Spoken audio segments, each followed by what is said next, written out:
Innocent Blood by P.D. James. Read by Michael Jayston.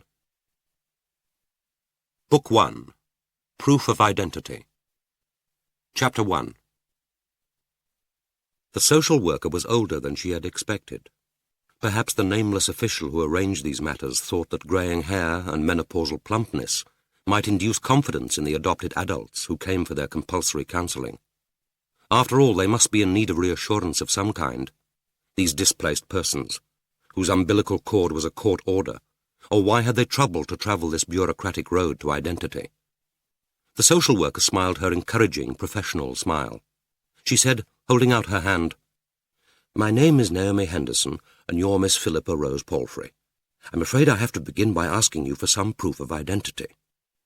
Philippa nearly replied, "Philippa Rose Palfrey is what I'm called. I'm here to find out who I am," but checked herself in time, sensing that such an affectation would be an unpropitious beginning to the interview. They both knew why she was here, and she wanted the session to be a success, wanted it to go her way without being precisely clear what way that was. She unclipped the fastening of her leather shoulder bag and handed over in silence her passport and the newly acquired driving license. The attempt at reassuring informality extended to the furnishing of the room. There was an official-looking desk, but Miss Henderson had moved from behind it as soon as Philippa was announced, and had motioned her to one of the two vinyl-covered armchairs on each side of a low table. There were even flowers on the table, a small blue bowl lettered, "A present from Paul Perot." It held a mixed bunch of roses. These weren't the scentless, thornless buds of the florist's window. These were garden roses, recognized from the garden at Caldecott Terrace. Peace, Superstar, Albertine. The blossoms overblown, already peeling with only one or two tightly furled buds, darkening at the lips and destined never to open. Philippa wondered if the social worker had brought them in from her own garden. Perhaps she was retired, living in the country, and had been recruited part-time for this particular job. She could picture her clumping round her rosebed in the brogues and serviceable tweed she was wearing now, snipping away at roses which were due for culling, might just last out the London day. Someone had watered the flowers over-enthusiastically. A milky bead lay like a pearl between two yellow petals, and there was a splash on the tabletop. But the imitation mahogany wouldn't be stained. It wasn't really wood. The roses gave forth a damp sweetness, but they weren't really fresh. In these easy chairs, no visitor had ever sat at ease. The smile which invited her confidence and trust across the table was bestowed by courtesy of Section 26 of the Children Act, 1975. She had taken trouble with her appearance, but then she always did, presenting herself to the world with self-conscious art, daily remaking herself in her own image. The aim this morning had been to suggest that no trouble had in fact been taken, that this interview had induced no special anxiety, warranted no exceptional care. Her strong corn-coloured hair, bleached by the summer so that no two strands were exactly the same gold, was drawn back from a high forehead and knotted in a single heavy plait. The wide mouth, with its strong curved upper lip and sensuous droop at each corner, was devoid of lipstick, but she had applied her eyeshadow with care, emphasizing her most remarkable feature, the luminous, slightly protuberant green eyes. Her honey-coloured skin glistened with sweat. She had lingered too long in the Embankment Gardens, unwilling to arrive early, and in the end had had to hurry. She wore sandals and a pale green open-neck cotton shirt above her corduroy trousers. In contrast to this casual informality, the careful ambiguity about money or social class, were the possessions which she wore like talisman, the slim gold watch, the 3 heavy Victorian rings, topaz cornelian peridot, the leather Italian bag slung from her left shoulder. The contrast was deliberate. The advantage of remembering virtually nothing before her 8th birthday, the knowledge that she was illegitimate, meant that there was no phalanx of the living dead, no pious ancestor worship, no conditioned reflexes of thought to inhibit the creativity with which she presented herself to the world. What she aimed to achieve was singularity, an impression of intelligence, a look that could be spectacular, even eccentric, but never ordinary. Her file, clean and new, lay open before Miss Henderson. Across the table, Philippa could recognize some of the contents. The orange and brown government information sheet, a copy of which she had obtained from a Citizens' Advice Bureau in North London, where there had been no risk that she would be known or recognized. Her letter to the Registrar General, written 5 weeks ago, the day after her 18th birthday, in which she had requested the application form, which was the first document to identity, a copy of the form itself. The letter was tagged on top of the file, stark white against the buff of bureaucracy. Miss Henderson fingered it. Something about it, the address, the quality of the heavy linen-based paper, apparent even in a copy, evoked, Philippa thought, a transitory unease. Perhaps it was a recognition that her adoptive father was Maurice Palfrey. Given Maurice's indefatigable self-advertisement, the stream of sociological publications which flowed from his department, it would be odd if a senior social worker hadn't heard of him. She wondered whether Miss Henderson had read his Theory and Technique in Counselling, a guide for practitioners, and if so, how much she had been helped in bolstering her client's self-esteem, and what a significant word client was in social work jargon, by Maurice's lucid exploration of the difference between developmental counselling and Gestalt therapy. Miss Henderson said, "Perhaps I ought to begin by telling you how far I'm able to help you. Some of this you probably already know, but I find it useful to get it straight. The Children Act, 1975, made important changes in the law relating to access to birth records. It provides that adopted adults, that is, people who are at least 18 years old, may, if they wish, apply to the Registrar General for information which will lead them to the original record of their birth. When you were adopted, you were given a new birth certificate, and the information which links your present name, Philippa Rose Palfrey, with your original birth certificate is kept by the Registrar General in confidential records. It is this linking information which the law now requires the Registrar General to give you if you want it. The 1975 Act also provides that anyone adopted before the 12th of November 1975, that is, before the Act was passed, must attend an interview with a counsellor before they can be given the information. The reason for this is that Parliament was concerned about making the new arrangements retrospective, since over the years many natural parents gave up their children for adoption, and adopters took on the children on the understanding that their natural parentage would remain unknown. So you have come here today so that we can consider together the possible effect of any inquiries you may make about your natural parents, both on yourself and on other people, and so that the information you are now seeking, and to which you have of course a legal right, is provided in a helpful and appropriate manner. At the end of our talk, and if you still want it, I shall be able to give you your original name, the name of your natural mother, possibly but not certainly the name of your natural father, and the name of the court where your adoption order was made. I shall also be able to give you an application form which you can use to apply to the Registrar General for a copy of your original birth certificate." She had said it all before. It came out a little too pat. Philippa said, "And there's a standard charge of £2.50 for the birth certificate. It seems cheap at the price. I know all that. It's in the orange and brown pamphlet." "As long as it's quite clear. I wonder if you'd like to tell me when you first decided to ask for your birth record. I see that you applied as soon as you were 18. Was this a sudden decision, or had you been thinking about it for some time?" "I decided when the 1975 Act was passed. I was 15 then and taking my O-levels. I don't think I gave it a great deal of thought at the time. I just made up my mind that I'd apply as soon as I was legally able to." "Have you spoken to your adoptive parents about it?" "No. We're not exactly a communicative family." Miss Henderson let that pass for the moment. "And what exactly did you have in mind? Do you want just to know who your natural parents are, or are you hoping to trace them?" "I'm hoping to find out who I am. I don't see the point of stopping at 2 names on a birth certificate. There may not even be 2 names. I know I'm illegitimate. The search may all come to nothing. I know that my mother is dead, so I can't trace her, and I may never find my father. But at least, if I can find out who my mother was, I may get a lead to him. He may be dead too, but I don't think so. Somehow I'm certain that my father is alive." Normally she liked her fantasies at least tenuously rooted in reality. Only this one was different, out of time, wildly improbable, and yet impossible to relinquish, like an ancient religion whose archaic ceremonies, comfortingly familiar and absurd, somehow witness to an essential truth.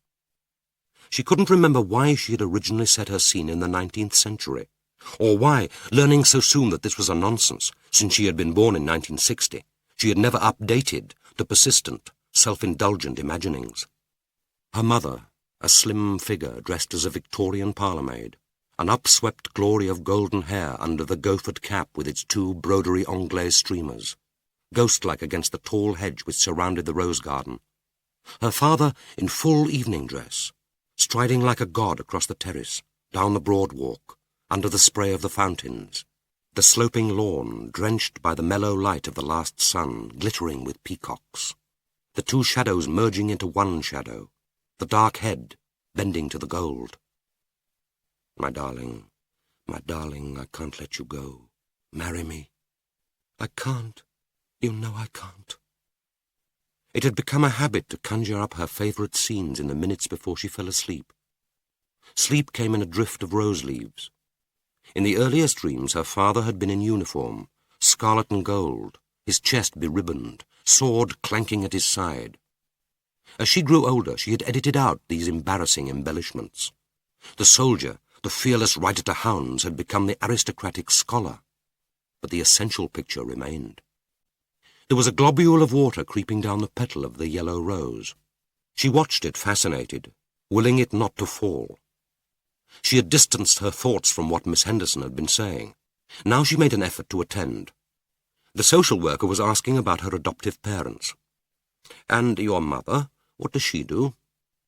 "My adoptive mother cooks." "You mean she works as a cook?"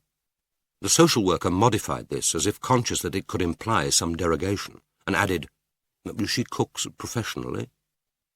She cooks for her husband and her guests and me, and she's a juvenile court magistrate, but I think she only took that on to please my adoptive father. He believes that a woman should have a job outside the home, provided, of course, that it doesn't interfere with his comfort. But cooking is her enthusiasm.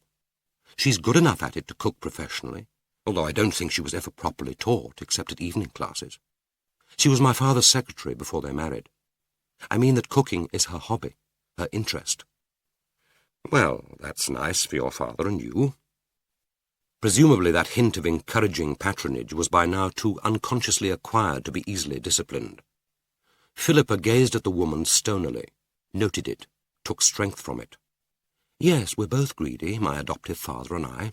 We can both eat voraciously without putting on weight." That, she supposed, implied something of an appetite for life. Not indiscriminate, since they were both appreciative of good food.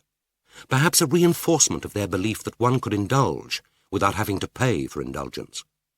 Greed, unlike sex, involved no commitment except to oneself, no violence except to one's own body. She had always taken comfort from her discernment about food and drink. That, at least, could hardly have been caught from his example. Even Morris, convinced environmentalist that he was, would hardly claim that a nose for claret could be so easily acquired. Learning to enjoy wine, discovering that she had a palate, had been one more reassuring affirmation of inherited taste. She recalled her 17th birthday, the 3 bottles on the table before them, the labels shrouded. She couldn't recall that Hilda had been with them. Surely she must have been present for a family birthday dinner. But in memory, she and Morris celebrated alone. He had said, "Now, tell me which you prefer. Forget the purple prose of the colour supplements. I want to know what you think in your own words." She had tasted them again, holding the wine in her mouth, sipping water between each sampling, since she supposed that this was the proper thing to do, watching his bright, challenging eyes. "This one." "Why?" "I don't know. I just like it best." But he would expect a more considered judgment than that. She added, "Perhaps because with this one I can't distinguish taste from smell, and from the feel of it in the mouth. They aren't separate sensations. It's a trinity of pleasure." She had chosen the right one. There was always a right answer and a wrong answer. This had been one more test successfully passed, one more notch on the scale of approval. He couldn't entirely reject her, couldn't send her back. She knew that. An adoption order couldn't be revoked. That made it the more important that she should justify his choice of her, that she should give value for money. Hilda, who worked for hours in the kitchen preparing their meals, ate and drank little. She would sit, anxious eyes fixed on them as they shovelled in their food. She gave, and they took. It was almost too psychologically neat. Miss Henderson asked, "Do you resent them for adopting you?" "No, I'm grateful. I was lucky. I don't think I'd have done well with a poor family." "Not even if they loved you?" "I don't see why they should. I'm not particularly lovable." She hadn't done well with a poor family. Of that at least she could be certain. She hadn't done well with any of her foster parents. Some smells, her own excreta, the rotting waste outside a restaurant, a young child bundled into soiled clothes on its mother's lap, pressed against her by the lurch of a bus. These could evoke a momentary panic that had nothing to do with disgust. Memory was like a searchlight sweeping over the lost hinterland of the self, illuminating scenes with total clarity, the colours gaudy as a child's comic, edges of objects hard as blocks, scenes which could lie for months unremembered in that black wasteland, not rooted, as were other childish memories, in time and place, not rooted in love. "Do you love them, your adoptive parents?" She considered. Love. One of the most used words in the language, the most debased. Eloise and Abelard, Rochester and Jane Eyre, Emma and Mr. Knightley, Anna and Count Vronsky. Even in the narrow connotation of heterosexual love, it meant exactly what you wanted it to mean. "No, and I don't think they love me, but we suit each other on the whole. That's more convenient, I imagine, than living with people that you love, but don't suit." "I can see that it could be. How much were you told about the circumstances of your adoption, about your natural parents?" "As much, I think, as my adoptive mother could tell me. Morris never talks about it. My adoptive father's a university lecturer, a sociologist. Morris Palfrey, the sociologist who can write English. His first wife and their son died in a car crash when the boy was 3. She was driving. He married my adoptive mother 9 months afterwards. They discovered that she couldn't have children, so they found me. I was being fostered at the time, so they took over the care of me, and after 6 months applied to the county court and got an adoption order. It was a private arrangement, the kind of thing your new act would make illegal. I can't think why. It seems to me a perfectly sensible way of going about it. I've certainly nothing to complain of. It worked very well for thousands of children and their adopters, but it had its dangers. We wouldn't want to go back to the days when unwanted babies lay in rows of cots in nurseries, so that adoptive parents could just go and pick out the one they fancied. I don't see why not. That seems to be the only sensible way, as long as the children are too young to know what's happening. That's how you'd pick a puppy or a kitten. I imagine that you need to take to a baby, to feel that this is a child that you want to rear, could grow to love. If I needed to adopt, and I never would, the last thing I'd want would be a child selected for me by a social worker. If we didn't take to each other, I wouldn't be able to hand it back without the social services department striking me off the books as being one of those neurotic, self-indulgent women who want a child for their own satisfaction. And what other possible reason could there be for wanting an adopted child? Perhaps to give that child a better chance. Don't you mean to have the personal satisfaction of giving that child a better chance? It amounts to the same thing. She wouldn't bother to refute that heresy, of course. Social work theory didn't err. After all, its practitioners were the new priesthood, the ministry of unbelievers. She merely smiled and persevered. "Did they tell you anything about your background?" "Only that I'm illegitimate. My adoptive father's first wife came from the aristocracy, an earl's daughter, and was brought up in a Palladian mansion in Wiltshire. I believe that my mother was one of the maids there who got herself pregnant. She died soon after I was born, and no one knew who my father was. Obviously he wasn't a fellow servant. She couldn't have kept that particular secret from the servants' hall. I think he must have been a visitor to the house. There are only 2 things I can remember clearly about my life before I was 8. One is the rose garden at Pennington, the other is the library. I think that my father, my real father, was there with me. It's possible that one of the upper servants at Pennington put my adoptive father in touch with me after his first wife died. He never speaks about it. I only learned as much as that from my adoptive mother. I suppose Morris thought that I'd do because I was a girl, He wouldn't want a boy to bear his name unless he were really his son. It would be terribly important to him to know that a son was really his own. And that's understandable, isn't it? Of course. That's why I'm here. It's important for me to know that my parents really were my own. Well, let's say that you think it important. Her eyes dropped to the file. There was a rustle of papers. So, you were adopted on the 7th of January, 1969. You must have been 8. That's quite old. I suppose they thought it was better than taking a very young baby and having broken nights. And my adoptive father could see that I was all right, physically all right, that I wasn't stupid. There wasn't the same risk as with a young baby. I know that there are stringent medical examinations, but one can never be quite sure. Not about intelligence, anyway. He couldn't have borne to find himself saddled with a stupid child. Is that what he told you? No. That's what I've thought out for myself. One fact she could be sure of, that she came from Pennington. There was a childhood memory more clear even than that of the Rose Garden, the Wren Library. She knew that she had once stood there under that exuberant 17th-century stuccoed ceiling, with its garlands and cherubs, had stared down that vast room at the Grinling Gibbons carvings, richly spilling from the shelves, at the Roubiliac busts set above the bookcases, Homer, Dante, Shakespeare, Milton. In memory she saw herself standing at the great chart table reading from a book. The book had been almost too heavy to hold. She could still recall the ache in her wrists and the fear that she might drop it. And she was certain that her real father had been with her, that she had been reading aloud to him. She was so sure that she belonged at Pennington, that sometimes she was tempted to believe that the Earl had been her father.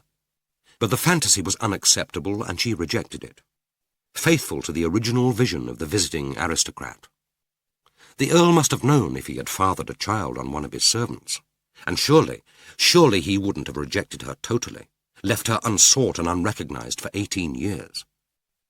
She had never been back to the house, and now that the Arabs had bought it, and it had become a Moslem fortress, she never would. But when she was 12, she had searched in Westminster Reference Library for a book on Pennington, and had read a description of the library. There had been a picture, too. The confirmation had jolted her heart. It was all there, the plaster ceiling, the Grinling Gibbons carvings, the busts. But her memory had come first. The child standing beside the chart table, holding the book in her aching hands, must have existed. She scarcely heard the rest of the counselling. If it had to be done, she supposed that Miss Henderson was making a good enough job of it. But it was no more than a statutory nuisance, the way in which uneasy legislators had salved their consciences. None of the arguments so conscientiously put forward could shake her resolve to track down her father. And how could their meeting, however delayed, be unwelcome to him? She wouldn't be coming empty-handed. She had her Cambridge scholarship to lay at his feet. She said, wrenching her mind back to the present, "I can't see the point of this compulsory counselling. Are you supposed to dissuade me from tracing my father? Even our legislators think I have a right to know, or they don't. To give me the right, and at the same time officially try to discourage me from exercising it, seems muddled thinking even for Parliament. Or do they just have a bad conscience about retrospective legislation? Parliament want adopted people to think carefully about the implications of what they're doing, what it could mean for themselves, for their adoptive parents, for their natural parents. I have thought. My mother is dead, so it can't hurt her. I don't propose to embarrass my father. I want to know who he is, or was if he's dead, that's all. If he's still alive, I should like to meet him. But I'm not thinking of bursting in on a family party and announcing that I'm his bastard. And I don't see how any of this concerns my adoptive parents. Wouldn't it be wiser and kinder to discuss it first with your adoptive parents? What is there to discuss? The law gives me a right. I'm exercising it." Thinking back on the counselling session that evening at home, Philippa couldn't remember the precise moment when the information she sought had been handed to her. She supposed that the social worker must have said something. Here, then, are the facts you were seeking was surely too pretentious and theatrical for Miss Henderson's detached professionalism. But some words must have been said. Or had she merely taken the General Register office paper from the file and passed it over in silence? But here it was, at last, in her hands. She stared at it in disbelief. Her first thought that there had been some bureaucratic muddle. There were two names, not one, on the form. Her natural parents were shown as Mary Ducton and Martin John Ducton. She muttered the words to herself.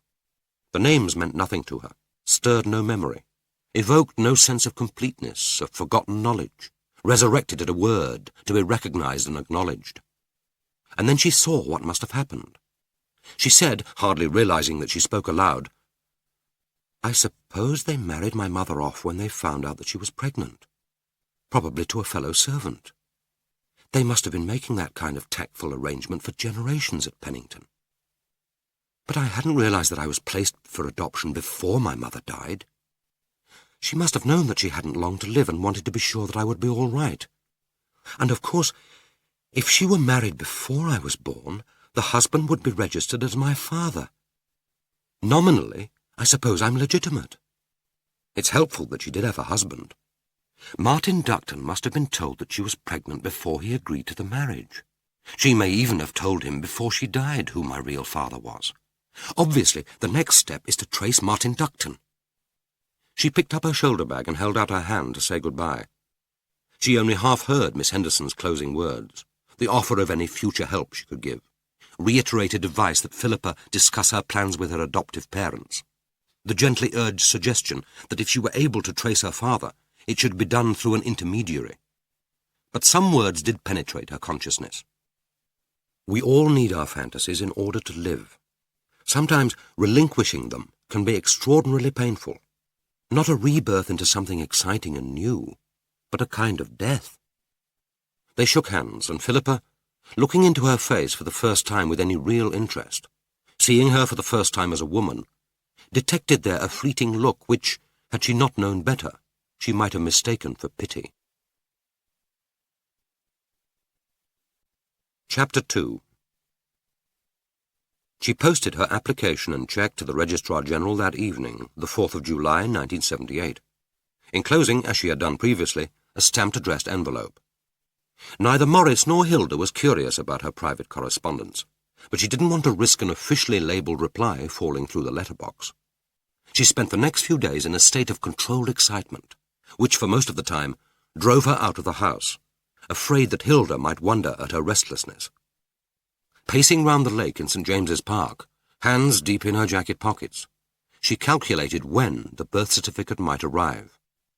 Government departments were notoriously slow, but surely this was a simple enough matter. They had only to check their records, and they wouldn't be coping with the rush of applications. The Act had been passed in 1975.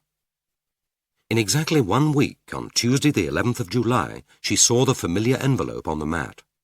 She took it at once to her own room, calling out to Morris from the stairs that there was no post for him. She carried it over to the window, as if her eyes were growing weaker and she needed more light. The birth certificate, new, crisp, so much more imposing than the shortened form which had served her, as an adopted person for so long, seemed at first reading to have nothing to do with her. It recorded the birth of a female, Rose Ducton, on the 22nd of May, 1960, at 41 Bancroft Gardens, 7 Kings, Essex. The father was shown as Martin John Ducton, clerk, the mother as Mary Ducton, housewife. So they had left Pennington before she was born. That perhaps wasn't surprising. What was unexpected was that they should have moved so far from Wiltshire. Perhaps they had wanted to cut themselves off entirely from the old life, from the gossip, from memories. Perhaps someone had found him a job in Essex, or he might have been returning to his home county. She wondered what he was like, this spurious, accommodating father, whether he had been kind to her mother. She hoped that she could like or at least respect him. He might still live at 41 Bancroft Gardens, perhaps with a second wife and a child of his own. 10 years wasn't such a long time. She used the telephone extension in her room to ring Liverpool Street Station. 7 Kings was on the Eastern Suburban Line, and in the rush hour there were trains every 10 minutes. She left without waiting for breakfast. If there were time, she would get coffee at the station. The 9:25 train from Liverpool Street was almost empty. It was still early enough for Philippa to be travelling against the commuter tide. She sat in her corner seat, her eyes moving from side to side as the train racketed through the urban sprawl of the eastern suburbs. Rows of drab houses with blackened bricks and patched roofs, from which sprang a tangle of television aerials. Frail, crooked fetishes against the evil eye. Layered, high-rise flats, smudged in a distant drizzle of rain. A yard piled high with the glitter of smashed cars in symbolic proximity to the regimented crosses of a suburban graveyard. A paint factory, a cluster of gasometers, pyramids of grit and coal piled beside the track, wastelands rank with weeds, a sloping green bank rising to suburban gardens with their washing lines and tool sheds and children's swings among the roses and hollyhocks. The eastern suburbs, so euphoniously and inappropriately named, Maryland, Forest Gate, Manor Park, were alien territory to her, as unvisited and remote from the preoccupations of the last 10 years as were the outer suburbs of Glasgow and New York. None of her school friends lived east of Bethnal Green, although a number, unvisited, were reputed to have houses in the few unspoilt Georgian squares off the Whitechapel Road, self-conscious enclaves of culture and radical chic among the tower blocks and the industrial wasteland. Yet the grimy, unplanned urban clutter through which the train rocked and clattered struck some dormant memory, was familiar even in its strangeness, unique despite its bleak uniformity. Surely it wasn't because she had been this way before. Perhaps it was just that the scenery flashing by was so predictably dreary, so typical of the grey purlieus of any large city, that forgotten descriptions, old pictures and newsprint, snatches of film jumbled in her imagination to produce this sense of recognition. Perhaps everyone had been here before. This drab no-man's land was part of everyone's mental topography. There were no taxis at Seven Kings Station. She asked the ticket collector the way to Bancroft Gardens. He directed her down the High Street, left down Church Lane, then first on the right. The High Street ran between the railway and the shopping arcade of small businesses with flats above, a laundrette, a newsagent, a greengrocer and a supermarket, with shoppers already queuing at the checkpoints. There was one scene so vividly recalled, validated by smell and sound and remembered pain, which it was impossible to believe she had imagined. A woman wheeling a baby in a pram down just such a street. Herself, little more than a toddler, half stumbling beside the pram, clutching at the handle. The square paving stones speckled with light, unrolling beneath the whirling pram wheels, faster and faster. Her grip slipping on the moist, warm metal, and the desperate fear that she would lose hold, would be left behind, trampled and kicked under the wheels of the bright red buses. Then a shouted curse, the slap stinging her cheek, a jerk which nearly tore her arm from its socket, and the woman's hand fastening her grip once more on the pram handle. She had called the woman Auntie, Auntie May. How extraordinary that she should remember the name now. And the child in the pram had worn a red woolly cap. Its face had been smeared with mucus and chocolate. She remembered how she had hated the child. It must have been winter. The street had been a glare of light, and there had been a necklace of coloured bulbs swinging above the greengrocer's stall. The woman had stopped to buy fish. She remembered the slab, bright with red-eyed herrings, shedding their glistening scales, the strong, oleaginous smell of kippers. It could have been this street, only there was no fishmonger here now. She looked down at the paving stones, mottled with rain. Were these the ones over which she had stumbled so desperately? Or was this street, like the terrain each side of the railway, only one more scene from an imagined past? Turning from the High Street into Church Lane was stepping from drab commercial suburbia into leafy privacy and cosy domesticity. The narrow street, its verge planted with plane trees, curved gently. Perhaps before the First War it had indeed been a lane leading to an ancient village church, a building long since demolished or destroyed by bombing in the Second War. All she could see now was a distant, stunted spire, which looked as if it had been fabricated from slabs of synthetic stone, and topped by a weather vane instead of a cross because of some understandable confusion about the building's function. And here, at last, was Bancroft Gardens. Stretching out of sight on either side of the road were identical semi-detached houses, each with a path running down the side. They might, she thought, be architecturally undistinguished, but at least they were on a human scale. The gates and railings had been removed, and the front gardens were bounded with low brick walls. The front bay windows were square and turreted, a long vista of ramparted respectability. But the uniformity of the architecture was broken by the individuality of the residents. Every front garden was different, a riot of massed summer flowers, squares of lawn meticulously cut and shaped, stone slabs set about with urns bearing geraniums and ivy. When Philippa reached number 41, she stopped, amazed. The house stood out from its neighbours by a garish celebration of eccentric taste. The yellow London bricks had been painted a shiny red, outlined with white pointing. It looked like a house built with immense toy bricks. The crenellations of the bay were alternately red and blue. The window was curtained with net, looped across and caught up with satin bows. The original front door had been replaced by one with an opaque glass panel, and was painted bright yellow. In the front patch of garden, an artificial pond of glass was surrounded by synthetic rocks, on which 3 gnomes, with expressions of grinning imbecility, were perched with fishing rods. As soon as she had pressed the doorbell, it let out a musical jingle. Philippa sensed that the house was empty. The owners were probably at work. She tried once more, but there was no reply. Resisting the temptation to peer through the letterbox, she decided to try next door. At least they would know whether Ducton still lived at 41, or where he had gone. The house had no bell, and the thud of the knocker sounded unnaturally loud and peremptory. There was no reply. She waited a full minute, and was lifting her hand again when she heard the shuffle of feet. The door was opened on a chain, and she glimpsed an elderly woman in apron and hairnet, who gave her the unwelcoming, suspicious stare of someone to whom no morning visitor at the front door bodes other than ill. Philippa said, "I'm sorry to disturb you, but I wonder if you can help me. I'm looking for a Mr. Martin Ducton who lived next door 10 years ago. There isn't anyone at home there, and I thought you might be able to help." The woman said nothing, but stood transfixed, one brown, claw-like hand still on the door-chain, the only visible eye staring blankly at Philippa's face. Then there were more steps, firmer and heavier, but still muffled. A male voice said, "Who is it, Ma? What's up?" "It's a girl. She's asking for Martin Ducton." The woman's voice was a whisper, sibilant with wonder and a kind of outrage. A chubby male hand released the chain, and the woman stood there, dwarfed by her son. He was wearing slacks topped with a singlet. On his feet were red carpet slippers. Perhaps, thought Philippa, he was a bus driver or conductor relaxing on his rest day.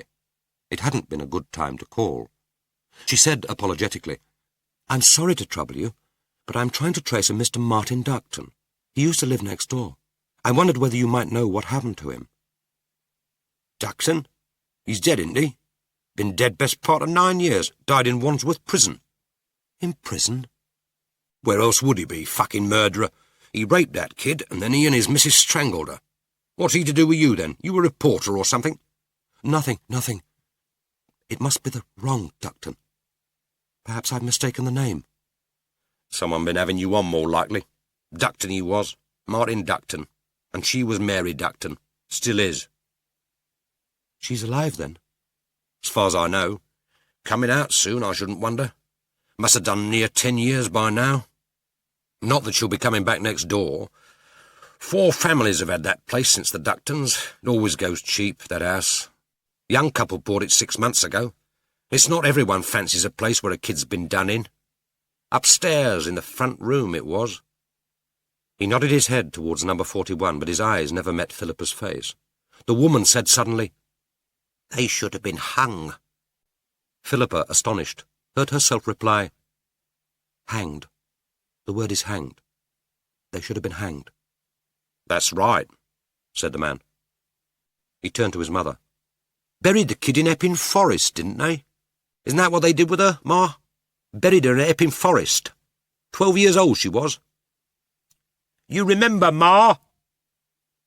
Perhaps the woman was deaf. His last words were an impatient shout. She didn't answer. Still staring at Philippa, she said, "Her name was Julie Scase. I remember now.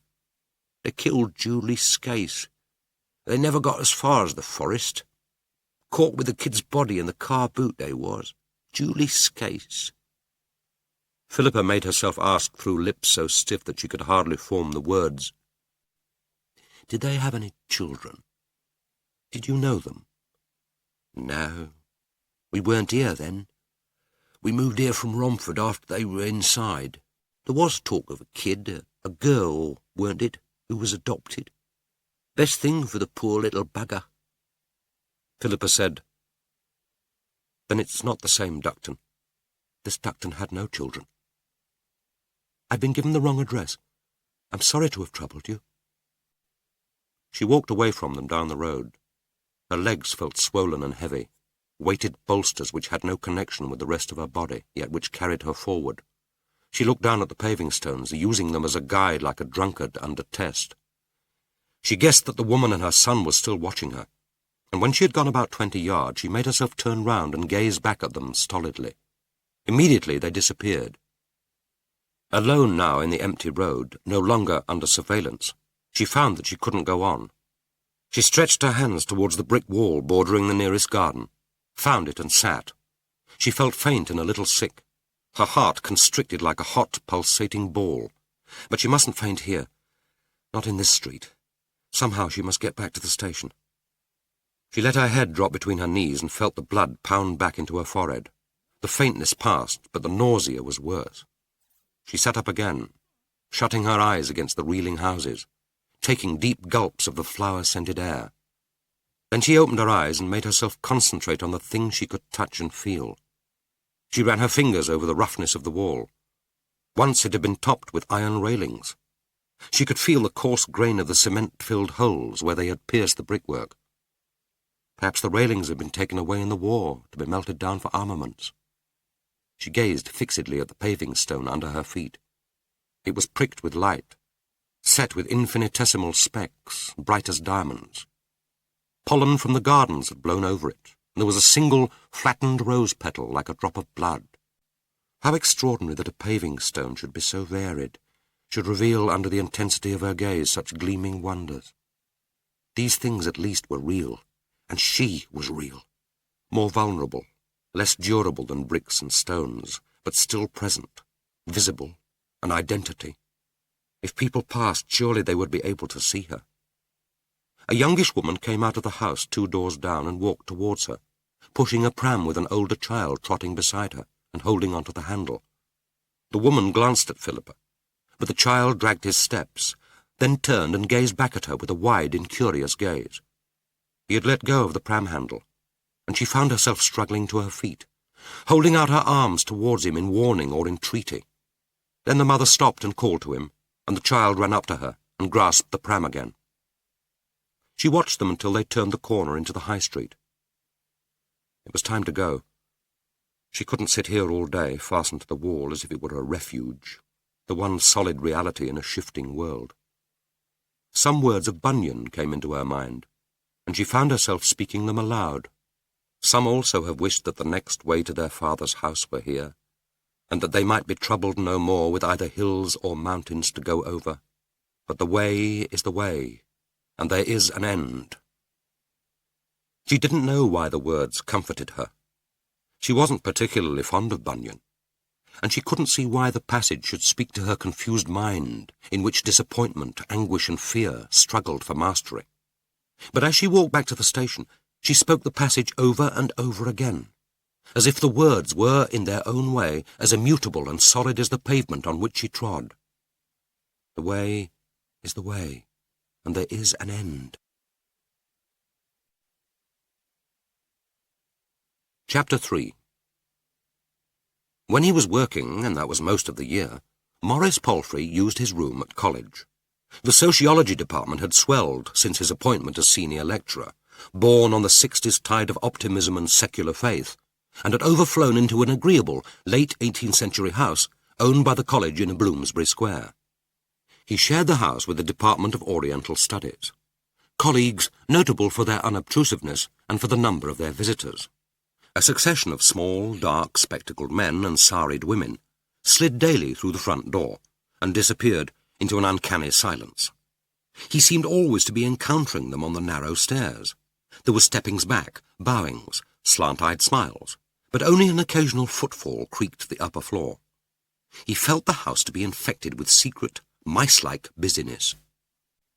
His room had once been part of the elegant first-floor drawing-room, its 3 tall windows and wrought-iron balcony overlooking the square gardens, but it had been divided to provide a room for his secretary. The grace of the proportions had been destroyed, and the delicately carved overmantel, the George Moreland oil which had always hung in the business room at Pennington and which he had placed above it, the 2 Regency chairs looked pretentious and spurious. He felt the need to explain to visitors that he hadn't furnished his room with reproductions, and the conversion hadn't been a success.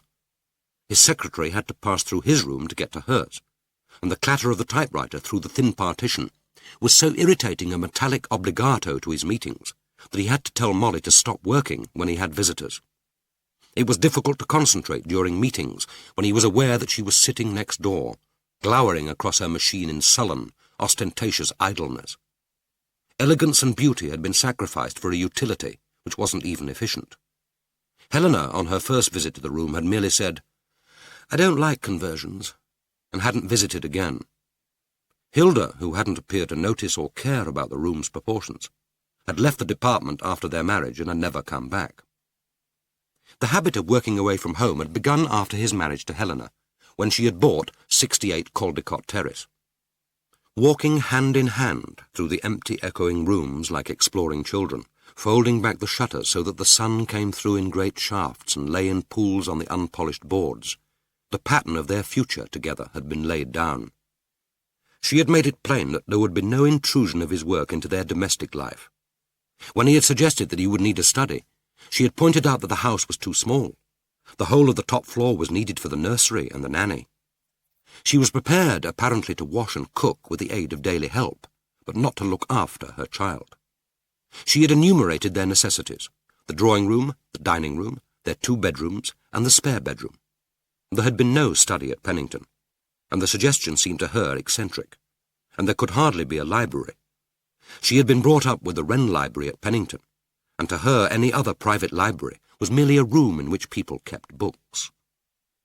Now, when he had long ago worked through his grief, and how accurately some of his colleagues had described that interestingly painful psychological process, when he could distance himself even from humiliation and pain, he was intrigued by the moral eccentricity which could apparently, without compunction, father on him another man's child, yet which was outraged by the thought of abortion.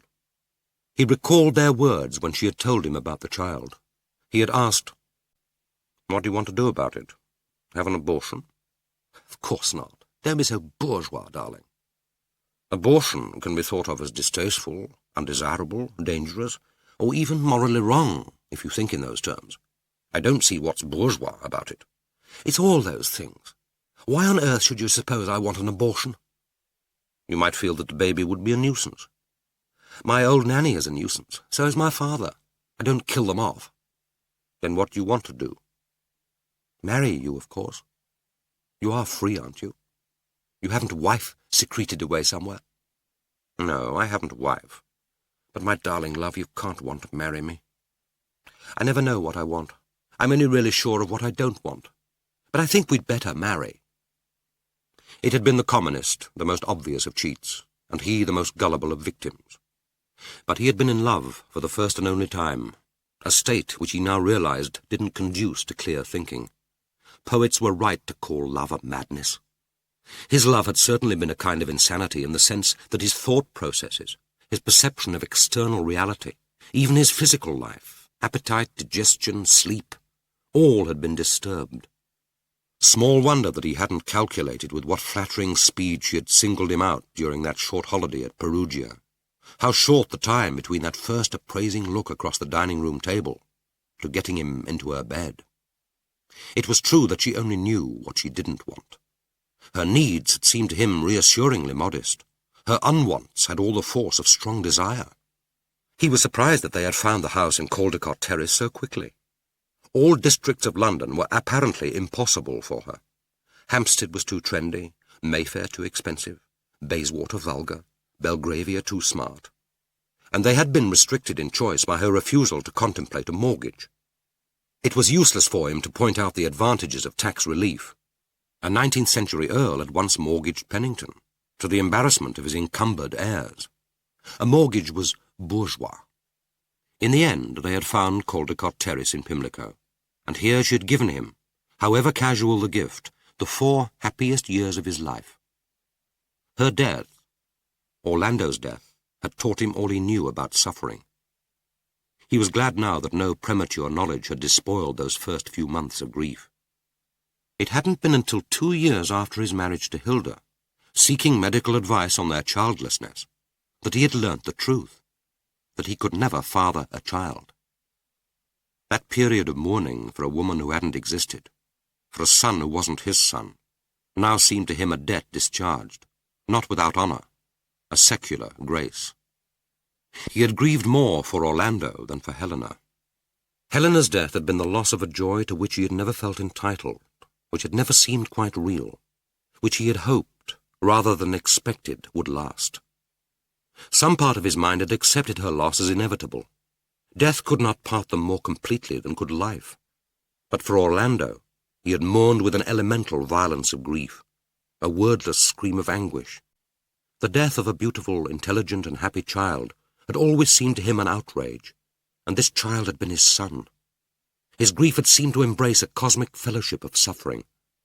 He had indulged no inordinate hopes for Orlando, fostered on his child no high ambition, had asked only that he should continue to exist in his beauty, his loving kindness, his peculiarly uncoordinated grace.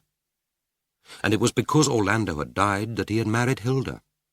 He knew that their friends found the marriage an enigma. It was easily explained. Hilda was the only one among his friends, his colleagues, who had wept for Orlando. The day after his return from the funeral at Pennington, the depositing of Helena and Orlando in the family vault had symbolized for him the final separation. They lay now with their own kind. Hilda had come into his office with the Morning Post. He could remember how she had looked, the white schoolgirl's blouse, the skirt which he had pressed that morning. He could see the impress of the iron across the front pleat. She stood there at the door, looking at him. All she said was, "That little boy, that little boy." He had watched while her face stiffened and then disintegrated with grief. 2 tears oozed from her eyes and ran unchecked over her cheeks. She had only known Orlando briefly on the few occasions when his nurse had brought him into the office, but she had wept for him. His colleagues had written and spoken their condolences, averting their eyes from a grief they could not assuage. Death was in poor taste. They had treated him with sympathetic wariness, as if he were suffering from a slightly embarrassing disease. She only had paid Orlando the tribute of a spontaneous tear. And that had been the beginning. It had led to the first invitation to dinner, to their theatre dates, to the curious courtship which had merely reinforced their misconceptions about each other. He had persuaded himself that she was teachable, that she had a goodness and simplicity which could meet his complicated needs, that behind the bland, gentle face was a mind which only needed the stimulus of his loving concern to break into some kind of flowering. What, he was never precisely sure. And she had been so different from Helena. It had been flattering to give instead of to take, to be the one who was loved instead of the one who loved. And so, with what to some of his colleagues had seemed indecent haste, they had come to that registry office wedding. Poor girl, she had hoped for a white wedding in church. That quiet exchange of contracts could hardly have seemed to her or her parents like a proper marriage. She had got through it in an agony of embarrassment, afraid perhaps that the registrar had thought that she was pregnant. He was suddenly aware of his restlessness. He walked across to the tall window and looked out over the dishevelled square. Although the slight rain had now stopped, the plane trees were bedraggled, and scraps of sodden litter lay unmoving on the spongy grass. This slow dripping away of the summer matched his mood. He had always disliked the hiatus between academic years, when the detritus of the last term had scarcely been cleared away, yet the next was already casting its shadow. He couldn't remember when the conscientious performance of duty had replaced enthusiasm, or when conscientiousness had finally given way to boredom. What worried him now was that he approached each academic term with an emotion more disturbing than boredom, something between irritation and apprehension. He knew that he no longer saw his students as individuals, no longer had any wish to know or communicate except on the level of tutor to student, and even here there was no trust between them. There seemed to have been a reversal of roles. He the student, they the instructors. They sat in the ubiquitous uniform of the young, jeans and sweaters, huge clumpy plimsolls, open-necked shirts topped with denim jackets, and gazed at him with the fixity of inquisitors, waiting for any deviation from orthodoxy. He told himself that they were no different from his former students, graceless, not very intelligent, uneducated, if education implied the ability to write their own language with elegance and precision, to think clearly, to discriminate or enjoy. They were filled with the barely suppressed anger of those who have grabbed for themselves sufficient privilege to know just how little privilege they would ever achieve. They didn't want to be taught, having already decided what they preferred to believe. He had become increasingly petty, irritated by details, by the diminishing, for example, of their forenames, Bill, Bert, Mike, Jeff, Steve. He wanted to inquire peevishly if a commitment to Marxism was incompatible with a disyllabic forename. And their vocabulary provoked him. In his last series of seminars on the juvenile law, they had talked always of kids. The mixture of condescension and sycophancy in the word repelled him. He himself had used the words children and young people punctiliously, and had sensed that it had annoyed them. He had found himself talking to them like a pedantic schoolmaster to the lower third. "I've corrected some of the grammar and spelling. This may seem bourgeois pedantry, but if you plan to organize revolution, you'll have to convince the intelligent and educated as well as the gullible and ignorant. It might be worthwhile trying to develop a prose style which isn't a mixture of sociological jargon and the standard expected from the C-stream of a comprehensive school. And obscene means lewd, indecent, the filthy. It can't properly be used to describe government policy in not implementing the recommendations of the finer report on one-parent families, reprehensible as that decision may be." Mike Beale, chief instigator of student power, had received back his last essay, muttering under his breath. It had sounded like fucking bastard, and it might indeed have been fucking bastard, except that Beale was incapable of an invective which didn't include the word fascist. Beale had just completed his second year. With luck he would graduate next autumn, departing to take a social work qualification and find himself a job with a local authority. No doubt to teach juvenile delinquents that the occasional minor act of robbery with violence was a natural response of the underprivileged to capitalist tyranny, and to promote political awareness among those council house tenants looking for an excuse not to pay their rents. But he would be replaced by others. The academic machine would grind on. And what was so extraordinary was that essentially he and Beale were on the same side. He had been too publicly committed and for too long to renege now. Socialism and sociology. He felt like an old campaigner who no longer believes in his cause, but finds it enough that there is a battle, and he knows his own side. He stuffed into his briefcase the few letters he had found waiting for him in his cubbyhole that morning. One was from a socialist member of Parliament, enlisting his help with the general election, which he took for granted would come in early October. Would Morris talk on one of the television party political broadcasts? He supposed he would accept. The box, sanctified, conferred identity. The more familiar the face, the more to be trusted. The other was yet another appeal to him to apply for the chair in social work at a northern university. He could understand the concern among social workers about the chair. There had been a number of recent appointments outside the field of social work. But what the protesters couldn't see was that what mattered was the quality of the academic work and of the research, not the discipline of the applicant.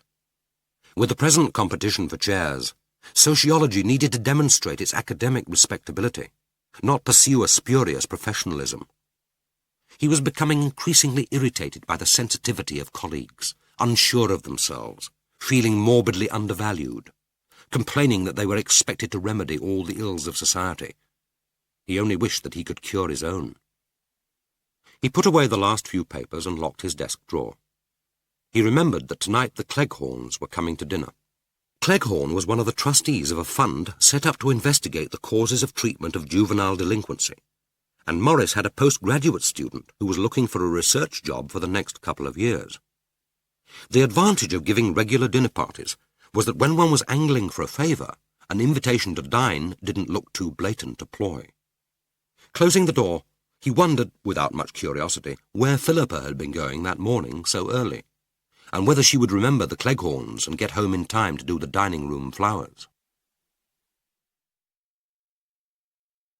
End of Disc 1. Disc 2. Chapter 4.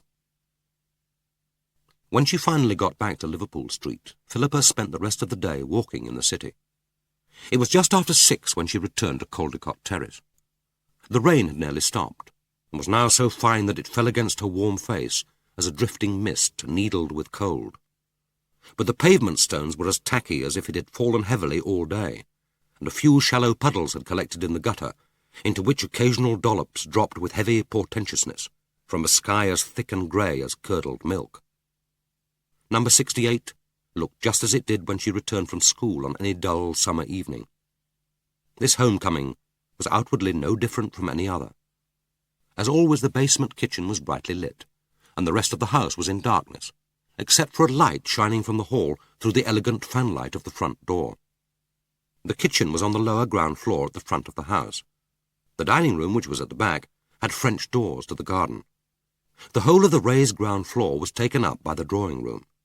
This, too, had access to the garden by a flight of delicately carved and moulded wrought iron steps. On summer evenings they would carry their coffee down to the patio to the chairs under the fig tree. The walled garden, only 30 feet long, enclosed the scent of roses and white stocks. The patio was set about with white-painted wooden tubs of geraniums, glowing blood-red in the peculiarly intense light before the setting sun, then bleached as the patio lamps were turned on. The light was always on in the north-facing kitchen, yet Hilda never drew the curtains. Perhaps she had never realized that to the upper world she moved on a lighted stage.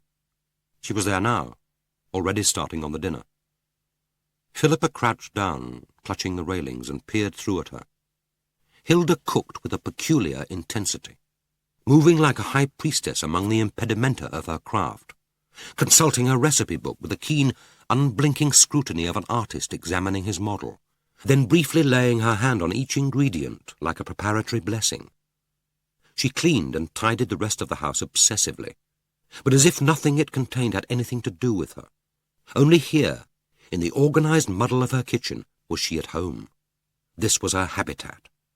Here she lived doubly caged behind the protecting iron bars on the window and the spiked railings above, seeing the world pass as a succession of desultory or hurrying feet. Her pale lank hair, which normally fell forward over her face, was strained back from her eyes with 2 plastic combs. In the white apron which she invariably wore, she looked very young and defenceless, like a schoolgirl, preoccupied with a practical examination, or a newly engaged maid coping with her first dinner party. And it wasn't because she worked in the kitchen that she looked like a servant. All but the wealthiest of the mothers of the girls at school did most of their own cooking. Cookery had become a fashionable craft, almost a cult. Perhaps it was the white apron, the worried eyes which seemed always to expect, almost to invite a rebuke, which made her look like a woman precariously earning her keep. Philippa had forgotten that the Cleghorns and Gabriel Lomas were coming to dinner. She saw that the meal was to begin with artichokes. 6 of them, solidly ornamental, were ranged on the central table ready for the pot. The kitchen, under the glare of the twin fluorescent lights, was as familiar as a picture on a nursery wall. The one wicker chair with its shabby patchwork cushion. It had never been necessary to buy a second, since neither Morris nor Philippa made it a habit to sit in the kitchen, chatting with Hilda while she cooked. The shelf of paperback recipe books with their greasy, crumpled covers. The calendar hanging beside the wall-mounted telephone with its garish blue picture of Brixham Harbour. The portable television set, black and white, since the one colour set was in the drawing room. Philippa couldn't remember ever seeing Hilda sitting alone in the drawing room. Why should she? It wasn't her drawing room. Everything in it had been chosen by Morris or by his first wife. Philippa had never heard Morris speak of Helena, but it never occurred to her that this was because he continued to grieve for her, or because he was sensitive to Hilda's feelings. She had long ago decided that he was a man who kept his emotions in compartments. That way there could be no messy spillage from one life to another.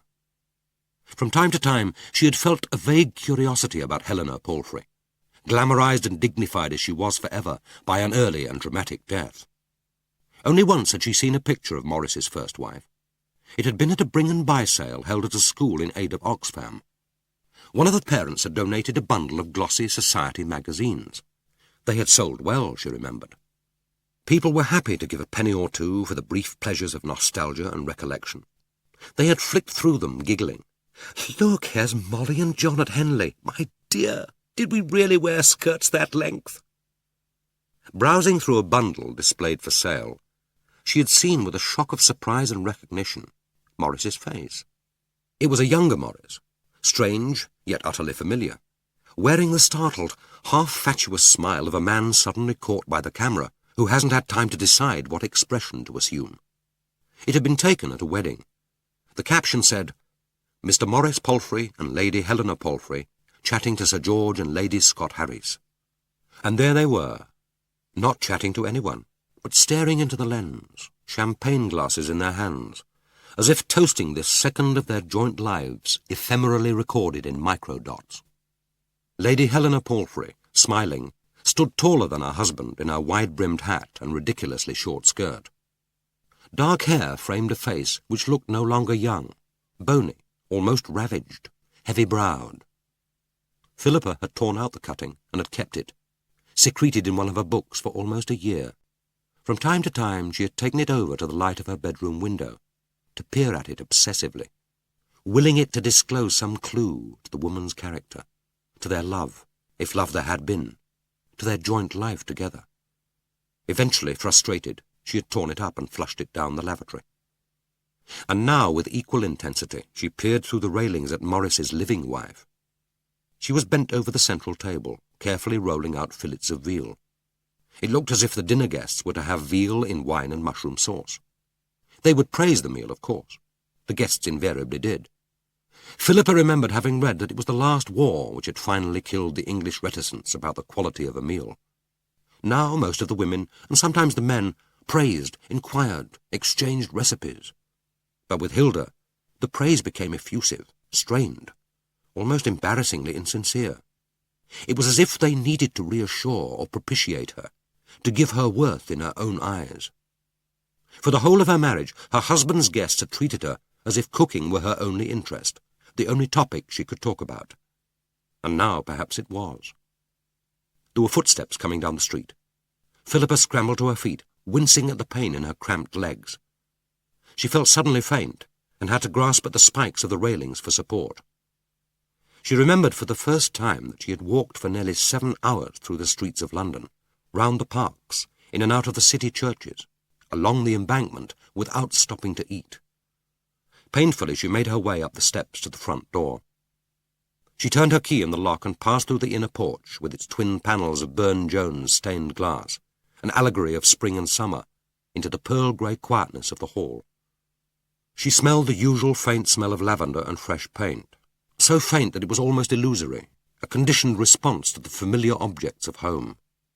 The delicate banister rail in polished pale mahogany, supported by elegant balustrades, unwound from its scroll and curved upwards, drawing the eye to the stained glass of the landing window. The 2 panes were a continuation of the ones in the porch.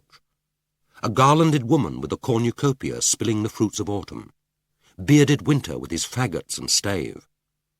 To an earlier taste, their self-conscious aestheticism and period charm would have been despised.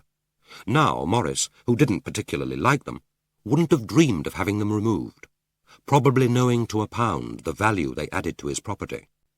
But the rest of the hall was his taste, his or that of his first wife. The low shelf with his collection of Staffordshire historical groups, bold against the shiny white wood. A pale, elongated Nelson, dying black-booted in Hardy's arms. Wellington.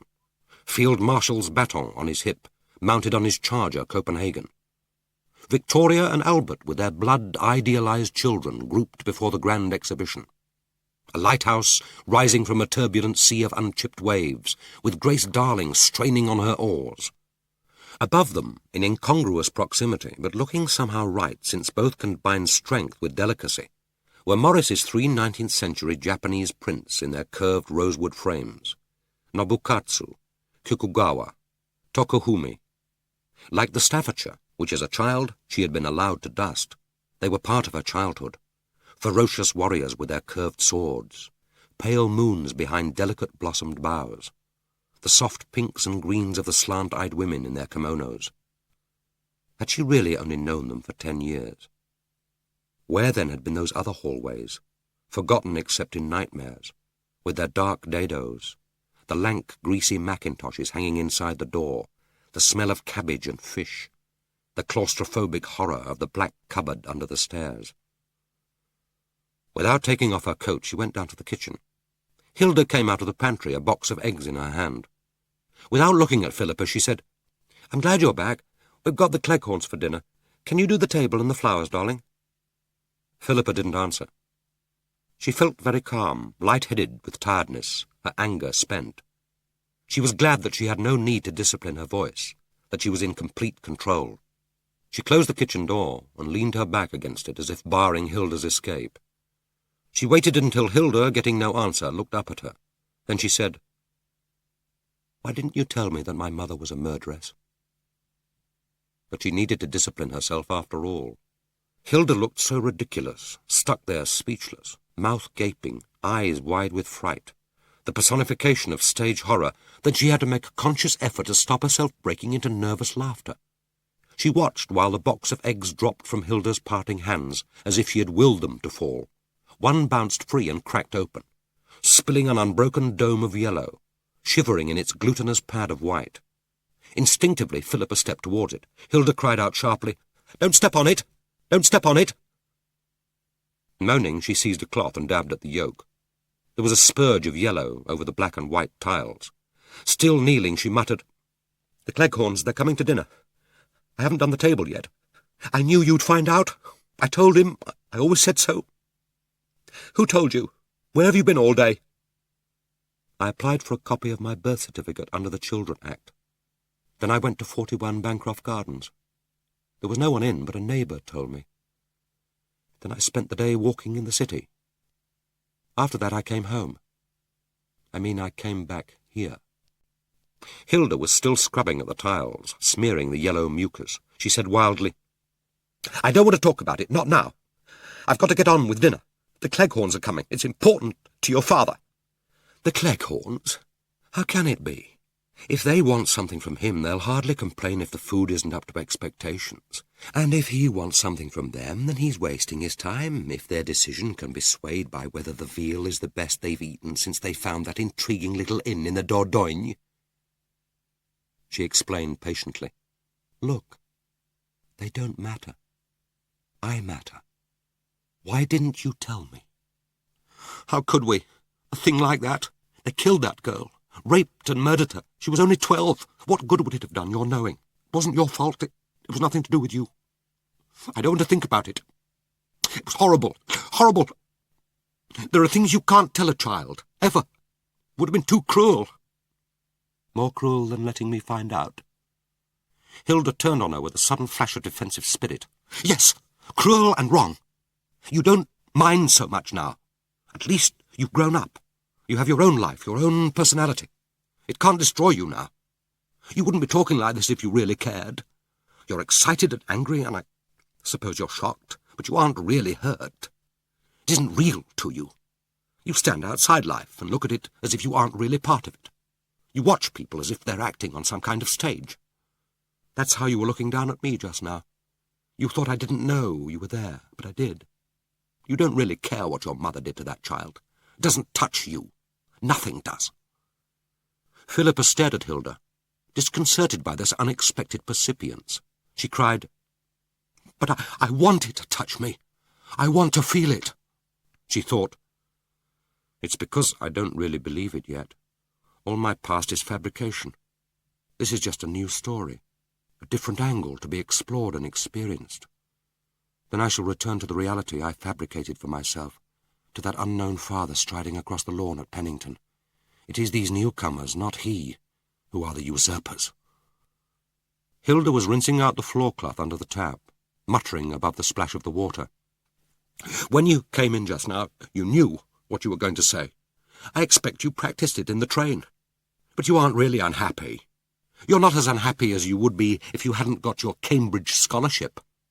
You're like your father. Neither of you can bear to fail. You mean I'm like Morris? I don't know whether I'm like my father. That's one of the things I mean to find out. It was Parliament. That act they passed. They had no right. It was breaking faith with adopters.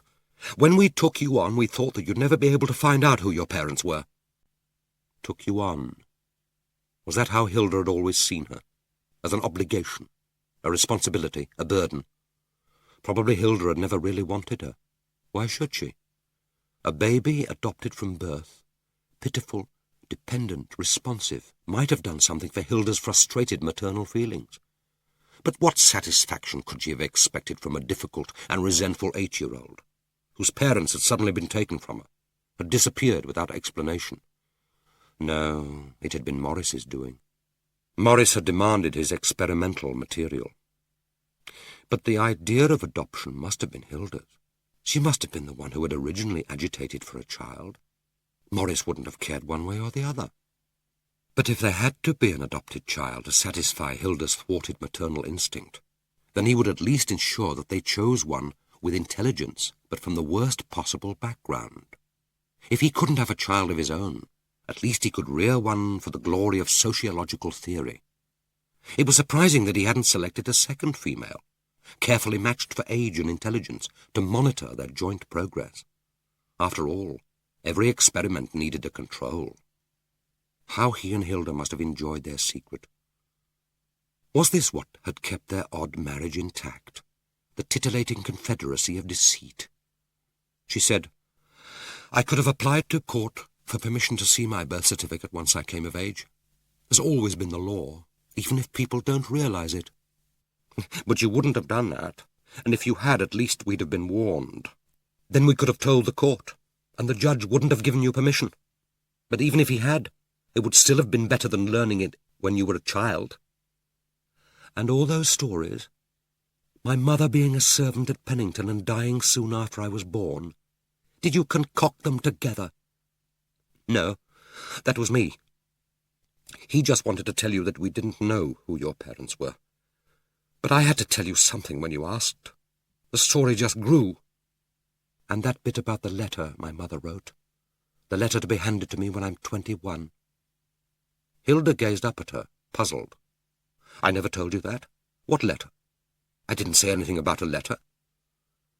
So that part must have been her own fabrication. Together, she and Hilda, in unconscious collaboration, had created and embellished their joint fantasy. A small detail there, a touch of local colour, snatches of imagined conversation, small descriptions. Sometimes Hilda had been forced by Philippa's obsessional questions into embarrassed evasions. But Philippa had always put these down to Hilda's embarrassment at any mention of Pennington and Morris's first wife. But she had done it very cleverly. You had to give her that. The story had hung together without obvious inconsistencies. Philippa's mother had been a parlour-maid at Pennington. She had given birth to an illegitimate child and had died shortly afterwards. The baby had been fostered by people in the village, now dead, and then by foster parents in London. Morris had heard about her on one of his return visits to Pennington after his first wife's death, and had suggested to Hilda that they should foster the child. The fostering had been successful and had led 6 months later to adoption.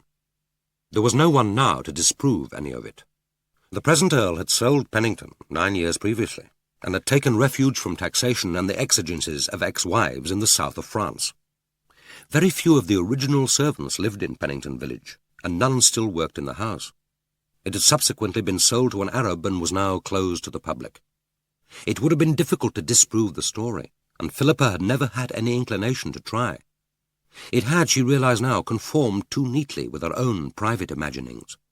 She had believed it because she had wanted it to be true. And even now, one small part of her mind obstinately refused to relinquish it. She said bitterly, "You'd be a good liar in the witness box. I wouldn't have credited you with that much imagination. I knew that it embarrassed you to talk about my mother, but I thought that it was because she came from Pennington. It must have amused you, fooling me all these years. I hope it was some compensation for having me foisted on you." Hilda cried, "It wasn't like that. I wanted you. We both wanted you. When I found out I couldn't give Morris a child—" "You make a baby sound like an orgasm. And if that's all he married you for, and I can't think why else, it's a pity he didn't send you to a gynecologist for a certificate of fertility before you went off together to the registry office." They heard the quiet thud of the front door closing. Hilda said, "It's your father. Morris is home." She spoke wildly, terrified, like a woman awaiting a drunken husband. Then she dashed to the bottom of the stairs and called, "Morris! Morris! Come here!" The footsteps hesitated, then came deliberately down the stairs. He stood in the kitchen doorway, watching them. Hilda cried, She knows. She found out about that clause in the Children Act. I told you she would. She's got her birth certificate. She's been to Bancroft Gardens." He said to Philippa, "How much do you know? How much is there? That I'm the child of a rapist and a murderess?"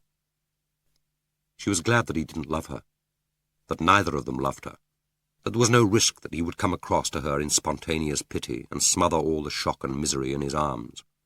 He said calmly, "I'm sorry, Philippa. I suppose this moment was inevitable.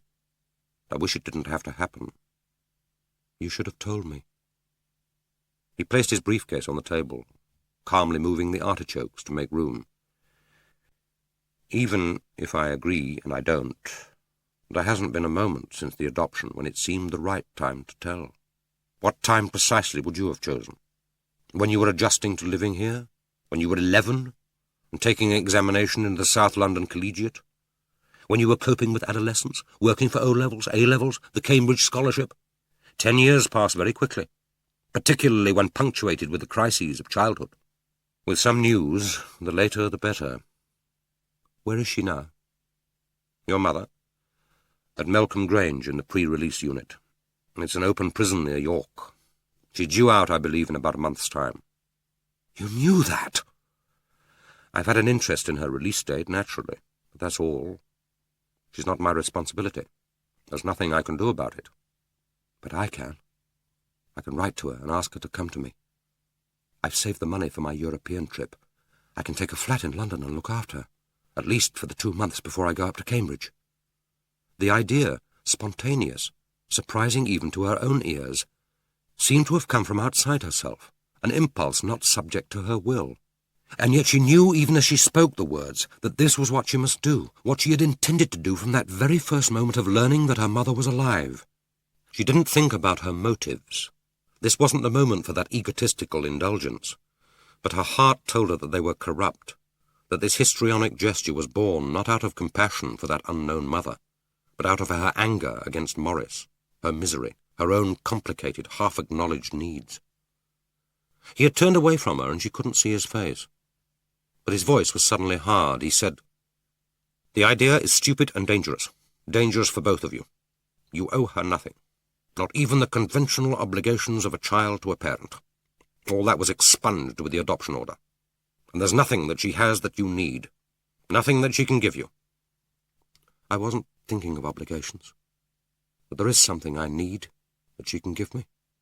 Information, knowledge, a past. She can help me to find out who I am. Don't you understand? She's my mother. I can't wipe that out any more than I can wipe out what she did. I can't suddenly learn that she's alive and not want to meet her, get to know her. What would you expect me to do? Go on as if today had never happened? Concoct a new fantasy to live by? Everything you and Hilda have given me is pretense. This is real." Hilda gave a small ridiculous sound between a snort and a sob. Morris turned and slowly lifted his briefcase from the table. Suddenly he looked and sounded very tired. He said, "We'll talk about it after dinner. It's a nuisance that the Cleghorns are coming, but we can't put them off at less than an hour's notice. As I said, there's never a convenient moment for this kind of news." Chapter 5. She dressed with care. The guests were only to be the Cleghorns and Gabriel Lomas to even up the numbers. But it wasn't for them that she put on her favourite evening skirt of fine pleated wool and the high-necked green-blue tunic. She was dressing for herself. The skirt and top fulfilled what she most demanded of clothes, that they should be dramatic but easy to put on, and sensuously agreeable to wear. She took care with her hair, brushing it until her scalp smarted, then winding it in a high top knot, curling 2 thin strands with a wetted finger to lie against each cheek. Afterwards she stood and surveyed herself in the full-length glass. This is how I see myself. How do I look to others? It surprised her that she was so calm, that the long, bony, honey-coloured face with its high cheekbones was so clear in its outlines, the eyes so unclouded. She had half expected the image to fudge and quiver like a reflection seen in a distorting mirror. She stretched out her hands, and fingers splayed to meet fingers encountering the cold glass. She began to pace slowly round the room, looking at it with the appraising eyes of an inquisitive stranger. It stretched the whole length of the house on the top story, where 2 attics had been converted into one large, low-ceilinged room. Morris had furnished it for her to her taste when she was 12. And like the rest of the house, it was modern, functional, sparsely furnished, giving an impression of airiness, of being suspended in space. It was very light, with windows at each end. The southern window gave a view of the small walled garden and York stone patio, of plane trees, of the multitudinous and varied roofs of Pimlico. The furniture was modern, the bed and fitted wall units in pale wood. At this desk she had worked for O and A levels, and for her Cambridge entrance. On this bed she and Gabriel had groped and twined in that first unsuccessful attempt at making love. The phrase struck her as ridiculous. Whatever they had been making together, it hadn't been love. He had said, gently at first, and then with controlled irritation, "Stop thinking about yourself. Stop worrying about what you're feeling. Let yourself go." But that she had never been able to do. How could you let go of something which you had never felt was yours to relinquish? To let go implied the utter confidence of undisputed possession, the assurance that nothing of oneself could be violated by that transitory, terrifying loss of control. It surprised her that this initial sexual fiasco hadn't resulted in an estrangement. Like her, he couldn't tolerate failure. And afterwards, unsatisfied and frustrated, she hadn't even managed the expedience of pretense, or the grace of generosity. It had been a bad time to recall the warning of his sister, Sarah's voice, cool, amused, little spiteful. "My brother seems to look on the upper sixth as his private harem. He's AC/DC, by the way. Not that it matters. But it's as well to know these little details before you try to plug in your kettle." Pulling on her dressing gown, she had said, "Why did you bother? Was it to prove that you can make it with a woman?" And he had replied, "What were you trying to prove? That you can make it at all?" But he had, if anything, been more attentive, more apparently devoted since that disastrous evening, and she suspected that he knew perfectly well why she had played her part in their charade. He was high on her lists of objects of use and beauty, which she planned to take with her to Cambridge. Having the rich and amusing Honourable Gabriel Lomas in tow would do her absolutely no harm with her contemporaries at King's. Settling down at this desk to write a history essay on the first Saturday morning after the room had been completed, she had learned an early lesson, that undeserved good fortune was resented.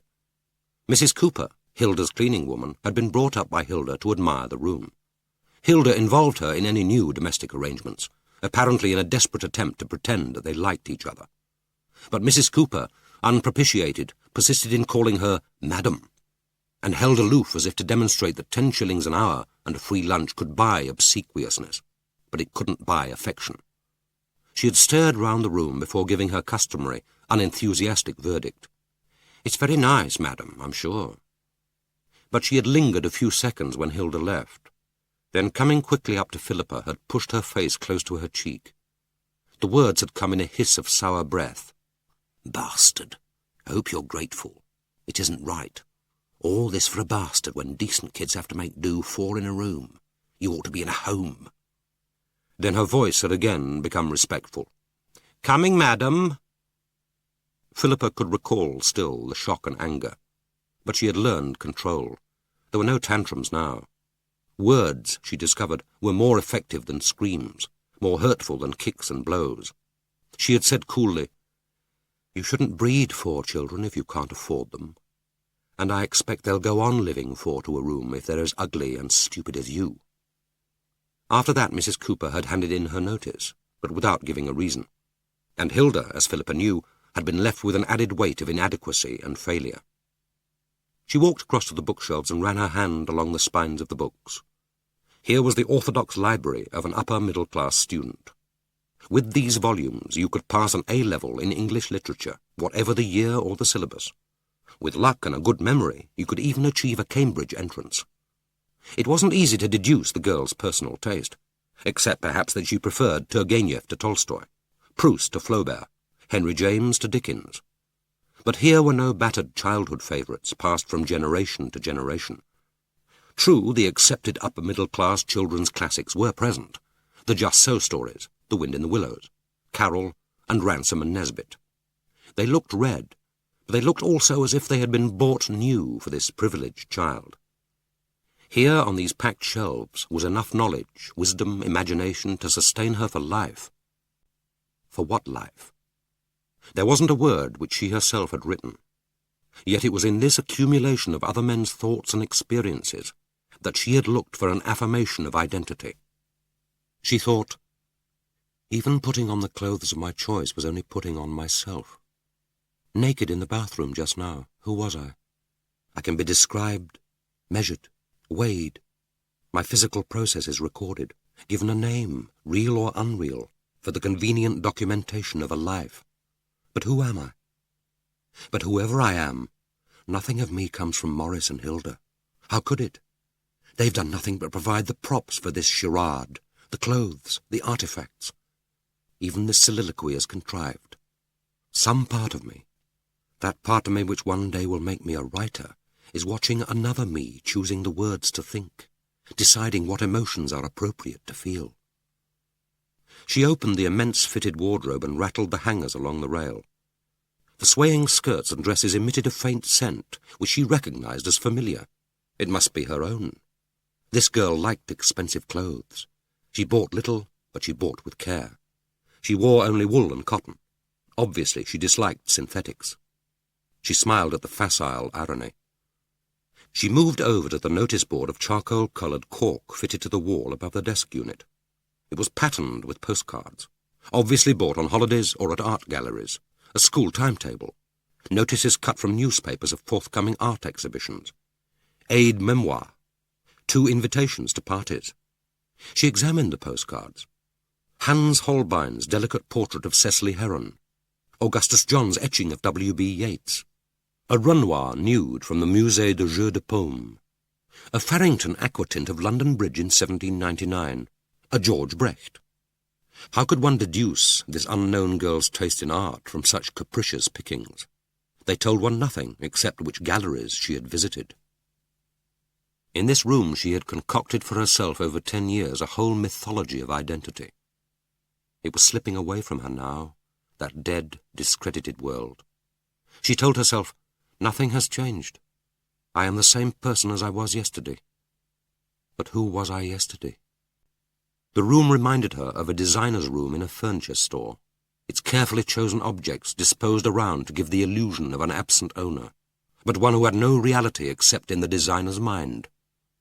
She recalled Hilda's face bending over her to tuck her in at night. Where am I when I'm asleep? You're still here, in bed. But how do you know? Because I can see you, silly. I can touch you. Only, of course, she very seldom did touch. The 3 of them lived distanced. That hadn't been Hilda's fault. When Philippa was tucked in at night, she had lain rigid, rejecting the final, and in the end merely dutiful, kiss, hating that moist encounter of the flesh more than the rough tickle of the blanket, which Hilda always drew from under the sheet and tucked against her face. But you know you are here, because you can see and touch me. When I'm asleep, I can't see or touch anyone. No one can when they're asleep. But you're still here in your bed. If I went into hospital and had an anesthetic, where would I be then? Not my body. Where would I be? Best ask Daddy. When I'm dead, where will I be? With Jesus in heaven. But Hilda had spoken that heresy against Morris's atheism without conviction. She was drawn again to the bookcase. Here surely, if anywhere, an answer was to be found. and here, ranked together, were the first editions of Morris's books, all inscribed in his hand with the name he had bestowed on her. It was surprising, in view of this industry, that no university had offered him a chair. Perhaps others prominent in his discipline detected in him a dilettantism, a less than wholehearted commitment to his subject. Or was it simpler than that? Perhaps the rebarbative arrogance of some of his public criticisms irritated or repelled them, as she suspected it might do his pupils. But here they were, the most recent fruits of his intellectual preoccupations, elegantly written for a sociologist, impeccable in scholarship and style, or so the critics said, the books which partly explained Morris. Now, of course, she saw that they explained her too.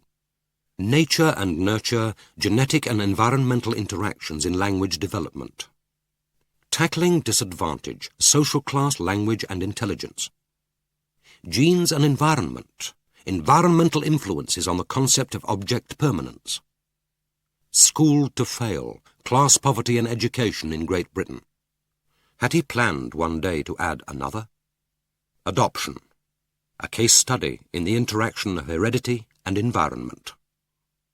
Last of all, she comforted herself with a long look at her most prized possession, the Henry Walton oil painting of the Reverend Joseph Skinner and family, which she had chosen as Morris's gift for her 18th birthday. It was an extraordinarily attractive and competent painting, with none of the slightly sentimental charm of some of his later works. Here was all the elegance, the order, the confidence, and the formal good manners of her favourite period in English history. The Reverend Skinner and his 3 sons were mounted. His wife and 2 daughters were seated in a barouche. Behind them was their solid, decent house. Before them, their carriage drive, their shadowed lawn set with oaks. They could have had no crises of identity. The long Skinner faces, the high-arched Skinner noses proclaimed their lineage. And yet they spoke to her, telling her only that they had lived and suffered, endured and died. And so in her time would she. Chapter 6. Harry Cleghorn, who, at 45 and already balding, still managed to retain his reputation as an up-and-coming politician, looked to Philippa so like a successful Tory backbencher that she supposed his political career to have been inevitable. He was strongly muscled, with a smooth, high-coloured skin, hair so black that it looked dyed, and a moist, rather petulant mouth, whose lips, red at the outlines as if lipsticked, revealed when he spoke an underbleb of soft pale pink. As far as Philippa could see, he and Morris had nothing in common, except their appearance together as members of the same television chat show, and their status as television personalities. But what else did they need to have in common? Differences of background, temperament, interests, or political philosophy all faded in the unifying glare which the television studio light shed on the company of the elect. Nora Cleghorn faced her across the table, her over-made-up face softened by the candlelight. She must have been attractive when she was 20 to those who liked fair, doll-like prettiness, but hers was a beauty which faded early, depending as it did on a pert perfection of skin and colouring, and not on bone structure. She was a silly woman, excessively proud of her husband, but few people disliked her, perhaps because there was something endearingly naive about a belief that membership of the House of Commons represented the summit of human aspiration. She was, as usual, overdressed for an informal dinner party, gleamingly metallic in a sequined sleeveless top over a velvet skirt. As their shoulders brushed in the doorway, she smelled to Philippa of hot, moist coins which had been steeped in scent. If Nora Cleghorn were overdressed, so was Gabriel Lomas, since he was the only man wearing a dinner jacket. But with Gabriel one knew that sartorial eccentricity was deliberate. Morris apparently liked him despite, or could it be because of, his affectation of an extreme right-wing Toryism. Perhaps it made a change from the majority of his students. For his part, Gabriel sometimes seemed to Philippa to be excessively interested in Morris. It was from Gabriel that she had learnt most of what she knew about Helena Palfrey. Since she had almost total recall of any conversation which really interested her, she could perfectly remember one snatch of conversation. "Your father is like all rich socialists. There's a Tory inside which he's struggling to keep down." She had replied, "I don't think Morris qualifies as a rich socialist. You shouldn't be misled by our lifestyle. He inherited this house and most of the furniture and pictures from his first wife. Morris's background is perfectly respectable from the comrade's point of view. Dad was a post office supervisor, leading light in the Union. Morris hasn't rebelled, merely conformed. He married an earl's daughter. I don't call that conforming. Admittedly an eccentric earl who is somewhat of an embarrassment to his class, but there's nothing suspect about his lineage. No Victorian creation there. Admittedly, too, knowing Lady Helena, people wondered why marriage until she produced a baby 7 months later, the only 7-month prem to weigh in at 8.5 pounds. Gabriel, how on earth do you get to know these things? An addiction to petty gossip acquired during childhood. Long summer afternoons in Kensington Gardens listening to Nanny and her cronies. Sarah, grossly overdressed, sitting up in the huge, shabby family pram, me trotting by the side. God, the suffocating boredom of those perambulations around the round pond. Be grateful, privileged little bastard that you are, that you were spared them. Now, as they started on their artichokes, Gabriel was indulging in a minor Morris tease, pretending to believe that a recent Labour Party political broadcast by a group of young socialists had been put out by the Tory party. Naughty of them, although I don't think it will make them any converts. And if they wanted to scare us, I think they rather overdid it. Surely even the young comrades don't actually mouth such a risible combination of spurious philosophy, class hatred and discredited economic theory. And where on earth did they find those singularly unattractive actors? Positively scrofulous, most of them. I don't think there's been any research to examine the correlation between acne and left-wing opinions.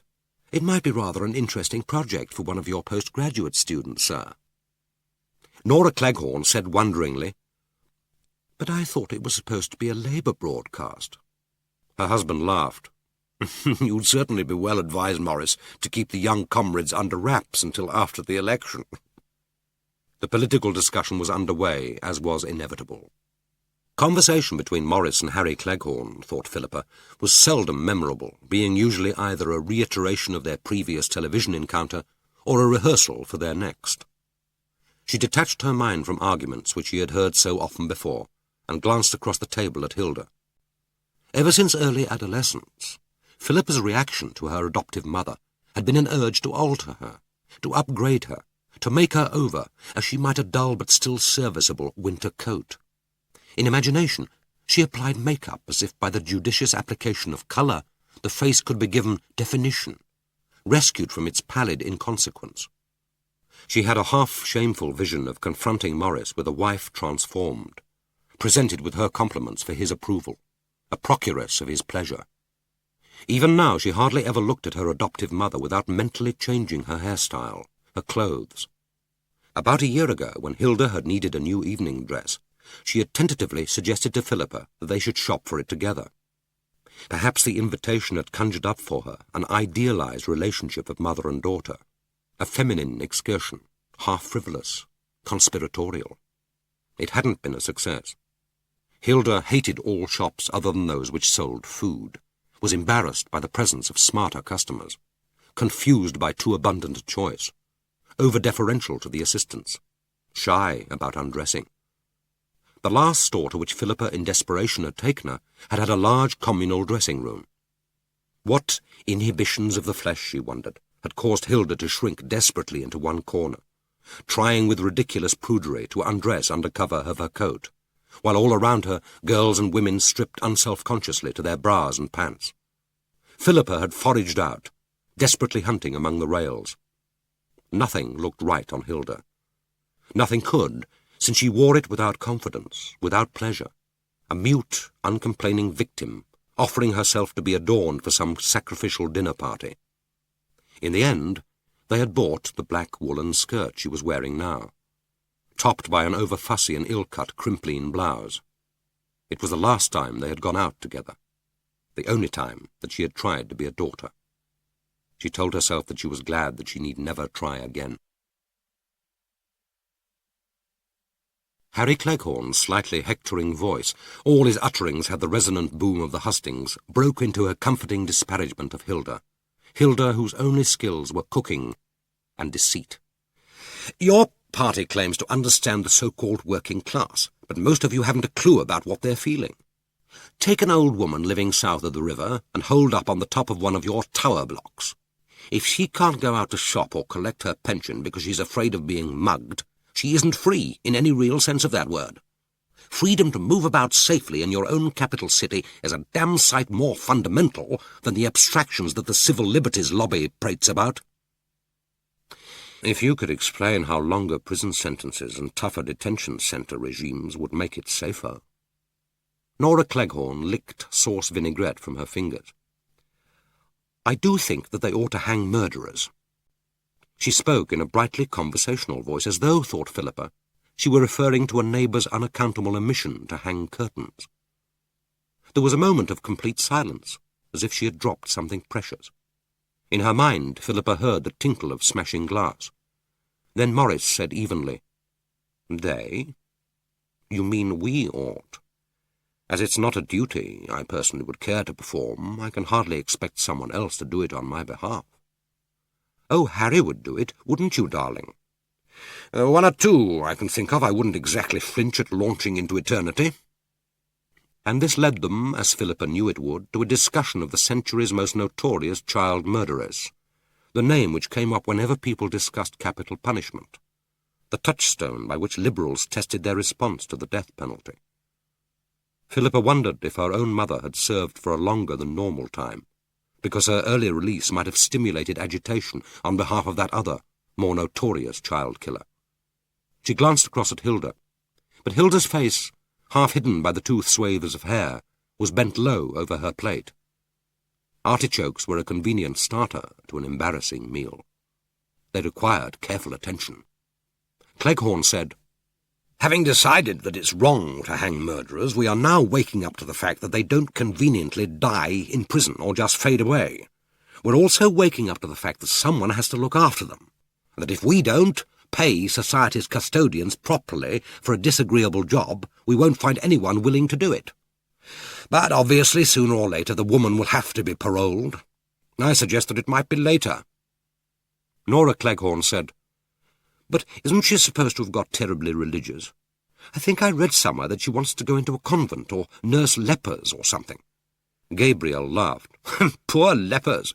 They seem always to be selected as the sacrificial victims of someone's contrition. You'd think they had enough troubles already.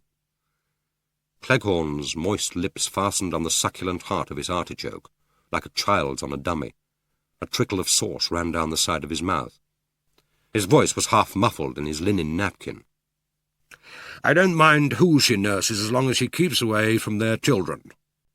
His wife said, But if she really has reformed, she wouldn't be agitating to get out of prison, would she?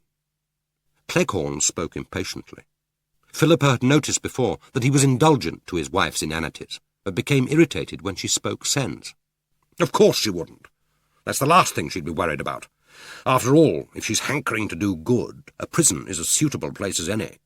All this talk about contrition is nonsense. She and her lover tortured a child to death. If she ever comes to an understanding of what she's done, I don't see how she could bear to go on living, let alone start planning for a life outside. Gabriel said, So we must hope for her own sake that she is unrepentant. But why all this public interest in the state of her soul? I suppose that society has a right to punish her, to deter others, and to demand what assurances are possible that she's no longer dangerous before letting her out. What we haven't the right to demand is repentance. That's a matter between her and her God. Philippa said, Of course. It's as arrogant as me, a Gentile, proclaiming that I've forgiven the Nazis for the Holocaust. The statement has no meaning. Morris said dryly, As little meaning as the statement that repentance is between her and her God. Cleghorn laughed. Now, Morris, leave that theological argument for your encounter with the bishop. What are they paying you for the new series, by the way? The conversation turned to contracts and the foibles of television producers. There was no more talk of murder. The meal dragged on through the veal, the lemon souffle, and finally to the leisurely coffee and brandy in the garden. It seemed to Philippa that she had never lived through a longer day. She had woken that morning as a bastard. How short, but how endless the hours which had legitimized her into horror and disgrace. It was like experiencing birth and death simultaneously, each separately painful, yet both part of the same inexorable process.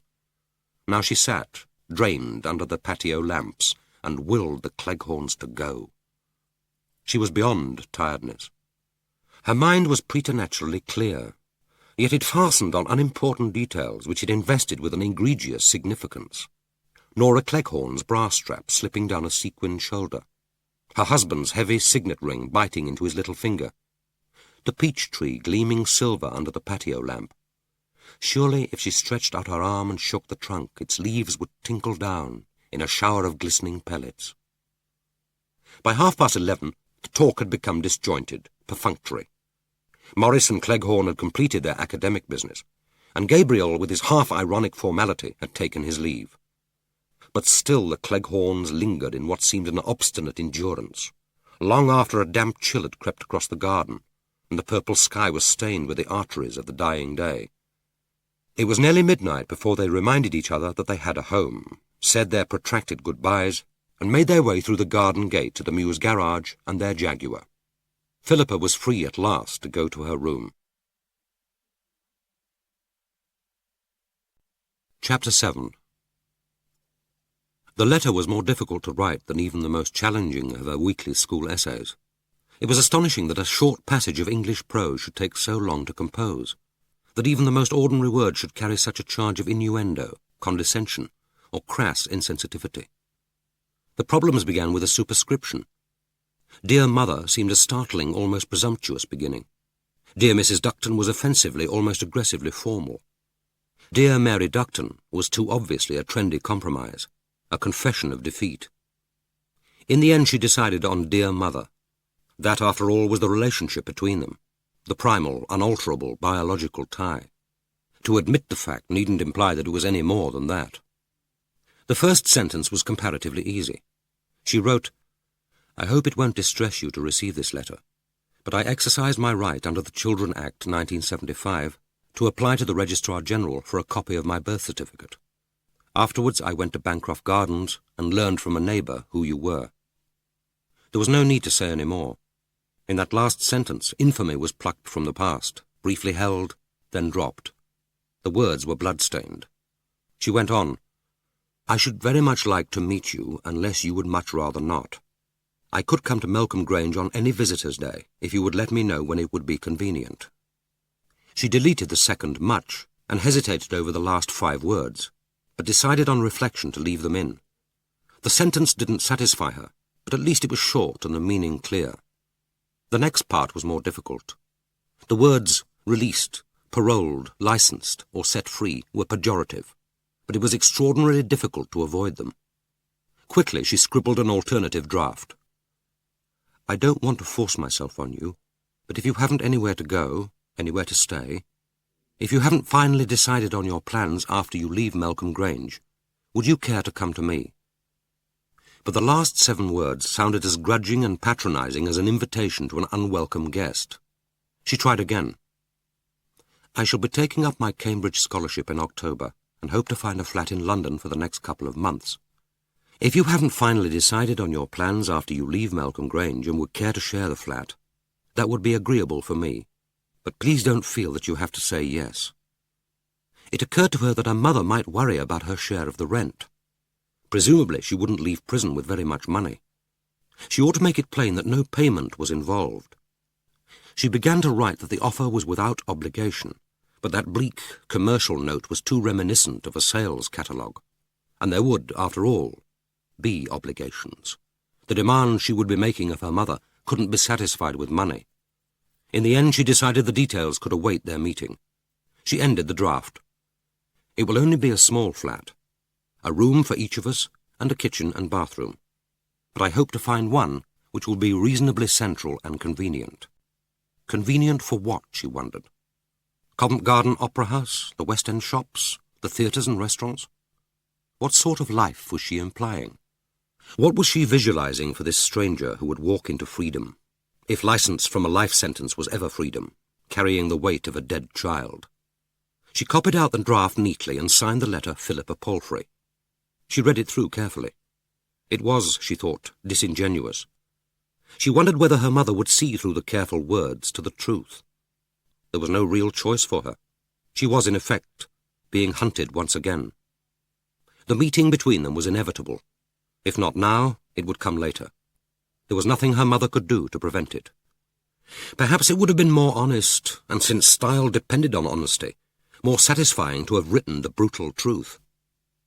If you have nowhere satisfactory to go when you're released from prison, would you care to share a flat with me in London until I go up to Cambridge in October? It can't be longer than that. I'm not intending to alter my life for you. I need to know who I am. If you need a room for 2 months, it would seem a fair exchange. Let me know if you'd like me to come up to Melcombe Grange to talk about it. She heard 2 sets of footsteps mounting the stairs. Then there was a knock. That must be Hilda. Morris, taught perhaps by Helena, would never have knocked. They stood there side by side, like a deputation, dressing-gowned.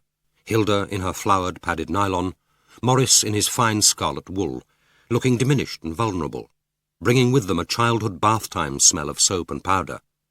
He said, "We have to talk, Philippa. I'm too tired. It's after midnight. And what is there to say? At least do nothing until you've seen her, spoken to her. I've already written. I'll post it tomorrow. Today, I mean. The offer means nothing if it isn't made before we meet. I can't look her over first, as if she were goods on approval."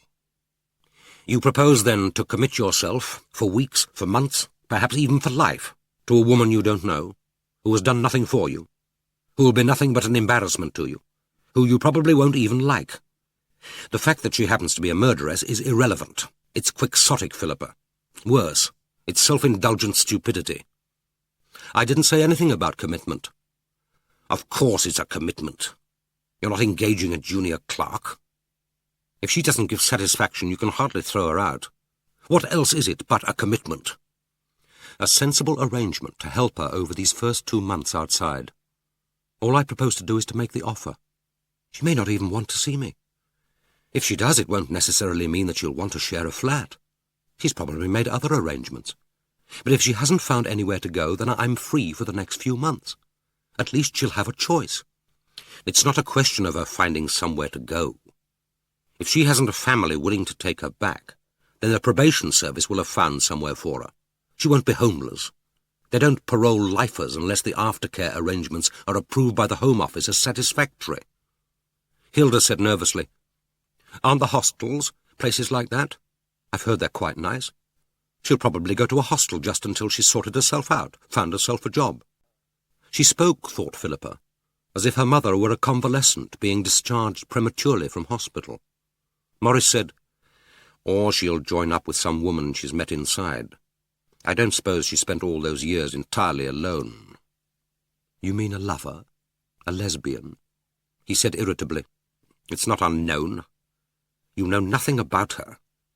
She let you go out of her life, no doubt because she thought it for the best. Now do the same for her. Hasn't it occurred to you that you may be the last person on earth that she wants to see again? Then all she has to do is say so. I shall write first. I'm not proposing to arrive at the prison unannounced. And if she gave me up, it's because she had no choice." Hilda's voice was a thin wail of protest. "But you can't just leave. What are people going to think? What can we say to your friends, to Gabriel Lomas?" "It's nothing to do with Gabriel. Tell them I'm abroad till October. That's what I was going to do anyway." "But they're bound to see you in London. They'll see you with her." "What if they do? She won't be branded on her forehead with a divine stigma. I'll think of something to tell your friends, if that's all you're worried about. And it's only for a couple of months. People do leave home occasionally." Morris came into the room and walked over to the Henry Walton. Studying the picture, his back to her, he said, "How much have you read about the murder?" "I haven't read anything. I know that she killed a child called Julie Scase after my father raped her." "You haven't consulted the newspaper reports of the crime?" "No. I haven't the time to grub about in the archives, and I don't want to." "Then I suggest that before you do anything foolish, make any decision, you get hold of the newspaper cuttings and the trial report and learn the facts." "I know the facts. They were told to me this morning with brutal explicitness. I'm not going to spy on my mother before I meet her. If I want any more facts, she can give them to me. And now, please, I'm very tired. I'd like to go to bed. Chapter 8. 2 days later, on Friday the 14th of July, Norman Skase celebrated simultaneously his 57th birthday and the last day of his career as a local government accounts clerk. He had told his colleagues that he had been left a modest legacy by an uncle, sufficient to enable him to freeze his pension for 3 years and to take a premature retirement. The lie worried him. He was unpractised in lying. But something had to be said to explain how a middle-grade, unqualified clerk, who, to their knowledge, had worn the same suit to work for the last 5 years, could afford the indulgence of an early retirement. He could hardly tell them the truth, that the murderess of his child was due to be released from prison in August, and that there were arrangements which he had to make, matters to which he must now devote the whole of his time. Celebration was not a word he would have used either for the birthday or for his last day at the office. He would have been grateful to have been allowed to slip quietly away, as he had at the end of every working day for the last 8 years.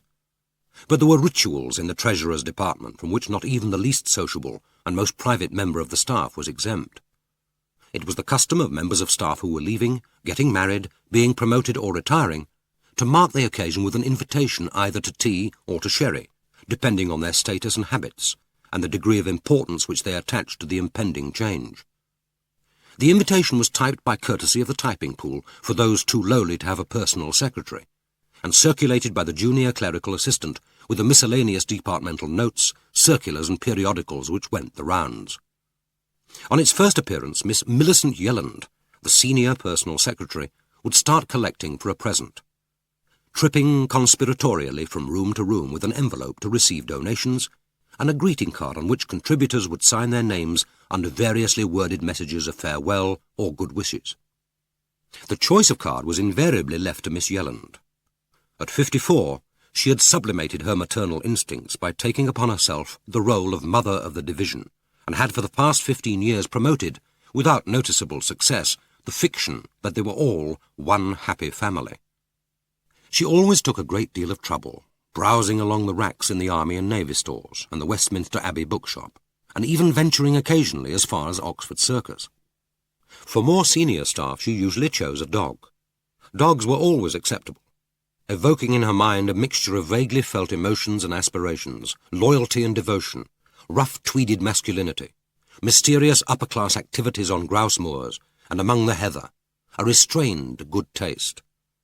Since a country cottage, with its suggestion of shared connubial bliss, was unsuitable for a widower, and it was impossible to associate Mr. Skase with anything as frivolous as Bambis or black cats, she decided on a moorland scene, featuring a shaggy dog of indeterminate breed with a pheasant in its mouth. When she examined the card again in her office, she had a qualm of doubt. The pheasant, at least she supposed it was a pheasant, looked so very dead, pathetic really, with its drooping neck and glazed eye. It was hardly what you would call a cheerful card. She hoped that Mr. Skase didn't disapprove of blood sports. And when one came to examine it, the expression on the dog's face was really most unpleasant, almost gloating. Well, it would have to do now. She had spent 33 pence from the collection of £10, a disappointing sum, but then poor Mr. Skase had never particularly put himself out to be popular, and it would be an idiotic waste to buy another card. It was a pity that he was so difficult to choose for. On the death of his wife 8 months ago, about which he had been as reticent as he was about any of his private concerns, she had sent a mourning card on behalf of the division, a silver cross wreathed with violets and forget-me-nots. Afterwards, she had wondered whether her choice then had been suitable. He had worked in the division for nearly 9 years, yet they knew virtually nothing about him, except that, like herself, he commuted to Liverpool Street from one of the eastern suburbs. They seldom met on the station, and sometimes she wondered if he deliberately avoided her. Some years previously, emboldened by 2 glasses of cheap sherry at the office Christmas party, she had asked him whether he had children, and he had replied no. After a few seconds he had added, "We did have a daughter, but she died young." Then he had flushed and turned aside, as if regretting that brief confidence. She had been made to feel tactless and inquisitive. She had murmured something about being sorry and had moved away, replenishing the outstretched glasses and responding to the office banter. But afterwards she had told herself that to no one else had he spoken about his child, that the confidence, even if involuntary, had been to her alone. She never mentioned it either to him or in the office, but cherished it as a small secret which somehow affirmed her worth in his eyes, and the knowledge of his private tragedy lent him an interest, almost a distinction, which intrigued her. After the death of his wife, she found herself indulging a private fantasy. They were both lonely, and he was thoughtful, conscientious. The junior staff didn't appreciate him, just because he insisted on punctuality and a proper standard of work. It took an older woman, a mature woman, to appreciate his qualities. Perhaps here was someone who would be a friend, and later, who knew, more than a friend. It wasn't too late for her to make a man happy. She would have someone other than mother to cook for and care for. But she knew she would have to make the first move. Inspiration came to her from the advice column of her woman's magazine, where one of the readers wrote that she was interested in a boy in her office, but he had never been more than polite and friendly. There had been no invitation, no date. The answer had been explicit. Buy 2 theatre tickets for something you think he'll like, then tell him that you've been given the tickets unexpectedly, and ask whether he'd care to see the show with you. It hadn't been an easy ploy for Miss Yelland to put into effect. There had been the difficulty of persuading a neighbour to sit with her mother, the problem of deciding what tickets to buy. In the end, feeling that music was the safest bet, she had queued for 2 expensive seats for a Brahms concert at the Royal Festival Hall for a Friday night. On the Monday she spoke to him. The few stiff words had been over-rehearsed, and her invitation sounded ungracious as well as insincere. He hadn't answered her at first, keeping his eyes on his ledger, and she began to wonder whether he had heard. Then he got clumsily to his feet, looked briefly into her eyes, and murmured, "It's very kind of you, Miss Yelland, but I never go out in the evenings." She had read in his eyes not merely embarrassment, but a kind of panic. Afterwards, scarlet with humiliation, since the rejection had been so absolute, she had sought solitude in the ladies' cloakroom. Tearing up the 2 tickets, she flushed them down the lavatory. It was, she knew, a stupidly extravagant gesture. The concert was a popular one. The bookings office could almost certainly have disposed of the tickets. But the gesture was some small comfort to her pride. She had never approached him again, and it seemed to her imagination that he became even more reserved, withdrew more completely beneath his carapace of quiet efficiency. And now he was leaving. For nearly 9 years he had circumvented her loving kindness. Now he was escaping for good. End of Disc 2. Disc 3. The formal goodbye was arranged for 12:30. By 1 o'clock, Mr. Wilcox, the chief accountant in the division, who undertook the ceremonies for staff whose status didn't warrant the personal appearance of the treasurer, was in full flood. "And if any of you were to ask me, as his senior officer, what I regard as the salient feature of Norman Scasey's work in this division, I shouldn't need to hesitate for a single second before giving you my judgment." He then hesitated for a nicely judged half-minute, giving the assembled division time to assume expressions of brightly anticipatory interest, as if this fascinating question had indeed been on their lips, while the deputy senior accountant cast lugubrious eyes at the ceiling. The junior personnel secretary giggled, and Miss Yelland smiled encouragingly at Scase across the throng. The smile wasn't returned. He stood there, holding the canteen glass in his hand, half filled with sweet South African wine, and stared slightly over their heads. He had taken the usual trouble with his appearance, neither more nor less. The formal blue suit was a little shabby now, the sleeves polished by the friction of desktop and ledger. The shirt collar was crumpled but very clean, and the nondescript tie precisely knotted. Standing there, a little apart, like a man under judgment, he reminded Miss Yelland of someone, a picture, a photograph, a newsreel, not someone known to her. Then she remembered.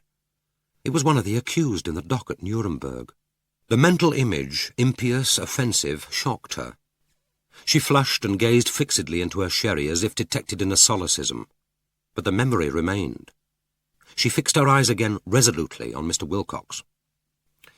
"It would be expressed in a single word," he pronounced, and proceeded to use a thesaurus.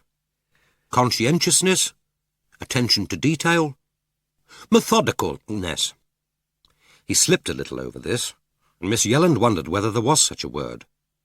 Complete reliability.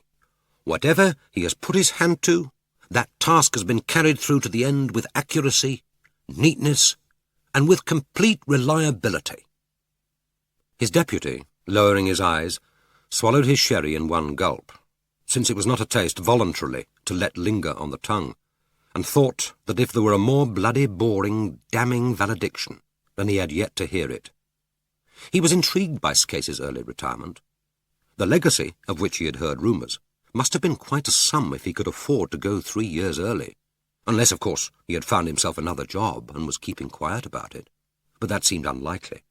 Who, these days, would want to take a 57-year-old chap without qualifications? And so the self-satisfied rhetoric boomed on. Sly innuendos about what Scase would do with his retirement. Congratulations only half jocular. He couldn't prevent the note of envy from creeping in that he could afford to freeze his pension and retire 3 years before he was due to go. The final conventional wish that he would enjoy a long, prosperous and happy retirement, and that the division's little gift would be to provide some small luxury which would remind him of their affection and respect. The cheque was handed over. There was a brief outbreak of self-conscious clapping, in which Mr. Wilcox joined with a curiously soundless and rhythmic clasping and releasing of his palms like a half-hearted cheerleader at a revivalist meeting, and all their eyes swivelled and rested on Scase. He blinked at the envelope which had been pressed into his hand, but he didn't open it. One might suppose that he didn't know the convention, that he was supposed to pretend he couldn't find the flap, raise a gratified eyebrow at the size of the cheque, exclaim over the design on the card, and study the inscribed names. But he clutched it in his delicate hands as a child might do, uncertain if it were really his. He said, "Thank you very much. I shall miss the division in many ways after nearly 9 years." "9 years hard!" someone called out, and laughed. He didn't smile. "After nearly 9 years," he repeated. "I shall buy a pair of binoculars with your kind gift, and they will remind me of old friends and colleagues in local government. Thank you." Then he smiled. He had a singularly sweet smile, but it was so transitory that those who saw it were left wondering whether there had indeed been that extraordinary transformation. He put down his unfinished drink, shook hands with one or two closest to him, and left them. Back in the small room which he shared with 2 other clerks, he had already packed his few belongings in a plastic carrier bag. His cup and saucer carefully wrapped in yesterday's Daily Telegraph, a ready reckoner and dictionary, his toilet bag. He gave a last look round. Nothing remained to be done. Making his way to the lift, he wondered what they would have said, how they would have looked if he had spoken quite simply what was in his mind. "I have to retire early because there is something I must do in the next few months. A task which will take a great deal of time and planning.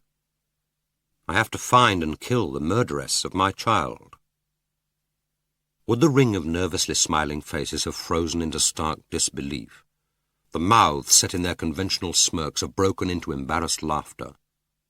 Or would they have stood in a surrealist charade, still smiling, still nodding, toasting him in their cheap sherry, as if the dreadful words were as meaningless as Mr. Wilcox's pompous platitudes? The thought that he might actually hear himself speaking the truth had come to him during the last seconds of Mr. Wilcox's peroration. He hadn't, of course, been seriously tempted to such folly, but it surprised and slightly offended him that so iconoclastic and so melodramatic a conceit should have entered his mind. He was not given to the grand gesture, either in thought or action. Killing Mary Ducton was a duty, which he neither wanted to escape, nor could escape even had he wanted to. Certainly he planned to commit a successful murder, in the sense that he intended to avoid detection. It was justice, not martyrdom, that he sought. But never until this afternoon had it occurred to him to wonder what his colleagues would think of him as a prospective killer, and he felt obscurely denigrated, his serious purpose cheapened into melodrama, that the thought should have occurred to him now. Chapter 9. He took his usual way home over Westminster Bridge, across Parliament Square, down Great George Street and into St James's Park. The quicker way to Liverpool Street Station on the Eastern Suburban Line was by Waterloo and the City Line, but he preferred to walk each evening over the river and take the Underground from St James's Park. Since Mavis's death, he had been in no hurry to get home. There was no hurry now. St James's Park was crowded, but he managed to find room on a bench beside the lake. Carefully he lowered the hold-all with his few belongings and placed it on the path beneath his feet. Staring at the lake through the boughs of a willow, he realized that he had sat in this identical spot 8 months previously, in his lunch hour on the day after his wife's death. It had been an unusually cold Friday in November. He could remember a smudged sun, high above the lake like a great white moon, and the willow fronds slowly shedding their pale lances onto the water. In these burgeoning rosebeds there had been a few tight red buds, blighted by the cold, their stems choked with dead leaves. The lake had been bronzed and wrinkled, with at its centre a great salver of beaten silver. An old man, surely too old to be employed by the city council, had shuffled along the path past him, spearing the sparse litter. The park then had held an air of sad decrepitude, the handrail of the blue bridge worn by tourists' hands, the fountain silent, the tea-house closed for the winter. Now the air was loud with the staccato chatter of tourists, the shrieks and laughter of children. Then, he remembered, there had been one solitary child with his mother. The gulls had risen squawking before his harsh, cracked laughter, and he had stretched out his arms, willing their plump bodies to fall into his palms. Under the far trees, patches of early snow had lain between the clumps of grass, like the discarded litter of the dead summer. Remembering that day, he could almost feel again the November cold. He shut his eyes against the sunlit greenness of the park, the sheen on the lake, blotted out the calling voices of the children and the distant beat of the band, and willed his mind back to the hospital ward in which Mavis had died. It had been an inconvenient day and time to die, the Thursday of the major operation list, and at 4 in the afternoon, when the trolleys were coming back from the theatre. These things, he had sensed, were better managed at night, when the patients were settled or asleep, when there was time for the nursing staff to turn aside from the battle and minister to those who had already lost it. The staff nurse in charge, harassed, had explained that normally they would have moved his wife into a side ward, but the 4 side wards were occupied. Perhaps tomorrow. There was the unspoken commitment that if she could die more conveniently, then she could die with comfort. He had sat by her bed behind the drawn curtains. Their pattern was forever fixed in his mind, small pink rosebuds on a pink background, cosy, domestic, a prettification of death. They were not completely drawn, and he could glimpse, through the gap, the business of the ward, trolleys being wheeled beside the waiting beds with impersonal efficiency, the long-gowned nurses steadying the swinging drip bottles, voices and passing feet. From time to time a ward orderly put her head round the curtains and asked brightly, "Tea?" He took the cup and saucer, thick white china with 2 lumps of sugar already dissolving in the spill of brown liquid. Both her arms lay outside the coverlet. He held her left hand, wondering what dreams, if any, peopled the uplands of her valley of the shadow.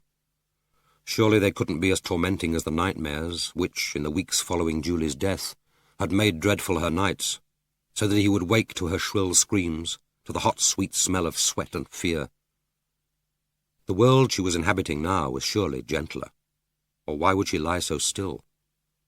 The passing expressions of her face, which he watched with detached interest, were the transitory hints of emotions which he could no longer feel, a peevish frown, a sly, unconvincing smile, which reminded him disconcertingly of Julie as a baby when she had wind, a petulant frown, the illusion of thought. From time to time her eyes flickered and her lips moved. He bent his head to listen. "Better use a knife. It's more certain. You won't forget." "No, I won't forget." "You've got the letter?" "Yes, I've got the letter." "Show me." He took it from his wallet. Her eyes focused on it with difficulty. She stretched her right hand trembling towards it and touched it as a believer might touch a relic. She tried to fix her eyes on it. Her jaw dropped and began to quiver, as if the effort of concentrating on that oblong of creased white paper had released the final disintegration of muscle and flesh. He took her dry hand in his and pressed it against the envelope. He said, "I won't forget." He remembered when she had written the letter. It had been just 1 year before, when the cancer had been first diagnosed. They had been sitting together, distanced, on the sofa, watching a television program about the birds of Antarctica. After he switched off, she had said, "If I don't get better, you'll have to do it alone. That might not be easy. You'll need an excuse for finding out where she is. And after she's dead, if they suspect you, you'll have to explain why you traced her. I'll write a letter of forgiveness, and you can say that you promised me on my deathbed to deliver it into her hand." She must have been planning that, thinking it all out the time they were watching the program together. He could still remember the sudden jolt of disappointment and fear. Somehow he had believed that her death might release him, that he wouldn't be expected to carry the burden alone. But there was to be no escape. She had written the letter at once, sitting at the kitchen table, and had placed it in an unsealed envelope, remembering that he might need to show it to someone in authority, someone who might let him know where the murderess was. He hadn't read it at the time, and he hadn't read it since. He had carried it with him in his wallet. Until this moment, so short a time before her death, she had never mentioned it again. She sank into unconsciousness. He sat on, stiffly beside her, letting the dry hand rest beneath his.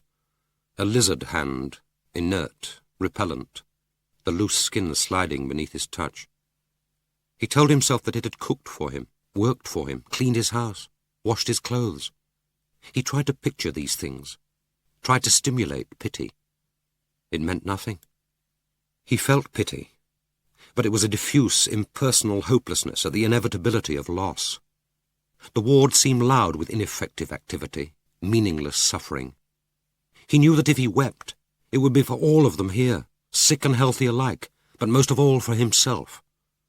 He had to make an effort of will not to draw his hand away. He was helped by the thought that the staff nurse might draw back the curtains and would expect to find him sitting thus linked, dispensing the final consolations of the flesh. Love had died. The woman had throttled it to death when she throttled the life out of their child. Perhaps it hadn't been very strong to die so easily and thus vicariously, but it had seemed strong. They had loved, as surely as every human being did, each to the limit of his capacity. But they had failed each other at the end. Perhaps she had been the most culpable, because the stronger. But somehow he should have been able to help her back to a kind of living. Now there was one way left in which he wouldn't fail her. Their joint purpose must now be his alone. Perhaps the death for the woman would be both an expiation and for him a release into some kind of life, a justification of the long, lost years. She had nourished grief and revenge like a monstrous fetus, ever growing but never delivered. Even her general practitioner, wearily drawing his prescription pad towards him and writing yet another letter for a psychiatric outpatient appointment, made it plain that he thought she had grieved long enough. Grief, after all, was an indulgence, having no merit, no social value, rationed out like coins to the deserving poor, a commodity the strong and self-reliant were too proud to need. Perhaps, he thought, the Victorian habit of formal mourning had its uses. At least it defined the accepted limits of public indulgence. A year in black for a widow, he remembered his grandmother had told him, then 6 months in grey, then in mauve. Those expensive conventions were not, of course, for her, but she had observed them with approval in the large town houses in which she had served as a parlour-maid. How long, in black, he wondered, for a raped and murdered child? Not long, perhaps. In his grandmother's time there would have been a replacement within a year. How easily humanity subscribed to the universal commercial imperative, business as usual. You have your life to live, they had told Mavis, and she had gazed at them with huge, uncomprehending eyes, since, so obviously, she no longer had her life to live. You must think of your husband, her doctor had commanded, and indeed she had thought of him. Lying stiffly, speechlessly, side by side in the double bed of that back suburban bedroom, he had stared into the darkness and seen her thoughts, self-reproachful, like a darker cloud against the blackness of the ceiling, or a contagion spreading from her brain to his. Never once had she turned to him. She had occasionally stretched out her hand, but when he had taken it, had withdrawn it, as if the flesh which had impregnated her had become repulsive. Once, shy and with a sense of betrayal, he had made himself speak to their doctor. The answer, glib and professional, had done nothing to help. She associates physical love with grief, with loss. You must be patient. Well, he had been patient. Patient unto death. She was trying to speak again. He bent down and caught her breath, sour-sweet with intimations of decay, and had to resist the temptation to put his handkerchief to his mouth to shield him from contamination. He held his breath and tried not to swallow, but in the end he had to take her death into himself. It took her several minutes to get out the words, but when they came between the gibbering lips, her voice was surprisingly clear, gruff and deep, as it had never been in life. "Strong," she said. "Strong." He didn't know what she meant by that word. Was it a final exhortation to him to stay strong in resolution? Or did she mean that the murderess was strong, too strong for him to overcome her if he came unweaponed to the kill? Standing there in the dock of the Old Bailey, she hadn't struck him as particularly tall or robust, but perhaps that court, so unexpectedly small, so anonymous, patterned in pale wood, diminished all human beings, guilty and innocent alike. Even the judge, scarlet-sashed under the royal coat of arms, had shrunk to a bewigged marionette. But the years in prison wouldn't have made her less strong. They looked after you in prison. You weren't overworked or underfed. When you were sick, they gave you the best medical care. They saw that you got your exercise. When he and Mavis had talked together about the killing, they had planned to throttle the woman, since that was how Julie had died. But Mavis was right. He was on his own now. He had better use a weapon. He hadn't wanted her to die like this, in bitterness and hate. This, too, the murderess had taken from them with so much else. Love, the solace of responsive flesh, companionship, laughter, ambition, hope, and, of course, Julie. Sometimes, to his surprise, he almost forgot Julie. And Mavis had lost her God. Like all other believers, she had made him in her own image, a Methodist God, benign, suburban in his tastes, appreciative of cheerful singing and mildly academic sermons, not demanding more than she could give. The Sunday morning chapel had been more a comfortable routine than an imperative to worship. Mavis had been brought up a Methodist, and she was not a woman to reject early orthodoxies. But she had never forgiven God for letting Julie die. Sometimes Scase thought that she had never forgiven him. Love had died chiefly because of guilt, their joint guilt. Her blame of him, his blame of himself. She would return to it again and again. We shouldn't have let her join the guides.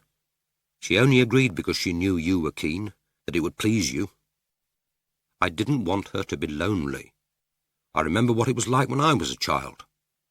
You should have called for her every Thursday. It wouldn't have happened if you'd called for her. But you know she wouldn't let me. She told us that Sally Meakin always walked home with her across the recreation ground. But Sally Meakin hadn't. No one had, and Julie had been too ashamed to ask for him to call for her. She had been like him as a child, unattractive, solitary, introspective, coping as best she could with the irrational terrors and uncertainties of childhood. He had guessed why she hadn't taken the short-cut home across the recreation ground.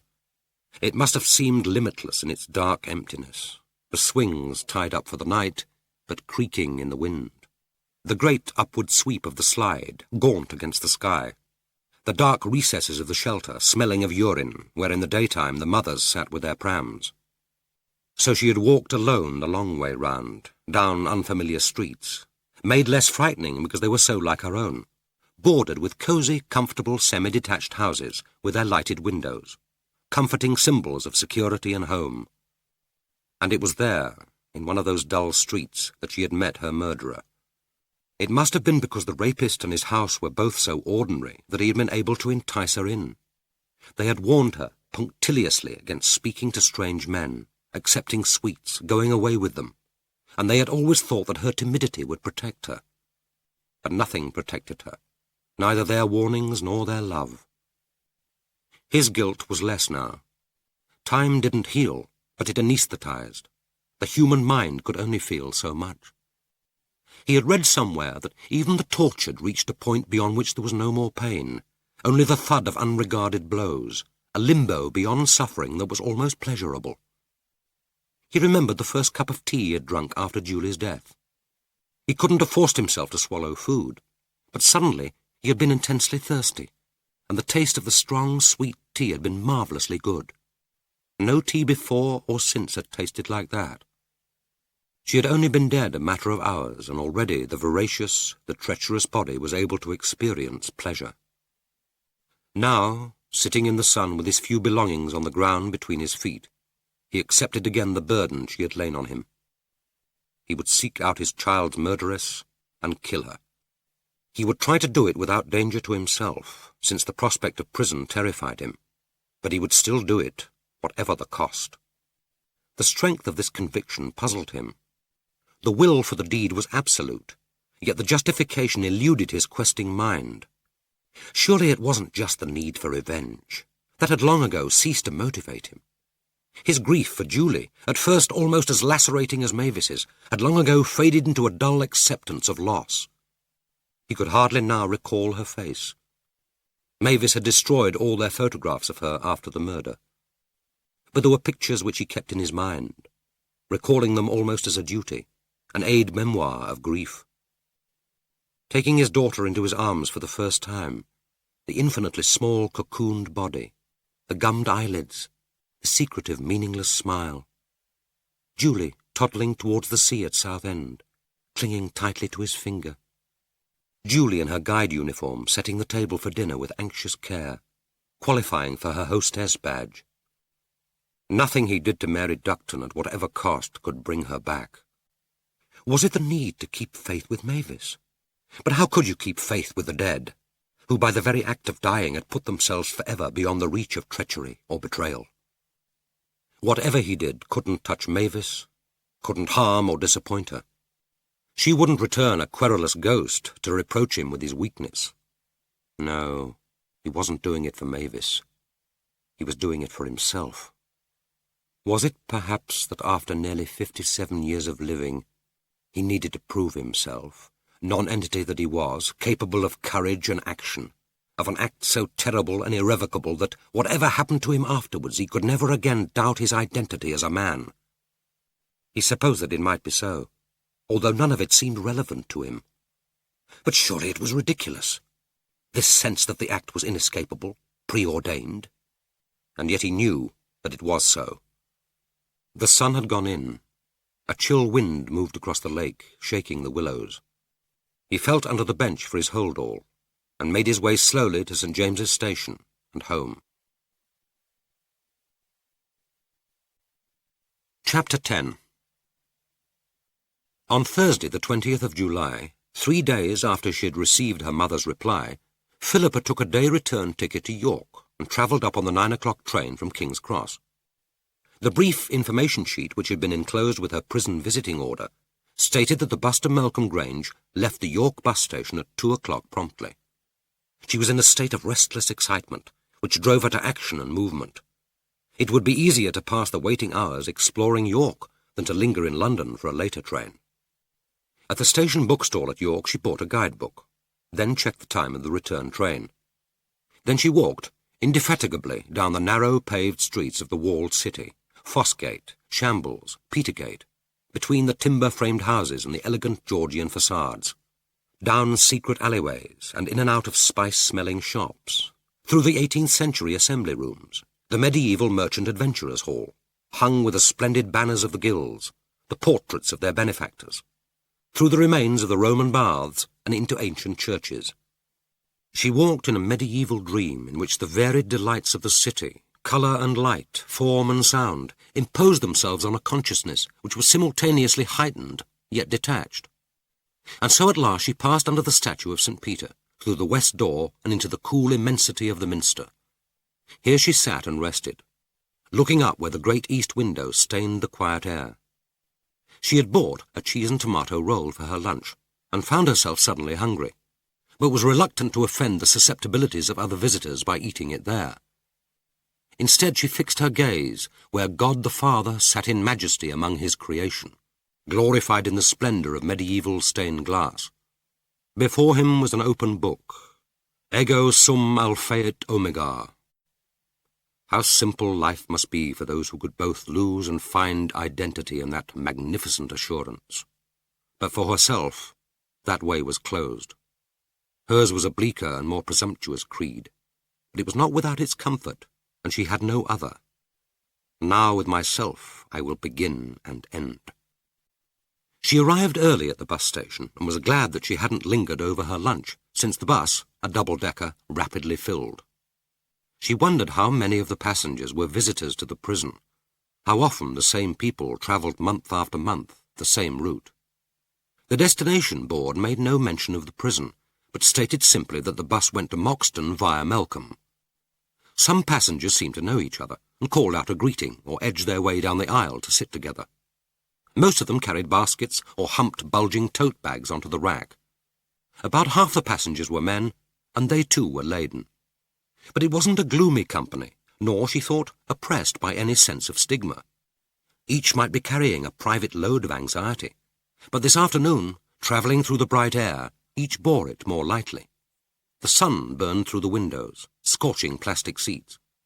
The bus smelled of hot leather, bodies, newly baked cakes, and the strong, grass-scented summer breeze. Almost merrily, it bore its chattering load through sparse villages, down green, shadowed lanes, where the laden boughs of the horse-chestnuts scraped against the roof. Then, with a grind of gears, upwards, to a high, narrow road which ran between dry stone walls. On either side stretched the close-cropped fields, white with sheep. Only 3 passengers on the lower deck seemed immune to the general air of cheerful well-being. A middle-aged, grey-haired man, dressed with careful formality, who had taken his seat beside Philippa just before the bus moved off, and who spent the journey gazing out of the opposite window and restlessly turning a plain gold ring on his 3rd finger, and 2 middle-aged women who had settled themselves behind her and who talked for most of the journey, one of them in a querulous whine. "It's want with her every bloody month. It's all very well," I said, "but I can't do it. I'm keeping your bloody kids on the welfare. Bread 20 pence a loaf, and I can't do it. It's wool this month, if you please. 20 balls. She's knitting herself one of those jerkin things. George won't visit any more. He won't put up with it, not George." Her companion said, "They get wool in Paget's sale." "That's no bloody good. It has to be that new French wool. 80 pence an ounce, if you please. And what about the kids?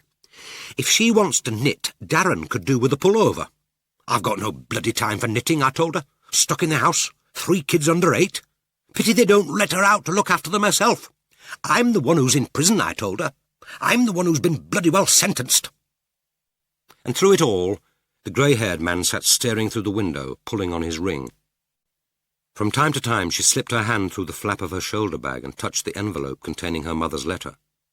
It had arrived on Monday the 17th of July, and it had been posted 2 days previously. It was as short and businesslike as Philippa's own, and she knew it by heart. "Thank you for your letter. Your offer is kind, but I think you ought to see me before you decide. I shall understand if you want to change your mind. I think you would be wise to change it. I have applied for a monthly visiting order for you, and if you care to come, I am, of course, always here." It was signed simply, Mary Ducton. The note of sardonic humour in the last line intrigued her, but then perhaps it had been meant to intrigue. She wondered if it was a self-protective device, a way of lowering in advance the emotional temperature of this first meeting. 20 minutes later, the bus slowed to turn left down a narrower road into a valley. The signpost said, Melcombe, 2 miles. They drove through a village of stone houses, past the Melcombe Arms and a general store and post office, over a humped bridge spanning a shallow, fast-running stream, then alongside an 8-foot stone wall. The wall was old, but in an excellent state of repair, and it seemed to stretch for miles. Then suddenly it ended, and the bus shook to a stop outside 2 immense wrought iron gates. They stood wide open. On the wall, the notice, painted black and white, was stark. H.M. Prison, Melcombe Grange. It was, she thought, a not entirely unsuitable house for use as a prison for all its stolid domestic origins. It was a 16th-century brick-built mansion with wide projecting wings, at whose junction with the centre block 2 heavy castellated towers rose like watchtowers. The rows of tall, mullioned windows, coruscated by the sun, were secretive, transomed with stone bars. The doorway was formidable, its heavily ornate porch symbolic of strength and security, rather than of the grace of hospitality. It was easy to see that the estate had been institutionalized. The sweep to the main door had been widened to provide a marked parking space for 6 cars, and to the right of the house she could see a row of prefabricated huts, craft rooms perhaps, or extra dormitories. On the lawn to the left of the main path, 3 women wearing bibbed overalls were tinkering, not very energetically, with a recalcitrant lawn-mower. They turned to stare at the stream of approaching visitors, without apparent enthusiasm. The openness, the absence of custodians, the beauty of the house stretching before her in its ageless calm, disconcerted and confused her. The bus had gone on its way, bearing the last few remaining passengers to the next village. She had forgotten to ask the time of the return journey, and she experienced a moment of irrational panic, that without this information there could be no return journey, that she was condemned to be stranded here in this prison, which was so alarmingly unprison-like. The visitors, sure of themselves, knowing what awaited them for good or ill, were streaming down the wide gravel path towards the house. Their shoulders dragged with the weight of their bags. Even the grey-haired man was carrying a bundle of books bound with a strap. Only she was coming empty-handed. She walked slowly after them, heart thumping. One of them, a coloured girl of about her own age, her hair minutely plaited and decorated with green and yellow beads, glanced back, then waited for her. She said, "You're new, aren't you? Saw you on the bus. Who do you want?" "I'm visiting Mrs. Ducton, Mrs. Mary Ducton." "Mary? She's in the stable block with me mate. I'm going there. I'll show you." "Oughtn't I to report to someone?" "You report to the warden's office over at the stables. Got your VO, have you?" Seeing Philippa's look of momentary incomprehension, she said, "Your VO, visiting order." "Yes, I've got that." Her companion led the way round the side of the house to a set of converted stables, across a cobbled yard, and through an open door to a small office. There was a woman prison officer there in uniform. The coloured girl handed over her visiting order and dumped her bag on the small table. The woman officer rummaged through the contents with brief expertise. She said in a pleasant Scottish accent, "My word, but you're smart today, Etty. Beats me how you have the patience to thread in all those beads." Etty grinned and shook her neatly decorative head. The beads danced and jangled, red to yellow and blue. The prison officer turned to Philippa. Philippa held out her pass. "Oh, yes, you're Miss Palfrey. This is your first time, isn't it? The governor thought you'd like some extra privacy, so I put a notice on the sitting-room door. You'll be all right there for an hour at least. You show Miss Palfrey the sitting-room, will you, Etty? There's a good lass. I can't leave the desk just for a moment." The room was a little way down the corridor on the right. Cardboard notice with the word "Engaged" was hung on the door. Etty didn't open it, but gave the door a gentle kick and said, "Here you are. See you on the bus, maybe." Then she was gone. Philippa opened the door slowly. The room was empty. She shut the door and leaned against it for a moment, glad of the comforting strength of wood against her back. Like Miss Henderson's office, this room had a spurious comfort. It was a transit lounge, but without the ostentatious vulgarity of an airport waiting room.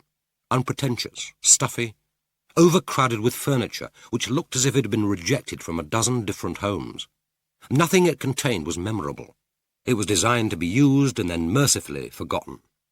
No transient would look back on this room with regret, or be tempted to leave a humming chord of her misery or hope on the bleak air. There were too many chairs, assorted in size or shape, disposed around 6 small, highly polished tables. The walls were plain and smudged in places, as if someone had cleansed them of graffiti. Over the fireplace was a print of Constable's hay wain, and below it on the mantelshelf a glass vase of artificial flowers. In the middle of the room was set a small octagonal table with 2 facing chairs. In contrast to the informality of the room, they looked as if they had been specially arranged. Perhaps a helpful inmate, instructed to see that the room was tidy, had placed them there, seeing every visit as a formal confrontation across an invisible but impregnable grille. The waiting minutes seemed to stretch for hours. Occasionally footsteps passed the door. It was as cheerfully noisy as school at mid-morning break. Philippa's mind was a turmoil of emotions, excitement, apprehension, resentment, and finally anger. What was she doing, abandoned here in this dreary room, where the furniture was too clean, the walls too grubby, the flowers artificial? They had a large enough garden. Surely they could at least provide fresh flowers. A cell would have been less disquieting to wait in. At least it didn't pretend to be anything but what it was. And why wasn't her mother here, waiting for her? She knew that she was coming. She must have known the time of the bus. What was she finding to do that was more important than being here?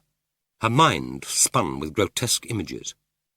Hair that had once been golden but was now dry as straw, dancing with threaded beads. Her mother's face sagging under the weight of makeup, a cigarette hanging from a slack mouth. Hands with painted talons stretched out to her throat. She thought, suppose I don't like her. Suppose she can't stand me. We've got to spend 2 months together. I can't get out of it now. I can't go back to Caldecott Terrace and tell Morris I made a mistake.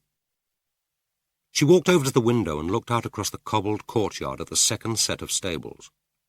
She would make herself think about the architecture. Morris had taught her how to look at buildings. This stable block was later than the house. It might even be Neo-Georgian. But the clock turret with its swinging golden cock looked older. Perhaps they had re-erected it when the original stables were demolished. They had made a good job of the conversion. But where was her mother? Why didn't she come? The door opened. She turned round. Her first impression, but so fleeting that the thought and its rejection were almost simultaneous, was that her mother had sent a friend to break the news that she had changed her mind, that she didn't want to meet her after all. It was stupid to have expected so much older a woman. And at first she looked so ordinary, a slight attractive figure in a grey pleated skirt, with a paler cotton shirt blouse and a green scarf knotted at the neck. All her grotesque imaginings fled like shrieking demons before a relic. It was like recognizing oneself. It was the beginning of identity. Surely, if she had met this woman anywhere in the world, she would have known herself to be flesh of her flesh. Instinctively, they each slowly took a chair and regarded each other across the table. Her mother said, "I'm sorry I've kept you waiting. The bus was early. I didn't want to watch out for it in case you didn't come." Philippa knew now from which parent she had inherited her corn-gold hair. But her mother's hair, shaped to her head like a cap and cut in a fringe above her eyes, looked finer and lighter, perhaps because it was streaked with silver. The mouth, wider than her own, had the same curved upper lip, but it was more resolute, the delicate droop at each corner less sensuous. But here was the pattern of her high cheekbones, her slightly arched nose. Only the eyes were different, a luminous grey, faintly streaked with green. They held a look of half-startled wariness, of endurance, like those of a patient facing once more the inescapable and painful probing. Her skin might once have been honey-coloured, but now looked clear, almost bloodless. The impression was of a face still attractive, still young, but from which colour had been drained by a perpetual weariness, of watchful eyes which had seen too much for too long. They didn't touch each other. Neither stretched a hand across the table. Philippa said, "What shall I call you?"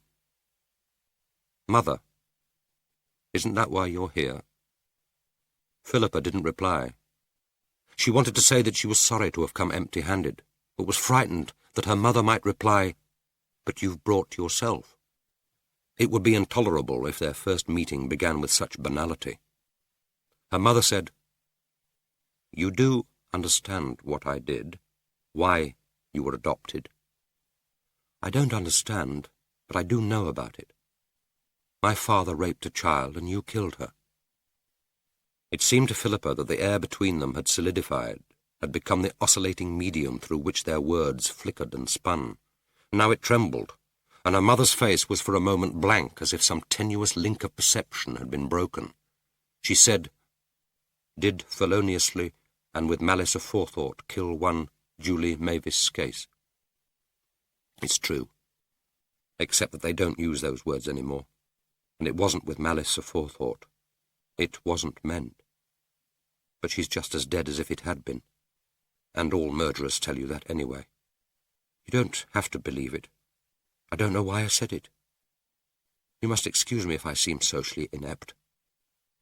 You were my first visitor for 9 years. If you tell me, why shouldn't I believe you? But it's irrelevant. You aren't a romantic, are you? You don't look as if you are. You haven't come here with the idea of proving me innocent. You haven't been reading too many crime novels. I don't read crime novels except Dostoevsky and Dickens. The noise from outside was louder now. The voices had become strident. Feet were pounding down the corridor. Philippa said, "They're a noisy lot, aren't they? It's rather like a boarding school." "Yes, sir. A boarding school with strict discipline, where they take difficult girls off their parents' hands. This part is the old stable block, converted into a pre-release hostel.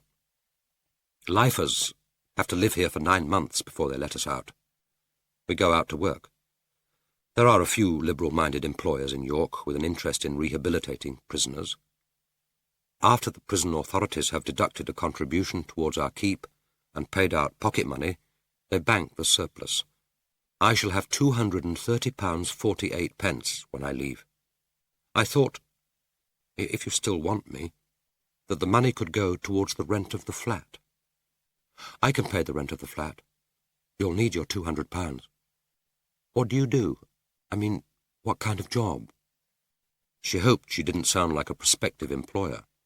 Her mother said, "I'm a chambermaid at a hotel. There wasn't much choice of work. Murderers are easier to place than thieves or confidence tricksters, but with unemployment as high as it is, the prison has to take what's on offer. But it does mean that I've had my insurance card stamped. Hotel work must be boring. Tiring, but not boring. I'm not afraid of hard work." The statement seemed to Philippa out of character, pathetic, almost demeaning. It embarrassed her by its naivety. It was too close to an appeal, the Victorian kitchen maid, desperate to be taken on. Suddenly she thought of Hilda, bending over the kitchen table. The memory of Hilda at that moment was intrusive and disconcerting. She said, "Do we have to stay in here? It's lovely in the sun. Can't we go outside?" "If you'd rather. The warden suggested that we might like to walk round the lawn. Visitors normally have to stay in the house, but he's made an exception for you, for us." A gravel path bordered with lime trees circled the immense lawn. It was here that they walked. The gravel glinted in the sun and was as hot as cinders to the soles of Philippa's feet. In the distance, the bleached skeletons of denuded elms, stricken by Dutch elm disease, stood like pale, distorted gibbets against the varying green of oak, beech, horse chestnut and silver birch. Occasionally their black shadows were broken by a path of green sward, and she could see tantalizing vistas leading to a circular rose garden, a bulbous stone cherub. The skeleton of a dried beech leaf trembled momentarily on the path before being ground to dust under her feet. Even at the height of summer there were always some dead leaves. Someone somewhere was burning them. There was a sweet, pungent smell redolent of autumn.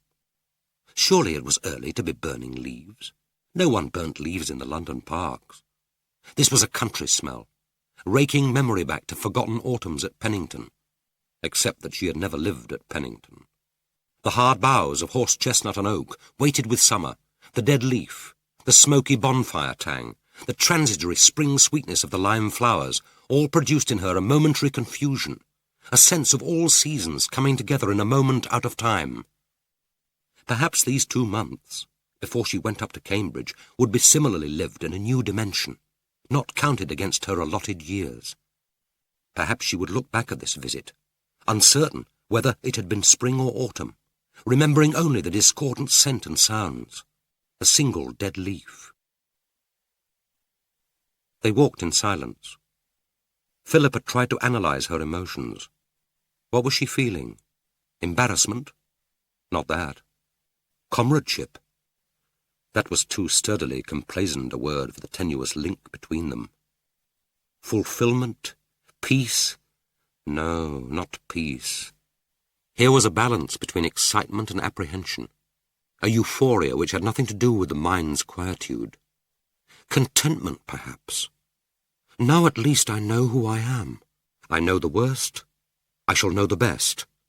Above all, a sense that it was right to be here, that this deliberate pacing, carefully distanced so that the first touch should not be casual, with a ritual of immense significance, an end and a beginning. She thought for the first time since she had heard it. I like her voice. It was low, unpracticed, tentative, as if English were a language her mother had learned. Words were symbols formed in the mind and seldom spoken.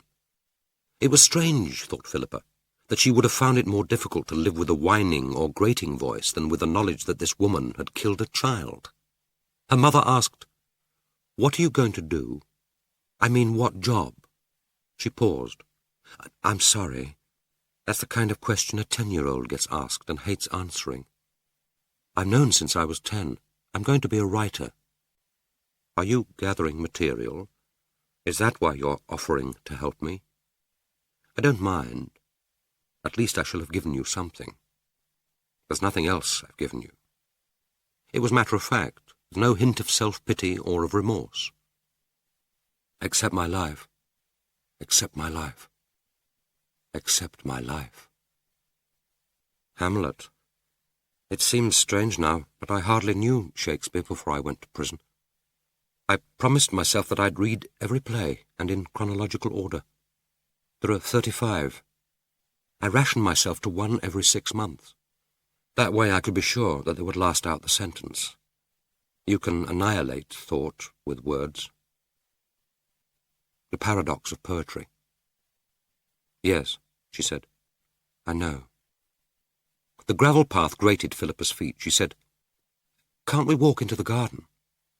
"We have to keep to this path. Rules. They haven't the staff to hunt people down all over the grounds." "But the gate wasn't locked. You could all walk out." "Only into another kind of prison." 2 women, obviously staff, were hurrying across the grass, running gawkily, lurching together. They weren't in uniform, but it was impossible to mistake them for inmates. One had thrown an arm round her companion's shoulder. Their laughter was happy, conspiratorial. Remembering that they mustn't be called warders, Philippa asked, "The prison officers, how have they treated you?" "Some like animals, some like recalcitrant children, some like mental patients. I like best those who treat us as prisoners." "And those 2 running across the grass, who are they?" "2 friends. They always ask to get posted together. They live together." "You mean they're lovers? Lesbians? Is there a lot of that in prison?" She remembered Morris's snide innuendo. Her mother smiled.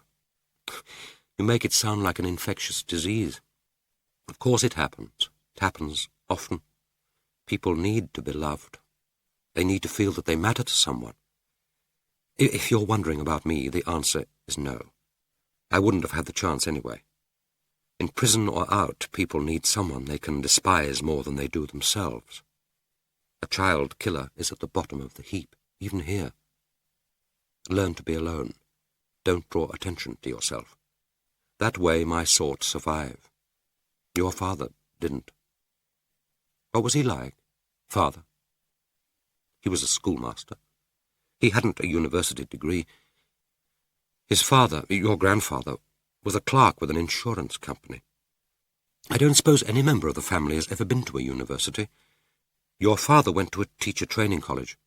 That was regarded as a great achievement. He taught the senior boys at an inner London comprehensive school until he couldn't stand it any more. Then he took a job as a clerk with the gas board." "But what was he like? What were his interests?"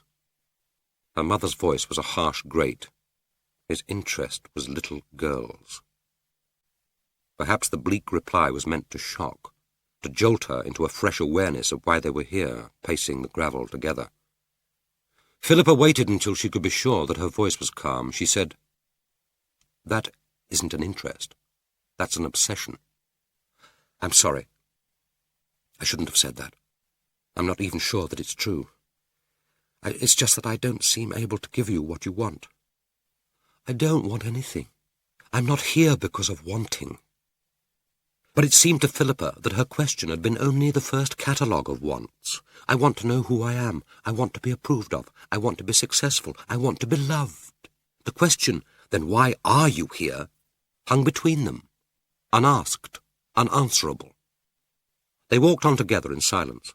Her mother seemed to be thinking. Then she said, "He liked second-hand books, exploring old churches, roaming city streets, taking a train to Southend for the day and walking to the end of the pier. He liked reading history and biography, never fiction. He lived in his own imagination, not other men's. He disliked his job, but hadn't the courage to change it again. He hadn't the courage to change anything. He was one of the meek who are supposed to inherit the earth. He liked you." "How did he manage to entice her into the house?" She disciplined her voice, politely interested, as if the inquiry were about some social trivia. "Did he take sugar in his tea? Did he enjoy sports? How did he rape a child?" "He had his right hand bandaged. It was quite genuine. He'd grazed it when he fell over a garden rake, and it had become septic. He had just come home from work when he saw her, walking home after her Girl Guide meeting. He told her that he wanted a cup of tea, but couldn't manage to fill the kettle. Ah, but that had been clever. He had seen a child coming down that suburban street, walking in the dangerous innocence of childhood. A Girl Guide in uniform, her good deed for the day.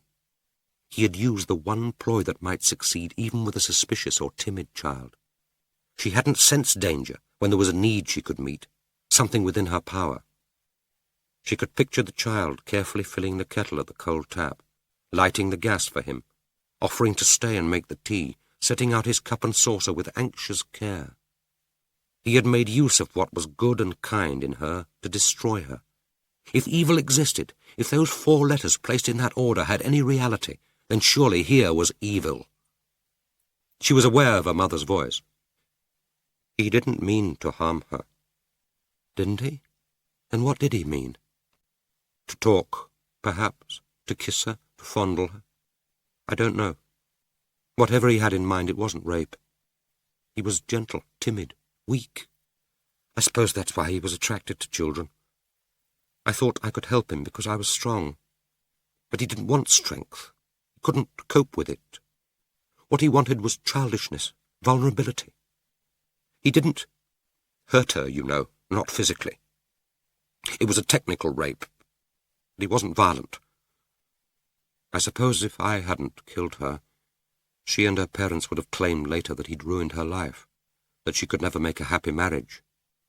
Perhaps they would have been right. The psychologists say that children never get over an early sexual assault.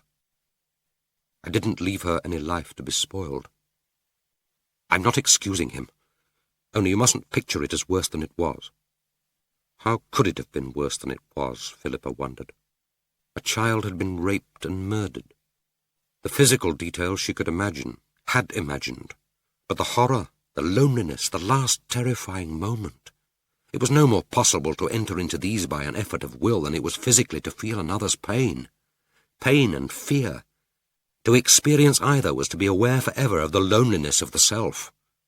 Morris, after all, had warned her in one of their short bouts of disconnected talk during these 4 days, when she had been waiting for her mother's reply. None of us can bear too much reality. No one. We all create for ourselves a world in which it's tolerable for us to live. You've probably created yours with more imagination than most. Having gone to that trouble, why demolish it? And she, in her arrogant confidence, had replied, "Perhaps I shall find out that it would have been better for me if I'd been contented with it. But it's too late now. That world has gone for good. I have to find another. At least this one will be founded on reality." "Will it? How do you know that it won't turn out to be just as illusory and far less comfortable? But it must be better to know the facts. You're a scientist, a pseudo-scientist anyway. I thought you held truth to be sacred." And he had replied, "What is truth?" said jesting Pilate, and would not stay for an answer. "Facts are sacred if you can discover them, and as long as you don't confuse them with values." They had circled the lawn once and were back at the Grange. Rejecting it, they turned slowly and began retracing their steps. She said, "Have I any relations on my father's side of the family?" "Your father was an only child. He had a cousin, but she and her husband emigrated to Canada about the time of the trial. They didn't want anyone to know about the connection. I suppose they're still alive. They haven't any children, and they were both middle-aged then, about 40, I think." "And your side?" "I did have a brother, Stephen, 8 years younger than I, but he was killed in Ireland the first year of the Troubles, before he was 20. He was in the army." "So my only uncle is dead, and there's no one else?"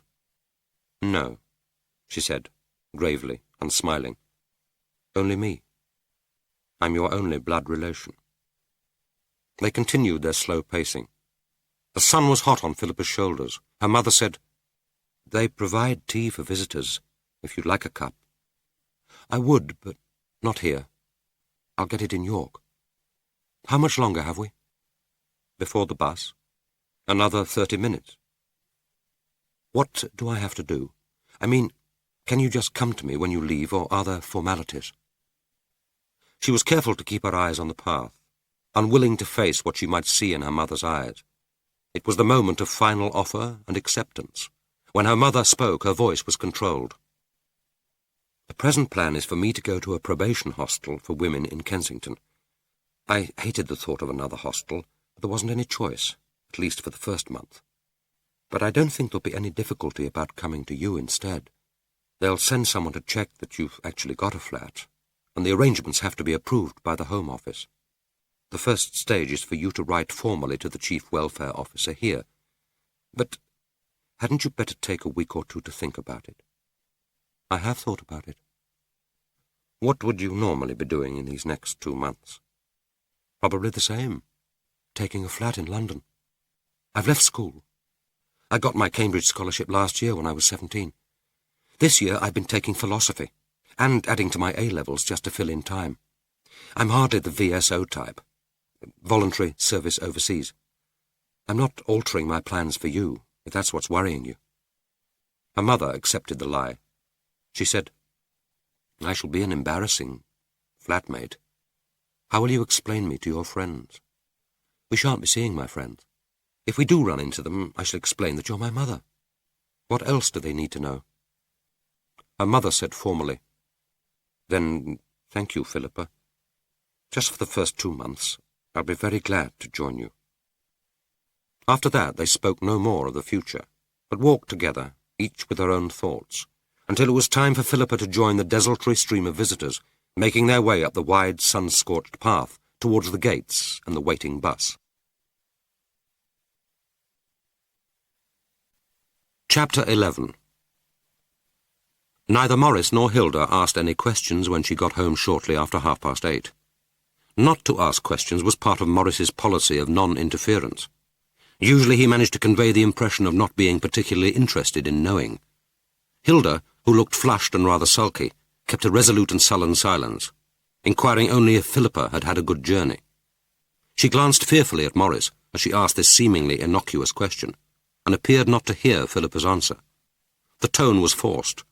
She might have been speaking to a newly arrived and not particularly welcomed guest. During a late dinner they sat like strangers, but strangers after all was what they were. It was a night when company would have been welcomed, but they drank their vichyssoise and ate their chicken marengo almost in silence. As she finally pushed her chair from the table, Philippa said, "My mother seems quite glad to share a flat for the next month or so. I'll start looking tomorrow." The words came out unnaturally loud, belligerent as a challenge. She was angry with herself that they should sound so forced, that despite her silent rehearsal throughout dinner, speaking them aloud had been so difficult. She had never been frightened of Morris. Why should she start being frightened of him now? She was 18, officially an adult, responsible to no one but herself. She was probably as free now as she was ever likely to be. She had no need to justify her actions. Morris said, "You won't find it easy to rent a flat at a price you can afford, not in central London anyway. If you need to borrow money, let me know. Don't go to the bank. There's no point in paying interest at the present rate. I can manage on my own. I've got the money I saved for my European trip. In that case, good luck. You'd better keep your key in case you need to come back. And if you are intending to move out permanently, it would be helpful if we could have as much notice as possible. I could probably find a use for your room." He made it sound, thought Philippa, as if he were dismissing an unwelcome paying guest. But that was how he had intended it to sound. Chapter 12. On Monday, the 17th of July, shortly after 9 o'clock in the morning, Skase rang a number in the city which he had rung every 3 months for the last 6 years. But this time the information he requested wasn't given to him. Nor, as usually happened, was it promised for a few days' time. Instead, Eli Watkin asked him to call in at the office as soon as it was convenient to him. Within half an hour he was on his way to Alleluia Passage off Ludgate Hill to see a man whom he had last seen 6 years ago. Then Mavis had been with him. This time he made his way past St. Paul's churchyard and into the dark, narrow little alley on his own. They had waited for 3 years after the end of the trial before getting in touch with Eli Watkin Investigations Limited. They found the firm's name in the yellow pages of the London telephone directory, among a list of some dozen private detective agencies, sandwiched between designers and diamond merchants. They spent a day in London visiting each office in turn, trying to assess from the address and outward appearance whether it was efficient and reputable.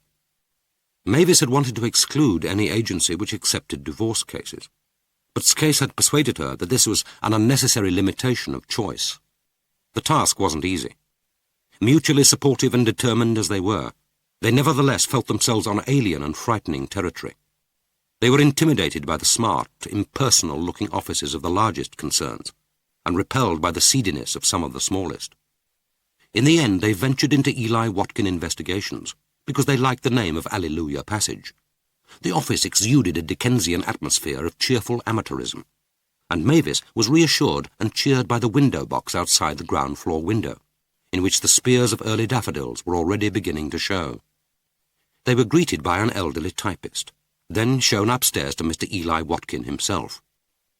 On their entry into his small, claustrophobic office, they had found him squatting before a hissing gas fire, spooning cat food into 3 saucers, while 5 squalling cats of varied sizes and hues butted against his thin ankles.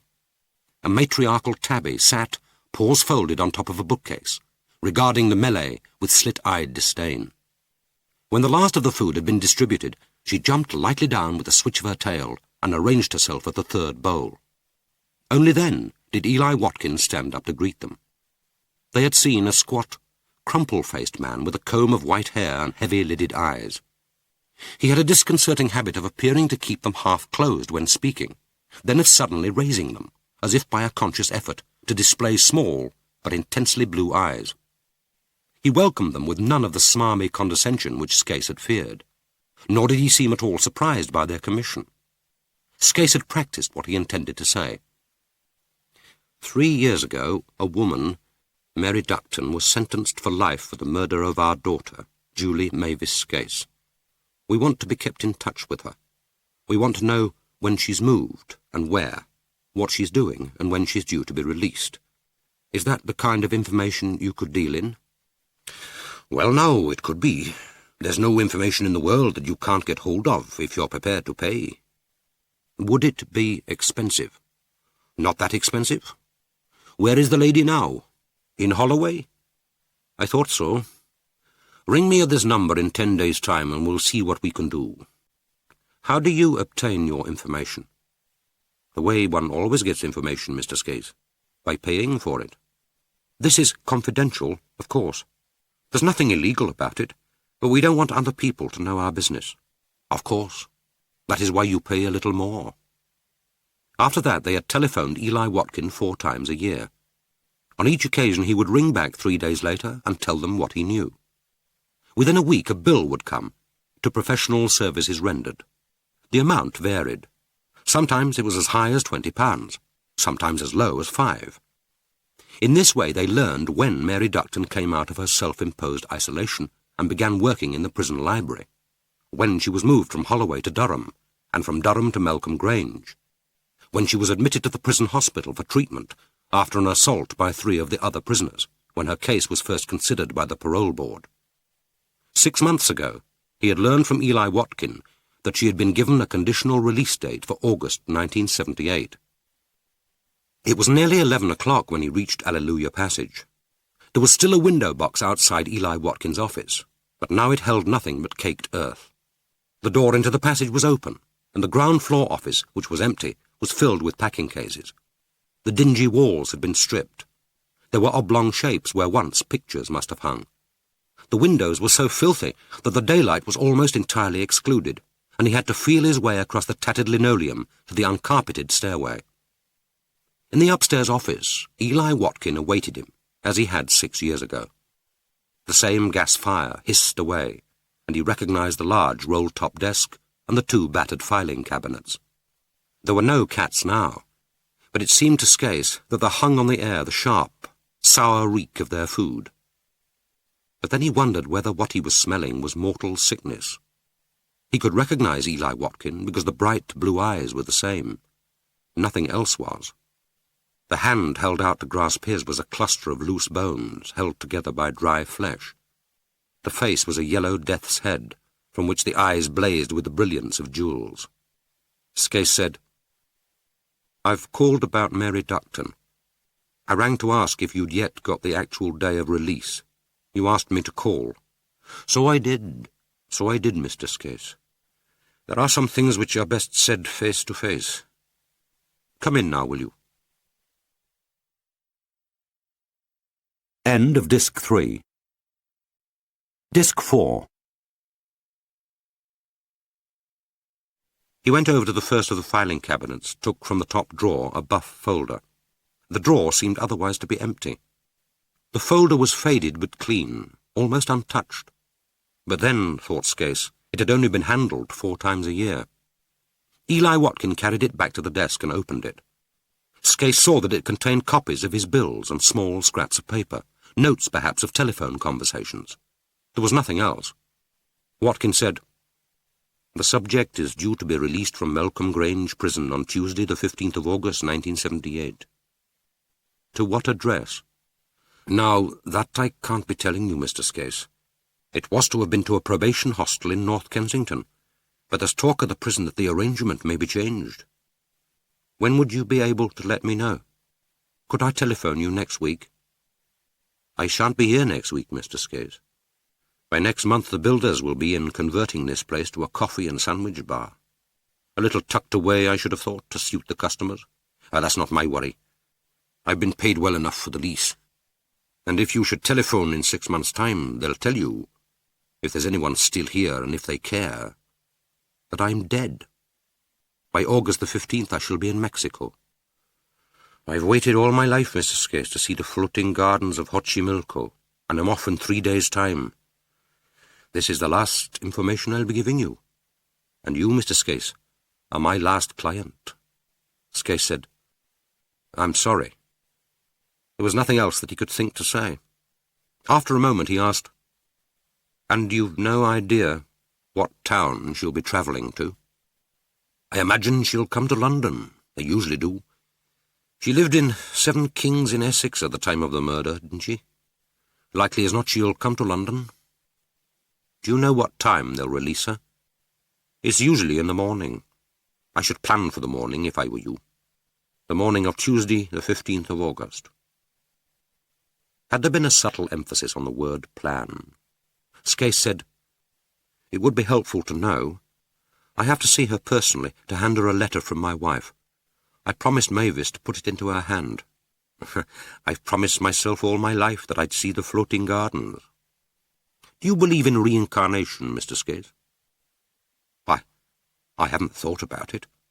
I suppose it could be a comfort to people who need to believe in their own importance. But you can believe in your own importance without myths." The swollen lids were suddenly raised and the blue eyes stared at him, unfaded, ironic. He said, "Killing someone isn't easy, Mr. Skase. Even the state has had to give it up. And the state had all the conveniences, you might say. A scaffold, a skilled and experienced operator, the condemned person safely to hand. Are you a skilled operator, Mr. Skase?" He wondered why the words, the implied threat, didn't worry him. And then a glance at that skull, marked out like an anatomist model with its tributaries of blue veins, and a paper-thin membrane stretched over the jutting bones told him why. Even the mark of death was enough to make a man virtually harmless. He was already moving away from the petty concerns of the living towards his floating gardens. And what difference did suspicion make? When the murderess was dead, he must expect to be the chief, perhaps the only suspect. What mattered was that he should give the police no real evidence, no legal proof. Part of him half believed that they might not look for that proof too assiduously. He said calmly, "If that's what you believe, aren't you going to warn the police?" "But that would be unethical, Mr. Scares. In my profession, I don't often speak to the police, although sometimes they like to speak to me. And you and I have had a long and, I think, fruitful professional relationship. You've paid me well over the years for certain information. What you do with it isn't my responsibility. And I have to catch that plane in 3 days' time." Skase said calmly, "You are mistaken. I have to see the woman. Have to hand over a letter, that's all. My wife wanted her to know that we have forgiven her. One can't go on hating for nearly 10 years. "Very true. Do you read Thomas Mann, Mr. Skates? A fine writer. For the sake of humanity, for the sake of love, let no man's thoughts be ruled by death. I think I've quoted it correctly, but you get the meaning, I'm sure. That will be £50. It's more than I expected. I've only brought £40 in cash with me. I've never paid more than 30 before. But this is the final payment, and I think you can say that the information is worth it. But we'll say 40. We don't want any cheques, do we?" He paid over the 8 £5 notes. Eli Watkin folded them into his wallet. He said, "I don't think we need trouble this time with the receipt. And now we can add your file to the rest of this rubbish. There are quite a number of secrets and a lot of misery torn up in this sack. Perhaps you'll deal with it. The file cover is rather too stiff for my hands." Skase tore up each scrap of paper, then ripped the file cover into small pieces and shook them into the sack in which the debris of Mr. Watkin's small business slid in a restless tide of paper. Last of all they shook hands. Watkin's hand was dry and very cold, but his handshake was surprisingly firm, strong enough surely to have torn up the file had he chosen. Skase's last sight was of him still sitting at his desk and looking after him with an amused, benignant pity. But his last words were cheerful enough. "Don't fall over the dustbins, Mr. Skase. Wouldn't it be an inconvenient thing now if you were disabled, just at this interesting period of your life?" That afternoon he telephoned the best known of the local house agents and instructed them to put his house on the market. The firm said they would try to send round their Mr. Wheatley early next morning. By 10 o'clock, Mr. Wheatley had arrived. He was younger than Skase had expected, not more than 20, surely, with a sharp, unhealthy-looking face, and was dressed with a desperate respectability, presumably to inspire confidence in the efficiency and probity of the firm. The padded shoulders of his cheap, dark blue suit hung loosely on him, as if he had chosen it to allow for growth. But he entered with brisk assurance, and was hardly through the door before he began surveying the house with a keen, appraising eye. He carried a clipboard and measured each room expertly with a spring measuring tape which he used with a flourish. Walking behind him from room to room, Skase saw that he had a small pustule on his neck. It had broken, staining the top of his shirt collar with blood and pus. He found it difficult to take his eyes off it. "Well, it's a nice little property, sir, nicely maintained. We shouldn't have much trouble in getting rid of it for you. Mind you, the market isn't quite what it was 6 months ago. What price were you thinking of?" "What price do you suggest?" He wouldn't, Skase knew, put it higher than he needed to. The commission went up with the price, but what really paid was a quick sale and no trouble. And he wouldn't be valuing it himself for all his pursed lips and air of calculation. His firm would have told him exactly what a reasonably well-maintained semi in Alma Road would fetch. After a couple of minutes spent slowly pacing from hall to sitting room, from sitting room to kitchen, he said, "You might get 19.5 if you're lucky. The garden's a bit neglected, and these houses haven't got garages. That always brings the price down. People like a garage. We could start at 20 and be prepared to drop." "I want a quick sale." I don't mind starting at 19.5. It's up to you, sir. Now, what about viewing? Will you be in this afternoon? No. I'll give you a spare set of keys. I'd like you to show people round. I don't want to see them. That may hold things up a bit, sir. It's a question of staff, you see. We'd have to try and fit a number of viewers in together. Now, if you could arrange to be home early evenings for, say, a couple of weeks... Skase thought. Let them earn their commission. I don't want to see anyone. You can hand over the keys if they sign for them and undertake to lock up carefully. There's nothing here for them to steal. Oh, we wouldn't want to do that, sir. Look, if I could tell prospective purchasers that you might take 18.5, or even 18 at a pinch, I don't think you'll have to wait long. All right. Ask 18.5. There's a young couple on the books who might be interested at 18,000. They've got 2 kids, and you're handy for the school. I'll see if I can get them over this evening. I want a quick sale. Won't they need a mortgage?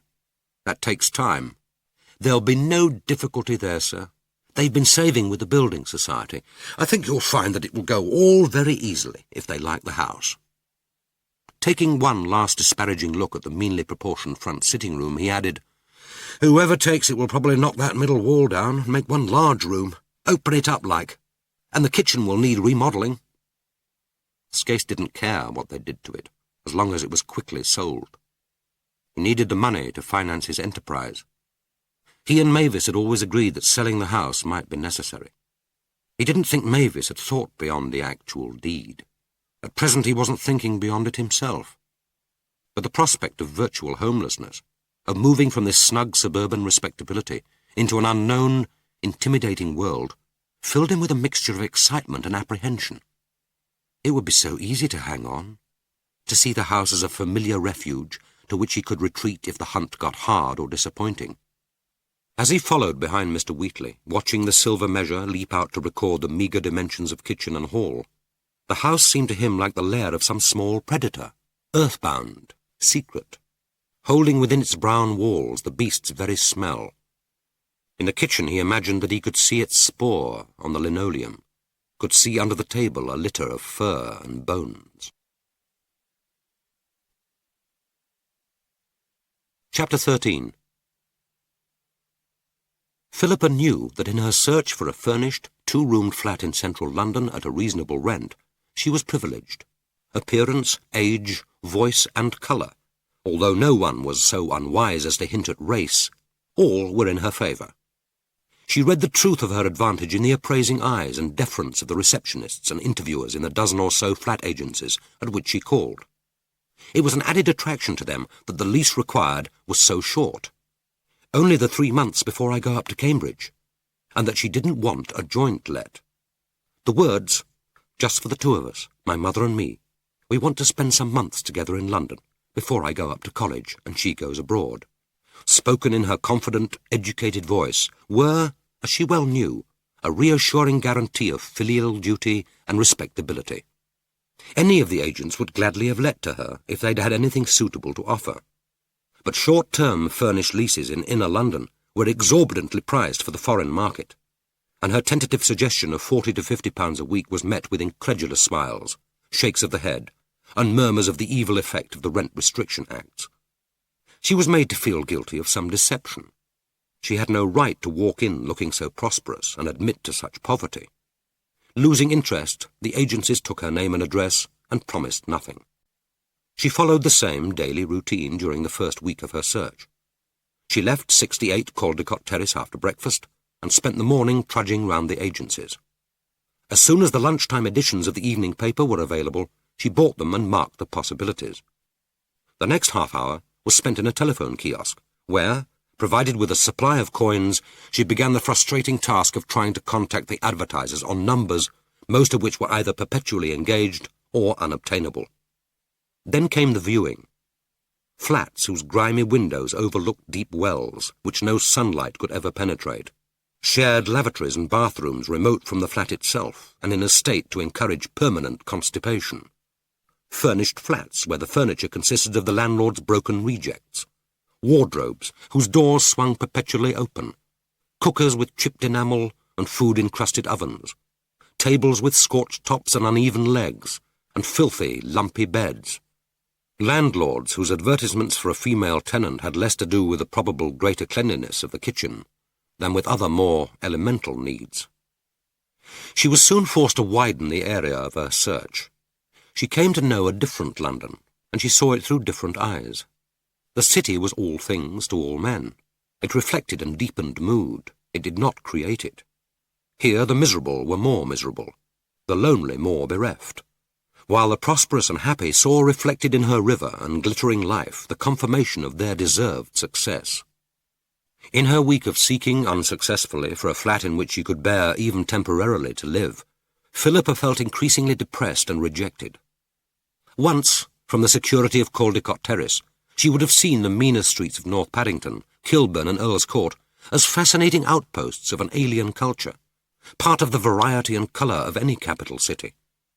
Now, with disenchanted and prejudiced eyes, she saw only filth and deformity, the bursting bags of uncollected rubbish, the litter which choked the gutters and blew down the passages of the underground, the walls defaced by the scribbled hate of extremists of the left and right, the crude obscenities with which the platform posters were embellished, the stink of urine overlaid with disinfectant which rose from the stained concrete of the underground walkways, the ugliness of people. Man, fouling his own habitat, couldn't even behave like a good animal. The alien-shrouded bodies crouching on the curbside, watching from the open doors, threatened her with their strangeness. The prevailing smells of curry, of herded bodies, of scented women's hair, emphasized the sense of exclusion, of being unwanted in her own city. And then on the morning of Friday the 28th of July, walking down Edgware Road after finding yet another advertised flat had been taken, she saw down a side road an agency which she hadn't before discovered. The most remarkable thing about the Rate-Right Accommodation Bureau was that it existed at all, or that existing it did any business. If larger, cleaner and more imposing agencies were short of properties to rent or manage, it was strange that this seedy, unprepossessing establishment attracted prospective landlords. The window was patterned with handwritten cards, sellotaped to the smeared glass. Most were brown with age. On some the ink had faded to the colour of thin, dried blood. The variety of handwriting and eccentricity of spelling suggested a frequent change of staff and no great discrimination in their choosing.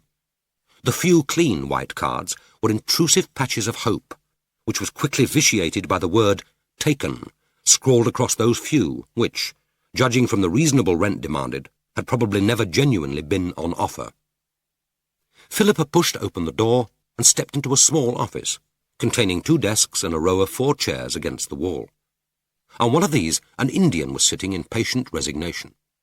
Behind the larger of the 2 desks, a flamboyantly dressed woman with red hair and a multitude of clinking bangles sat smoking a cigarette and doing the crossword in the morning paper. She had the look of a woman who has found life recalcitrant since childhood, but has finally succeeded, at some cost to herself, in pounding it into shape. At the second desk, a younger, blonde woman was listening with careful uninterest to the volubility of a red-faced, bandy-legged man, whose suit of checked tweed and natty, feather-trimmed trilby were more appropriate to the Brighton racecourse than to this seedy office. The blonde shifted her eyes to Philippa, apparently to indicate that she was now prepared to do business. The bandy-legged man, taking the hint, made for the door. "Well, see you." "See you." The 2 women chorused together with a marked lack of enthusiasm. Philippa said her piece. She was looking for a small, partly furnished 2-room flat for herself and her mother in central London for about 2 months. "Until I go up to university. There's just the 2 of us.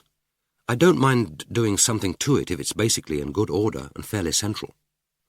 "Now, what sort of rent were you thinking of?" "What sort of rents are there?" "Depends. 50, 60, 80, 100 and more.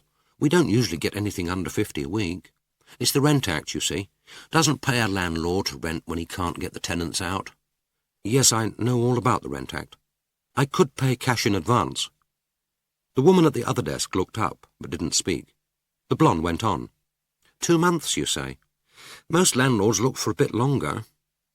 I thought they liked short lets. Isn't that why they let to foreigners, because they know they can get them out? I can promise we'll be out by the autumn." The red-headed woman spoke. "We don't take promises. There'd be an agreement. Mr. Wade, the solicitor round the corner, draws it up for us. You did say cash? Philippa made herself look hard into the calculating eyes. For 10% discount. The blonde laughed. Are you kidding? Anything we get to rent furnished we can let without a discount. The woman at the other desk said, What about that 2-roomed place with kitchen and shared bathroom in Delaney Street? No, it's taken, Mrs. Beeling. That young couple with the kid and the baby on the way. They viewed yesterday, I told you. Let's have a look at the card. The blonde opened the top left-hand drawer of her desk and flicked through a card index. The card was passed across. The red-headed woman looked at Philippa. 3 months cash in advance. He won't let it go for less than 3 months. He's asking $190 a month. Say $550 for the 3 months, cash down, no cheques. And it's what's called a holiday letting. That means the Rent Act can't apply. She had just short of £1,000 in her bank account, saved from birthday presents and holiday jobs. But money, although she never spent it without thought, had never been important to her. She'd always believed that she could earn money. Of all her needs, it seemed to her the most easily acquired. She said with only a moment's hesitation, All right, but if it's taken, please yourself. It's up to you. The blonde glanced at Philippa with the amused, slightly contemptuous look of a woman who has long given up expecting people to behave well, but can still gain satisfaction from watching them behave badly. Philippa nodded. The older woman picked up the telephone and dialed. Mr. Baker? The Rate-Right agency here about the flat. Yes. Yes. Well, the fact of the matter is that Mr. Coates isn't happy. Yes, I know he's in New York. He rang.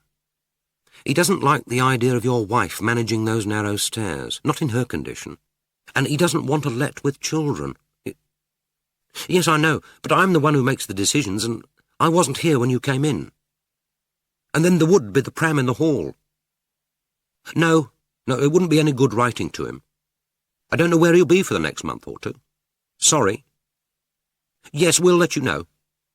Up to £40 a week. Yes, I know, Mr. Baker. Yes, we've got all the details. Yes, I don't think it's very helpful to take that attitude. After all, nothing has been signed. She took up her cigarette again and returned to her paper. Without looking at Philippa, she said, You can view it now, if you like. Number 12, Delaney Street. It's at the bottom of Mell Street off the Edgware Road, just this side of Praed Street. 2 rooms, 1 kitchen. Use of bathroom. The bathroom shared with the lock-up green grocery on the ground floor. You won't find anything cheaper. Not in central London. It's a snip. It'd be twice the price, but Mr. Coates went to New York in a hurry and he wants a short let. Is it furnished? The blonde said, Not so as you notice. Well, most people like to bring in their own bits and pieces, but it's a furnished letting.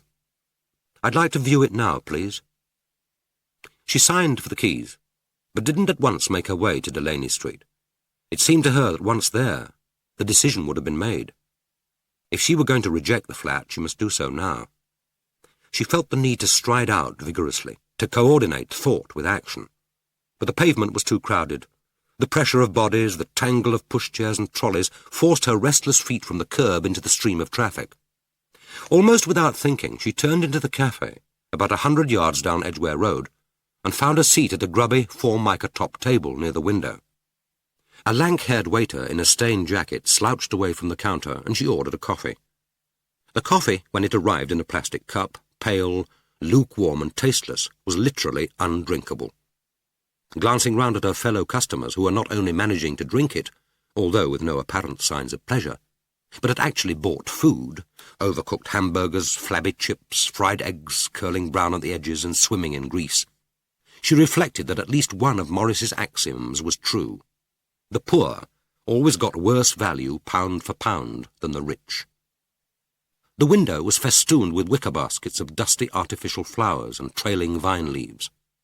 Against the glittering panorama of the traffic, the pavement was heaving with life.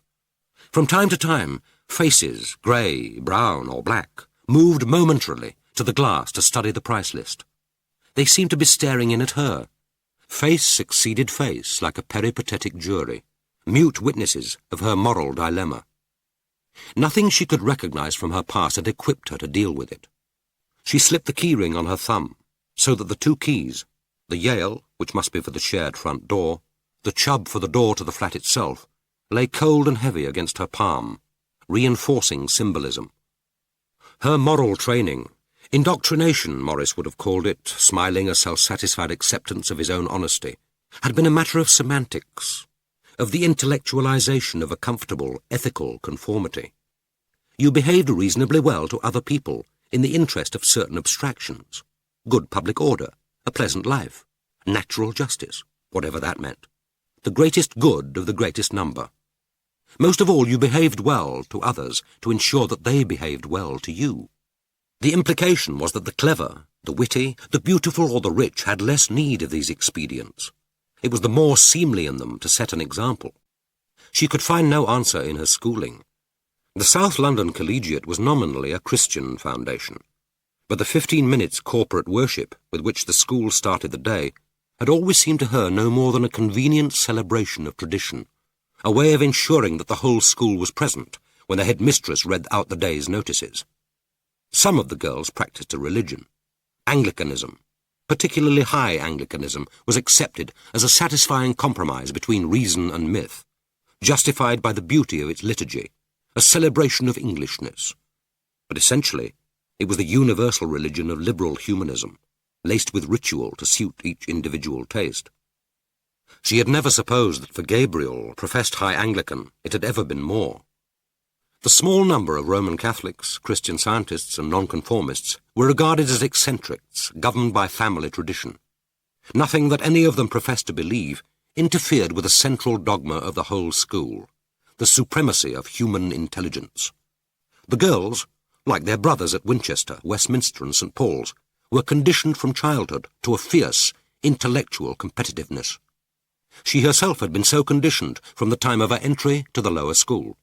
They were marked for success, as if with invisible stigmata, the blessed company of the redeemed, redeemed from monotony, from poverty, from inconsequence, from failure. The universities they would go to, the professions they would choose, the men they would marry, were ranked in a hierarchy, unstated, but subtly understood. She didn't feel that this was the only world in which she could find a place.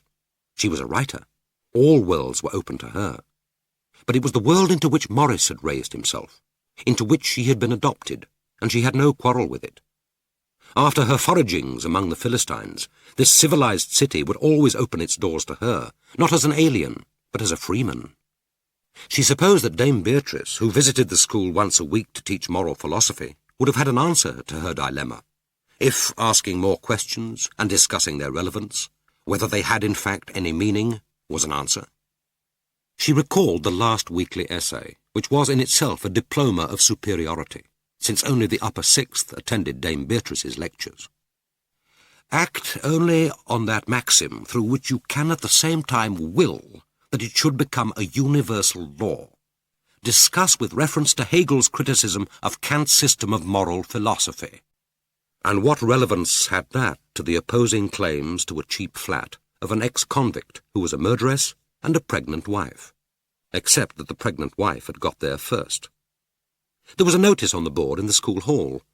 The chaplain is available to girls in his study by appointment, or on Friday from 12:30 to 2 p.m. and on Wednesday from 4 to 5:30.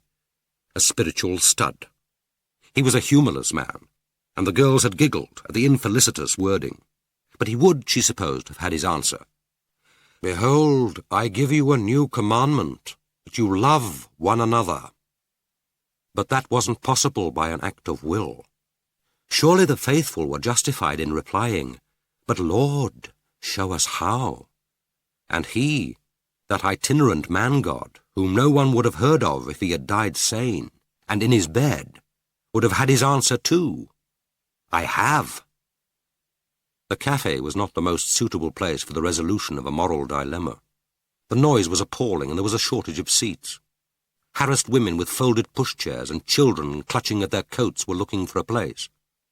She had sat there long enough. She left a 5-penny tip under the saucer of unfinished coffee, dropped the keys in her shoulder bag, and set off resolutely down the Edgware Road towards Mell Street. Chapter 14. Delaney Street was at the Lisson Grove end of Mell Street, a narrow street with, on the left, a terrace of small shops, with living accommodation above. There was a pub at the end, the Grenadier, with a swinging sign of some splendour, then a betting shop, secretive behind painted glass, giving out a low murmur like a hive of angry bees. Then came a hairdresser, the front of his window strewn with advertisements for hair tonics and lotions, and the back occupied by 4 dummy heads. The blank doll's eyes turned upwards in the gaping sockets, and the wigs, dry as straw, gave the heads the look of guillotine victims of some ancient holocaust, needing only a jagged red line around each severed neck to complete the illusion. The door was open, and Philippa could see 2 customers awaiting their turn, and a wizened old man, comb poised, busying himself with the back of a customer's neck.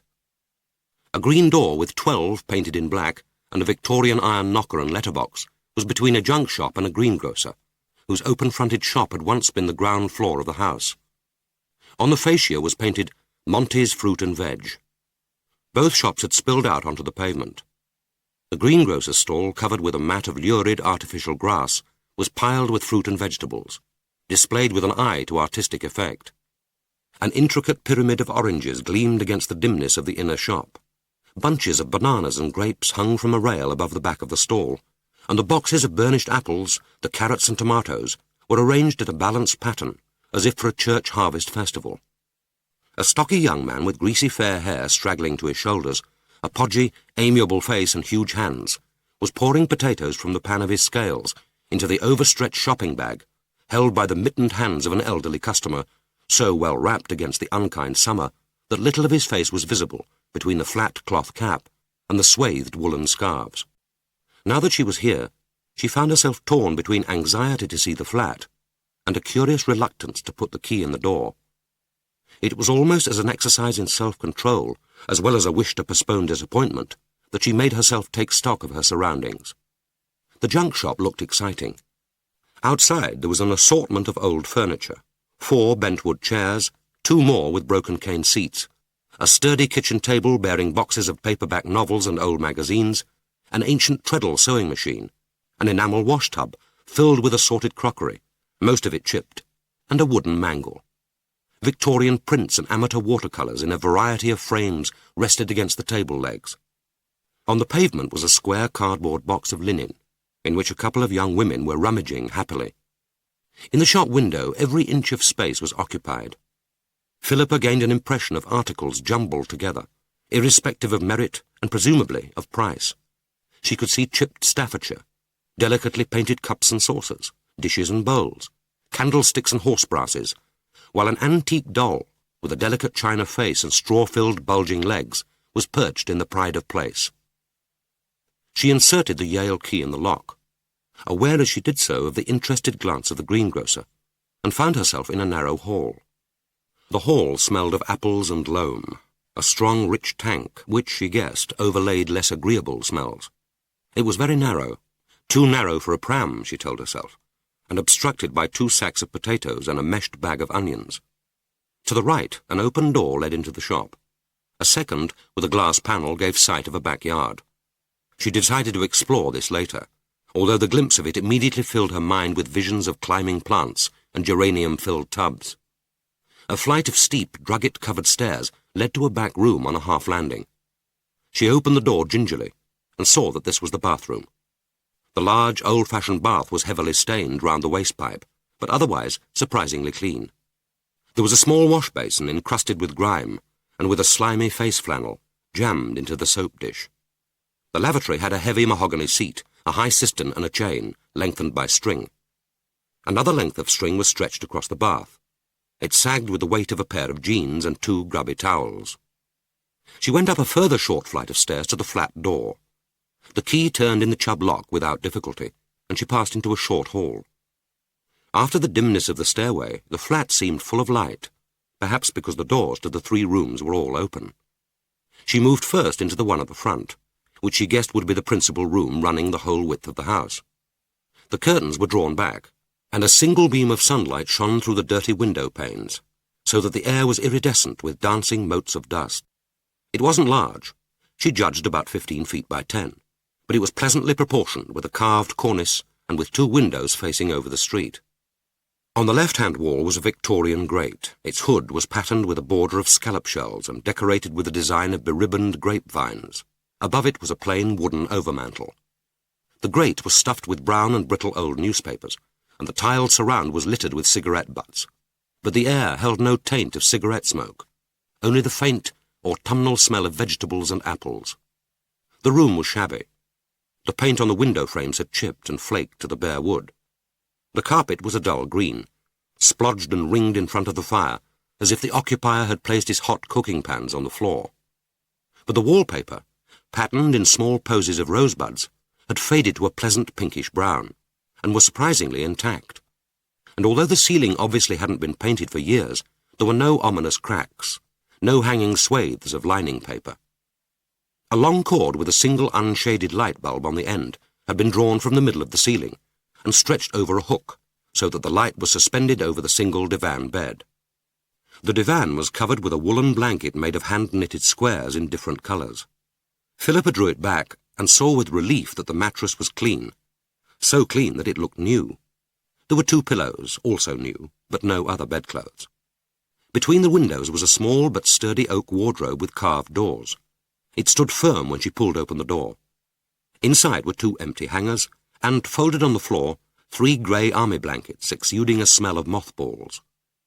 The only other items of furniture were a wicker chair with a limp fawn cushion, an oblong table with a centre drawer, and a bentwood rocking chair with a wicker seat. The windows were curtained in a coarse, unlined linen, slung from wooden hooks on an old-fashioned bamboo curtain rail. They had the creased, grubby look of curtains which had been laid aside, unused, but the material was good. Standing behind them, she looked out over the narrow street. Opposite, but about 30 yards to the left, was another pub, the Blind Beggar. It was a high, Dutch-fronted building with the date 1896, painted in heavy curved numerals on an oval plaque under the central gable. The swinging sign, which was competently painted and highly sentimental, was almost certainly the original. It showed a bent, white-haired man with sightless eyes, being led by a golden-haired child. A narrow passage ran down the side of the building, separating it from a wasteland bordered with a fence of high corrugated iron. It looked like a bomb site which had been neglected since the war, but, she thought, more probably it had been cleared for some development which had been thwarted for lack of money. It had been concreted, but the surface had cracked, and grass and weeds waist-high had burgeoned in the crevices. 3 vehicles had been parked there, a van and 2 saloons. They had the isolated, battered look of ramshackle rejects, abandoned in a small oasis of decrepitude. Next to the car park was a second-hand bookshop.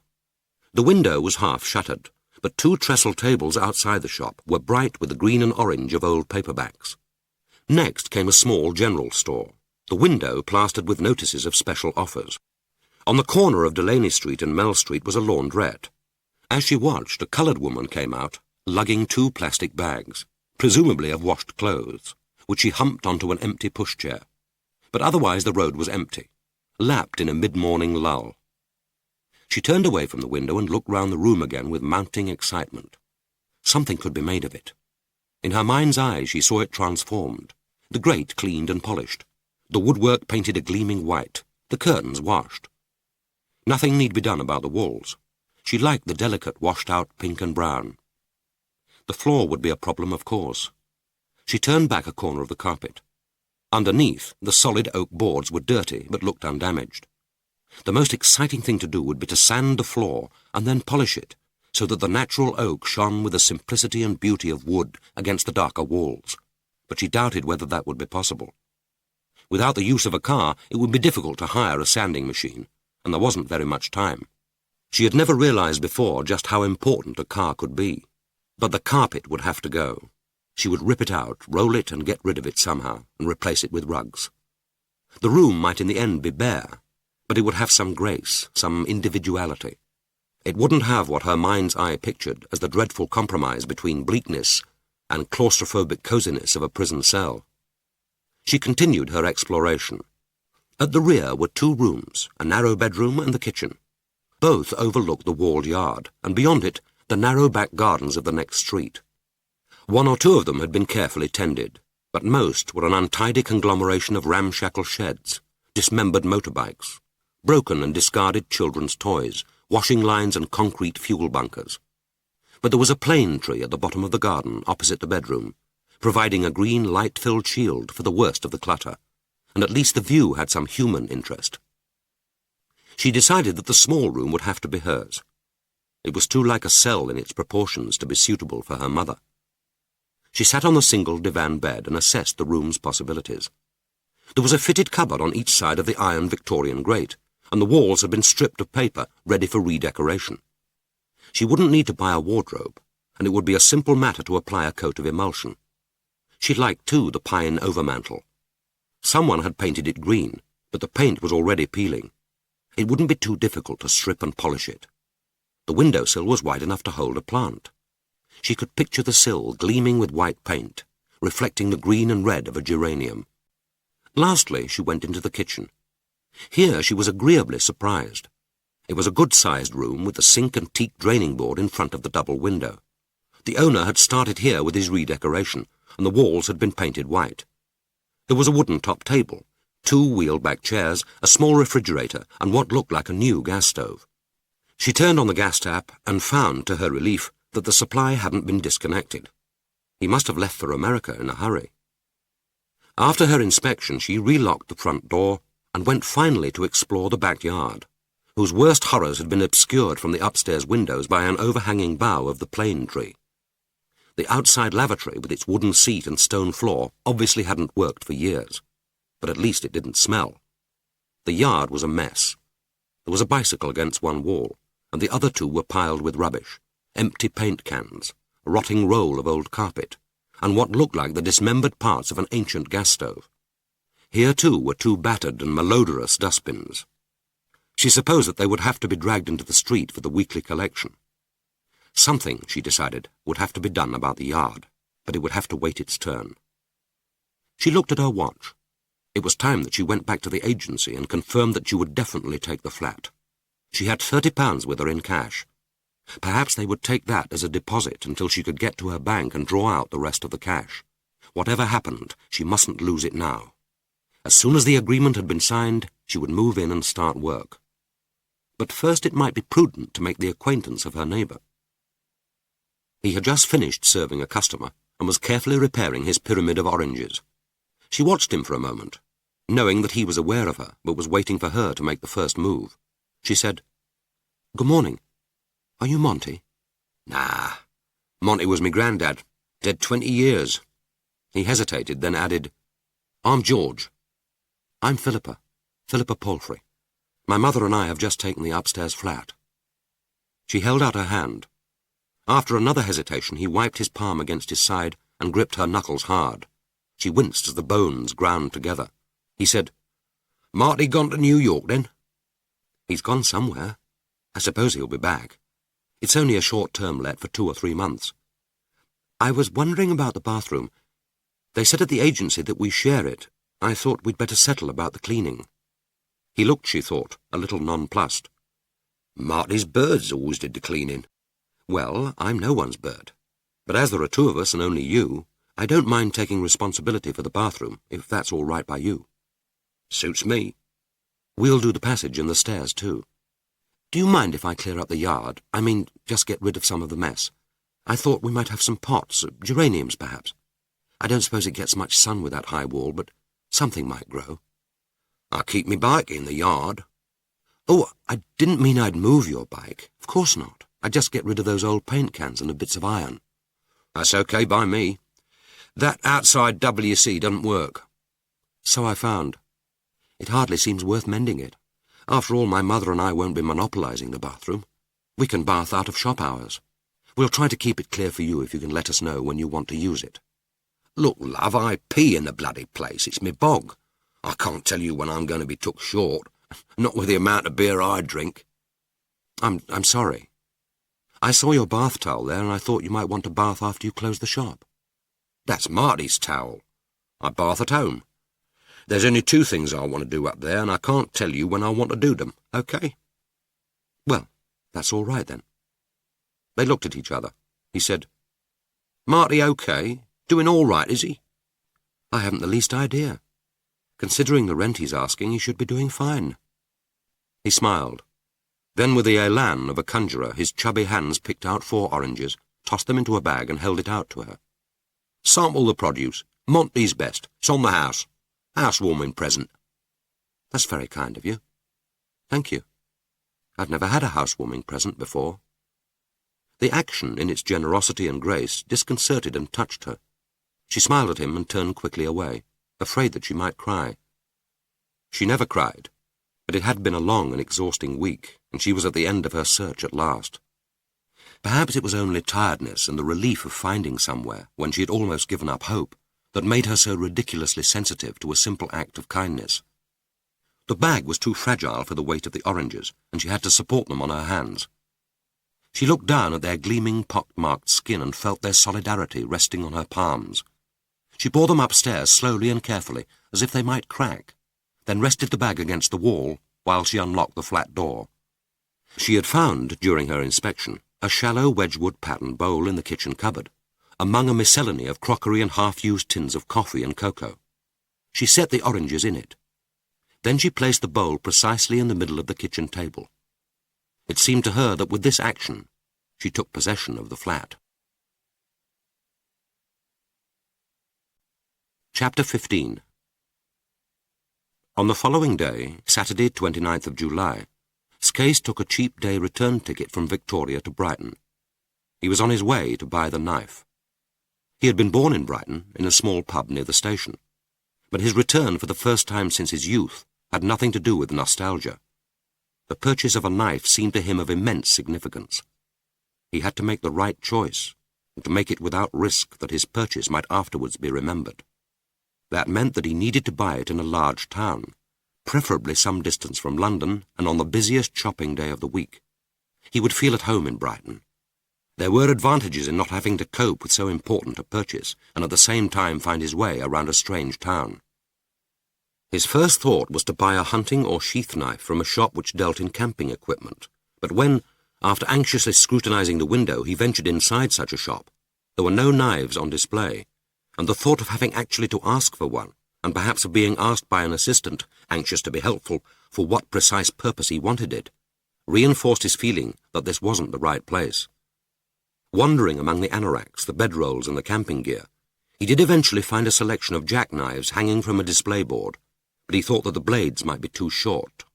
He was worried, too, that if he had to act in a hurry, his fingers might be too weak to get the blade prized open in time. What he wanted was a simpler weapon. But he did find and buy at the camping shop another necessary piece of equipment. A strong canvas rucksack in khaki, about 14 inches by 10, with 2 metal buckles and a shoulder strap. In the end, he found the knife in the kitchen department of a fashionable household store, new since his time. The goods were displayed in racks, stacks of pretty cups and saucers, earthenware casserole dishes, plain, well-designed cutlery, and every possible item of equipment for cooking. The store was very busy, and he moved with his blood-stained preoccupation among young couples conferring happily over purchases for their homes, families with boisterous children, chattering foreign tourists, and the occasional solitary shopper surveying with a discriminating eye the bottles of spices and coffee beans and the jars of preserves. The store seemed to be staffed by pretty girls in summer dresses, much occupied with their own conversations. No one approached him. Customers selected their own items and carried them in the store's baskets to the checkout desk. He would be one of an endless, moving line of people, anonymous, quickly dealt with, not even required to speak. He took his time at the knife rack, trying them in his hands for weight and balance, and for a comfortable feel of the handle in his grasping palm. In the end, he chose a strong carving knife with a triangular 8-inch blade, very sharp at the point, and riveted into a plain wooden handle. The blade, razor-sharp, was protected with a tough cardboard sheath. The sharp point seemed to him important. It was that first, deep thrust into her flesh which he imagined might take all his strength and purpose. That done, the final twist and withdrawal would be little more than a reflex action. He had the right money ready, and after standing in a short queue, was through the checkout within seconds. He had brought with him to Brighton the binoculars which he had bought as his retiring present. He already had at home a street map of London, but there were 2 other necessities, and both he bought at Brighton. In a chain store chemist, he purchased the small size of the finest protective gloves which they had on display, and in another large store, a white, transparent mackintosh. Here, but without bothering to try it on, he selected the largest size. If he were to be adequately protected against what might be a gushing fountain of blood, he needed a protective coat which would reach almost to the ground. He put the gloves in the pocket of the mackintosh, then rolled it round the binoculars and the sheathed knife. The bundle fitted easily into the bottom of the rucksack, and its wide strap fitted comfortably on his shoulder. He couldn't be sure why, in the end, he decided after all to visit the Goat and Compasses. Perhaps the reasons were a mixture of the simple and complex. He was, after all, in Brighton, and was unlikely to visit here again in the near future. The pub was on his way to the station. He was moving into a new sphere of existence, which would distance still further those early, traumatic years. It would be interesting to see whether the place had changed. Nothing about it had. It still seemed to crouch under the shadow of the railway arches, a low, dark, claustrophobic pub, liked by its regulars, but hardly inviting to the casual passer-by. The wooden-walled public bar was still furnished with the same long oak tables and benches. The walls were still hung with the same maple-framed old photographs of Brighton Pier, and groups of sou'wester-clad fishermen before their boats. Opposite, and seen through the windows, the railway arches still gaped like black, menacing mouths. In his childhood, the arches had been a place of terror, the lair of the spitting monsters with no necks, whose spittle was death. Always he passed on the other side of the road, not running, in case his padding feet drew their attention, but walking in steady haste, his eyes averted. But then, when he was 11, he made a pact with them. He used to secrete scraps of his meals, a crust from breakfast, the end of a sausage or a piece of potato from supper, and lay them, a propitiatory offering, at the entrance to the first arch. Returning at night, he would look to see if the offering had been accepted. With part of his mind, he knew that the seagulls scavenged there, but when he found that the scraps had gone, he went home comforted. But the trains never frightened him. He would lie at night mentally timing their visitation, hands clutching the blanket edge, his eyes fixed on the window, waiting for the preparatory whistle, the approaching rumble, which, almost as soon as he heard it, exploded into a climax of clashing metal and flashing lights, while his bed shook under the momentary dazzle of the patterned ceiling. Sitting there alone in the dim corner of the saloon bar, with his hands clasped round his glass of lager, he recalled the day when he had first learned that he was ugly. He had been 10 years and 3 months old. His Auntie Gladys and Uncle George were setting out the public bar for the first evening customers. His mother was out with Uncle Ted, the latest of the so-called uncles who came and went in his life, and he was playing alone in the dark little passage between the bar and the sitting room, sprawled on the floor and taxiing his model of a biplane carefully onto one of the grey squares of the checkered lino. The door to the bar was swinging open, and he could hear footsteps, the clink of bottles, chairs being dragged across the floor, and then his uncle's voice. "Where's Norm? Marge said he wasn't to go out."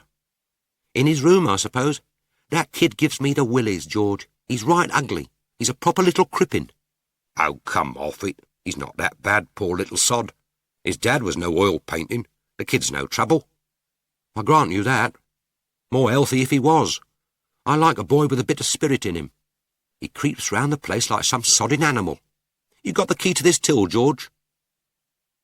The voices sank to a murmur. He slid across the floor soundlessly and stole out of the door and up the twisting stairs to his bedroom. There was a rickety oak chest of drawers in front of the window, and on top of it an old-fashioned swivel looking-glass, the mirror spotted with age. He hardly ever used it, and had to drag the bedside chair across to the chest and stand on it, before he saw the thin, grubby fingers pressed white against the oak, the toy biplane between them, his face rising to confront him, framed in split mahogany.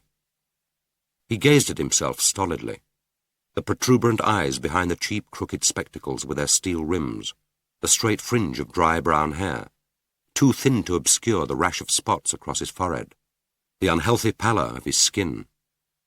Ugliness. So this was why his mother didn't love him. The realization didn't surprise him.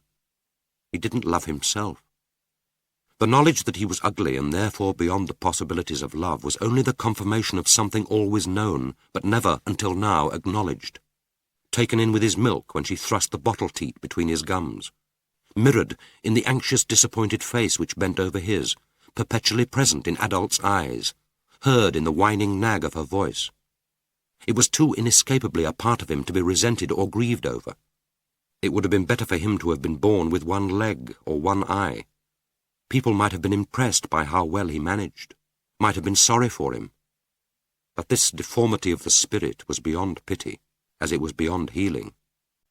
When his mother came home, he followed her up to her room. "Mummy, who was Crippen?" "Crippen? What a question. Why do you want to know?" "I heard someone talking about him at school." "Pity they couldn't find something better to talk about then. He was a murderer. He killed his wife and cut her up and buried her in the cellar. That was a long time ago. In your granddad's time." "Hilldrop Crescent, that's where it happened?" Her voice brightened at the wonder of memory's capricious cleverness, then resumed its normal hectoring tone. "Crippen, indeed. What happened to him?" "He was hanged, of course. What do you think happened to him? Give over talking about him, will you?" So he was wicked as well as ugly, and in some mysterious way the ugliness and the wickedness belonged together. When he thought about his boyhood, he marvelled at the child's stoical acceptance of this yoked burden of physical and moral repulsion, hardly made more bearable by the knowledge of its arbitrariness, or his powerlessness to shift the load from his shoulders. Two things saved him: delinquency and chess. The first had begun in a small way. He had wandered unobserved into the saloon bar early one Saturday morning before opening time. He liked the bar when it was silent and empty. The round tables with their ornate cast-iron legs and stained tops. The wall clock with its swinging pendulum and flower-painted face measuring the silence with ticks which were too soft to be heard except out of opening hours. The smeared plastic cloth covering the tray holding two of yesterday's sausage rolls. Even the smell of beer which permeated the whole house, but which in this smoky brown-clad cabin was strong and potent as a gas. The mysterious dimness behind the counter, with its rows of darkly gleaming bottles, awaiting the magic moment when the bar lights would be switched on and the liquids would take fire. Venturing behind the bar into this heartland of the forbidden territory, he saw that the till drawer was unlocked and slightly open. Gently he pulled it towards him, and there it was, money. Not money in the possession of grown-ups, a symbol of adult power. Not a few crumpled notes being stuffed almost surreptitiously into his mother's purse in a supermarket. Not coins, carefully doled out weekly to him to pay for school dinners or his fares. Here was money under his hands. 2 bundles of notes held together in rubber bands, silver coins unnaturally bright, looking as heavy as doubloons, coffee-coloured pennies. Afterwards he couldn't recall taking the £1 note. All he could remember was being back in his own room, terrified, his heart thudding, his back pressed against the door, turning the note over in his hands. It was never missed, or if it was, he was not suspected. He spent it that morning on a model of a Lotus racing car, and on Monday brought it out ostentatiously between lessons and ran it over his desktop. The boy in the next desk looked at it, trying to conceal his envy. "That's the new Lotus, isn't it? Where did you get it?" "Bought it." "Let's have a look." He passed it across, feeling a momentary pang at the loss of its smooth brightness. He said, "You can keep it if you like." "You mean you don't want it?" He shrugged his shoulders. "I mean you can have it." 30 pairs of eyes slewed round to witness this marvel. The form bully said, "Got any more at home?" "I may have. Why? Do you want one?" "I don't mind." But he did mind. Looking into the face he feared, into the greedy little eyes, Norman rejoiced in the knowledge of just how much he minded. "I'll bring you one next week. Monday, maybe."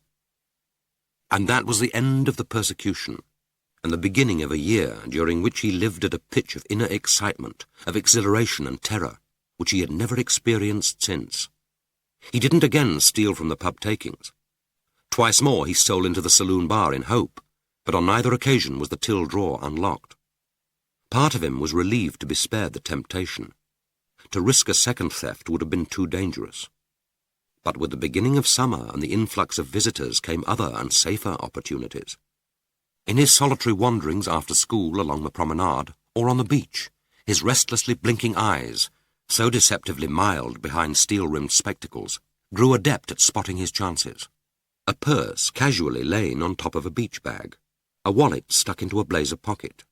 Loose change from paying the deck chair attendant dropped into the pocket of a coat slung across the back of the canvas. He grew skillful at picking pockets, the tiny marsupial hands insinuating their way under the jacket, into the back trouser pocket. Afterwards, his tactic was always the same. He would wait to examine the spoils until he could be sure that he was unobserved. Usually he would seek the rank-smelling metallic saltiness of the gloom under the great iron girders of the pier, take out the money, then scuffle the purse or wallet under the sand. Apart from coins, he took away only pound notes. To proffer anything larger at a local shop would be to invite suspicion. But perhaps because he worked alone, was so unremarkable, looked so neat and respectable, there never was suspicion. Only once during the whole of the year was he in danger of discovery. He had bought a model of a breakdown van, and had been unable to resist playing with it in the hall before school. His mother's eye had been caught by the unexpected brightness. "That's new, isn't it? Where did you get it?" "A man gave it to me." "What man?" Her voice was sharp, worried. "Just a man coming out of the bar, a customer." "What did you do for it?" "Nothing. I didn't do anything." "Well, what did he ask you to do?" "Nothing, Mum. He just gave it to me, honest. I didn't do anything." "Well, don't. That's all. And don't take toys from strangers." But in the following autumn, the beginning of his second year at senior school, came Mr. Micklewright, a new and enthusiastic young member of staff, with his passion for chess. The school chess club was formed, and Norman joined. The game fascinated him. He played every day, needing no opponent, since there were published games to work out, strategies which could be developed in secret, books from the public and school library to teach him the subtleties of the various openings. Encouraged by Mr. Micklewright's enthusiasm and praise, he rapidly became the best player in the school. Then there were the local school competitions, the Southern Championships, and eventually even a photograph in the Brighton Evening Argus, a photograph cut out by his aunt and passed from hand to hand round the saloon bar. That established his fame. From then on he lived the rest of his school life without fear. He stopped stealing, because it was no longer necessary for him to steal. Even the spitting monsters deserted the railway arches, leaving nothing but their debris of beer cans, screwed-up cigarette cartons, and a brown, mildewed pillow leaking damp feathers against the furthest wall. On his way back to the station and his homeward train, he wondered what would have happened to him if he had gone on with the stealing. He couldn't have hoped to have evaded detection forever. And then what? He would have been officially labelled delinquent, processed through the juvenile justice system, become the unprepossessing object of the machinery of bureaucratic caring. There would have been no respectable career in local government, no meeting with Mavis, no Julie. So much in his life seemed to have depended on that moment when Mr. Micklewright set out before his fascinated gaze those mythical warriors, whose lives, like his, were governed by such unalterable and arbitrary rules. When at last he reached home, he went to his bedroom and tried on his equipment for murder. He looked at himself in the long wardrobe glass. With the unsheathed knife in his hand, the raincoat hanging in glistening folds from his thin shoulders, he looked like a surgeon gowned for some desperate operation, or perhaps like a member of a more ancient and sinister priesthood, garbed for a ritual slaughter. And yet the image was not wholly terrifying. There was something wrong about it, something almost pathetic. The clothes were right. The naked knife showed the keen edge of fear. But the eyes which met his with their look of mild, almost painful resolution, were the eyes not of an executioner, but of the victim. Chapter 16. On the 4th of August, a probation officer came by appointment to look at the flat.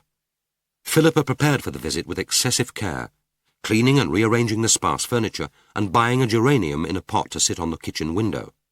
There was still a lot to do to the flat before it was ready to receive her mother, and only another 10 days in which to do it. But she was pleased with her efforts so far.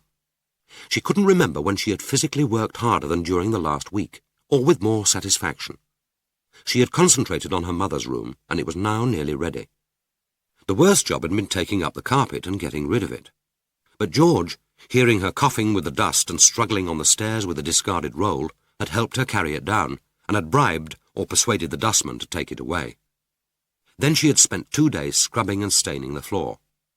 She had brought nothing with her from Caldegot Terrace except 1 suitcase of clothes and the Henry Walton oil.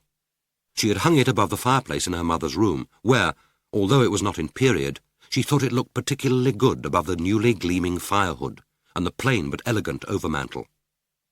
She was glad that she still had some money in reserve. She was surprised how expensive cleaning materials were, how many small items were essential to domestic comfort, and how costly they were to buy. The previous owner had left in a box under the sink his set of tools, and after trial and error, and much consulting of a book on elementary carpentry, borrowed from the Marylebone Road branch of the Westminster Library, she managed to make a reasonable job of putting up extra shelves in the kitchen and a coat rack in the hall. She found in the market a cheap batch of old Victorian tiles, and fixed them behind the sink.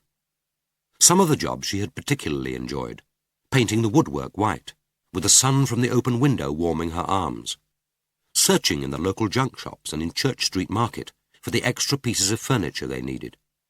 One particularly successful buy was 2 small cane chairs. They were in perfect condition, but painted a particularly repulsive green.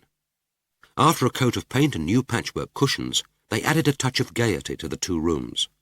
George, if he saw her struggling with items of furniture, would temporarily leave his shop and give her a hand. She liked him. They seldom spoke, except when she bought from him the fruit which he ate each day for lunch. But she was aware that there flowed from him a general goodwill. Once he asked when Mrs. Palfrey was expected to arrive. She told him on August the 15th, but didn't correct the name. At night, she lay on the narrow bed in the back room in an almost sensuous languor of exhaustion, with the window wide open, listening to the rumble and murmur of London, watching the stain of its nightlife on the scudding clouds, letting herself be gently shaken into sleep by the shudder of the underground trains running between Marylebone and Edgware Road. The probation officer was 10 minutes late. When the downstairs bell at last rang, Philippa opened the door to a tall, dark-haired woman who looked little older than herself. She was lugging a bulging plastic bag from the Edgware Road supermarket and seemed harassed. She said, "Philippa Palfrey, I'm Joyce Bungeld. Sorry I'm late. The gasket went. I only got back from holiday this morning and it's been one hell of a day. All the 8 O'Briens in court together. They're apparently terrified that I may be made redundant, so they go out on a family shoplifting bash every time I'm away, just to prove to the authorities that I'm indispensable. Very pleased with themselves they were, grinning in the box like a row of monkeys, but I could have done without it. You weren't thinking of making tea, were you? I've got a throat like a gravel pit." Philippa made the tea, taking down her 2 new pottery mugs. Her first visitor. She told herself that she mustn't let resentment of the inspection prejudice her enterprise, and was resolved to counter officialdom with at least a show of docility. The probation officer rummaged in her bag and produced a packet of chocolate wholemeal biscuits. She tore open the package and offered it to Philippa. They munched companionably, sipping hot tea, both perched on the kitchen table. "Your mother has her own room, has she?" "I see, in here." "I like your picture." What was she afraid of, thought Philippa, that she and her mother were about to embark on a sophisticated variety of incest? And how could having separate rooms prevent that? She said, "Don't you want to look at the bathroom? It's on the half landing." "No, thanks. I'm not a sanitary inspector, thank God. You're here, the flat's here, your mother has someone, and some place to come to. That's all I'm interested in. I'll write to the prison CWO tomorrow." "You should hear in a day or 2. I think they're trying to keep to the original release date, the 15th of August. "Will it be all right?" Philippa tried to keep the note of anxiety out of her voice. "I should think so. Why not? But it's finally up to the Home Office. Will you be here much? I mean, I suppose you've got a job?" "Not yet. I thought we'd get one together. Hotel work, waitressing, something like that." She added with an echo that was only half ironic, "We're not afraid of hard work." "Then you're the only 2 people in London who aren't. Sorry, I'm feeling a little sour this afternoon. This would be a lovely job if it weren't for the clients." "You go up to Cambridge in October, don't you? What had you in mind then?" "For my mother? Nothing. I imagine she'll look for a cheaper flat if she can't afford to stay on here. Or she could take a live-in job, if she can find one, and there's always one of your post-release hostels. She thought that the probation officer looked at her a little strangely. Then she said, "Then she's probably only postponing most of her problems. Still, the first 2 months are the most difficult for a lifer. That's when they need support. And she did ask to come here. Thanks for the tea." The visit had lasted for less than 20 minutes, but Philippa thought that Miss Bungold had seen all she wanted to see, had asked all the questions which it was necessary to ask.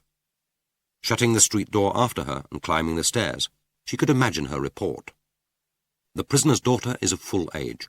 She is an intelligent and sensible girl, and the accommodation for which 3 months' rent has been paid in advance appears adequate. The licensee will have her own room, and the flat, although small and unpretentious, was clean and tidy when I called. Miss Palfrey intends to find a job working with her mother.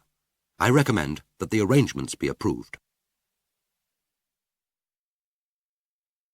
End of Disc 4. Disc 5.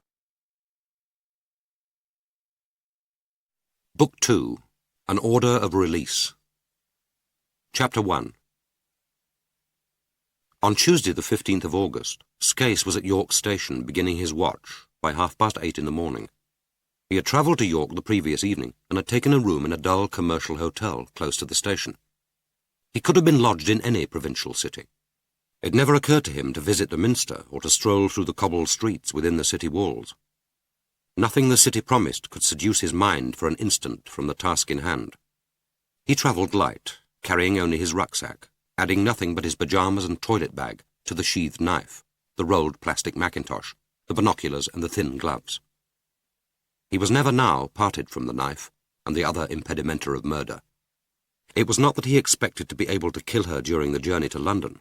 A crowded train was hardly likely to afford opportunity, but it had become necessary to him to carry the knife.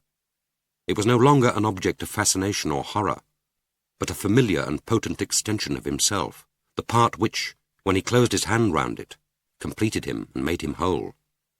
Now, even at night, he felt bereft without the drag of the rucksack on his shoulder, without being able to slip his hand under the flap and run his fingers along the cardboard sheath. It was a convenient station in which to keep watch. From the outside hall, an arched passage led through to the small concourse. To the right was the women's waiting room. He could glimpse through the door a heavy mahogany table with carved legs, a lumpy couch and a row of carved chairs against the wall.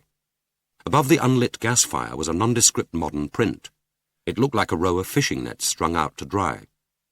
The waiting room was empty except for one very old woman huddled in sleep among an assortment of bulging packages. There was only one entrance to the station concourse, and the indicator showed him that the London trains went from platform 8. Beyond it, the cavernous arched roof rose from the pale milk-grey pillars with their ornate capitals. There lay over the station the freshness of the early morning overlaid with the smell of coffee. It waited in what seemed an eerie and portentous calm for the flood of commuter traffic and the chattering throng of the day's first tourists. Skase knew that, waiting alone so early, he would be conspicuous, but he told himself that it didn't matter. No place was more impersonal and anonymous than a railway station. No one would challenge him, and if they did, he would say that he was waiting for a friend from London. The bookstall was open, and he bought a Daily Telegraph. A paper would be a quick way of hiding his face when she arrived. Then he settled himself on a bench to wait. He never doubted that Eli Watkin had kept faith with him, that this morning was the day of release. But he began to agitate himself with fears that he might not recognize her, that nearly 10 years in prison might have changed her fundamentally, or so subtly that she would slip past unnoticed. He took from his wallet the one picture that he had of her, cut from the local paper at the time of the trial. She and her husband had been snapped by a commercial photographer on what looked like a promenade at Southend. It was a photograph of 2 young people laughing, holding hands in the sun. He wondered how the reporter had managed to get hold of it. It told him nothing, and when he held it close to his eyes, the image disintegrated into an anonymous pattern of microdots. It was impossible to connect this face with the woman whom he had last seen in the dock at the Old Bailey. He had sat alone through every day of the 3-week trial of his child's murderess, and by the last day nothing had any longer seemed real to him. It was like living in a dream world, confined within the clean, claustrophobic courtroom, in which the ordinary conventions of life had been replaced by a different logic, an alien set of values. In that surrealist limbo, no one except the professionals had any reality. All present were actors, but only those gowned or bewigged moved and spoke with assurance or knew their parts. The two accused sat side by side in the dock, yet distanced, not looking at each other, hardly moving their eyes. Perhaps if each had stretched out an arm, their fingers might have touched, but their arms did not move. Touching was not in the script. The searing hatred which had infected him like a fever during the first days after Julie's death, which had driven him out into the suburban streets, walking endlessly, pointlessly, unseeing, desperately striding on to prevent himself from beating his head against those neat suburban walls and howling for vengeance like a dog. All that passed when he looked at their dead faces. Since how could you hate someone who wasn't there, who was merely a bit player, selected to sit in the dock so that the play could go on? They were the most important characters, yet they had the least to do, were the least regarded. They had a look of ordinariness, which in some dreadful way wasn't ordinary at all. They were shells of flesh from which not only the spirit was missing. If they were pricked, they wouldn't bleed. The members of the jury seemed afraid to meet their eyes. The judge ignored them. He felt that the drama, so muted, so desultory, could have gone on even without their presence. The court was very full, yet the air had no taste to it, no smell. Time stretched out to accommodate the leisurely charade. Counsel for the prosecution spoke with calm deliberation, accommodating his speed to the movement of the judge's pen. From time to time, there was a hiatus when no one spoke, when the bewigged lawyers would suddenly perk up and watch the judge, and the judge would appear sunk in private reverie. And then the moment would pass. The judge's pen would move again. Counsel would begin again his slow peroration. The court, almost imperceptibly, would relax. There was one woman member of the jury from whom he had found it difficult to avert his eyes. Afterwards, whenever he thought about the trial, it was she who dominated his mind. The images of the accused and the judge faded. Hers became clearer with the years. She was a stockily built, grey-haired woman, wearing upswept diamante-trimmed spectacles, dressed in a plaid cloak of red, green, and yellow, the rolls of tightly curled hair topped with a matching cap. The brim was set straight across her intimidating brow. The crown was bulbous, as if stuffed with paper, the whole topped with a pom-pom in red wool.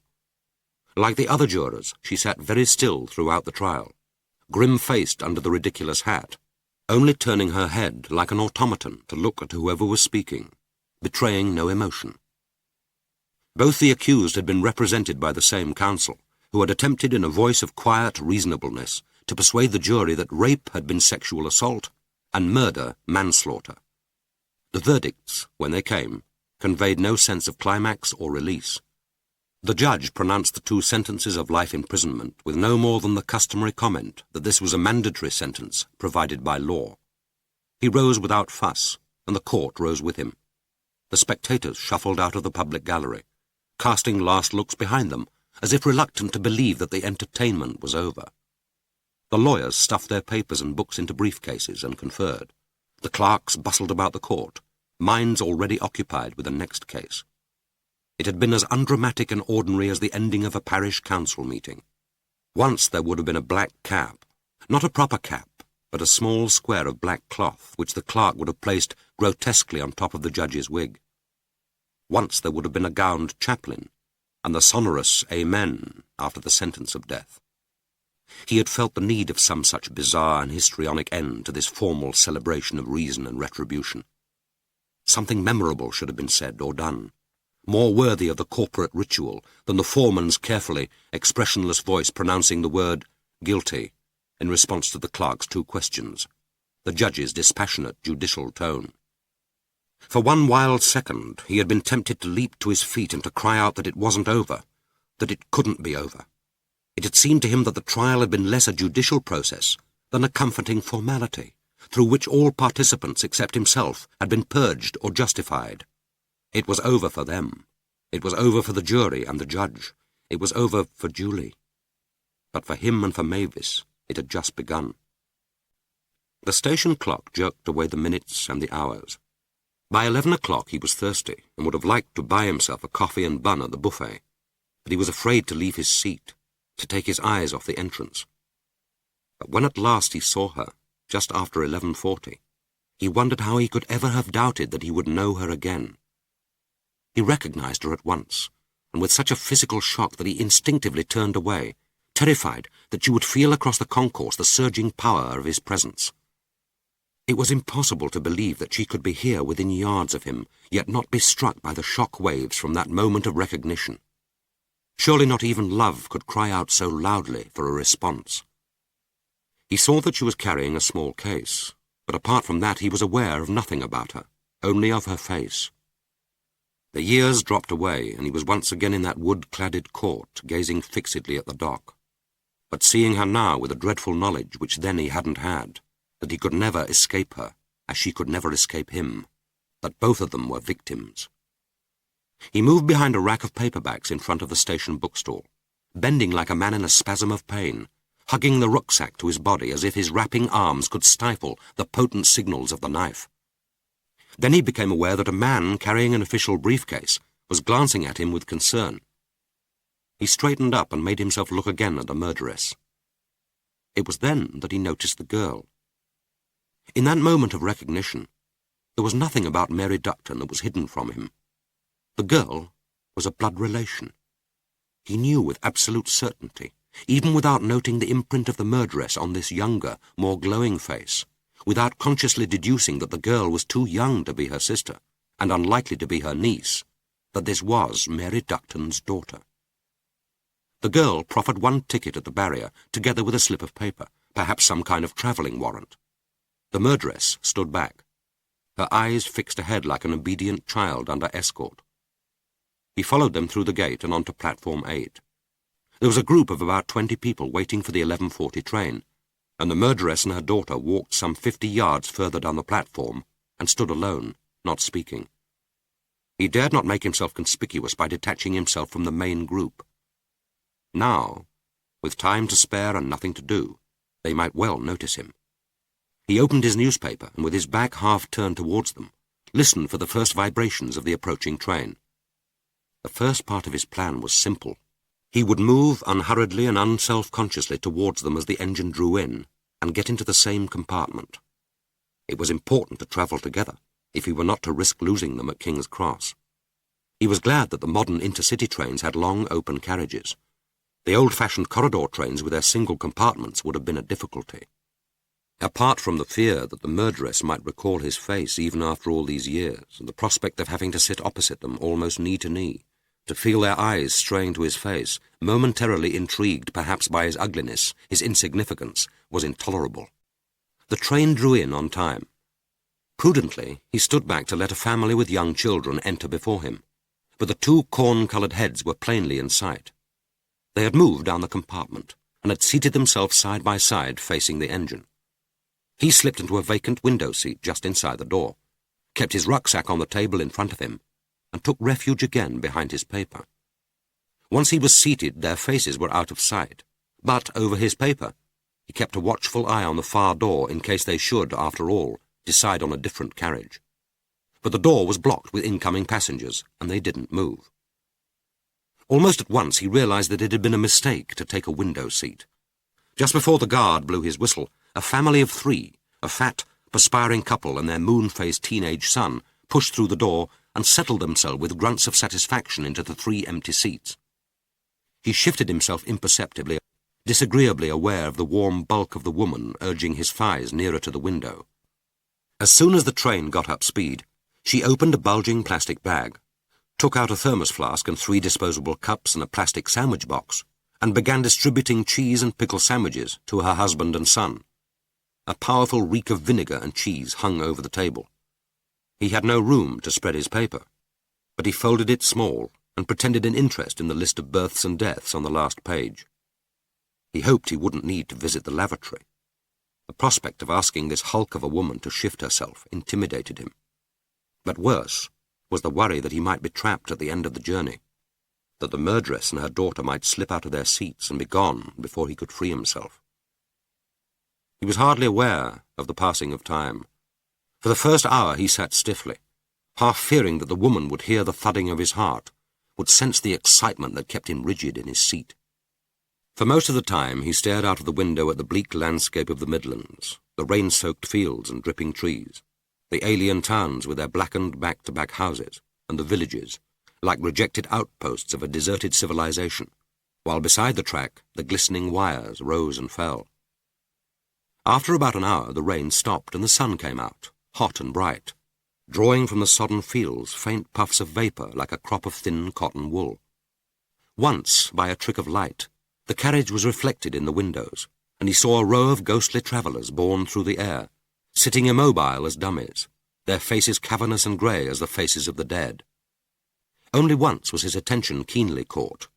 The train stopped momentarily outside Doncaster, and in the brief, unnatural calm he saw, in the grass verge, tall, strong stalks of cow parsley, bearing their delicate white blossoms like a foam. The flowers reminded him of the Methodist Sunday school, to which he had been sent every Sunday afternoon, he supposed to get him out of his mother's way. Every August they had held a Sunday school anniversary service, and the children, by tradition, had decorated the church with wild flowers. It was an ugly Victorian building, its ponderous dark stone eclipsing the fragile beauty of the flowers.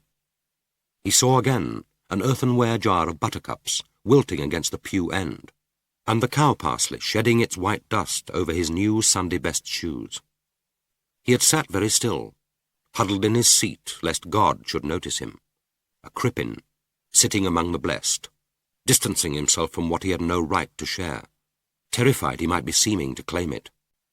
Sunday school had left him with nothing, except that, for the rest of his life, at moments of stress and crisis, biblical texts, not always apposite, would slip unbidden into his mind.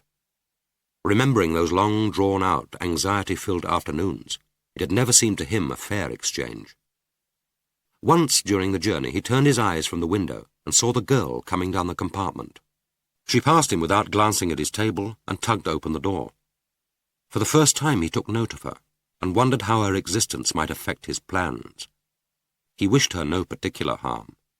She was, he judged, some 2 or 3 years younger than Julie would have been. Julie was dead. She was alive. No other comparison between them was important in the face of that irrevocable alienation. But he doubted whether his gentle, timid daughter would have held herself with such assurance, would have surveyed the world with eyes so calmly confident in their own judgment.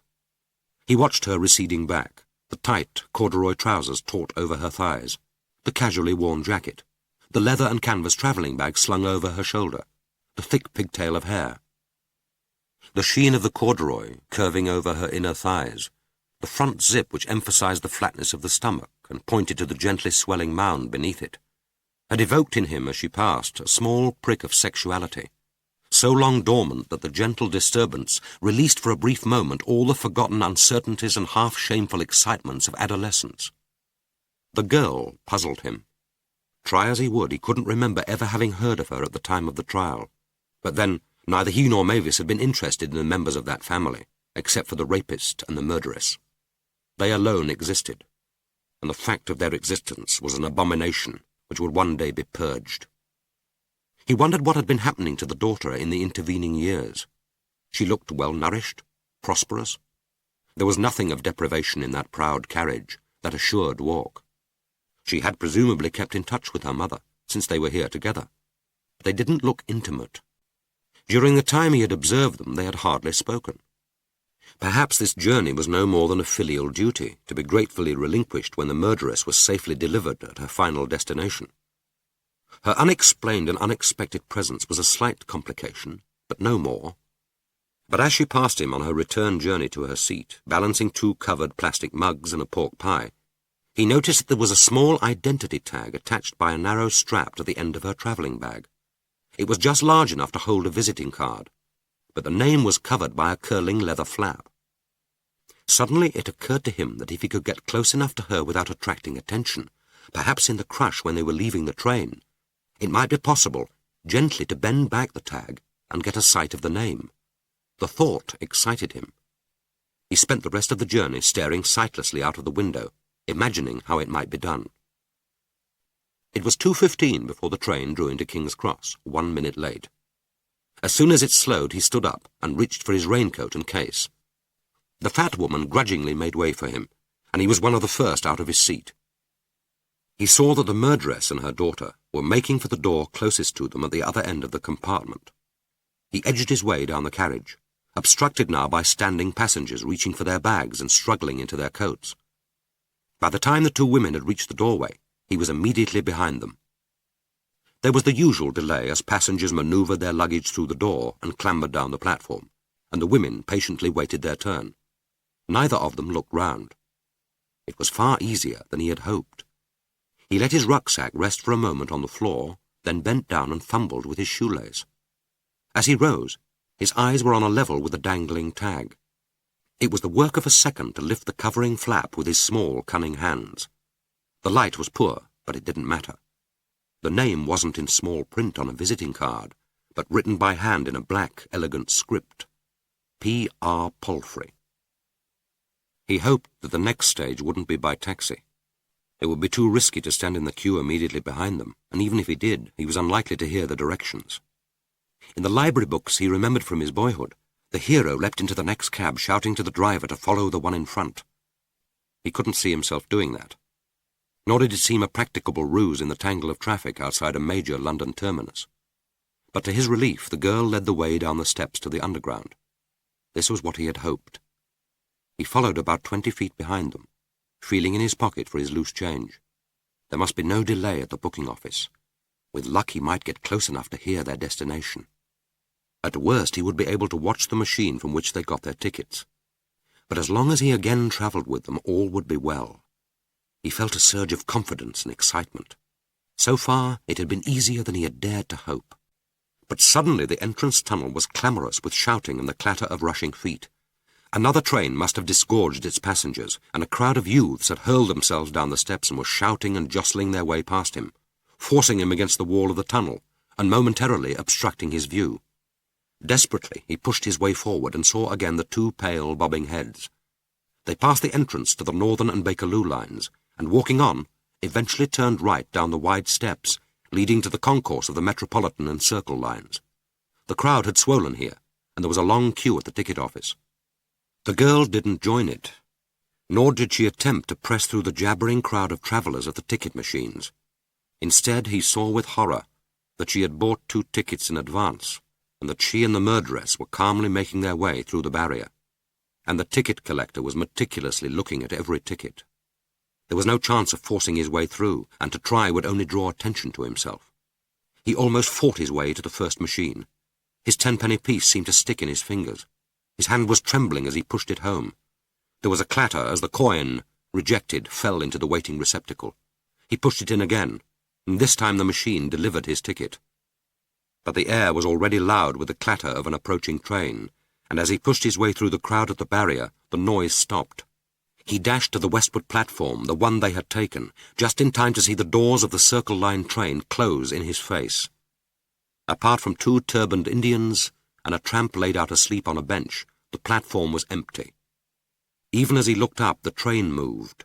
The words, Circle Line, disappeared from the indicator, and the Hammersmith train was signalled. Chapter 2. Only when he reached Liverpool Street was he aware of hunger.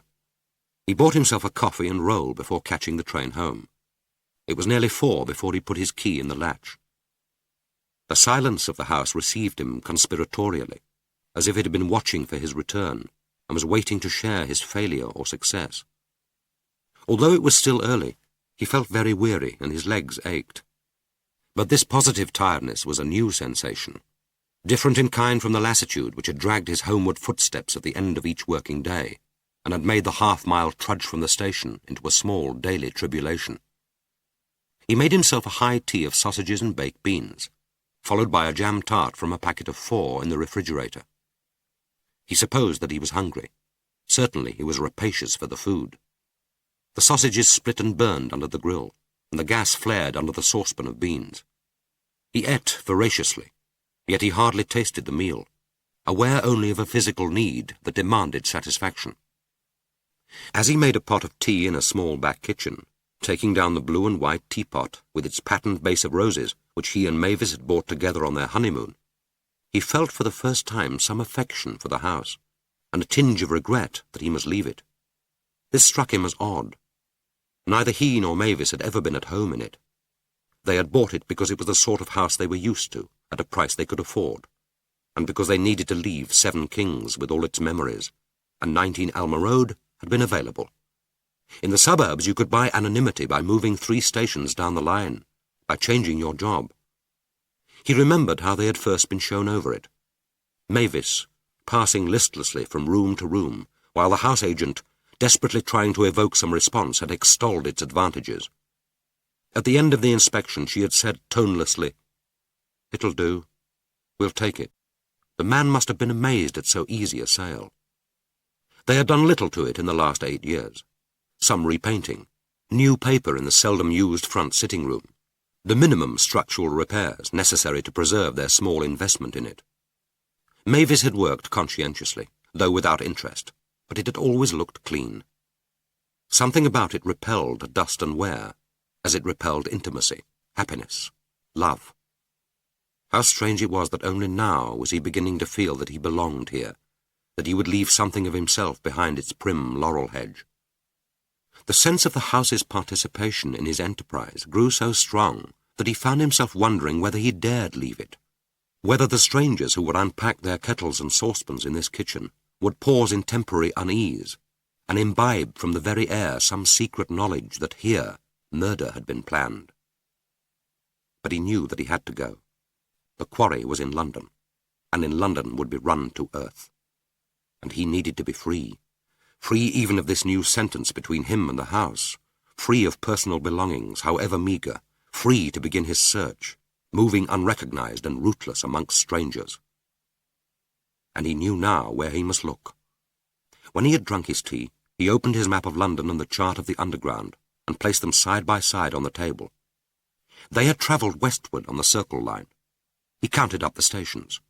St. James's Park was about halfway, so that for any station beyond that it would have been more sensible to travel in the opposite direction. Victoria was out. They would have taken the Victoria line direct. Similarly, he could eliminate South Kensington and Gloucester Road, since both were on the Piccadilly line and could be reached direct from King's Cross. That meant that they had almost certainly got out at one of the 8 stations between King's Cross and High Street, Kensington. It was possible, of course, that they had alighted at Baker Street or Paddington, and changed lines or taken a British Rail train out of London. But the thought didn't worry him. He didn't believe for one moment they were in the country. It was in the vast anonymity of the capital that the hunted felt most secure. London, which asked no questions, kept its secrets, provided in its 100 urban villages the varied needs of 10 million people. And the girl was no provincial. Only a Londoner would have strode with such confidence through the complexities of King's Cross Underground station. And she had bought the tickets in advance. That meant surely that she had travelled up to York early that morning. No, they were in London all right. On his larger map he traced the route of the Circle line: Bloomsbury, Marylebone, Bayswater, Kensington. The districts were unfamiliar to him, but he would get to know them. And the day hadn't been unsuccessful after all. He knew now that she had a daughter, and he knew the name of that daughter. She had changed it to Palfrey from Duckton by deed poll, adoption or marriage. But she hadn't, he remembered, been wearing a wedding ring. He had been thwarted by one small piece of ill luck, the fact that she had troubled to buy the Underground tickets in advance. Unless they were in a hurry, and they hadn't walked as if they were in a hurry, that could only mean that she wanted to spare her mother the possible trauma of being crushed amongst crowds while she waited at the ticket office. If so, it suggested a concern that he hadn't expected. And if the girl were concerned for the murderess, then they might stay together, at least for a time.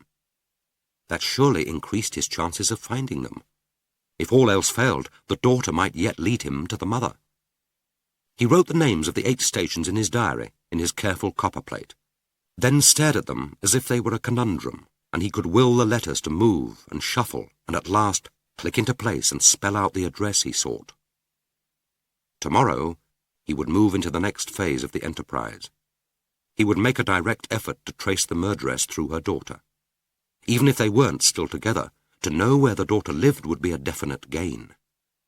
He went into the hall and dragged out the L to R London telephone directory.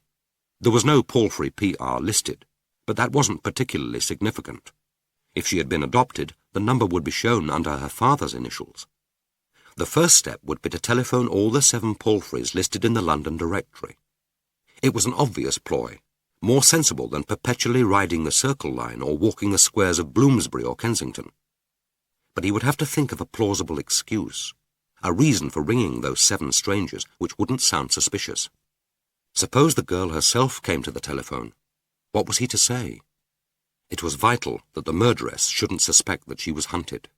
If he frightened her into flight, into changing her name, he might spend a lifetime in tracing her, only to fail at last. He was 20 years older than she was. Death had robbed Mavis of revenge. It might even rob him. And then, as he sat in the quietness of the kitchen, his hands cradling the cup of tea, the idea came to him. It fell into his mind like a minor act of creativity, as if it had always existed in its simplicity, its rightness, waiting the moment until it could slip into his mind. The more he examined it, the more faultless it seemed. He was surprised that he hadn't thought of it earlier. He went to bed, impatient for the morning. Chapter 3.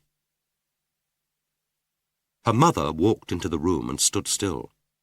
She seemed afraid to speak. Only her eyes moved. The room seemed to have shrunk since Philippa left it. The newly stained wooden boards, the faded rugs, the unmatched chairs. Did they look too makeshift, too cheap a compromise? Had she glorified them in her own eyes? You like it? She was irritated to hear the note of anxiety in her voice. She had done her best with the place.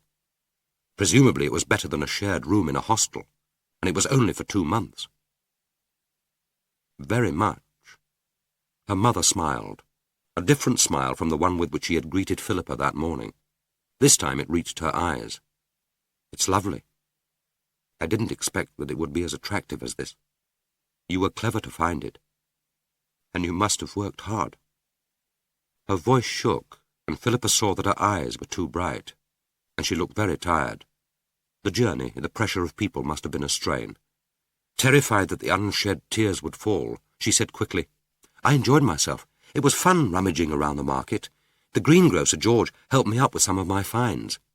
The picture is the only thing I've got from Caldecott Terrace, a Henry Walton. He was an 18th century painter. Some of his work is too sentimental for my taste, almost Victorian, but I like that picture. I thought that it would look good in that light and against the wallpaper. But you don't have to keep it there. I should like it to stay, unless you want it in your room.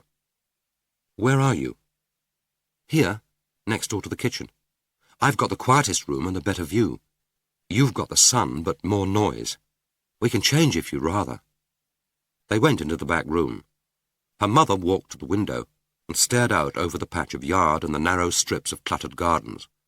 After a few minutes she turned and looked round the room. It doesn't seem fair for me to have the larger room. We could spin a coin. But I've had the larger room for the last 10 years. It's your turn now. She wanted to ask, do you think you can be happy here? But the question seemed a presumption with its implication that she, Philippa, had happiness within her gift. It was new to her, this carefulness with words, this sensitivity to their power to wound. It should have caused a constraint between them, but it didn't. She said, come and see the kitchen. I've put the television there. We can carry our easy chairs in there if we want to watch. Hilda had said resentfully, you'll have to hire a colour telly. She'll have got used to that in prison. Lifers get these extra privileges. She won't be satisfied with black and white. They went back together into the front room. Philippa said, I thought we might take about 10 days' holiday before we start thinking of a job. We could look at London, or have some days in the country if you prefer. I'd like both. Only there's one thing. I don't think I'll be much good going about on my own for a week or so, at least not in crowds. You don't have to be on your own. And could we buy some clothes first? I've only got what I'm wearing and 1 pair of pyjamas. I thought I could spend about £50 of my 200. Then I could get rid of these things in the case. I don't want anything here which I had in prison. Oh, that'll be fun. I like buying clothes. The sales are still on in Knightsbridge, and we might get something good quite cheaply. We can get rid of what you've got in Mell Street Market. They could get rid of the case there too, although Philippa doubted whether any of the stall-keepers would give more than a few pence for it. Better still, they could chuck it into the canal. It was a cheap fibre case, already scruffy at the corners. Her mother placed it on the floor, then kneeling opened it. She took out a pair of white cotton pyjamas and placed them on the bed. The only other objects in the case were a drawstring toilet bag and a manila envelope. She handed it to Philippa, looking up into her face. "This is the account I wrote in prison of what happened to Julie Skase. Don't read it now. Wait a day or two. And I don't want to know when you've read it. While we're living together, I know you've a right to ask questions about the crime, about me, about your past. But I'd rather that you didn't. Not yet, anyway." Philippa took the envelope. Morris had said, "Lifers, murderers, have to justify themselves. I'm not talking about political murderers, terrorists. They don't have to waste mental energy fabricating excuses. They get their justification like their political philosophy, second-hand and ready-made. I'm talking about the ordinary lifer, and most of them are ordinary. Murder is the one crime for which there can't be any reparation for the victim. We're all conditioned to regard it with particular abhorrence. So murderers, unless they're psychopaths, have to come to terms with what they've done. Some of them persist in claiming that they're innocent, wrongly convicted. Some probably believe it." She had said, "Some may be innocent." Of course, that's the irrefutable argument against capital punishment. A fair number take refuge in religious confession, officially recognized contrition, if you like. There's a beautiful simplicity in claiming that you're assured of God's forgiveness. It puts your fellow humans at a moral disadvantage if they obstinately persist in unforgiveness. And, of course, there are plenty of eminent people happy to assist you in your emotional wallowings. I'd probably opt myself for conversion in the circumstances. Then there are the excuses based on mental instability, provocation, deprived background, drunkenness, the common stuff of any defending counsel's plea in mitigation. A few of the more robust spirits probably claim justifiable homicide. The victim got no more than he deserved. Your mother has survived 10 years in prison on the one charge that the other women there can't ever forgive. That means she's tough. She's probably intelligent. Whatever story she decides to tell you will be plausible, and, once she's met you, I've no doubt it will be tailored to what she decides are your particular psychological requirements. Nothing, she tells me, can alter the fact that she's my mother. And he had said, so long as you remember that that is probably the least important fact about her. She put Morris out of her mind. There was no hurry about questions. She could begin to learn who she was without an inquisition. After all, they were to have 2 months together. She said, I haven't any rights. We're here together because that's what we both want. It suits us both. You're not demanding to know what my life has been during the last 10 years. She added with deliberate lightness, there are no obligations except those which sharing a flat necessarily implies, cleaning the bath after use, doing one's share of washing up. Her mother smiled. From that point of view, I'll probably suit. Otherwise, I think you could have chosen more wisely. But there was no question of choice. While her mother went to wash, Philippa took the envelope into her bedroom and shut it in her bedside drawer. She had been asked to wait before reading it. She would wait, but not for long. She felt triumphant, almost exulted. She thought, you're here because you're my mother. Nothing in life or death can alter that. It's the only thing about myself I can be sure of. In your uterus I grew. It was your muscles that forced me into the world, your blood which first bathed me, and it was on your belly where I first took my rest. Her mother liked the room, was glad to be with her. It was going to be a success. She wouldn't have to return to Morris and confess failure. He would never be able to say, I told you so. Chapter 4. The only post next morning was a letter from the house agent to say that the young couple had obtained their mortgage and that contracts were being drawn up. He read its turgid professional jargon without surprise or particular gratification. The house had to go. Apart from the fact that he needed more money than he had been able to save from a modest salary, he couldn't imagine himself returning to it after the murder. There was nothing in the house that he wanted, not even a photograph of Julie. Mavis had destroyed them all after her death. He would take with him enough clothes to fill one suitcase. The rest of his belongings and the furniture he would sell through one of those firms which advertised that they cleared houses. He supposed that they were called in after the deaths of the old and lonely, to dispose of the detritus of unregarded lives, and to save the executors trouble. It pleased him to think of moving thus unencumbered into his unknown future. So much alone, that if he fell under a bus, there would be no one in the world with any responsibility for him, no one who need assume the obligations of grief. He would lie, shrouded and docketed in the public mortuary, while the police searched for a next of kin, someone to authorize the disposal of this embarrassingly redundant corpse. To move into this nothingness seemed to him a promise of an intoxicating and limitless freedom. As he boiled his breakfast egg and stirred powdered coffee into his cup of hot milk, it occurred to him that he had become more interesting to himself since he had started out on his enterprise. Before Mavis's death, he had been like a man treadmilled on a moving staircase, walking but not advancing, while on each side of him bright images of a synthetic world, blown-up photographs, montages of life moved steadily in the opposite direction. As they passed, he was programmed to perform certain actions. At daybreak, he would get up and dress. At 7:30 he ate breakfast. At 8 o'clock he set out to work. At 8:12 he caught his train. At midday he ate his sandwiches at his desk.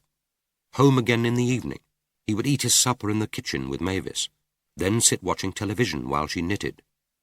Their evenings had been dominated by the television programs. For some of her favourites through those bleak years, Upstairs, Downstairs, Dixon of Dock Green, the Forsyte Saga, she had even taken some trouble with her appearance.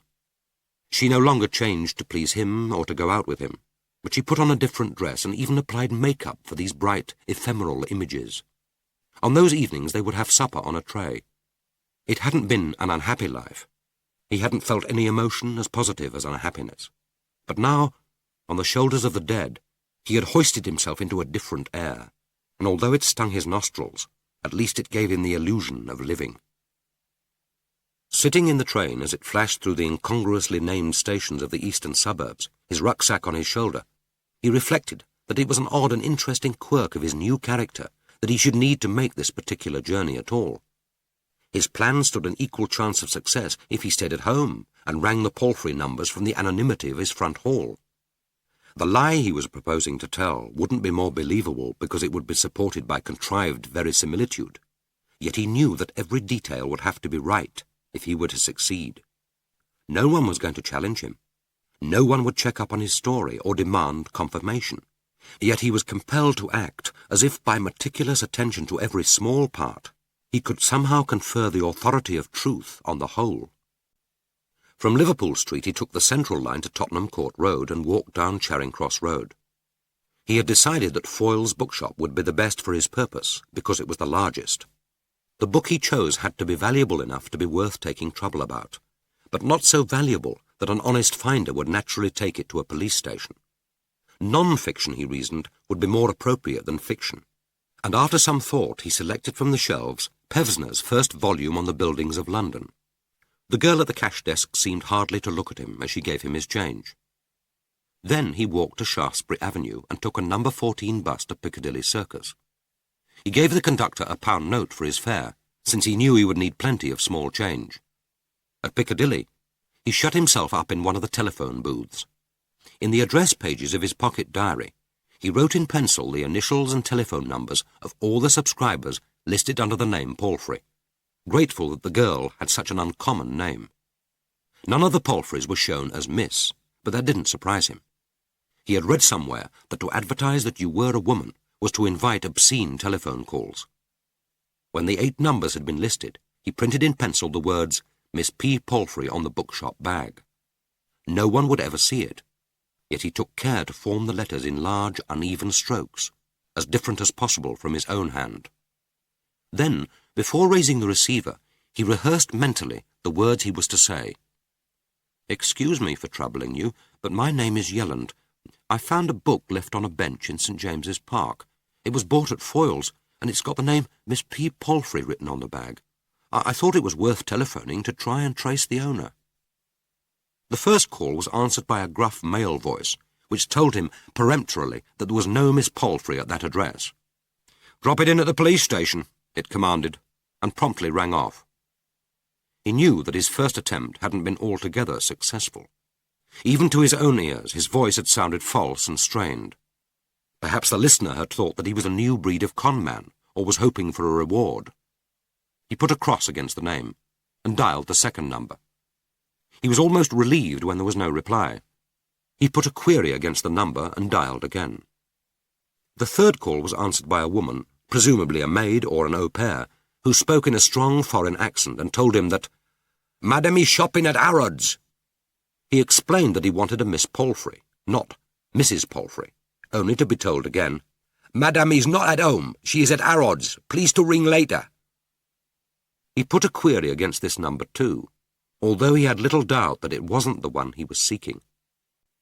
The next number rang for 20 seconds, and he had almost given up when the receiver was at last lifted, and he heard a harassed female voice raised to make itself heard against the shrieking of a young child. The sound was as piercingly sustained as a train's whistle. Obviously she was holding the child in her arms. He sensed her impatience with his story, and when he was halfway through, she broke in to say briefly that her daughter was only 6 and wasn't yet buying books, let alone leaving them on park benches. "Nice of you to bother, though," she added, and hung up. He dialed the next number. The call was frustrating. It was answered by yet another female voice, but this had the high, monotonous pitch and the quaver of extreme old age. It took a long time before she comprehended his message. Then he had to hang on, putting in extra coins, while she held long conversations with her sister, who was called Edith, and who was presumably deaf, since the conversation was carried on in shouts. Edith disclaimed any knowledge of the book, but her sister was reluctant to ring off, feeling, apparently, that she now had some personal responsibility in the matter. His stock of small change was getting low. The next name was listed as Palfrey, M.S. The address was 68 Caldecott Terrace, SW1. Once again a woman answered. The voice sounded tentative, apprehensive even. She repeated the number carefully, as if it were unfamiliar. He said his piece, and almost at once he knew that this was it. He ended, "Perhaps I could have a word with Miss Palfrey." "She isn't here. I mean, my daughter isn't at home at present." This time there could be no doubt of it. The voice held the breathy, rising cadence of fear. He felt a surge of confidence, almost of exhilaration. He said, "If you could give me her address, I could write or telephone." "No, I couldn't do that, and they're not on the phone. But I'll tell her about the book if I see her, only I don't think I shall be seeing her. What did you say it was called?" He repeated the title. "Oh, it sounds like Philippa. I mean, she does like books about buildings. Perhaps you could post it here and I'll send it on. Only there's the postage. I know she would send the money to you if you enclosed your address, but then it might not belong to her." There was a silence. After a few seconds he said, "Perhaps I'd better return it to Foyle's. They may know who it belongs to. And perhaps your daughter will think to inquire there first." "Oh, yes, that would be best. If Philippa telephones or calls in, I'll tell her what you've done. Thank you for taking so much trouble. I think she's probably showing her friend round London. She may need the book. I'll send her a postcard and tell her about your call." Relief made her sound suddenly effusive. He replaced the receiver and stood for a moment with his hand pressed down on it. The feel of the instrument, warm and sticky, conveyed an almost physical certainty. He knew now where her daughter lived. He knew that she was adopted. He knew that they were still together since the woman had used the plural tense. He knew what the girl's name was. Philippa Palfrey. Philippa R. Palfrey. Somehow the fact of knowing the name seemed more significant than anything he had learned so far. Chapter 5. His map showed him that Caldecott Terrace lay on the fringes of Pimlico, south-east of Victoria and Eccleston Bridge, and he walked there from Victoria Underground, down a side road flanking the main station. In distance it wasn't far from his old office, but it was the other side of the river, and could have been a different city. It was a cul-de-sac of converted but unspoilt late 18th century terraced houses, which lay off the wider and busier Caldecott Road. He walked into it resolutely, but uneasily aware that this was not a street in which he could safely loiter, that the tall, immaculately curtained windows might conceal watching eyes. He felt like an interloper entering a private precinct of orderliness, culture, and comfortable prosperity. He had never lived in such a street and knew no one who did, yet he indulged his preconceptions on how such people lived. They would affect to despise the smartness of Belgravia, would enthuse about the advantages of a socially mixed society, even if the mixing didn't actually extend to sending their children to local schools, would patronize as a duty the small shopkeepers in Caldecott Road, particularly the dairy and the delicatessen, and would haul off their friends to drink at the weekend in the saloon bar of the local pub, where they would be heartily affable to the barman and resolutely matey to the other customers. He made himself walk down one side of the street and then up the other. The sense of being a trespasser was so strong that he felt he walked in an aura of guilt. But no one challenged him, no front door opened, the curtains didn't move. The street struck him as being peculiarly different from others. Then he realized that it was because no cars were parked at the curb, and there were no residence parking signs. So these desirable homes must have garages at the rear where once the mews had stabled horses. Momentarily, the thought depressed him. It would be impossible to watch 2 exits to number 68. And if Mrs. Palfrey customarily drove rather than walked, or took public transport, he didn't see how he would be able to tail her. He hadn't thought of a car. But optimism reasserted itself. Single-mindedness, he had discovered, brought with it stamina and self-assurance. It also brought luck. He was here. It was right that he should be here. He knew where the girl lived and where her family lived. Sooner or later, she or they would lead him to Mary Duckton. As he gained confidence in his right to be walking down the terrace, he observed the houses more closely. The street had an impressive uniformity. The houses were identical, except for variations in the patterns of the fanlights, and in the wrought iron tracery of the first-floor balconies. The front railings guarding the basements were spiked and ornamented at the ends with pineapples. The doors, flanked with columns, were thoroughly intimidating. The brass letterboxes and knockers gleamed. Many of the houses were festive with window boxes. Geraniums flared in discordant pinks and reds, and trails of variegated ivy curled against the stone facades. He reached the end of the terrace and crossed the road to the even-numbered houses. Number 68 was at the top end of the street. It was one of the few houses without window boxes or tubs before the door, uncompromising in its elegance. The door was painted black. The basement kitchen was brightly lit. He walked slowly past, glancing down, and saw that it was occupied. A woman was sitting at the table eating her lunch. There was a tray in front of her with a plate of scrambled eggs, and she was glancing as she ate at the flickering image of a black-and-white television set. So, the Palfreys had a maid. He wasn't surprised to see her. He would have expected that girl in the train to have come from a home where they kept a maid, to have lived in just such a house as this. That golden girl who had walked past him down the swaying carriage of the train, with the arrogant sexuality which spoke to him, to all the old, the poor, the unattractive. Look at me, but don't touch. I'm not for you.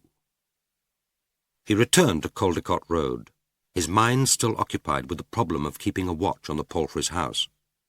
The road was in marked contrast to the terrace, a disorderly muddle of shops, cafes, pubs, and the occasional office, typical of an inner London commercial street from which any glory had long since departed.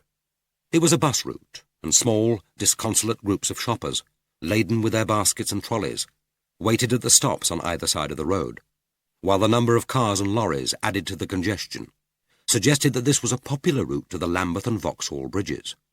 Here, if not in Caldecott Terrace, he could loiter in safety. Then he noticed the 2 hotels. They were on the opposite side of the road, facing down the terrace.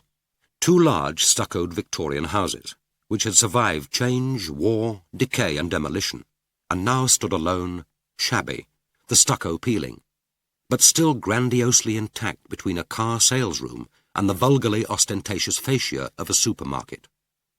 From any of the front upper windows, he would be able to train his binoculars on the door of number 68. Here he would be able to sit in comfort and watch and wait. Here he would have time to think and plan his strategy, freed from the fear of discovery. the tedium and exhaustion of perpetually loitering in the street. The names might have been chosen to emphasize that neither hotel had any connection with the business next door. The left-hand one was called Hotel Casablanca, its neighbour the Windermere Hotel.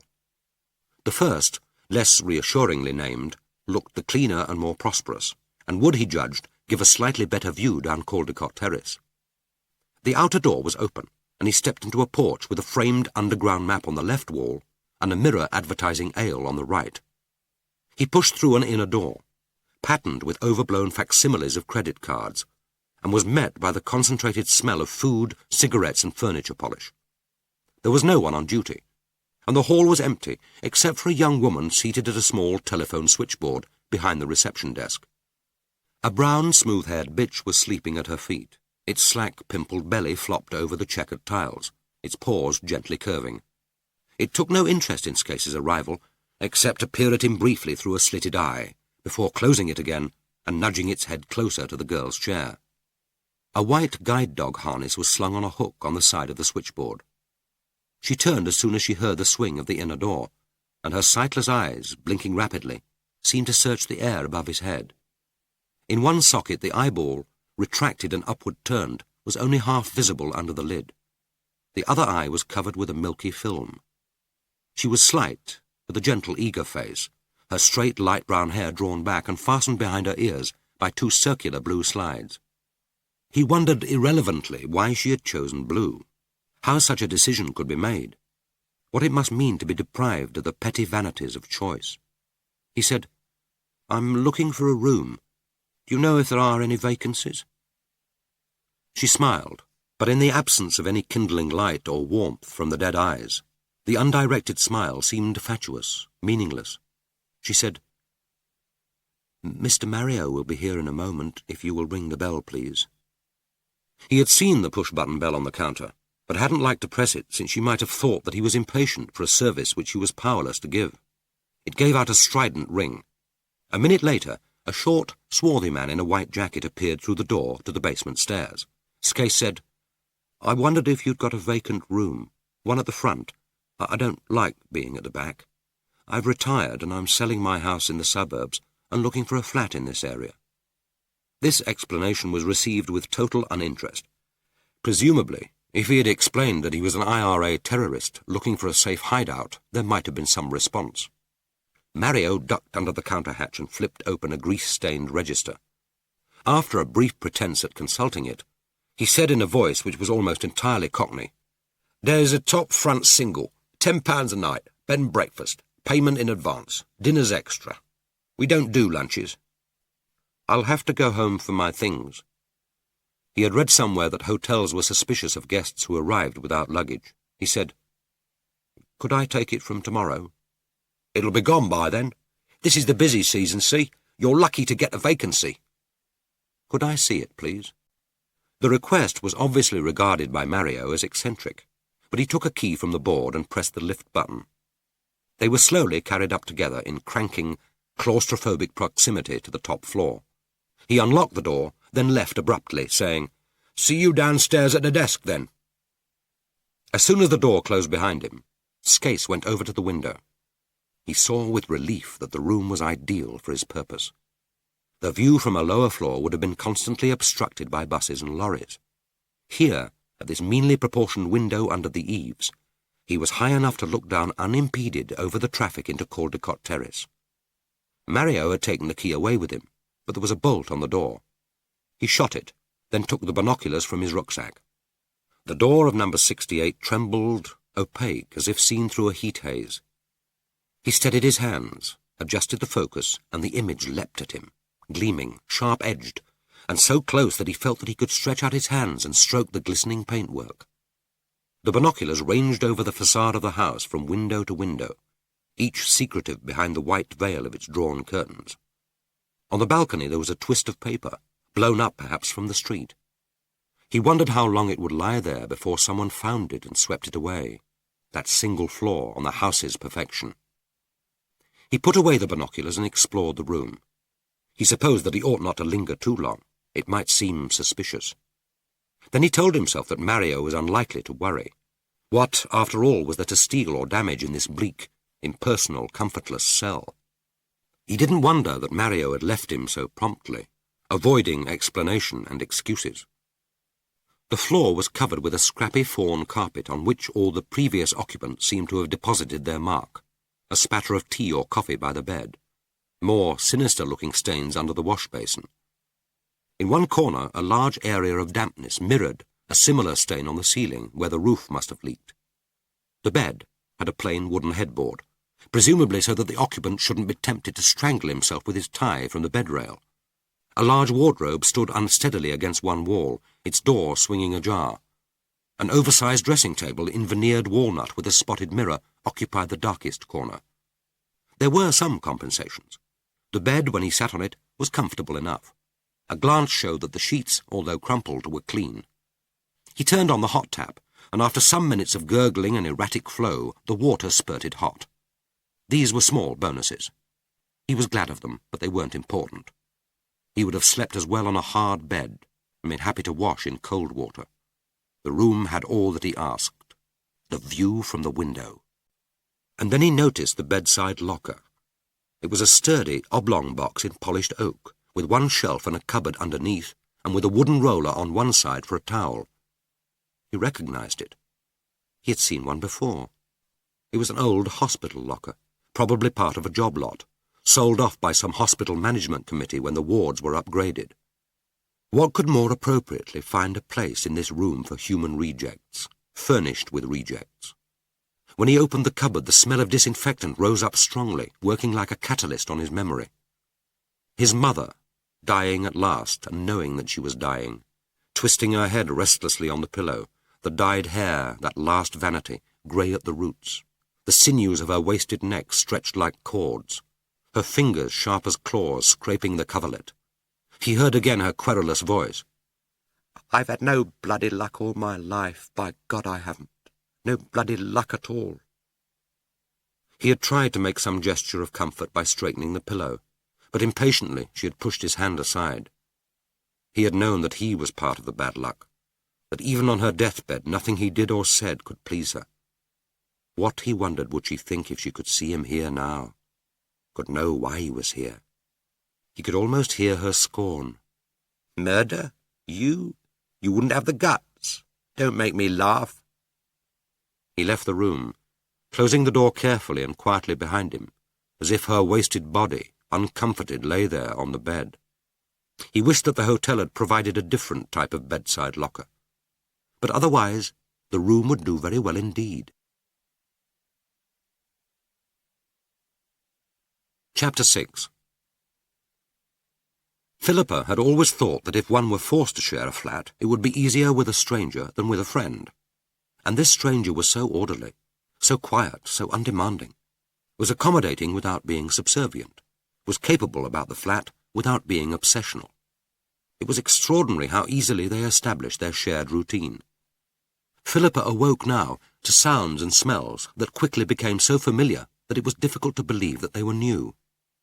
Her day began with the soft rustle of her mother's dressing gown, with a cup of tea silently placed on her bedside table. Morris had occasionally brought up her morning tea at Caldecott Terrace.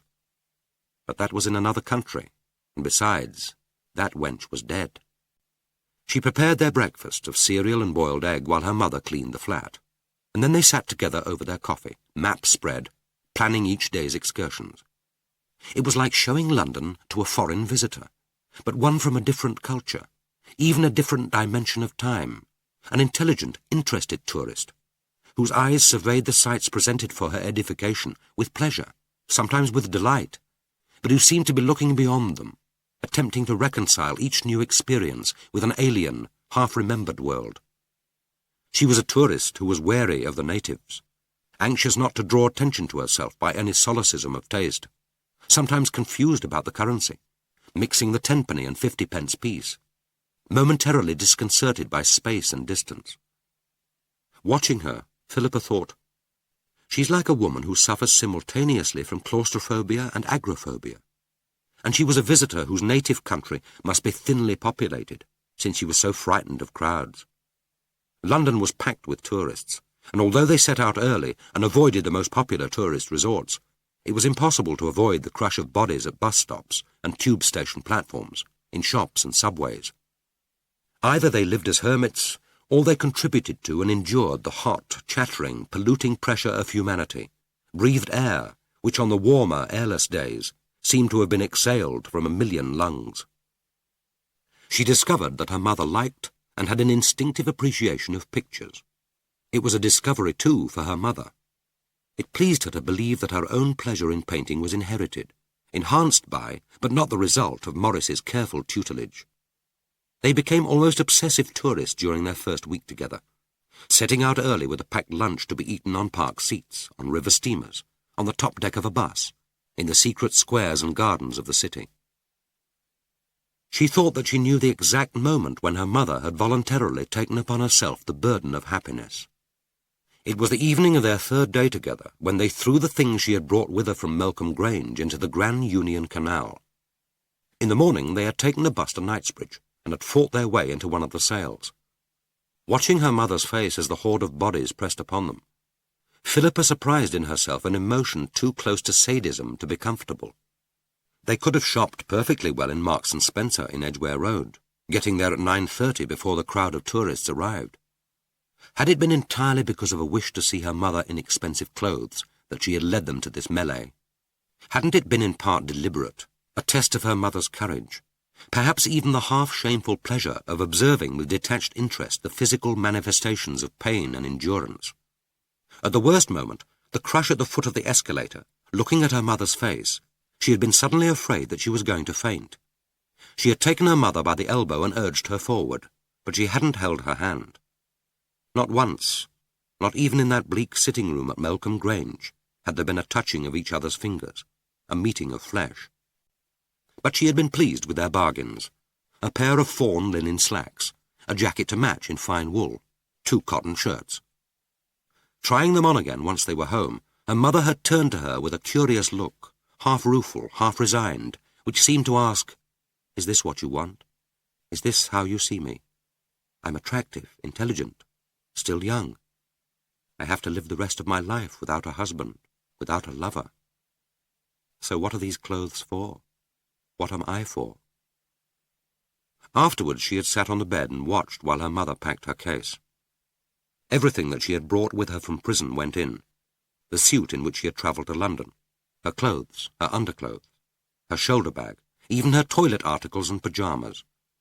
It was an extravagance thus to relinquish even the small necessities of living, all of which would have to be replaced, but Philippa didn't check her. It was an extravagance necessary to both of them. They set out for the canal half an hour before the towpath was due to be closed to the public, and walked in silence, her mother carrying the case, until they reached an unfrequented stretch of the path overshadowed by trees. It was a warm, heavy evening of low cloud. The canal, rich and sluggish as treacle, slipped undisturbed under the low bridges and seeped into the moist fringes of the bank. A crowd of midges danced above the water, and single leaves, dark green, still glossy with the patina of high summer, floated slowly past on the sluggish stream. The air was rich with a rank river smell, overlaid with loamy earth, and spiced with the drifting scent of lawn cuttings and roses from the high gardens above the canal. The birds were silent now, except for the occasional distant cry, plaintive and alien, from the zoo aviary. Still without speaking, Philippa took the case from her mother and hurled it into the middle of the stream. She had first glanced each way to make sure that the towpath was empty, but even so, the splash as the case hit the water sounded so like a falling body that they simultaneously glanced at each other, frightened that someone from the road must have heard. But there were no calling voices, no running footsteps. The case rose slowly, slid along the greasy surface of the water, then reared itself like a sinking ship, toppled and was gone. The circle of ripples died. She heard her mother give a little sigh. Her face, stained by the green shadows, was extraordinarily peaceful. She looked like a woman in a moment of mystical exaltation, even of religious ecstasy. Philippa felt an almost physical relief, as if she had flung away something of herself, of her past, not the past which she knew and recognized, but the formless weight of unremembered years, of childhood miseries which were not less acute because they lurked beyond the frontier of memory. They were gone now, gone forever, sinking slowly into the mud. She needn't bother any more to try to recall them, nor fear that they might leap out of her subconscious to confuse and terrorize her. She wondered what her mother was thinking. She whose past, seared on so many memories, documented between the buff covers of official files, could not so easily be flung away. They stood in silence at the water's edge. Then the spell broke. Her mother turned to her. Her face relaxed into a smile like a woman released from pain into peace. It was almost a grin of pleasure, but all she said was, "That's done. Let's go home." End of Disc 5. Disc 6. Chapter 7. That night, she decided that she had waited long enough. It was time to read her mother's account of the murder.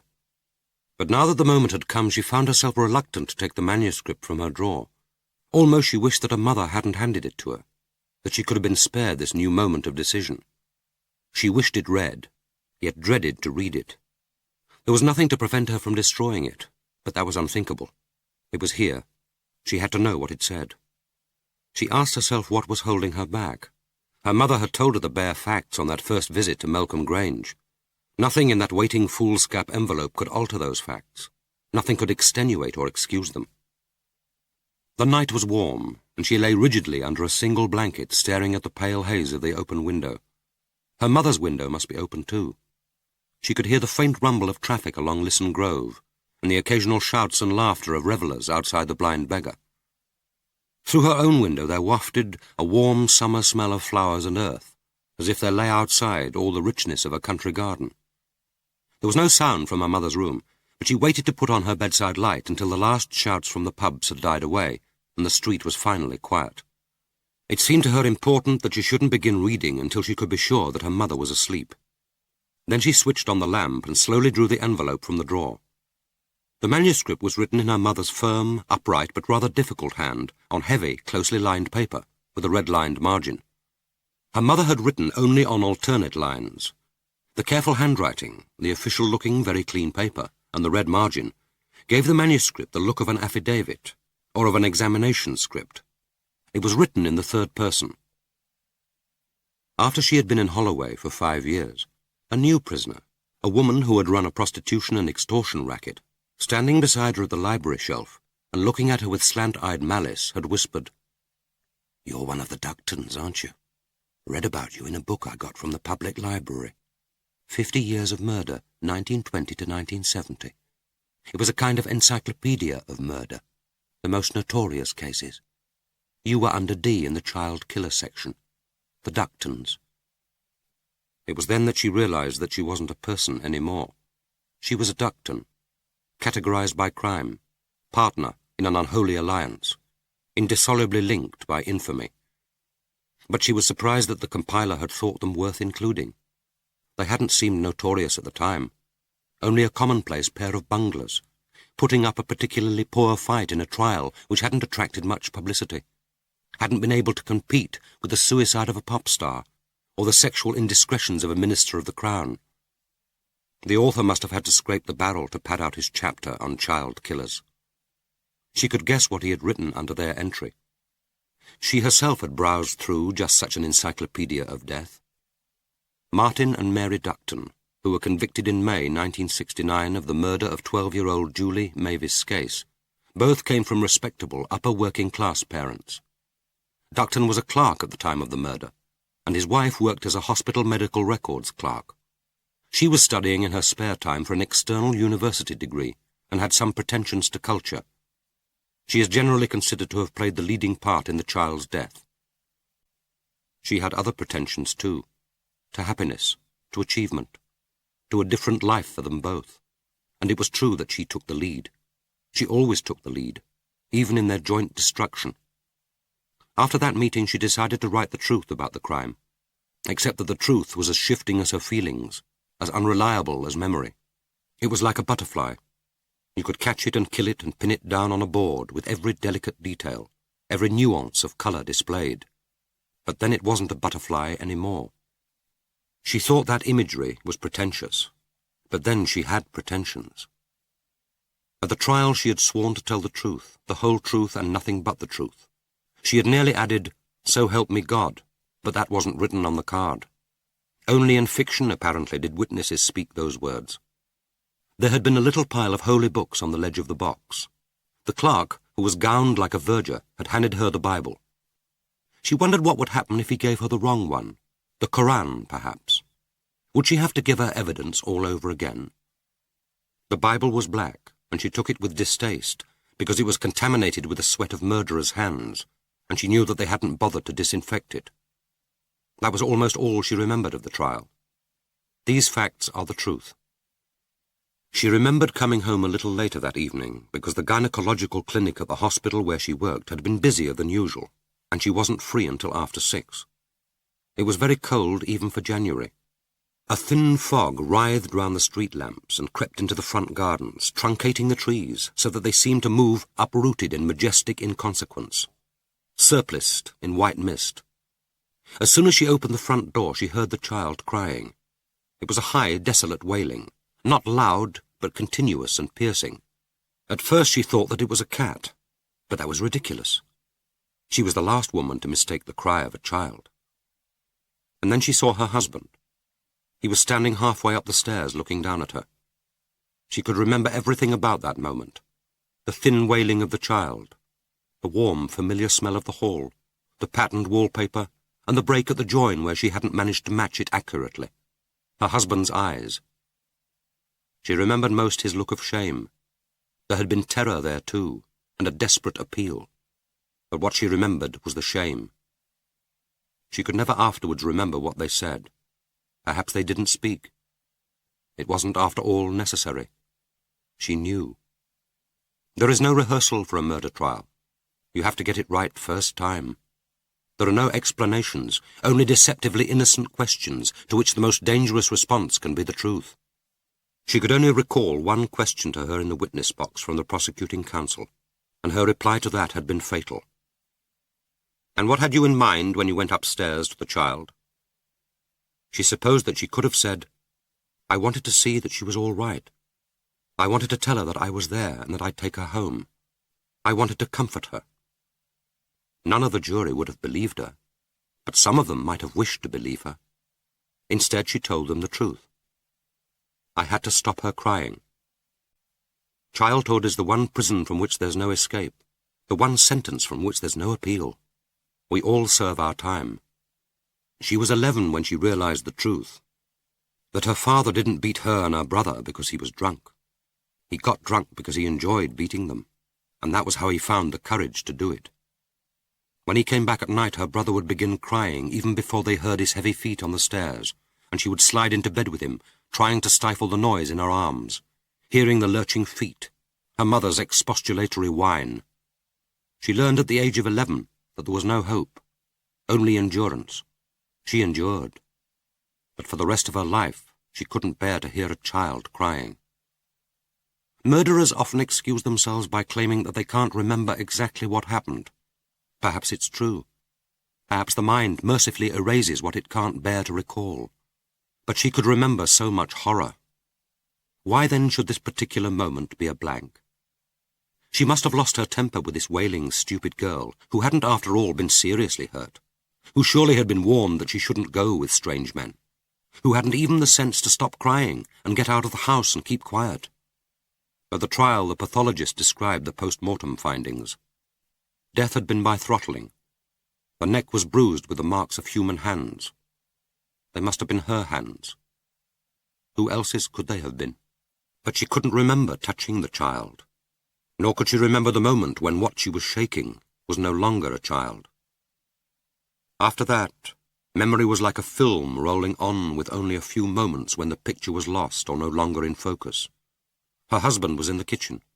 She saw that there were 2 cups in the teapot and milk jug on the kitchen table. For one moment she had a ridiculous thought that he was restoring them with tea. She said, "I've killed her. We must get rid of the body." He accepted the brutal statement as if he already knew, as if she was telling him the most commonplace of facts. Perhaps he was so petrified by horror that no new horror could touch him. He whispered, "But her parents. We mustn't hide her. We can't let them go on hoping, wondering, praying that she's all right. They won't be left hoping for long. We won't take her very far. Just to the edge of Epping Forest. The body will be found soon enough. But it mustn't be found here. What are you going to do? Fear sharpened her wits. It was like fabricating a plot. All the details had to be right. She considered, discarded, contrived. They would use the car. The body would be put in the boot. But it would have to be wrapped. If they were suspected, the car would be searched by forensic scientists. They would find traces of the child, hair, dust from her shoes, a thread of cloth. A sheet would do to cover her.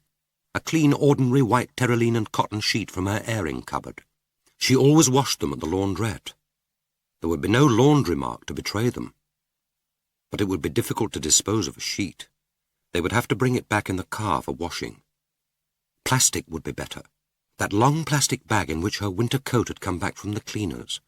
No one would be able to trace it to her, and after they had disposed of the body, it could be screwed up and left in any public litter basket.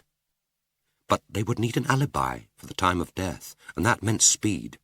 They must start now, at once. She said, "We'll take back our library books. I'll ask for the new Updike. It's still on the reserve list. That means that the girl will remember us if the police check up. Then we'll go to the cinema at Mance Hill. We'll have to do something there to make the box office girl notice us. I'll find I haven't enough money and ask you for some. We'll argue about it. No. Better still, I'll accuse her of cheating me over the change. That means paying with a £5 note. Have you got one?" He nodded. I think so." He tried to take out his wallet. His hands were shaking as if he were palsied. She put her own hand into his jacket pocket and found it. In the note compartment there was a new £5 note and a couple of crumpled pound notes. She said, "We will only stay in the cinema for about half an hour. Once we're through the foyer, we'll take our own tickets and separate. If the police do suspect us, they'll be asking people if they saw a couple leaving. They won't expect us to be apart. And we'd better sit at the end of different rows, not next to anyone. It shouldn't be difficult. There won't be many people there on a night like this. But you must keep your eyes on me. As soon as I get up to leave, slip out after me. We'll go out by the side entrance, the one that leads straight onto the car park. Then we'll drive to the forest." He said, "I don't want to sit away from you. I don't want us to be parted. Don't leave me." He was still shaking. She couldn't be sure that he had understood.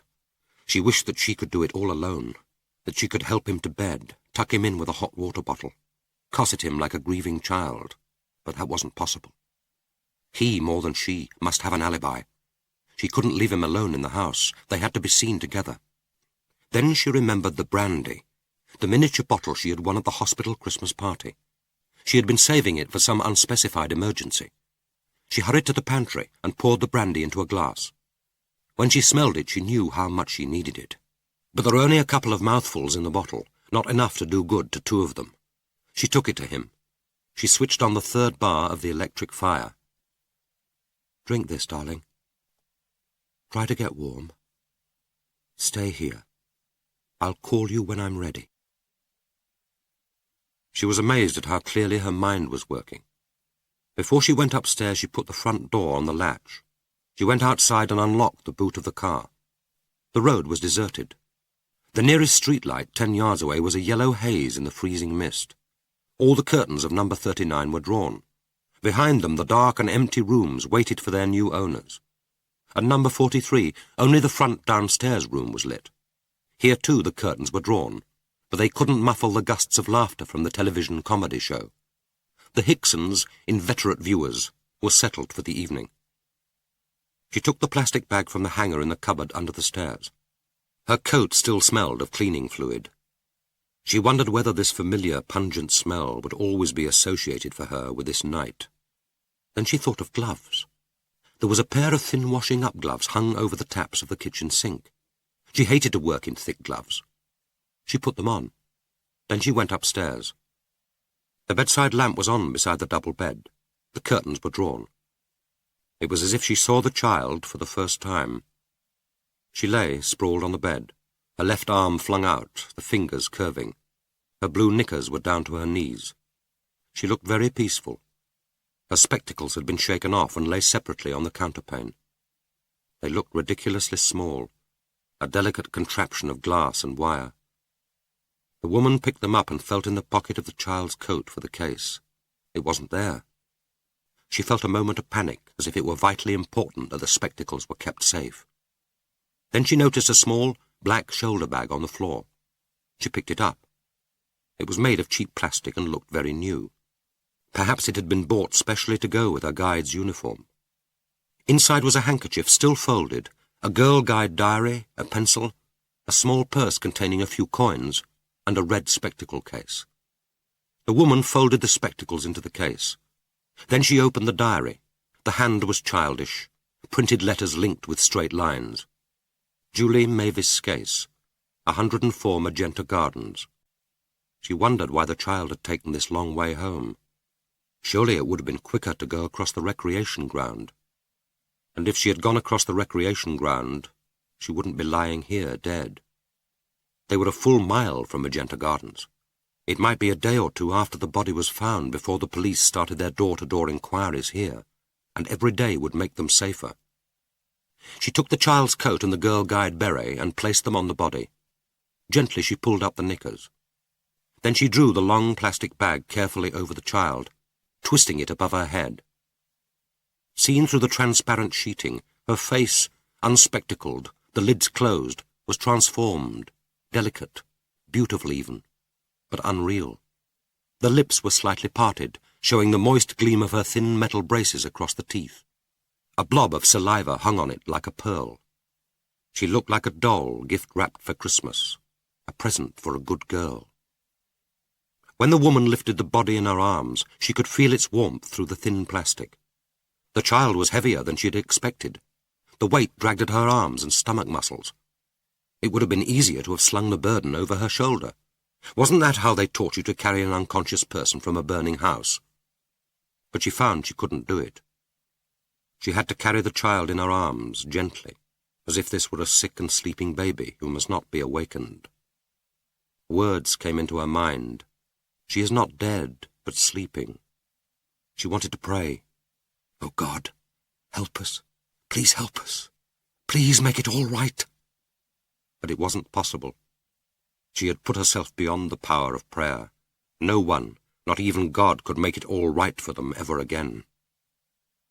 Their car was a red second-hand Mini. They had only had it for 6 months. They had been able to save up for it because she worked. Even so, their Sunday trips to the sea with Rosie had had to be rationed. She was an unpracticed driver, unused to fog. She drove very slowly, knowing what it could mean if they were in an accident, was stopped by the police. He sat beside her, propped up like a corpse, eyes staring ahead through the windscreen. She had wound his thick scarf round his neck, half obscuring his face, but she couldn't hide his eyes. Neither of them spoke.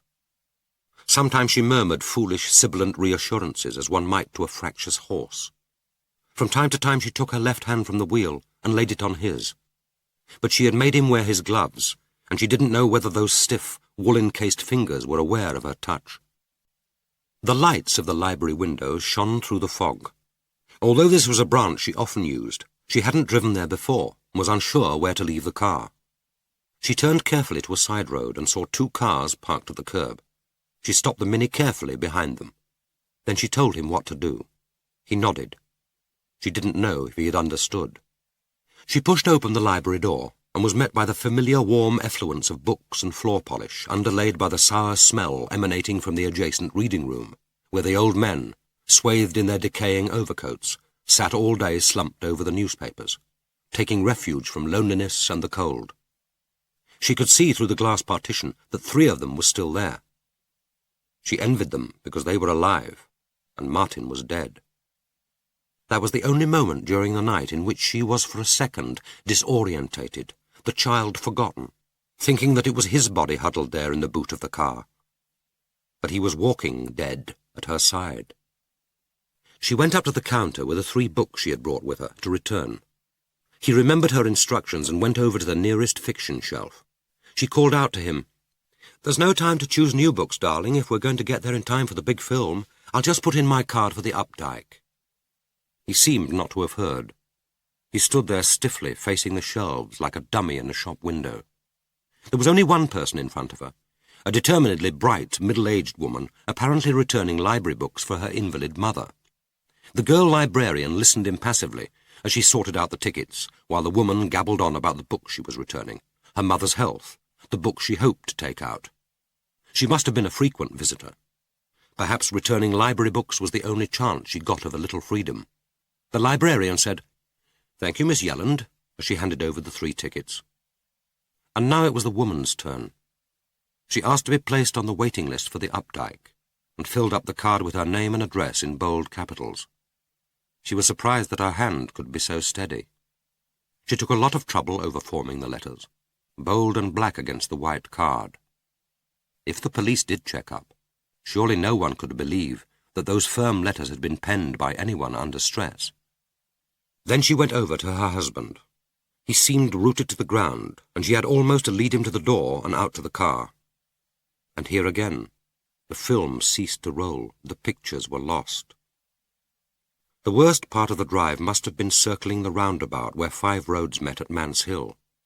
But she must have managed that without incident, because the next thing she remembered was parking the car in front of the cinema. The car park was more crowded than she had expected, but that was a good thing. It meant that the cinema would be fairly full, that their departure would be less likely to be noticed. She was able to find a parking space close to one of the side exits. When she switched off the engine, the silence was almost frightening. They sat together in the fog-shrouded car, and she told him again what to do. She said, "Darling, do you understand?" He nodded, but he didn't speak. They got out of the car, and she closed his door for him. The fog was thicker now. It rose and fell like a malignant gas, spilling in glutinous dollops from the high street lamps. They waded through it, knee-deep to the foyer. The last programme must have begun. There were only 2 people in front of them at the box office. When her turn came, she asked for 2 8 and 6pennies and handed over the £5 note. She took her change and propelled him a little ahead of her, letting one of the 4 £1 notes drop from her hand. Then she turned and went back to the box office. She said, "I think I'm £1 short. There are only 3 here." The woman said solidly, "I gave you 4, madam. You saw me count them out." "There are only 3 here." The woman repeated, "You saw me count them out, madam," and turned to the next customer. She moved away from the box office, then said loudly, "I'm sorry, I must have dropped it. It's here on the floor." The whole episode struck her even at the time as unreal, artificial. The woman in the box office shrugged her shoulders. They moved together across the foyer to the entrance to the stalls. She tried to hand him his ticket, but he wouldn't take it, pretending not to notice her nudging hands. But she knew that he couldn't face sitting apart from her. They would have to stay together. They stepped into what seemed an immensity of warm-scented blackness. Only the screen was alight, blazing with colour and noise. It was a James Bond film, and it must have just begun. She followed the pinpoint of light from the usherette's torch down the centre gangway, one hand behind her clutching at his coat. They were shown into 2 seats at the end of a row. This wouldn't do. She wanted to slip out from the side entrance, not to walk again up the centre aisle. After they had sat for about 10 minutes, she whispered to him and took his hand. Together they slipped out of their seats, and she led him forward towards the screen until her eyes, more accustomed now to the darkness, could discern a sparsely occupied row. There were only 3 couples, all seated near the central gangway. They pushed their way past them, muttering apologies, and took their seats at the far end of the row, almost immediately opposite the red exit sign. She made herself wait nearly half an hour before she gave him the sign. It was an exciting point of the film. The background music was rising to a crescendo. The screen was full of hurling cars and screaming mouths. In the rows in front of her, every face was turned to the screen. She gave a pull on his hand and half rose to her feet. He followed her, and they were out through the door. There was a short flight of concrete steps. Then she was pushing at the bar of the final door. The cold fog swirled in their faces, and they were in the car park. She felt in her coat pocket for the keys. They weren't there, and instantly she knew. She had left them in the car. Clutching his hand, she dragged him with her as they raced through the fog to where she had parked the Mini. But she knew what she would find. The two painted white lines enclosed emptiness. The Mini had gone. And after that the film of memory broke again. They must have walked for 3 hours, hand in hand, trudging onwards through the fog towards the forest. Her next memory was of a narrow road stretching straight and unlit between the trees. The night was icy cold and very still. On each side of the road the forest stretched ahead of them, shrouded in mist. She thought she could hear from it a gentle, persistent dripping, slow and portentous as drops of blood. In her imagination it stretched forever, exuding its black miasma, dropping terror from the tangled bushes, the high leafless boughs oozing a slow contagion from the slimy trunks. She could see their breath, small puffs of white smoke leading them onwards. There was no other sound, only the endless ring of their feet on the tarmac. Occasionally they would hear the purr of an approaching car.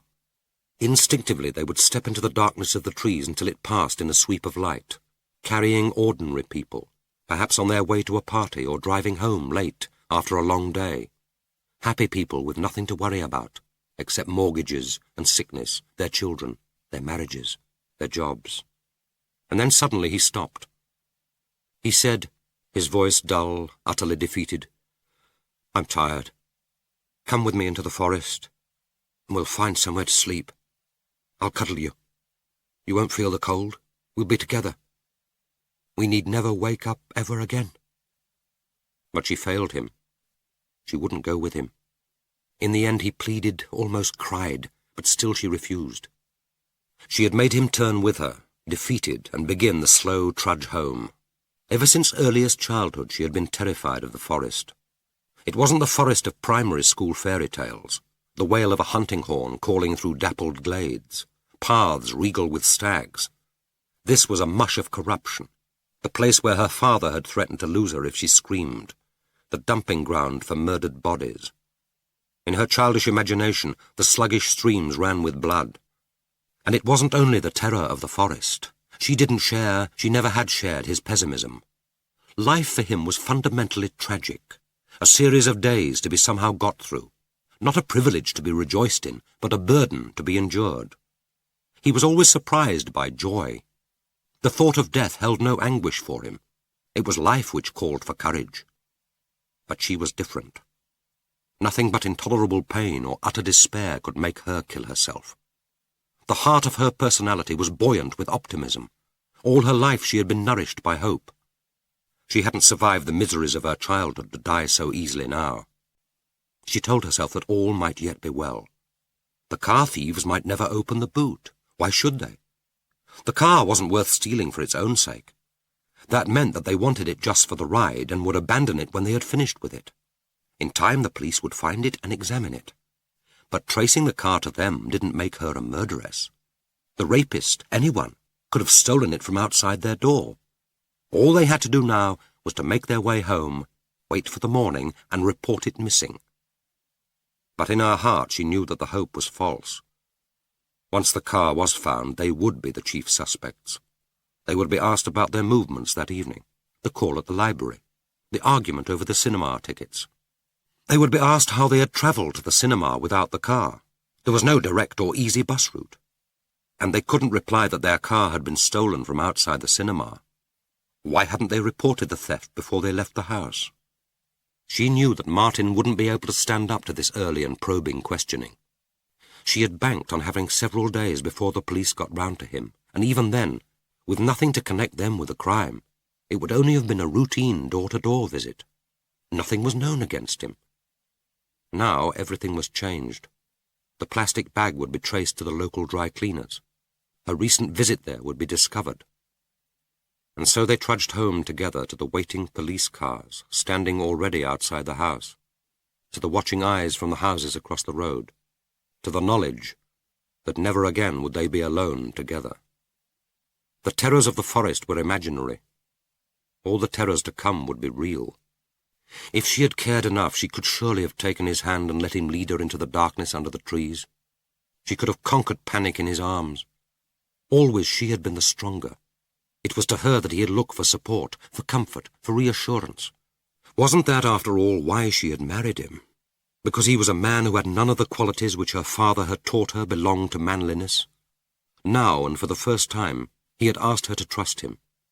He had wanted it that way, wanted to lie in the darkness with her, comforting her into death. But because of her childhood terrors, she had failed him. She withheld from him the right to die with dignity in his own way and in his own time. She condemned him to the trial, the dock, the torture of those 18 months in prison before death released him.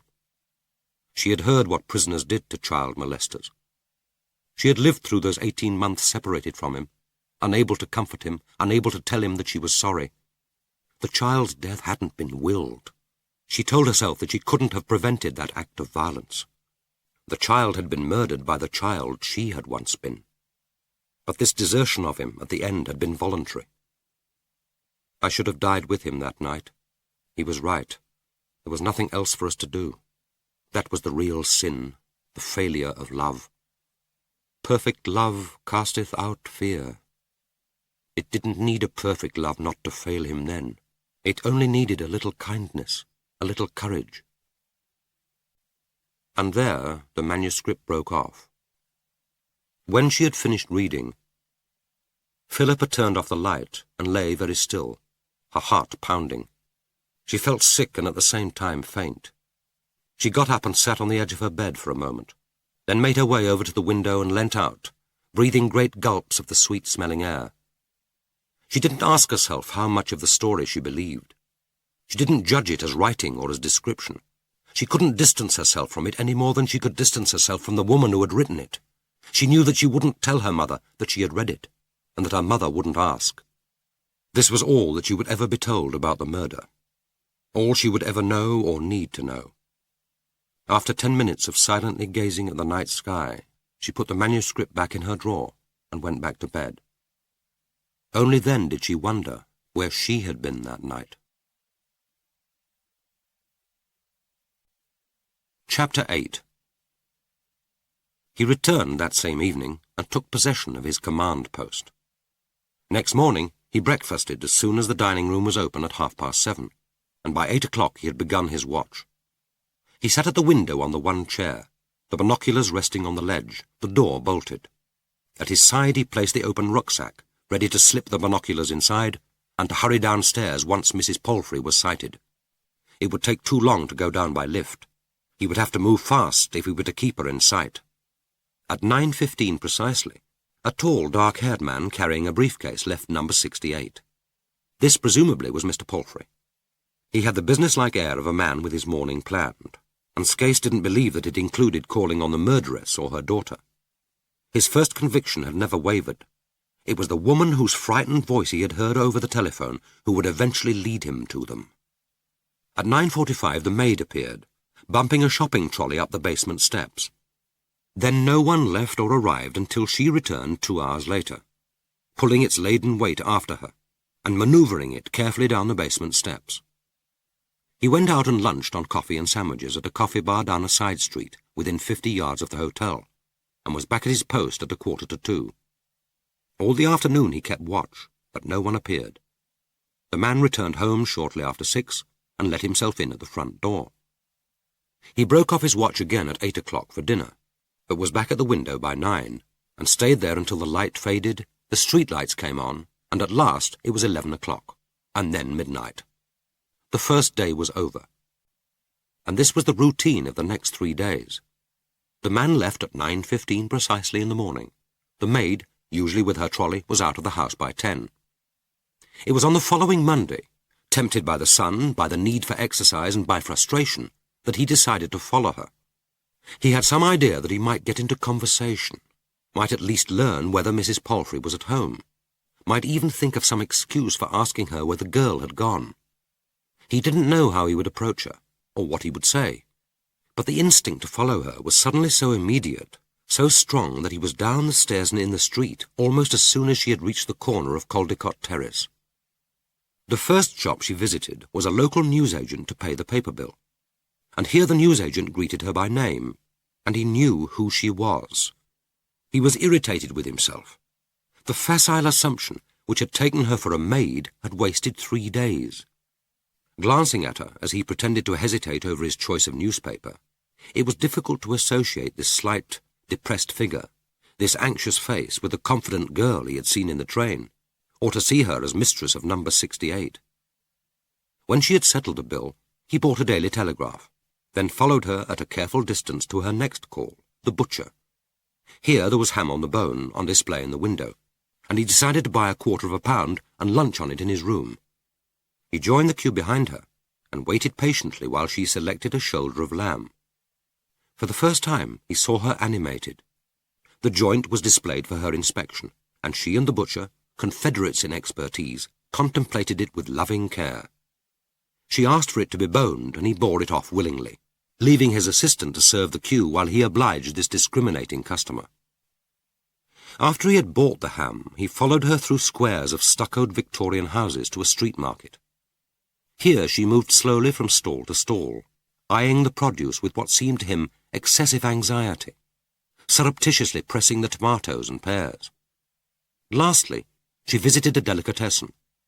He stood on the pavement, pretending an interest in the shriveled fingers of dried sausages, while she bought smoked salmon, watching while the shopkeeper laid his long knife against the pink flesh and held drooping over the blade the first rich, transparent slice for her inspection. Scase had never tasted smoked salmon, and the price on the half fish displayed in the refrigerated window appalled him. They ate well, the Palfreys. The Duckton girl had done well for herself. On impulse, he followed Mrs. Palfrey into the shop and bought 2 ounces. He would eat them before dinner in his room, and discover what this unknown delicacy tasted like, knowing that her tongue would experience the same sensation, that these 2 slivers of veined flesh would bind them closer together. And this was the pattern of his life for the next 10 days. Pimlico was her village, and it became his, bounded by Victoria Street and Vauxhall Bridge Road, 2 flowing thoroughfares, like unnavigable rivers over which she never ventured to pass. Twice a week she would walk to the Smith Street branch of the Westminster Library to change her books. He would go into the reading room and pretend to occupy himself with periodicals, while he watched her through the glass partition, moving from shelf to shelf. He wondered what books she bore back to solace her in that basement kitchen. It seemed to him that she carried with her a climate of anxiety and loneliness, but it didn't affect him. He couldn't recall any recent time in his life more free from strain. She was easy to trail. Her preoccupations were personal and secret. She seemed hardly to notice the life around her, except as it related to shopping and food. But he had no sense of hurry or of time wasted. He knew that this was where he was meant to be. In the end, before long, she would lead him to them. The weather became warmer, the sun less fitful. On these high summer days, she would take a sandwich and fruit to eat on one of the benches in the Embankment Gardens, where the boughs of the plane trees dragged to sweep the water with their leaves. He had got into the habit of carrying a packed lunch himself, bought from a delicatessen in Caldecott Road, to be eaten either in the park or at the window of his room. They would sit distanced by 20 or 30 yards on their separate benches, and he would watch as she stared over the parapet at the gritty fringes of the Thames, plumed with gulls, at the great barges as they grunted upstream, slapping the tide against the embankment wall. After she had eaten, she would feed the sparrows, crouching patiently for as long as 15 or 20 minutes, with the crumbs on her outstretched palm. Once he did the same, and smiled when, after a few minutes of patient waiting, the sparrow fluttered down, and he felt the commotion of its frantic wings and the scrape of its tiny claws on his palm. One warm, turbulent morning, when the high tide heaved in the throes of a spent and distant storm, she brought with her a bag of crusts to feed the gulls. He watched while she stood at the parapet, hurling the bread with stiff, ungainly jerks of her arm. The rushing air was suddenly white with wings, spiked with beaks and claws, clamorous with high, desolate screams. He was surprised how quickly he came to feel at home at the Casablanca. The hotel had few comforts, but it had no pretensions.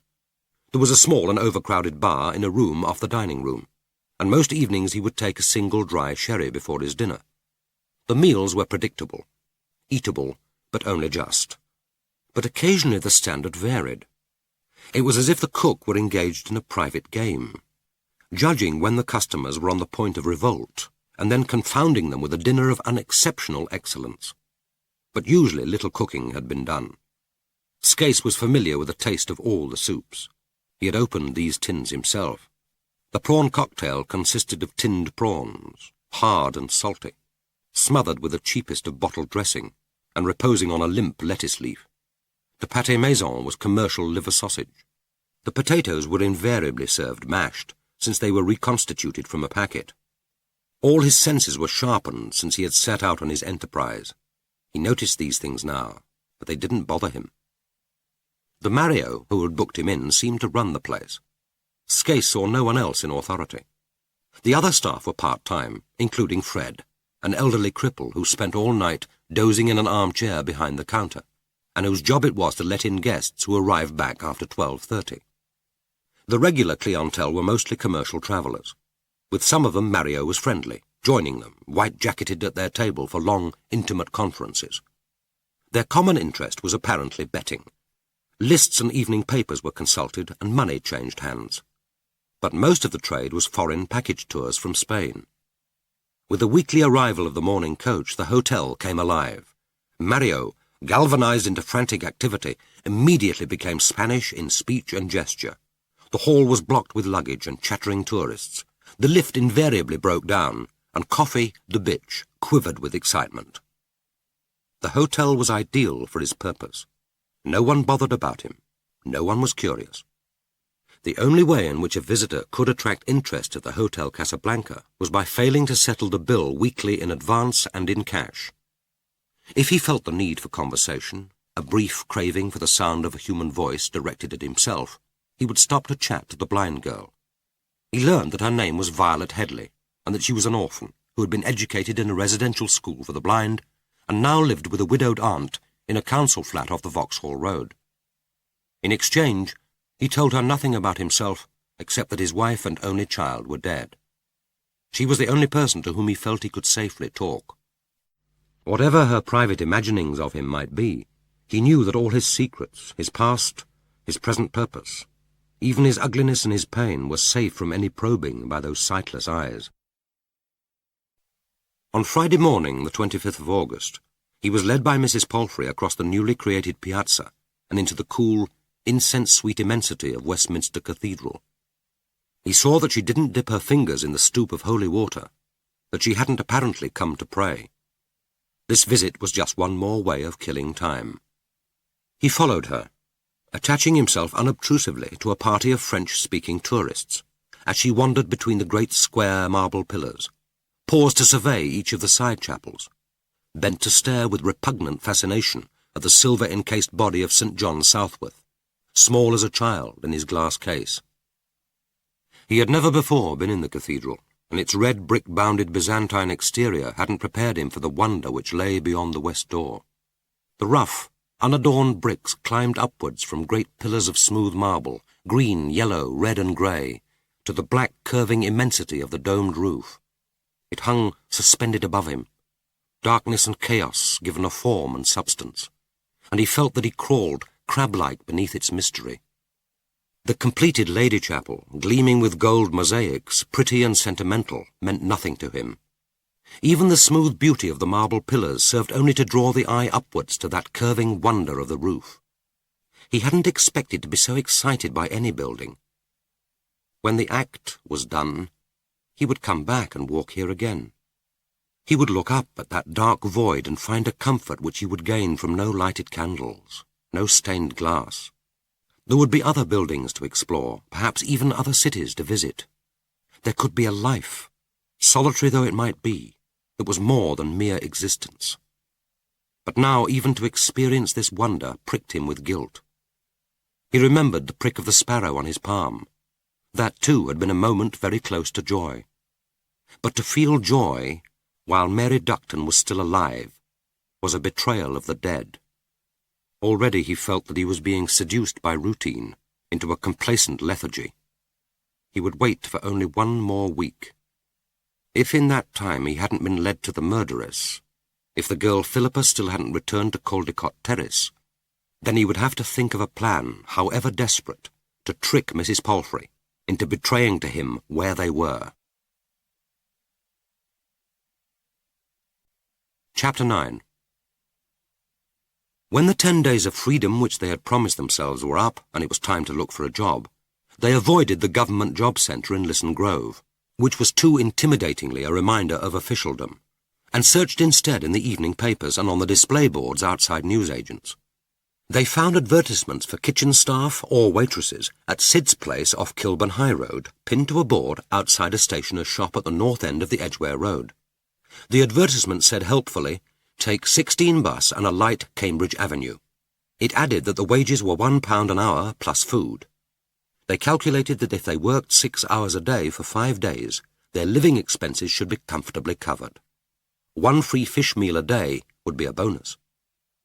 Sid's place was a double-fronted fish and chip shop with cafe attached, and looked and smelled reassuringly fresh. Sid himself, whom Philippa had pictured as small, swarthy and greasy, was discovered to be a blonde, ruddy-faced amateur boxer. He himself worked behind the counter, simultaneously directing operations on both sides of his establishment, crashing down the lid of the fish fryer, plunging the wire baskets of chips into the sizzling fat, joking with customers at the counter as he wrapped their orders in greaseproof and newspaper, bawling demands at the kitchen staff, and slapping fish and chips on plates to be shoved at the waitresses, who regularly pushed their heads through the serving hatch and yelled out their orders. The din, to which Sid and his staff were apparently impervious, was constant and appalling. Philippa early decided that customers needed strong nerves, although not necessarily a strong stomach, to dine at Sid's place. Sid's girls took it in turn to wait at the tables, if taking the plates from the hatch and dumping them in front of the customers at the formica-top tables could be described as waitress service. The job was preferred to washing up, since there were the tips. Sid explained that most customers left something, and there was always the hope of unintended generosity from a visitor or recently arrived immigrant confused about the value of English money. This flexible use of his female labour, which saved him the expense of employing 2 categories of worker, was described by Sid as mucking in together like one big happy family. He took on Philippa and her mother with alacrity, and if he was surprised that 2 apparently educated women were actually seeking work in his shop, he didn't show it. Philippa told herself that this was a place of work where she could be in no possible danger of meeting anyone from her past life, and where no questions would be asked. She was wrong in that. Questions were perpetually asked by her fellow workers, but no one cared whether the answers were true. There were 3 other washers-up on the evening shift: Black Shirl, Marlene and Debbie. Marlene's hair, spiked and dyed red-orange, looked as if it had been hacked off by shears. 2 moons of bright red decorated each cheek. But Philippa was relieved to see that she had apparently jibbed at piercing her earlobes with safety pins. Her forearm was covered with tattoos, 2 intertwining hearts pierced with an arrow and surrounded by a garland of roses, and a 16th-century galleon in full sail. It fascinated Debbie, who was happy to wipe up dishes for Marlene all evening, so that she could see it sinking and rising in the detergent. "Make it sink! Go on, Marl! Make it sink!" she would plead, and Marlene would plunge her hands in the detergent foam and let the bubbles froth around the little craft. In the damp and ill-equipped kitchen behind the cafe, with its 2 sinks, they worked in pairs. They talked incessantly, usually about the previous night's television, their boyfriends, shopping up west. They were given to extraordinary swings of mood and terrifying bursts of temper. They walked out frequently, demonstrating a pathetic and fiercely guarded, if illusory, independence, and walked in again a few days later. They complained about Sid behind his back, and were alternately surly and outrageously flirtatious to his face. They discussed his alleged sexual inadequacies in anatomical detail and at length, although it was obvious to Philippa that all Sid's energies were spent on his business, his occasional amateur boxing bouts, racing his greyhound, and keeping Mrs. Sid happy. This lady, of a formidable smartness and vulgarity, appeared briefly once a day in the chippy, apparently to remind Sid and warn the others that she existed. Poor Sid, thought Philippa. He would probably have been afraid of his female helots if they'd had enough sense to organize a united confrontation. But they waged their war of attrition with cunning and with some success. They regularly stole small quantities of food from him bread, butter, sugar and tea, and he knew they did. Perhaps this was regarded by both sides as one of the perks of the job. But Philippa saw that he took no chances with his till, which was closely guarded. Debbie, waif-like with pale, transparent skin, looked as if her life were subcutaneously draining away. Her nose and fingers were perpetually pink-tipped. Her anxious eyes swam in red pools, and even the ridges of her ears, ragged as if they had been nibbled, looked about to ooze blood.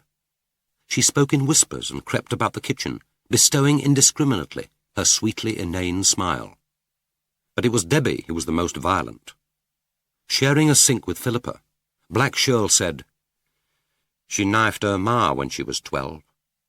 "You mean she killed her?" "Bloody near thing. They put her in care. But she's all right now as long as you don't let her near your fella." "You mean she'd knife him?" Black Shirl roared with laughter. "Nah, she'd fuck him. She's terrible, she is. Lord, that girl, she's terrible." Mechanically taking plate after plate from Shirl's hands, Philippa thought that if her father had encountered Debbie instead of Julie Scase, he would be alive now. There would have been no rape, no murder, no adoption. His only problem would have been to get rid of her, to stop another visit. But 10 shillings and a bag of sweets would probably have done the trick. It was his bad luck to have met instead Julie Scase, that dangerous mixture of innocence and stupidity. All three treated her mother with wary respect, perhaps because she was older, perhaps because there was something inhibiting about her quiet composure. Unlike Philippa, she seemed undisturbed by the irrational explosions of violence. Once, when Debbie, washing a carving knife, suddenly pointed it at Marlene's throat, she succeeded in persuading the girl to hand it over with no more than a quiet, "Give it to me, Debbie." But they were curious about her. One night, when her mother was on waitress duty and Marlene and Philippa were sharing a sink, Marlene said, "Been in the bin, has she, your ma? You know, a mental hospital." "Yes, she has. Why do you ask?" "You can always tell. My auntie was the same. You can tell by the eyes, see? All right now, is she?" "Oh, yes, she's fine. The doctor said she mustn't be under any strain. That's why we took this job. It isn't exactly stimulating, but at least you can put it behind you when you go home." This was accepted in silence. They all had excuses for lowering themselves by condescending to take Sid's job. Black Shirl, sloshing suds at the next sink, said, belligerent, suspicious, "Why do you speak posh?" "It's not my fault. My uncle looked after me when I was a kid, after my dad died. He and my aunt were particular. That's why I ran away. That and my uncle trying to get into bed with me." Marlene said, "My uncle did that to me too. I didn't mind. He was all right. He used to take me up west Saturday nights." Black Shirl said, "Went to a posh school then, did you?" "I ran away from that too." "Got a place, have you? You and your ma?" "Oh yes, just a room. But we won't be stopping there long. My boyfriend is buying a flat for us." "What's his name, your boyfriend?" "Ernest. Ernest Hemingway." The name was received in a disparaging silence. Marlene said, "You won't get me going out with a fellow called Ernest. My granddad was Ernest." "What's he like?" asked Black Shirl. "The outdoor type, really. He shoots and hunts a lot, and he likes bulls. Actually, he's getting rather a bore." She enjoyed fabricating the lies, and soon learnt that they were infinitely credulous. Either nothing was too egregious to be unbelievable, or they didn't greatly care. Their own lives were made tolerable by fantasy. They had none of the pettiness which would grudge it to others. What did worry them, as it obviously did Sid, was the fact that she and her mother had presented their national insurance cards for stamping. All the girls working in the chippy were drawing unemployment benefit. They felt vaguely threatened by this orthodoxy. Philippa found it necessary to explain. "It's my probation officer. He knows I'm working. I can't put anything across on him." They looked at her pityingly.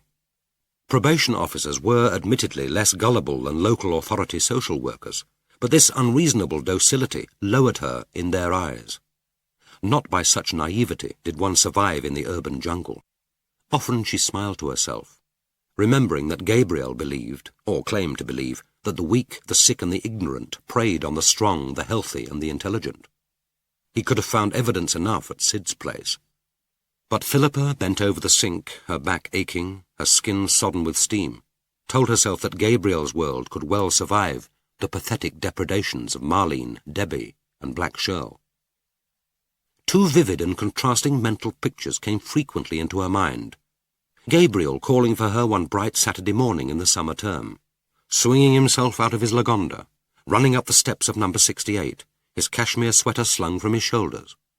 Black Shirl humping to a corner of the kitchen the great bag of washing for her 5 children, which she would wheel in a pram to the laundrette on her way home.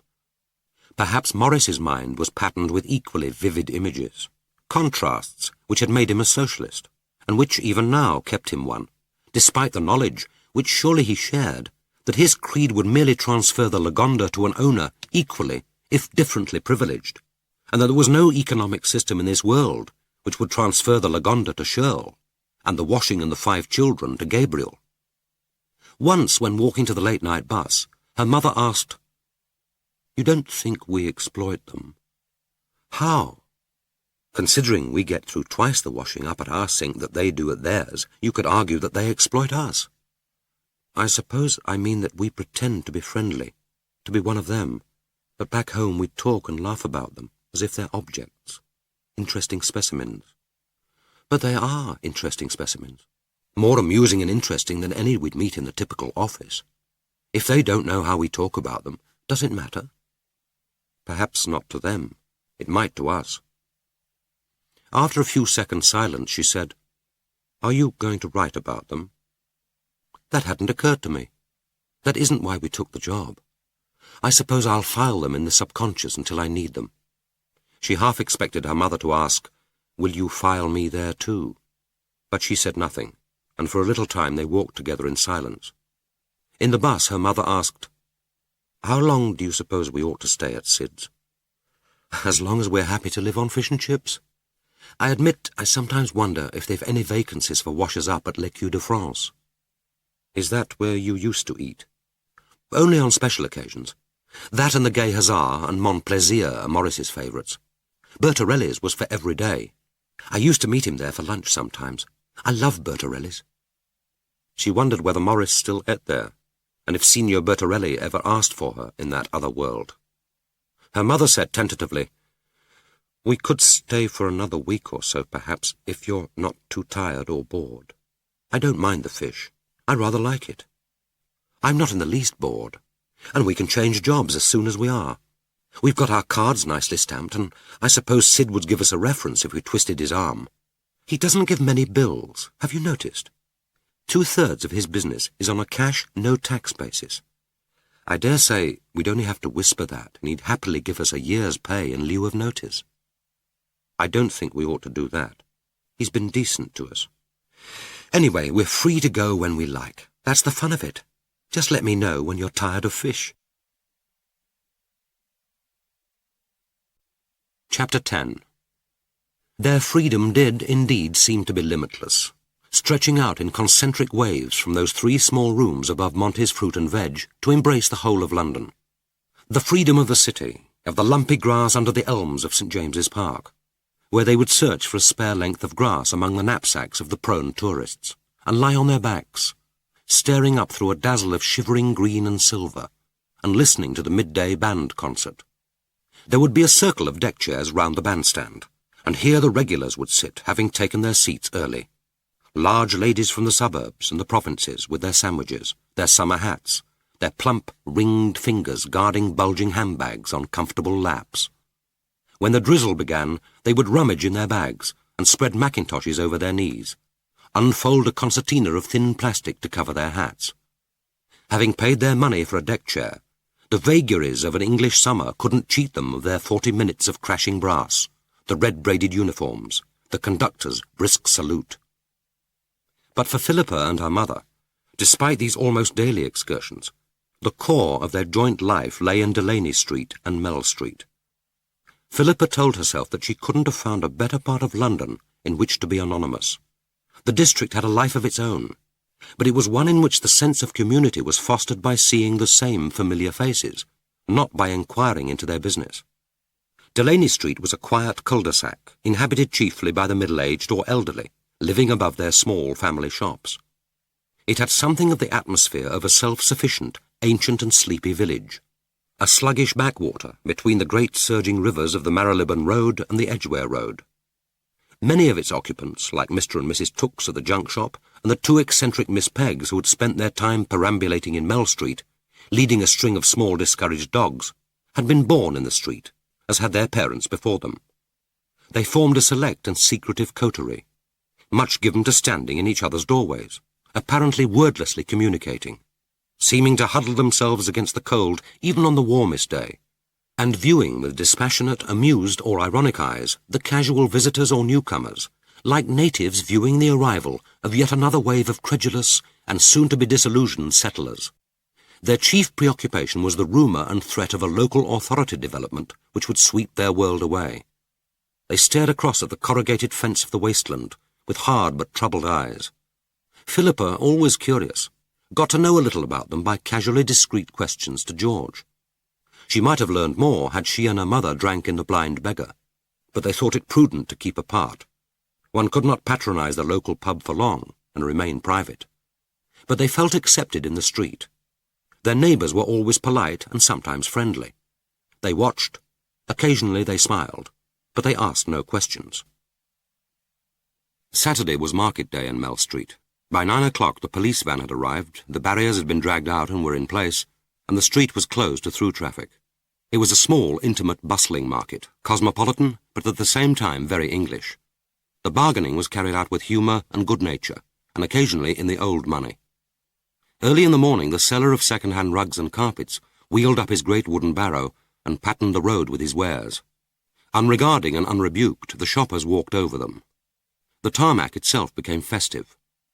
Later the market took on something of the atmosphere of an Eastern souk, when the brass seller arrived to set out his jangling pots, and a Pakistani who sold cheap jewellery hung across his stall a swinging curtain of wooden beads. On the material stall, lengths of brightly coloured cloth were spun from the great bales. The vendors of fruit and vegetables, fish and plants, meat and kitchenware, bawled out their wares. The air was sickly with the smell from the hot dog stall, and at the corner of the street, a thin, gentle-faced boy wearing a button, "Jesus loves me," patiently held out his pamphlets to the unregarding crowd. Cats looped among the wooden trestles and stretched themselves in a rigid similitude of death on the woolen jumpers, which spilled from the second-hand clothes stall, while outside the shops, the bright-eyed dogs quivered with excitement, or crouched gently groaning, their eyes half-closed against the sun. Philippa and her mother rummaged among the clothes stalls for hand-knitted woolens, some of them too worn to be used. Her mother would later unpick, then skein and wash the wool. There seemed always to be crinkled loops of wool drooping across the bath to dry. The boxes of odds and ends placed at the sides of the stalls yielded their treasures, including a tea-cloth of hand-embroidered linen, which they mended, washed and starched, and used ceremoniously for Saturday afternoon tea.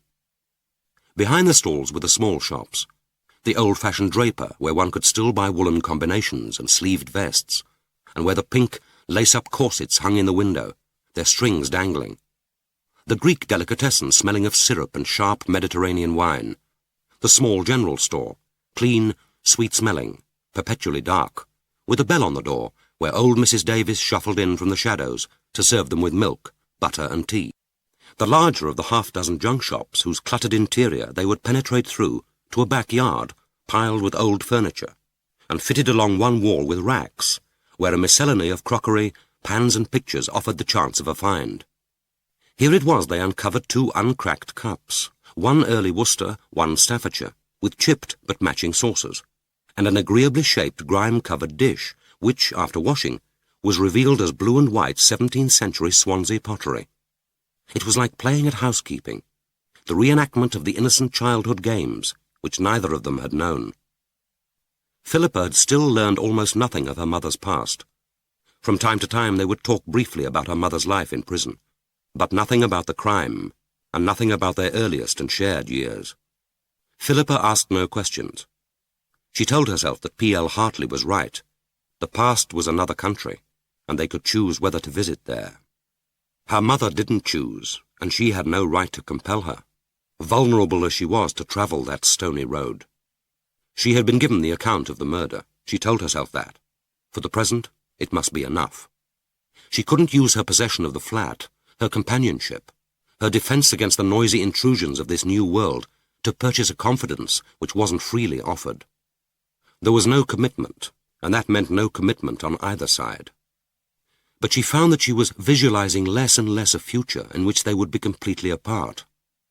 She had virtually compelled her mother to share a flat with her because she needed to discover her own identity. She was discovering it, and in ways which she had neither expected nor planned. Discovering her mother's identity was another matter, and it could wait. There was no hurry to explore the past. Experiencing the present was interesting enough, and they had, after all, their whole lives before them. Chapter 11. After 10 days, her mother's probation officer came to the flat. Philippa knew that the visit was inevitable, a condition of her mother's license, yet she prepared herself to dislike him. He had written to say when he would arrive, and she arranged to take their sheets to the laundrette, ostensibly so that her mother and he could talk in private, but really in the hope of avoiding an introduction.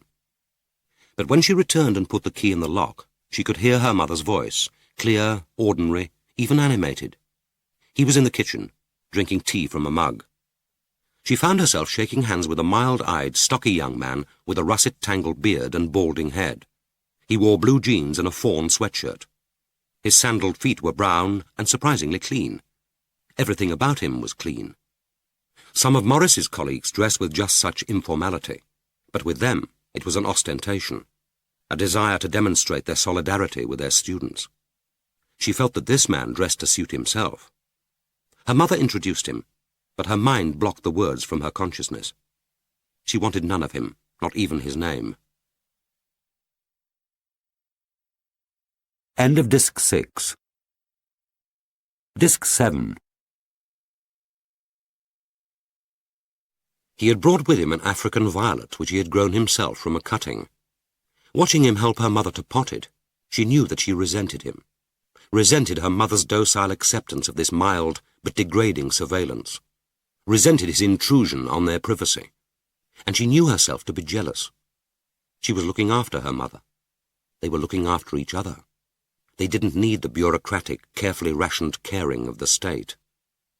Later during the visit, when he and her mother had been discussing the pots of herbs growing on the kitchen window, and her mother had gone to find a pencil and paper to write down some of the names, she said, "Don't you think that after 10 years, society could leave my mother alone? She isn't a danger to anyone. You must know that." He said gently, "License has to be the same for everyone. The law can't make fish of one and fowl of the other. But what good do you hope to do? Not to my mother. I know the answer to that. What good do you do for your more ordinary clients? You do call them clients, don't you? I mean, you are a kind of emotional bank manager." He ignored the last question and answered the first. "Not much. It's more a question of not doing them harm, trying to help them not to do themselves harm." "But what exactly do you do?" "The statute says, advise, assist, and befriend. But you can't befriend someone by act of Parliament. How could anyone, even the most deprived, be satisfied or deceived by that kind of friendship? A spurious second best." "Second best is all that most people ever have. People manage with very little, friendship as well as money. I rely on their goodwill more than they do on mine.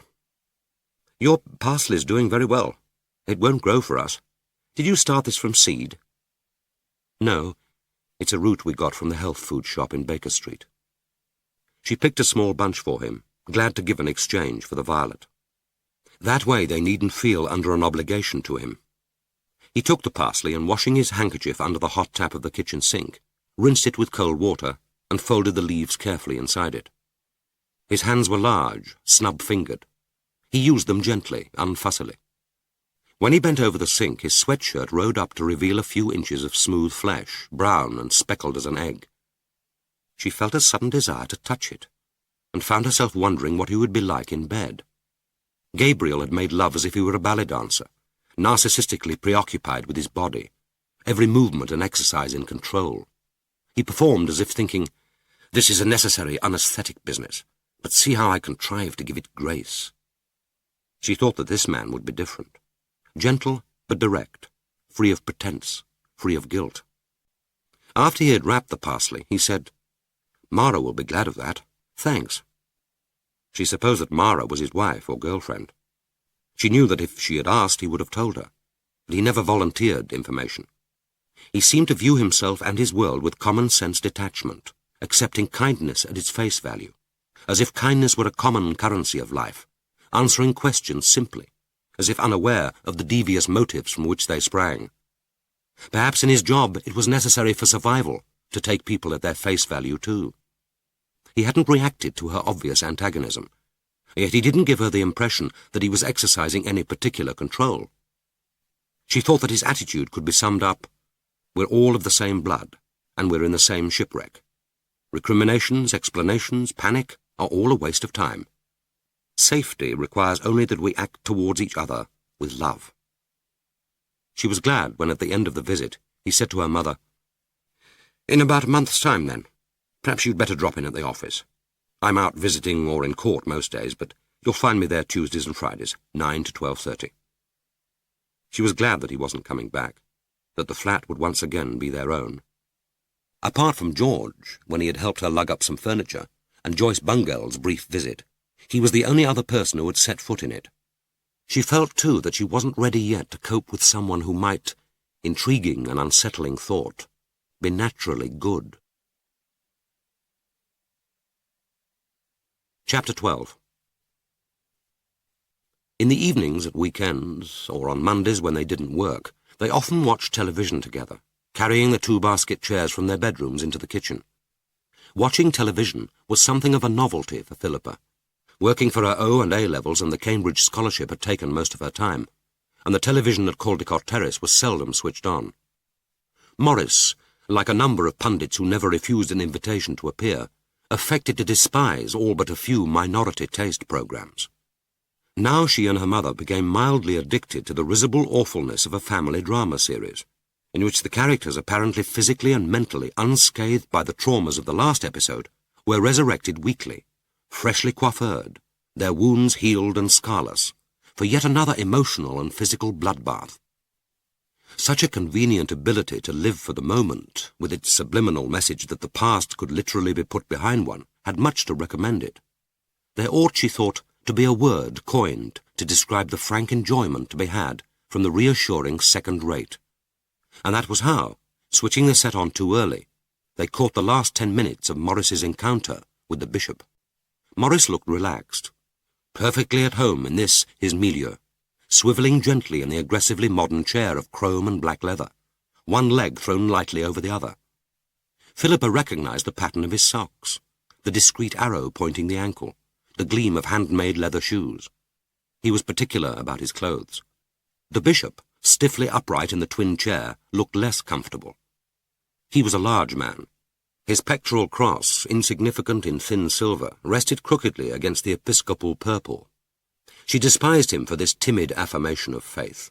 A talisman, if one went in for those things, should be heavy, beautiful, and worn with panache. He had obviously been trapped into fighting on his weakest ground, and his heavy face wore the embarrassed, slightly ashamed and conciliatory half-smile of a man who knows that he is letting down the side, but hopes that no one but himself will have noticed it. Morris was in excellent form. She anticipated each of the well-remembered mannerisms, the sudden twitch of the left shoulder, the lift of the head away from his opponent, the sudden clasp of his bony hands over the right knee, and the hunching of the shoulders as if he were bending his mind to the nub of the argument. None of these antics had anything to do with nervousness. They were the extrovert pantomime of the interaction of mind and body, both too restless to be confined within this trendy contraption of steel and leather, the enclosing cardboard walls with their carefully designed title for the series, Descent.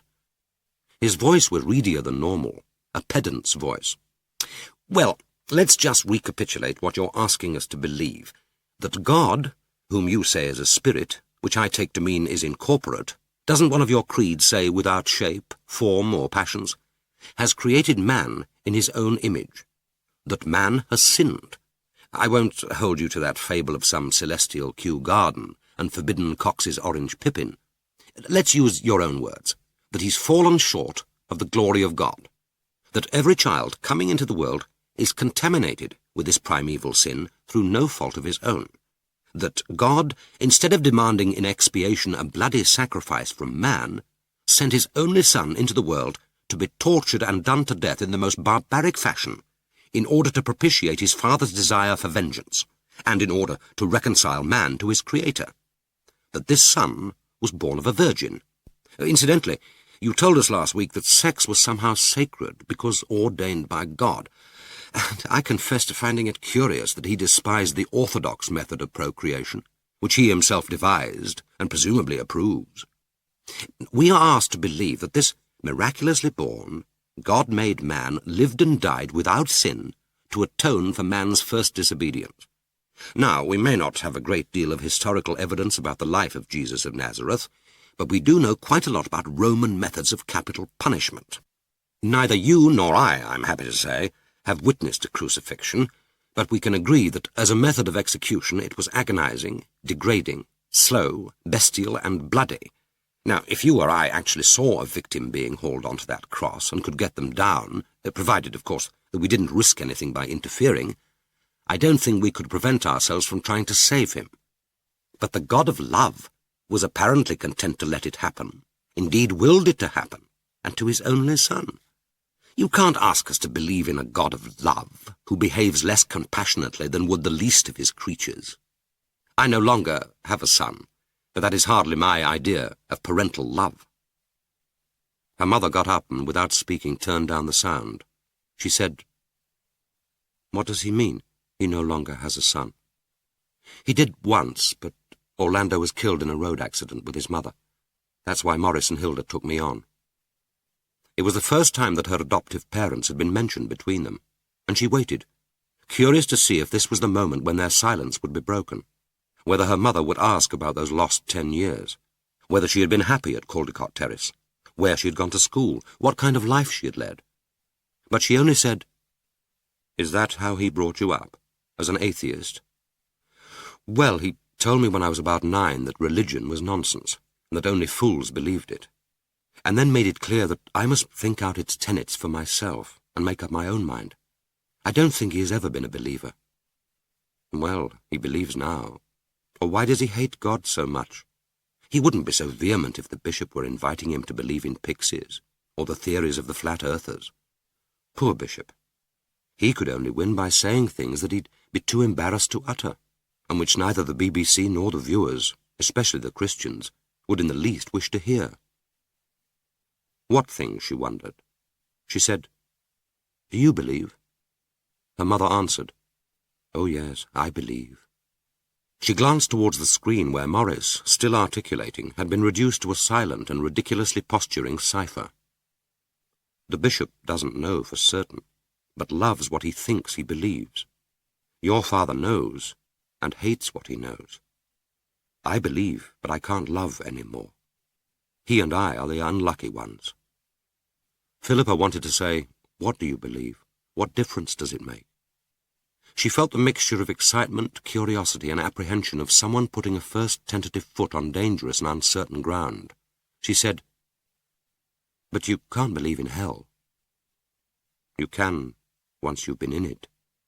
But I thought anything is forgivable. I mean, isn't that the whole point of it? You can't place yourselves beyond the mercy of God. I thought Christians only had to ask." "You have to believe." "Well, you do believe. You've just said so. That's lucky for you. I don't." "There has to be contrition." "What's so difficult about it? Feeling sorry. I should have thought that was the easiest part. Not sorry because you did something and the results have been unpleasant for you. Not just wishing that you hadn't done it. That's easy. Contrition means saying, I did that thing. I was responsible. Well, is that so difficult? It seems a fair exchange if you can get instant forgiveness and eternal life thrown in for good measure. I can't spend 10 years explaining to myself that I wasn't responsible, that I couldn't have prevented myself doing what I did. And then when I'm free as I'll ever be, when society thinks I've been punished enough, when everyone has lost interest, then I can't decide that it would be pleasant to have God's forgiveness as well. I don't see why not. Remember Heine's last words. Dieu me pardonnera. C'est son métier. Her mother didn't reply. Her face had the closed, withdrawn look of someone who finds the conversation painful or distasteful. Philippa went on. "Why don't you like talking about religion? You've managed very well without it so far." She glanced towards the television set, then suddenly rose and switched it off. The bishop's benign, embarrassed face dissolved into a diminishing square of light. Then another and more personal thought fell into Philippa's mind. She asked, "Was I christened?" "Yes." "You never told me. You never asked before. What did you call me?" "Rose, after your father's mother. Your father called you Rose. But you know that your name is Rose. It's on your birth certificate. Before your adoption, you were Rose Ducton." "I'll make the coffee." Her mother seemed about to speak, then changed her mind. She went out of the kitchen and into her own room. Philippa took down the 2 mugs from the kitchen shelf. Her hands were shaking. She put them on the table and tried to fill the kettle. Of course she had known that her name was Rose, had known it as soon as she had opened that innocuous-looking official envelope and had taken out her birth certificate. But then it had been just another label. She had hardly taken it in, except to notice that Morris, in relegating it to second place, had nevertheless allowed her to retain something from her past. The edge of the kettle rattled against the tap. Carefully she placed it on the draining board and stood bent, clasping the cold edge of the sink as if fighting nausea. Rose Ducton, Rosie Ducton, Philippa Rose Palfrey. A row of books with Rose Ducton on the spine. It was a trisyllabic cipher, having nothing to do with her. "I baptize you in the name of the Father, and of the Son, and of the Holy Ghost." A trickle of water running over her forehead. It could hardly have been of any real importance, since Morris could wipe it away with a stroke of his pen. Where, she wondered, had she been christened? In that dull suburban church in 7 Kings under the stunted travesty of a spire? Rose. It didn't even suit her. It was a name in a catalogue. Peace, Scarlet Wonder, Albertine. She had thought that she had got used to the knowledge that nothing about her was real, not even her name. Why then was she so shaken now? She had control of the trembling now, and, careful as a child entrusted with an unfamiliar task, she filled the kettle. Rose. It was strange that her mother hadn't once called her by that name, hadn't once inadvertently let it slip, the name which after all she had chosen, or at least had accepted for her baby, the name which she had used for 8 years, the name which she must have had in her mind during the last 10 years of solitude and survival. If she believed in God, that strange eccentricity which she, Philippa, she, Rose, would have to explore, she must have used that word in her prayers, if she did pray. God bless Rosie. It must have taken a disciplined effort from their first meeting always to remember to call her Philippa. Every time she spoke that new, Morris-bestowed name, she was playing a part, being less than honest. No, that wasn't fair, and it was stupid to mind so much. What did it matter? But she wished that her mother had, just for once, forgotten to be careful, and had called her by her right name. Chapter 13. The loneliness descended on him soon after breakfast, as dragging and exhausting as a physical weight. It was the more disturbing because it was so unexpected. Loneliness was a state he had got used to since Mavis's death, and he hadn't expected to feel it again as a positive emotion, nor to be visited by its sad aftermath of restlessness and boredom. By 11 o'clock Mrs. Palfrey hadn't appeared, and he thought it now unlikely that she would. It had been the same last Sunday. Perhaps this was the day when they went out together, leaving by car from the carriage road at the back of the terrace, which his investigations had shown led to a row of garages. Without her to follow, there was little chance of shaking off this weight of ennui. His life had become so linked with hers, his routine tied to her daily perambulations, that when she didn't appear, he felt deprived, as if of her actual company. The hotel was full. A new package tour of Spaniards had arrived on Saturday evening, and service for the rest of the guests was perfunctory. The dining room was a jabber of excited voices, the hall obstructed with their luggage. Mario gabbled, gesticulated, rushed frantically from reception desk to dining room. Glad to get away from the crush, Skase had settled himself early at his bedroom window, with his binoculars trained on number 68. but with no real hope of seeing her. It was a morning of alternate rain and sunshine. Fierce and sudden squalls slashed at the window, then as suddenly ceased. The nudging clouds parted, and the pavement steamed as the sun reappeared, hot and bright. By 11:30, restlessness got the better of him, and he went downstairs in search of coffee. Violet was at the switchboard as usual, the dog at her feet. Needing to hear a human voice, he said something to her about the pleasure of seeing the sun, then stopped appalled at his tactlessness. He should have said feeling the sun. She smiled, her sightless eyes seeking the echo of his voice. Then to his surprise he heard himself say, "I thought of going to Regent's Park this afternoon to look at the roses. You go off duty at midday on Sunday, don't you? Would you and Coffee care to come?" "That would be nice, thank you. We'd both like it." Her hand found the dog's head and pressed it. The animal stirred and pricked its ears, bright eyes fixed on her face. "And would you like to have some dinner first? Lunch, I mean." She flushed and nodded. She seemed pleased. He saw that under her fawn woolen cardigan she was wearing what looked like a new summer dress in blue cotton. After he had spoken, she stroked the skirt gently with both hands, and smiled as if glad that she had taken the trouble to put it on. He told himself that having committed one folly, he had now embarked on a second, but it was too late now to draw back, and he didn't really want to. Then he wondered where he would take her for luncheon. There was a small sandwich bar off Victoria Street which he had used occasionally during the week, but he wasn't sure whether it would be open on a Sunday. It was very clean, but not at all smart. Then he remembered that the shabbiness of its cramped partitions wouldn't matter, since she couldn't see them, and was ashamed that the thought had entered his mind. It was wrong to cheat her just because she was blind. He must try to make the occasion special for her. After all, she would be doing more for him than she knew, and she would be the first woman other than Mavis whom he had taken out since the day of his marriage. Admittedly, she was blind, but then, if she hadn't been blind, she wouldn't have accepted his invitation. He remembered that there was an Italian restaurant fairly close to the station. Perhaps that would be open on Sunday. At least coffee wouldn't be any problem. Children, he noticed, were seldom welcomed, but nobody minded a dog. The day brightened for him. It was time he took a day off. Time, too, that he walked and talked with another human being.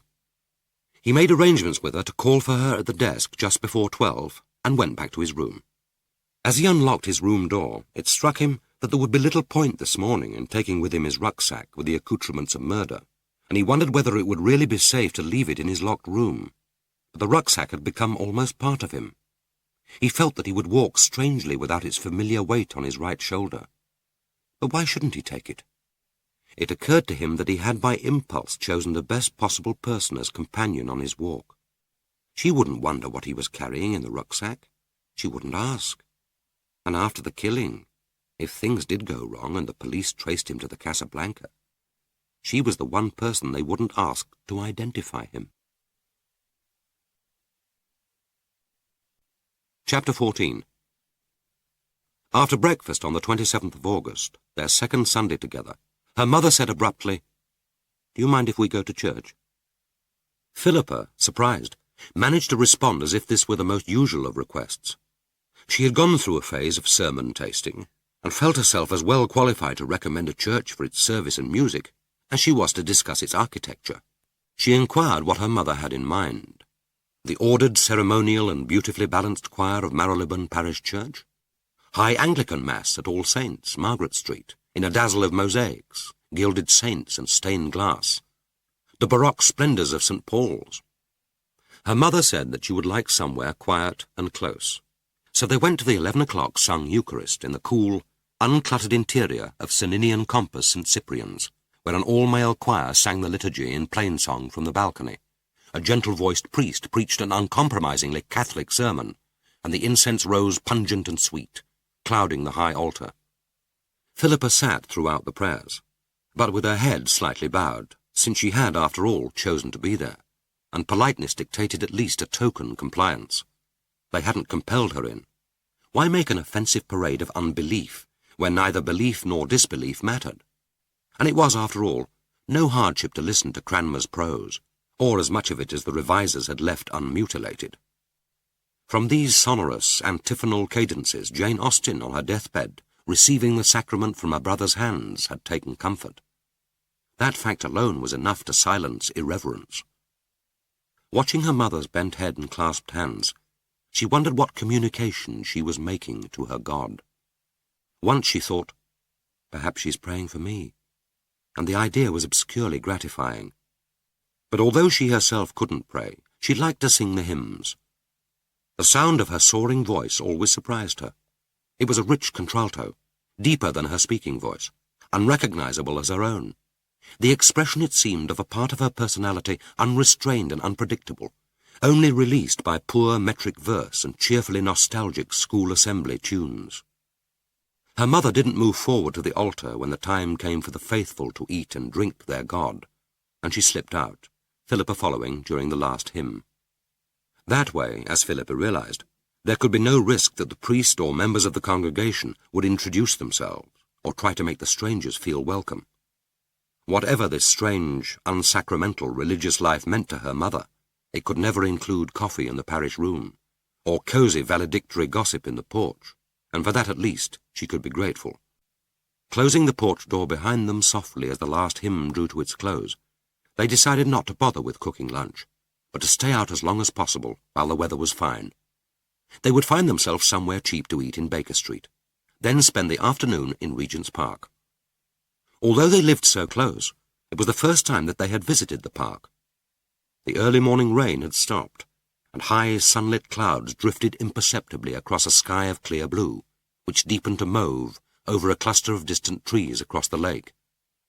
The geraniums and ivy planted each side of the metal bridge trailed down to the water, and the rowers laughed, rocking their skiffs as the fronds brushed their faces. The park was coming to life after the rain. Deck chairs stacked under the trees for shelter were brought out again. Their legs sank into the moist grass as little family groups settled into them to contemplate rose beds, distant vistas, and the comforting proximity of toilets and the coffee house. Staid Sunday promenaders paced with their leashed dogs between the lavender and the delphiniums, and the queue at the coffee house lengthened. In Queen Mary's rose garden, the roses, plumped by the rain, held the last drops between delicate streaked petals, pink harini, bright yellow summer sunshine, Ina Harkness and peace. While her mother wandered among the bushes, Philippa sat on one of the benches under a great swag of small white roses, and took from her shoulder bag the pocket edition of Donne's poems, picked up for 10pence from a stall in the market. The roses swung gently above her head, thick as May blossom, dropping their sweetness and an occasional shower of small white petals and golden stamens onto the clovered grass. The sun was warm on her face, inducing a gentle, lethargic melancholy. She couldn't remember when she had last visited Queen Mary's rose garden. Perhaps never. Morris preferred buildings to nature, even nature as disciplined, organized and formally displayed as Regent's Park. There was one rose garden which she could remember, but that had been at Pennington, and her imagined father had been there, coming towards her through the enclosing circle of green. Odd that so clear a memory, scent, warmth, and mellow afternoon light, recalled with peculiar intensity, almost with pain, should be nothing but a childish fantasy. But this garden, this park were real enough, and Morris was right about architecture. Nature needed the contrast, the discipline of brick and stone.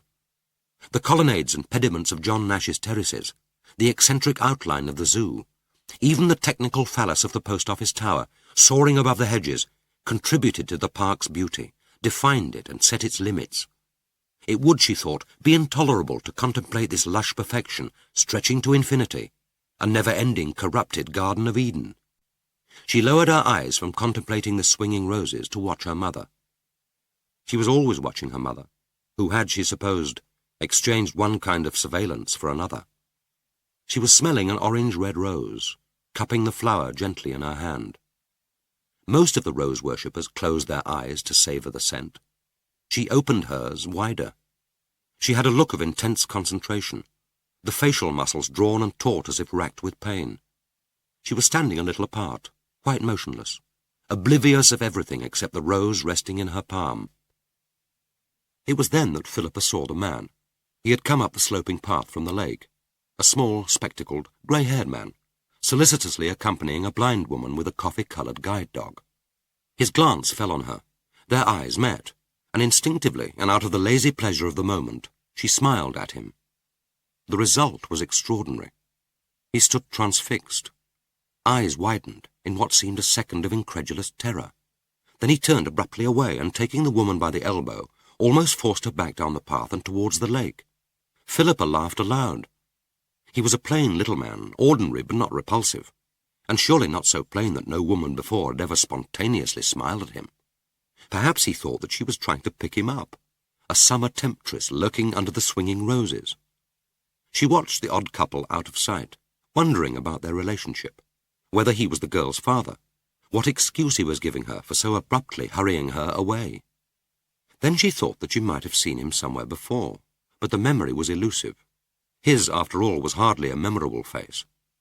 But the feeling that she ought to have recognized him was frustrating. She bent her eyes again to her book and put him resolutely out of her mind. Chapter 15. Violet Headley said, her voice sharp with anxiety, What is it? What happened? Are you all right?" His grip must have tightened painfully on her elbow. Or was it that she had smelled a sudden reek of excitement and fear? People said that the blind had an extra sense. He slackened his pace. "I'm sorry. Nothing's wrong. It's just that I saw someone unexpectedly, a man I used to work with in the accounts office. I don't want to have to talk to him." She was silent. It occurred to him that she might think that he was embarrassed to be seen with her, and he added quickly, "I've never liked him. He was rather officious, a bit of a bully. You know the kind. I didn't want him to see me. I didn't want to have to speak to him." She said gently, "He must have made you very unhappy." "Not really. Not too unhappy.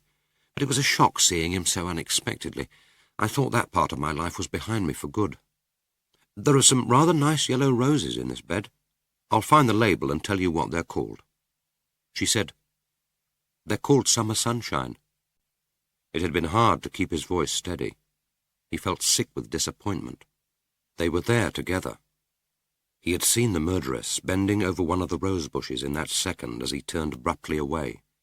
He had found them at last, and he was helpless, tied, prevented from following them. And it was an ideal opportunity. Like the girl, he could have found a seat and sat there innocently in the sun watching them. The park was getting more crowded every minute. When at last they decided to leave for home, nothing would have been easier than to tail them, one anonymous man among the crowd. He could have used his binoculars if necessary. Many of the tourists wore them and trained them occasionally on the more exotic waterfowl. Time, place, chance were all in his favour, and he had to let them go. For a moment he toyed with the idea of deserting Violet, making some excuse, planting her on a seat and promising to return. But he couldn't do it, and he was ashamed of the impulse. And after all, he had to return to the hotel, and so did she. She would expect some explanation of his desertion, and there was none he could give. But worst of all, Philippa Palfrey had seen him, had actually smiled at him, might recall his face if she saw him again. The smile, in its spontaneity, its openness, its frank asexual comradeship, had appalled him. It had seemed too like an invitation to a shared happiness in the warmth of the day, the scent of the rose-drenched air, the physical joy of living, an acknowledgment of a common humanity, a kinship of pleasure which he repudiated, most of all from her. But had it been as simple as that? As they made their slow way back to the hotel, not speaking, he tried to recall that moment from which he had turned away with such instinctive horror. Surely he couldn't have been mistaken. It had been a smile of spontaneous pleasure, nothing more. She couldn't have known who he was, couldn't have guessed his purpose. Surely it was madness to persuade himself, even for a moment, that what he had seen had been a smile of complicity, of shared knowledge. But one thing was certain.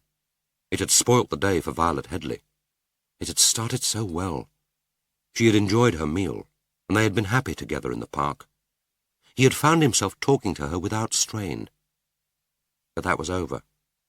Even Coffee lurched along beside them, dejected, tail drooping. And he had learned his lesson. From now on he must learn to bear his loneliness, to move, however cautiously, into the ordinary world of friendship, of caring, of shared confidences, could be fatal. He was totally alone, and that was how it must be. He must keep himself unencumbered for the task in hand. Chapter 16. And then at last, on Thursday the 31st of August, she led him to them. The day had started like any other, with himself at his room window, binoculars trained on the door of number 68. Mr. Palfrey left as usual at 9:15. He noted the time on his wristwatch. It wasn't important, but he had grown into this habit of timing every move as if he were a fictional spy. 3 minutes later he saw the woman. At once it struck him that there was something different about her, and he saw that she wasn't carrying her string shopping bag or trundling the trolley. All she had with her was a large, old-fashioned handbag. She wore a fawn-coloured coat, undistinguished in cut and a little too long for fashion, instead of her usual cardigan, and her face was obscured by an immense headscarf patterned in blue and white. There was only a gentle humming wind, and the day wasn't cold. Perhaps she wanted to keep her hair tidy. Most surprisingly, she was wearing fawn gloves, a touch of formality which reinforced his impression that this outing was different, that some attempt had been made at smartness. He grabbed his rucksack and followed quickly. She was only 50 yards ahead, and he saw that she was making her way towards Victoria. As he followed her across Eccleston Bridge and down the side of the station, he worried in case she intended to join the queue for taxis at the front entrance, and was relieved when she turned instead down the entrance to the underground. She took a ticket from the 35p machine. He found that he hadn't a 5-penny piece, and there were 2 young tourists, rucksack-laden, who, pushing ahead of him, had already inserted 10p and were taking their time over finding the necessary coins. But he had 2 10-penny pieces ready in his hand. He inserted them quickly in the next machine, and was able to follow a few yards behind her, through the barrier and down to the Victoria line. He kept as close behind her on the escalator as he dared, afraid that she might just catch a train, but he heard with relief a receding rumble before either of them reached the platform. The next came quickly, and the carriage was only half full. He took a seat close to the door, but distanced from her. She sat very still, unrelaxed, her eyes fixed on the opposite advertisements, feet together, gloved hands in her lap. She looked tense, preoccupied. Was it his imagination that she was bracing herself for some ordeal, rigid with the self-absorption of a victim on her way to a dreaded medical examination or a crucial interview? She changed at Oxford Circus, and he followed her on the long track to the northbound Bakerloo line. Never once did she glance behind her. She got out at Marylebone, and he followed her up the escalator, clutching the 50p piece in his hand, and suddenly worried that the collector might be desultory in giving him change for the outstanding fare. But all went well. The 35p were speedily and nonchalantly pressed into his hand, and he was through the barrier before she was halfway across the concourse of Marylebone Station. Again, to his relief, she ignored the queue of 3 or 4 people at the taxi rank, and made her way north towards Marylebone Road. Here he let himself fall back a little. The crossing lights were against her, and a solid stream of vehicles in both directions blocked her way. He guessed that it might be some time before the lights changed, and he didn't want to stand close to her, the 2 of them alone at the crossing signal. But it was important to cross when she did. If he lost the lights, there might be several minutes in which she could be lost in the crisscross of streets south of the great divide of Marylebone Road. But again all went well. He was only a few yards behind her as they crossed together, but she seemed unaware of his presence.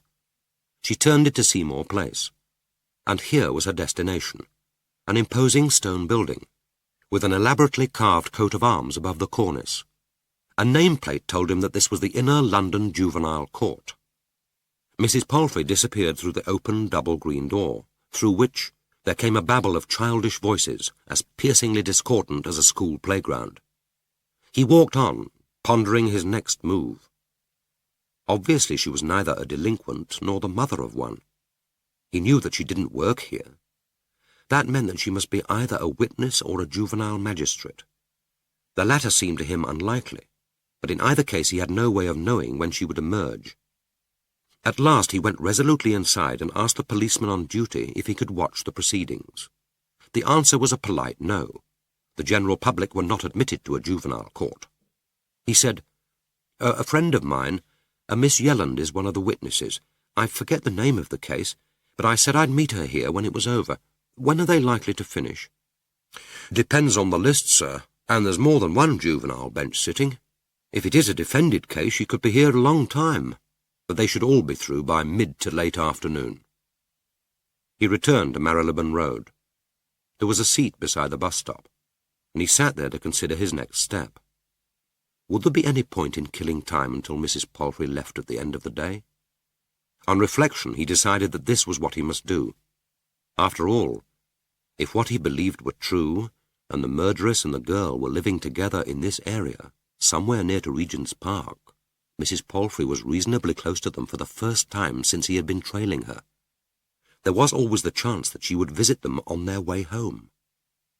He would return in the late afternoon and wait for her to come out. It wouldn't be an easy doorway to keep watch on. There were no convenient bookshops opposite in which he could pretend to browse. He would have to return in good time and then walk slowly up and down Seymour Place, never out of sight of the courtroom entrance, yet never loitering so close that his presence would arouse interest. The slow parade, the need for constant watchfulness would be tedious, but it shouldn't be too difficult to avoid suspicion. This was no village street with peering eyes behind the curtains. As long as he kept quietly walking, crossing the road from time to time at the traffic lights, it was unlikely that his comings and goings would be noticed. And what if they were? He told himself that he was getting unnecessarily careful. There were only 3 people from whom he must keep his presence secret, and one of them was inside that building. In the meantime, he decided to spend a couple of hours in the public library on Marylebone Road. The girl was someone who bought books, and might even turn up there. And then walk in Regent's Park and revisit the Rose Garden. There was sure to be a place in Upper Baker Street where he could buy a sandwich and coffee for lunch. He looked at his wristwatch. It was now nearly 10 o'clock. Shifting his rucksack more firmly on his shoulder, he turned right towards Baker Street. Chapter 17. She had never really wanted to sit on the juvenile bench, but Morris had suggested, with the persuasive force of a command, that she ought to have what he described as some interest outside the kitchen, and the wife of one of his colleagues, herself a magistrate, had suggested the juvenile bench, and had put her name forward. Morris had said, "You ought to be able to make a useful contribution. The bench is stolidly upper-middle class, self-perpetuating. They need shaking out of some of their comfortable misconceptions, and most of them haven't an idea what sort of lives their clients lead. You'll bring to the job a different experience." He meant, she knew, that she could bring to the job the experience of living in a small, terraced house in the poorest part of Ruislip, of a comprehensive school education, of being the only child of working-class parents who hung their window curtains pattern side outward, because what determined conduct and comfort was what the neighbours thought, whose highest ambition for her had been a job as a bank clerk, who saved up to take their annual holiday in the same boarding-house at Brighton. Sitting on the left of the chairman under the royal coat of arms, none of it seemed particularly relevant. Lady Dorothy, with whom she usually sat, brought to the job the experience of living in Eaton Square, with weekends in a converted 17th-century rectory in Norfolk. Yet Lady Dorothy, if she didn't share the lives of the children and parents who stood before her in varying attitudes of resignation, sullenness or fear, seemed to have no difficulty in sharing their feelings. She dealt with them with a brisk common sense, tempered with more sensitivity than her heavy, tweed-clad body and gruff, arrogant voice would suggest. Scanning the social inquiry report, with its mention of a common-law husband in prison, of too many children, and too little of everything else, she would lean forward and say briskly to the mother of the boy before her, "I see your husband's not at home at present. That must make it hard for you with 4 boys. And this office cleaning job you're doing at Holborn, that's a long journey for you. How do you go, on the Central line?" And the woman, apparently sensing an interest and compassion which the voice certainly didn't convey to Hilda, would crouch forward eagerly on the edge of her chair, and pour it all out, as if the courtroom had suddenly emptied, and there was no one there except herself and Lady Dorothy. How that, yes, it had been hard, and that Wayne was a good boy at home, only he missed his dad, and had got in with the Billings gang, and how he wouldn't go to school because of the bullying, and she'd tried taking him, but it meant losing an hour's pay because she was supposed to start work at 8 o'clock, and anyway, he only ran off again after the roll had been taken, and how her journey was all right except that she had to change at Oxford Circus, and it was expensive because the tube fares had gone up, and it was no use going by bus because they weren't all that reliable in the mornings. Lady Dorothy would nod, as if she had spent all her life changing at Oxford Circus to get to her cleaning job at Holborn. But some communication passed between them. An impulse of sympathy, if unspoken, was acknowledged and understood. The woman felt better at the end of it, and so, she supposed, did Lady Dorothy. Hilda remembered having overheard the words of a fellow justice. She treats them all as if they were the wives of her father's gamekeepers, but it does seem to work. But what made every sitting of the juvenile court a long drawn-out purgatory for Hilda was not her inadequacy as a justice. She was used to inadequacy by now, but her terror of blushing. It was worse some days than others, but she could never hope entirely to escape its anguish.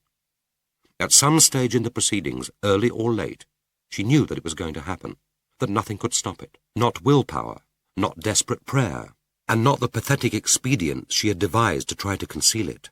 The hand casually held up to shield her forehead as if in deep thought, the studious examination of her papers so that the hair hung over her cheeks, a paroxysm of simulated coughing, her handkerchief held to her face.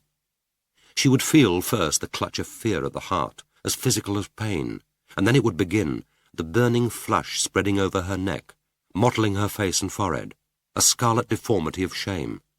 She felt that every eye in the courtroom was fixed on her, the child with his parents fidgeting in his chair, the clerk lifting his head from the court register to stare in wonder, the social workers watching with their pitying professional eyes, the chairman briefly pausing to glance at her before averting his eyes in embarrassment, the attendant police stolidly gazing at her with their dead, controlled faces. And then the red, pulsating tide would recede, leaving her momentarily as cold and cleansed as a wave-scoured beach. Today she had managed to get through the morning session without too much trauma. The court rose at 1, and it was then the custom for the 3 magistrates to lunch together at a small Italian restaurant in Crawford Street. This morning her fellow magistrates were Group Captain Carter and Miss Belling. The group captain was a grey-haired, stiff-moving, punctilious man, who treated her with an old-fashioned courtesy, which she could sometimes mistake for kindness. Miss Belling, forthright and keen-eyed behind her immense horn-rimmed spectacles, was the senior English mistress at one of the outer London comprehensive schools. She made Hilda feel like a not particularly bright fourth-former, but as this accorded with her own private view of herself, she didn't resent it.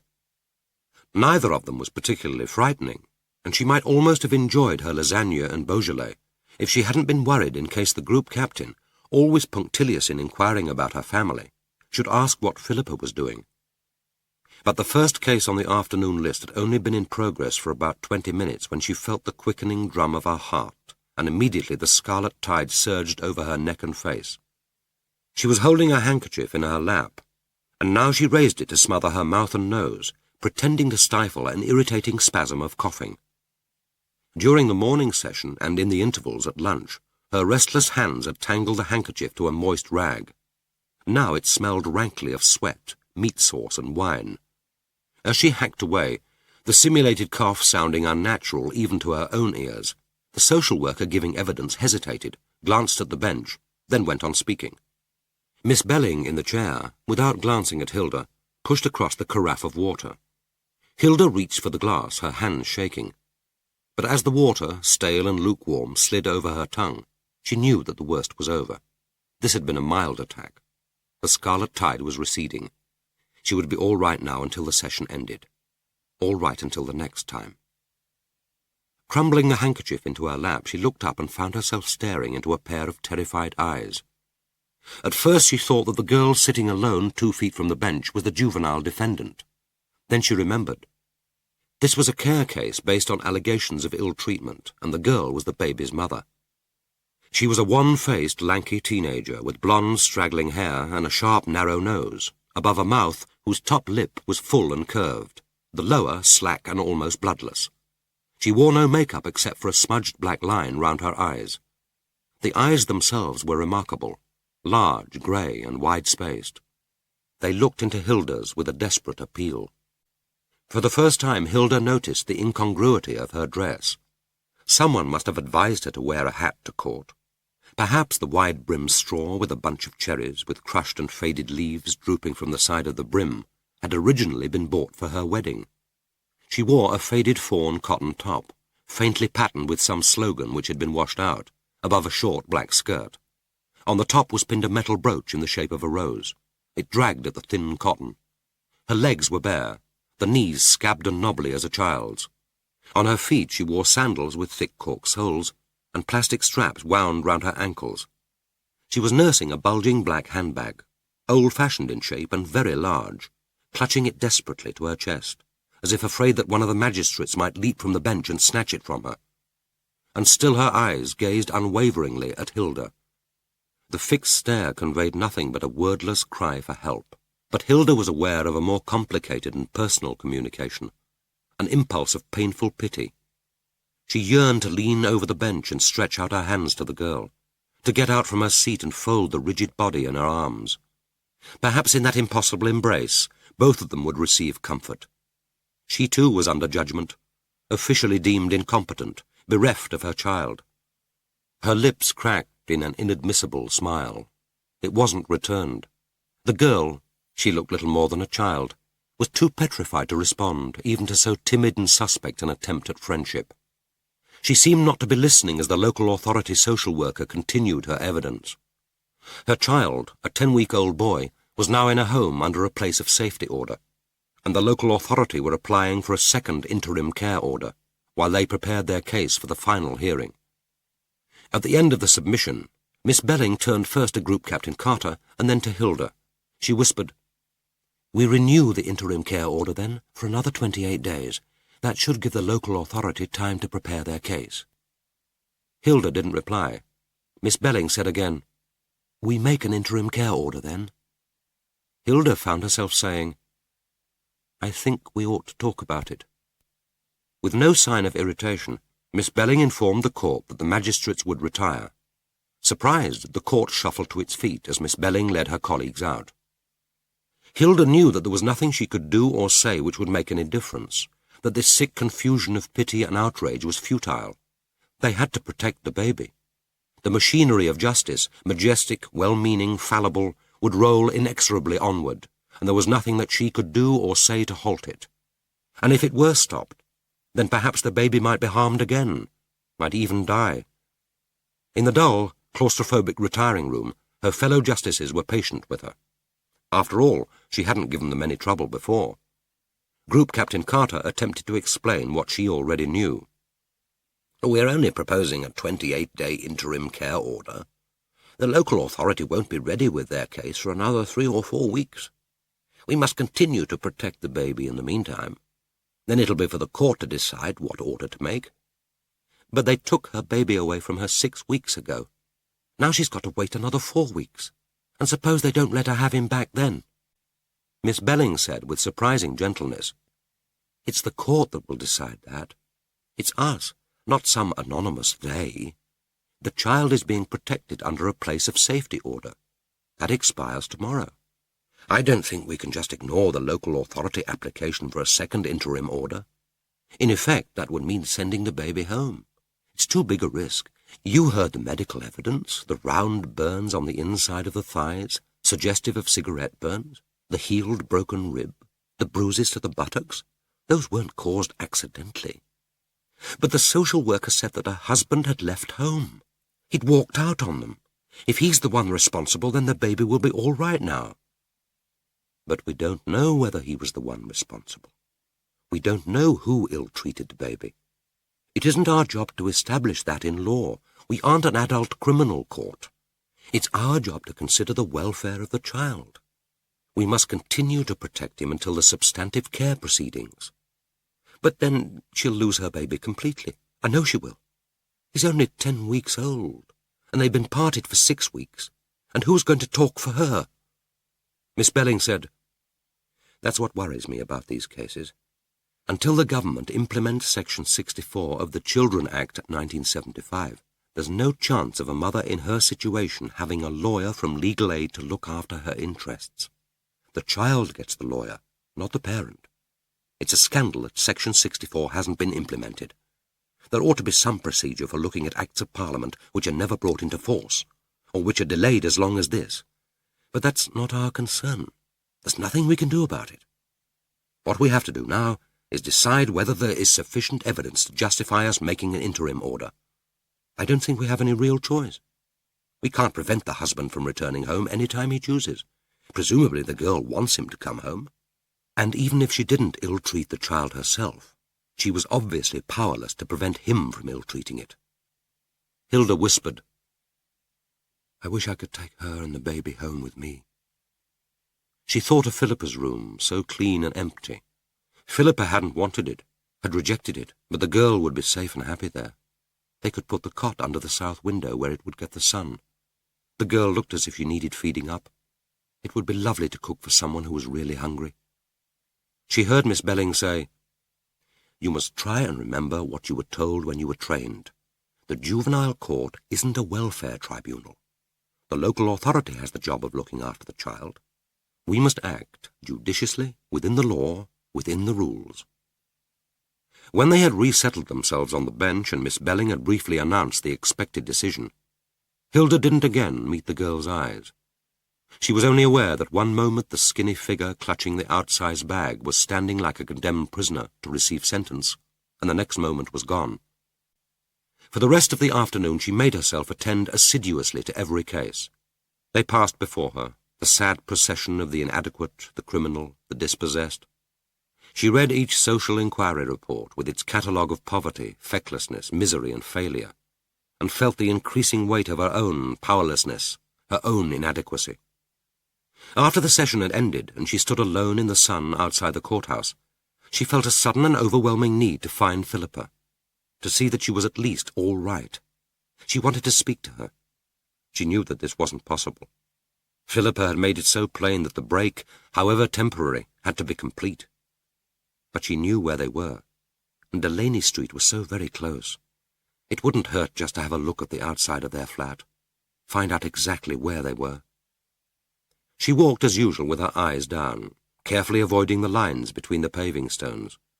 She had known since early childhood that to step on the line was bad luck. She wondered whether this might be an unpropitious time to risk visiting Delaney Street.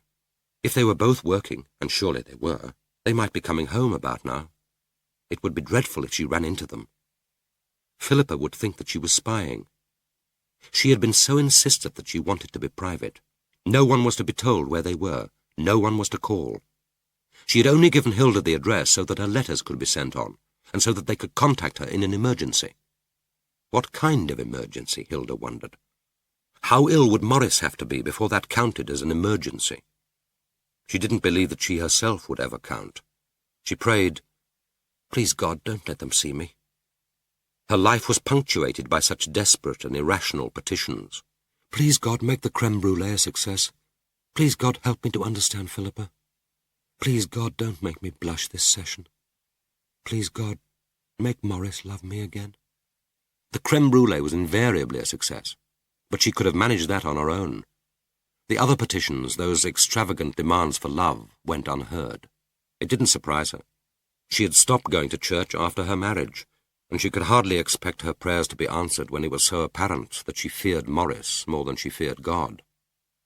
She made her way towards Marylebone Road without noticing the silent watcher about 20 yards down on the opposite pavement, who hurried his footsteps so that he caught the traffic lights, crossed the road with her, and followed her at a careful distance past Marylebone Station, across Lisson Grove, and up Mell Street. Chapter 18. So he had found them at last. He stood looking down Delaney Street, outwardly composed, the mild eyes blinking behind his spectacles, but he could have reared his arms and shouted in exultation. A part of him, some memory of that boy who had knelt in the Methodist chapel at Brighton, wanted to kneel now, to feel his knees pressing the hard pavement. He had been right. They were in London. They were here, within yards of where he stood, living in a flat above a greengrocer's shop at number 12. Here, less than 10 minutes ago, he had seen Mrs. Palfrey loiter, look up, walk quickly past the shop, retrace her steps, look up again. If she had been an agent provocateuse, paid to lead him to his quarry, she couldn't have improved on that mime of betrayal. After about 2 minutes of this pacing, she had bought 2 oranges from the stall, her eyes slewing up to the flat windows, afraid perhaps that they might appear. He wondered why she was so nervous. Had the girl perhaps insisted on privacy? What exactly was the relationship between her and her adoptive parents, if adopted she had been? But of course she had been adopted. There could be no doubt that she was the murderess's daughter, and no doubt either that her name was now Palfrey. Perhaps her adoptive parents had disapproved of her leaving home. He felt a surge of fresh excitement when it occurred to him that this tentative visit by Mrs. Palfrey might be the first step to a reconciliation. If the girl went back to Caldecott Terrace and abandoned the murderess to live alone here, then his task would be easy. After buying the oranges, she had walked more quickly than usual up Mell Street to the Edgware Road and had stood in the queue for the 26 bus to Victoria. She was on her way home. He need follow no longer. He had almost run back to Delaney Street, terrified that he might miss the sight of them, the confirmation that they were really here.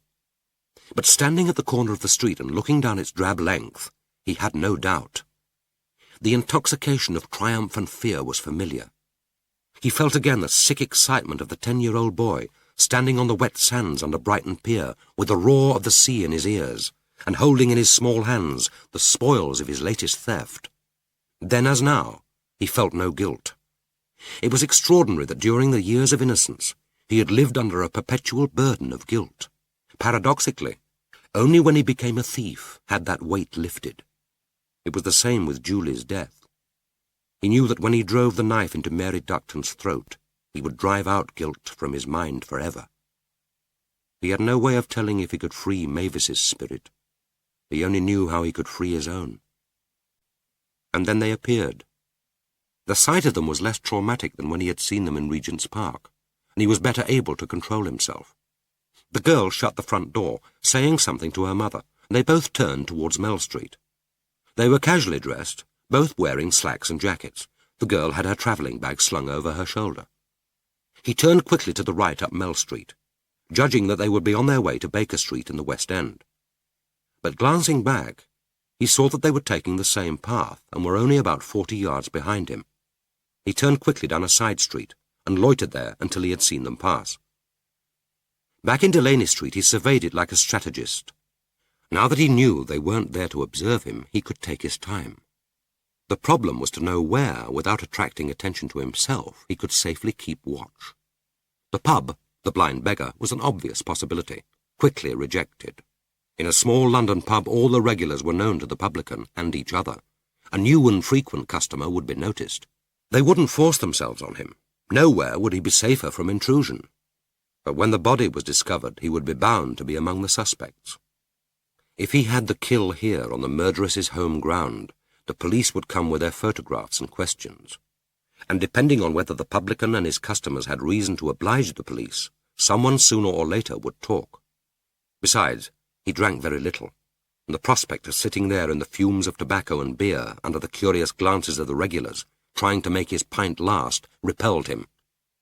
And it wouldn't really do as a vantage point. Like all Victorian pubs, he saw that little could be glimpsed of the interior from outside. Short of standing up and peering over the ornately painted glass, he would see nothing. The bookshop next to the pub and the junk shop adjacent to the greengrocer's both afforded an opportunity to browse and loiter. But here again, he would be noticed and remembered if he became too frequent a visitor. Perhaps the laundrette was the best bet. The prospect of burdening himself with his small supply of spare clothes for frequent and unnecessary washings was a disadvantage. But then he told himself that he needn't wash anything. Once the laundrette was reasonably busy, he had only to sit there patiently like the others with his plastic bag and newspaper, and it would be assumed that his washing was either being pounded in one of the washing machines or was revolving in a dryer. During Mavis's illness he had taken their sheets to the local laundrette. He knew that it was common practice for people to come and go, shopping or visiting the pub until their washing was ready. But here, too, he would have to be careful. It was a less likely place for the police to make their inquiries, but he couldn't sit there day after day. It was a place, though, where the woman herself or her daughter might well come. Surely they would use a laundrette so conveniently close. More and more it seemed to him that he ought to try and get access to the flat. He walked slowly but purposefully down the side of the road and noticed the lock. It was a simple Yale, one of the easiest to break open. The greengrocer's shop occupied what had obviously been the front room of the original house. He saw that there was a door at the side of the shop, which must lead into the downstairs hall, and that this, too, was fitted with a Yale. He went across to the second-hand booksellers and began to look through the 4 trays of paperbacks set out on trestles. Suddenly it occurred to him to wonder why he was here, why he hadn't followed the murderess and her daughter. He had his knife with him. What had prevented him from following them and seizing his opportunity? It had been done before. He had read about it in newspapers often enough. The crowded pavement, the press of bodies at the tube station entrance, the silent attacker slipping in his knife and making his escape before the onlookers, embarrassed, then puzzled, and finally horrified, realized what had happened. It was partly, he decided, that it had all been too sudden, too unexpected. Psychologically, he wasn't yet ready for the kill. His mind had been preoccupied with the problem of tracking them down. He had not yet turned his thoughts to the deed itself. But there was something more important. That wasn't how it was meant to be. A sordid street crime, public, hurried, clumsy, perhaps even botched. That wasn't how he saw it.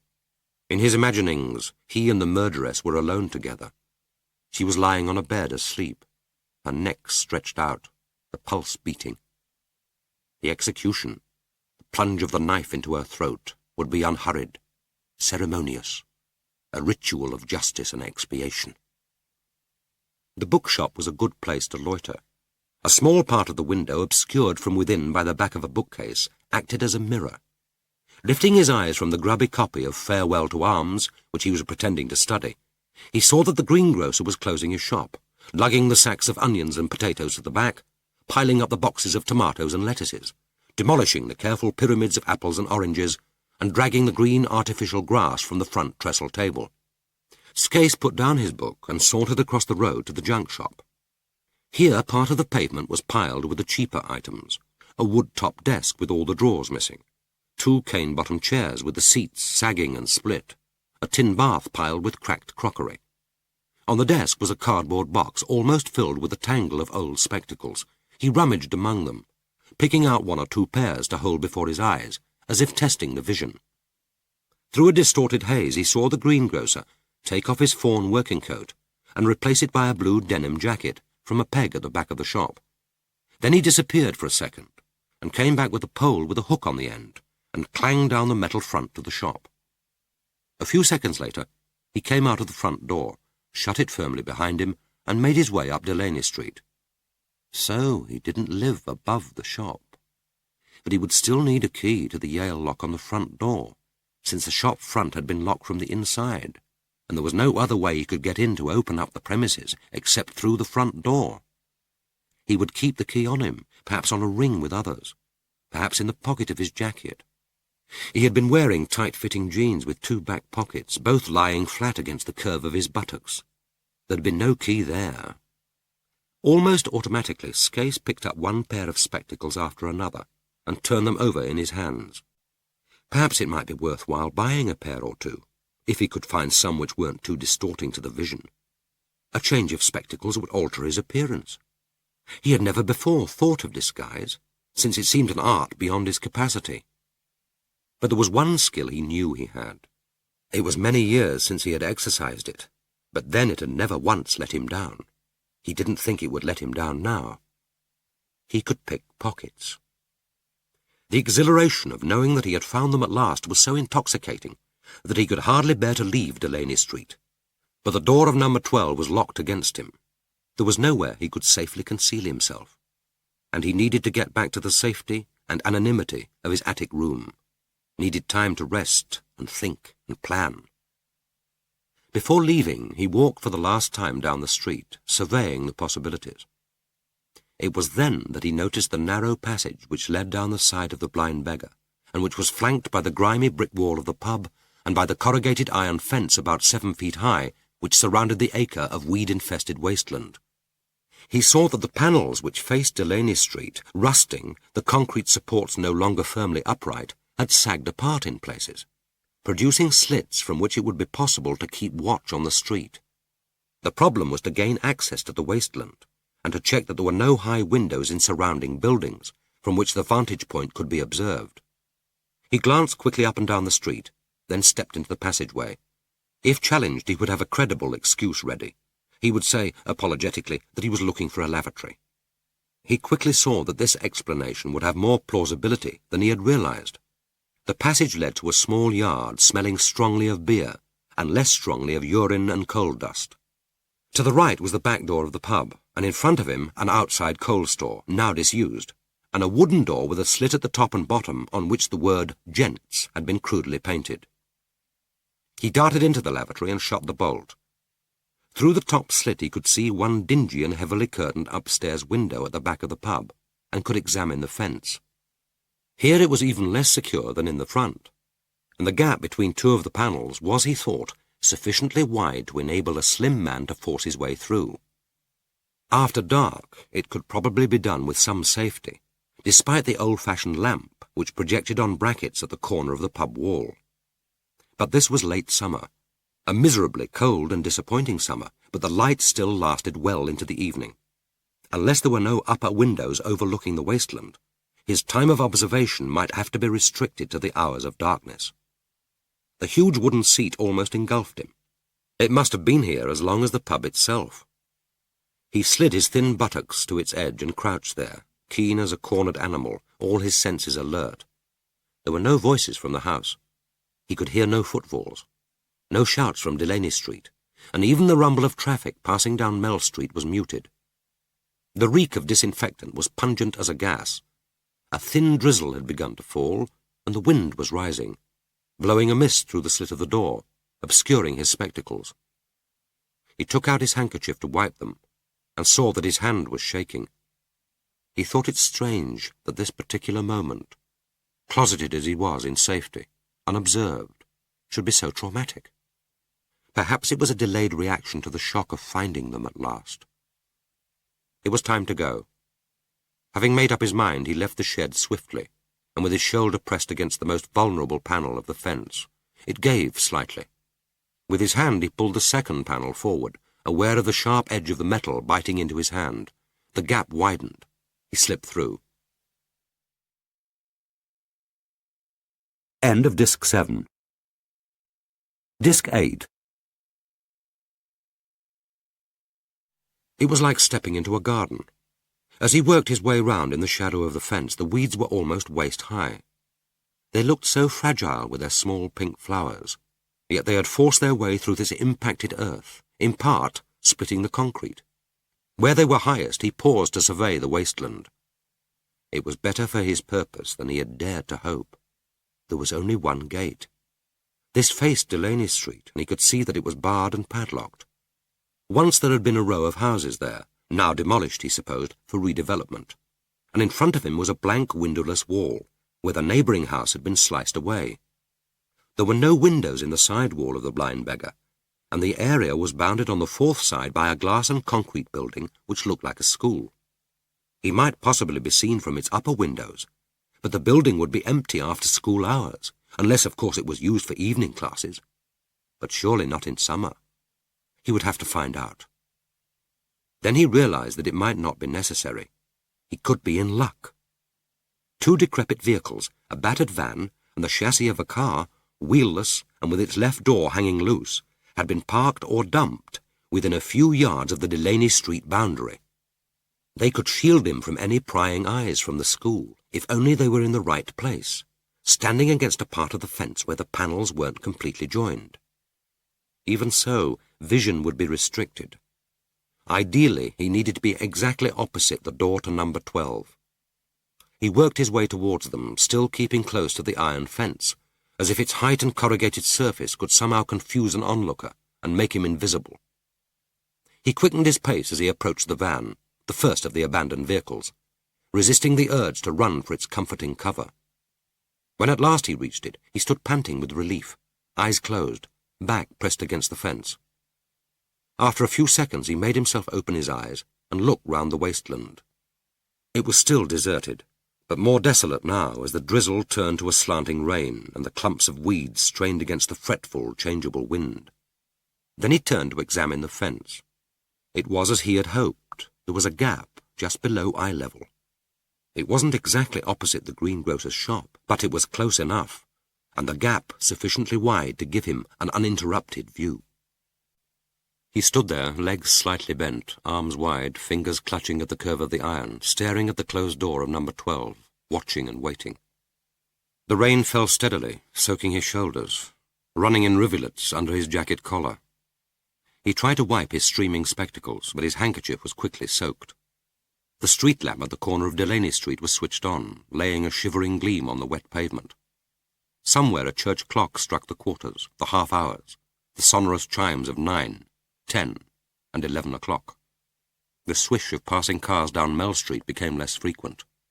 The noise from the pub grew, became raucous, then faded with the clatter of departing feet and the last valedictory shouts. And still they didn't come. From time to time he stretched himself upright to ease the intolerable ache of shoulders and legs, but bent his eyes again to the gap whenever he heard a footfall. It was 11:30 before they returned home. He watched them, both it seemed drooping a little with tiredness as the girl felt in her bag for her keys.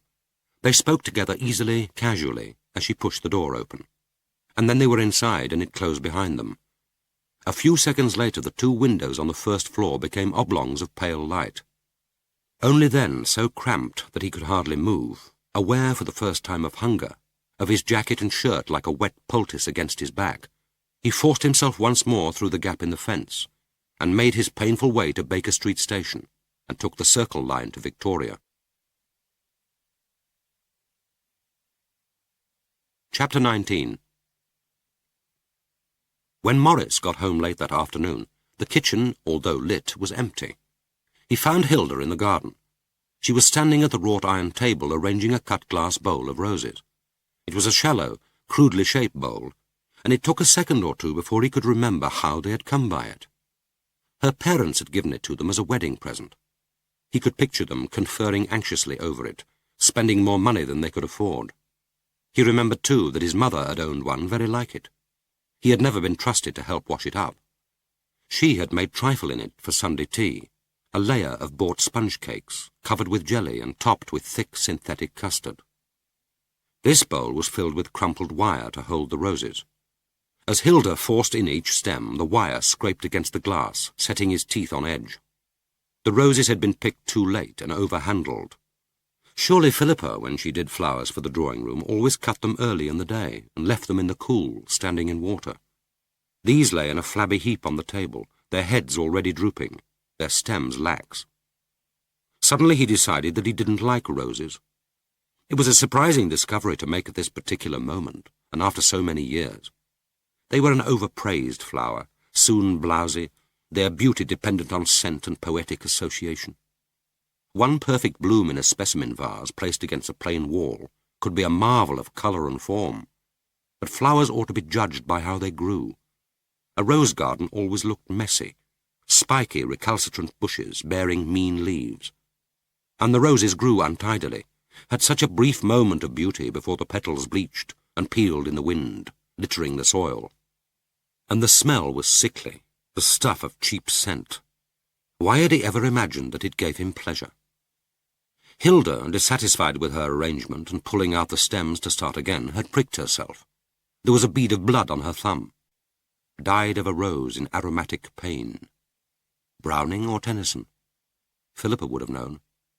While his mind was tracing the source of the quotation, she said pettishly, "I miss Philippa doing the flowers. It's too much cooking the meal and trying to make the table look nice." Yes, Philippa had a pleasant, decorative sense. Are those for tonight? Immediately she looked up at him, defensive, worried. Won't they do? Isn't the arrangement too large? People need to be able to see each other over the flowers. You can't talk to someone you can't see. Oh, talking. Talking is what a dinner party's about. And they smell too strong. We want to smell the food and wine. Roses on the dinner table confuse the senses. She said with a note of sulky truculence which he found particularly irritating, and which he had heard more frequently since Philippa's departure, "I don't seem to be able to do anything right." Right? Right for whom? Right for you. I don't know why you married me. As soon as the words were out of her mouth, she stared at him, appalled, or so it seemed to him. as if there were words between which their minds could formulate, but which it would be fatal to speak aloud. He picked up one of the roses. The blossom drooped over his palm. He said, hearing the coldness in his voice, "I married you because I was fond of you, and because I thought we could be happy together. If you aren't happy, you must try to tell me what's worrying you." It was paradoxical that the truth could sound so false, could be so much less than the truth. If he had loved her enough, he could have made himself lie and say, "Because I loved you." But if he had loved her enough, the lie wouldn't have been necessary. She muttered, "You needn't talk to me as if I'm one of your students. I know you think I'm stupid. You don't have to patronize me." He didn't reply, but stood watching her as she forced the last rose stem through the crumpled wire, grazing its stem. But the arrangement was top-heavy, and the entangled wire keeled over onto the table, spilling rose petals, pollen, and dollops of water. She gave a little moan and began dabbing at the water with her handkerchief. She said, "Philippa leaving, you blame me for that. I know what you thought. I couldn't give you a child of your own, and I couldn't even make the adopted one stay with me." "That's ridiculous, and you must know that it is. I could have stopped Philippa leaving, but I wasn't prepared to pay the price. Philippa must find her own way back to reality." She said, so quietly that he could only just catch the words, "It would have been different if I'd been able to have a baby."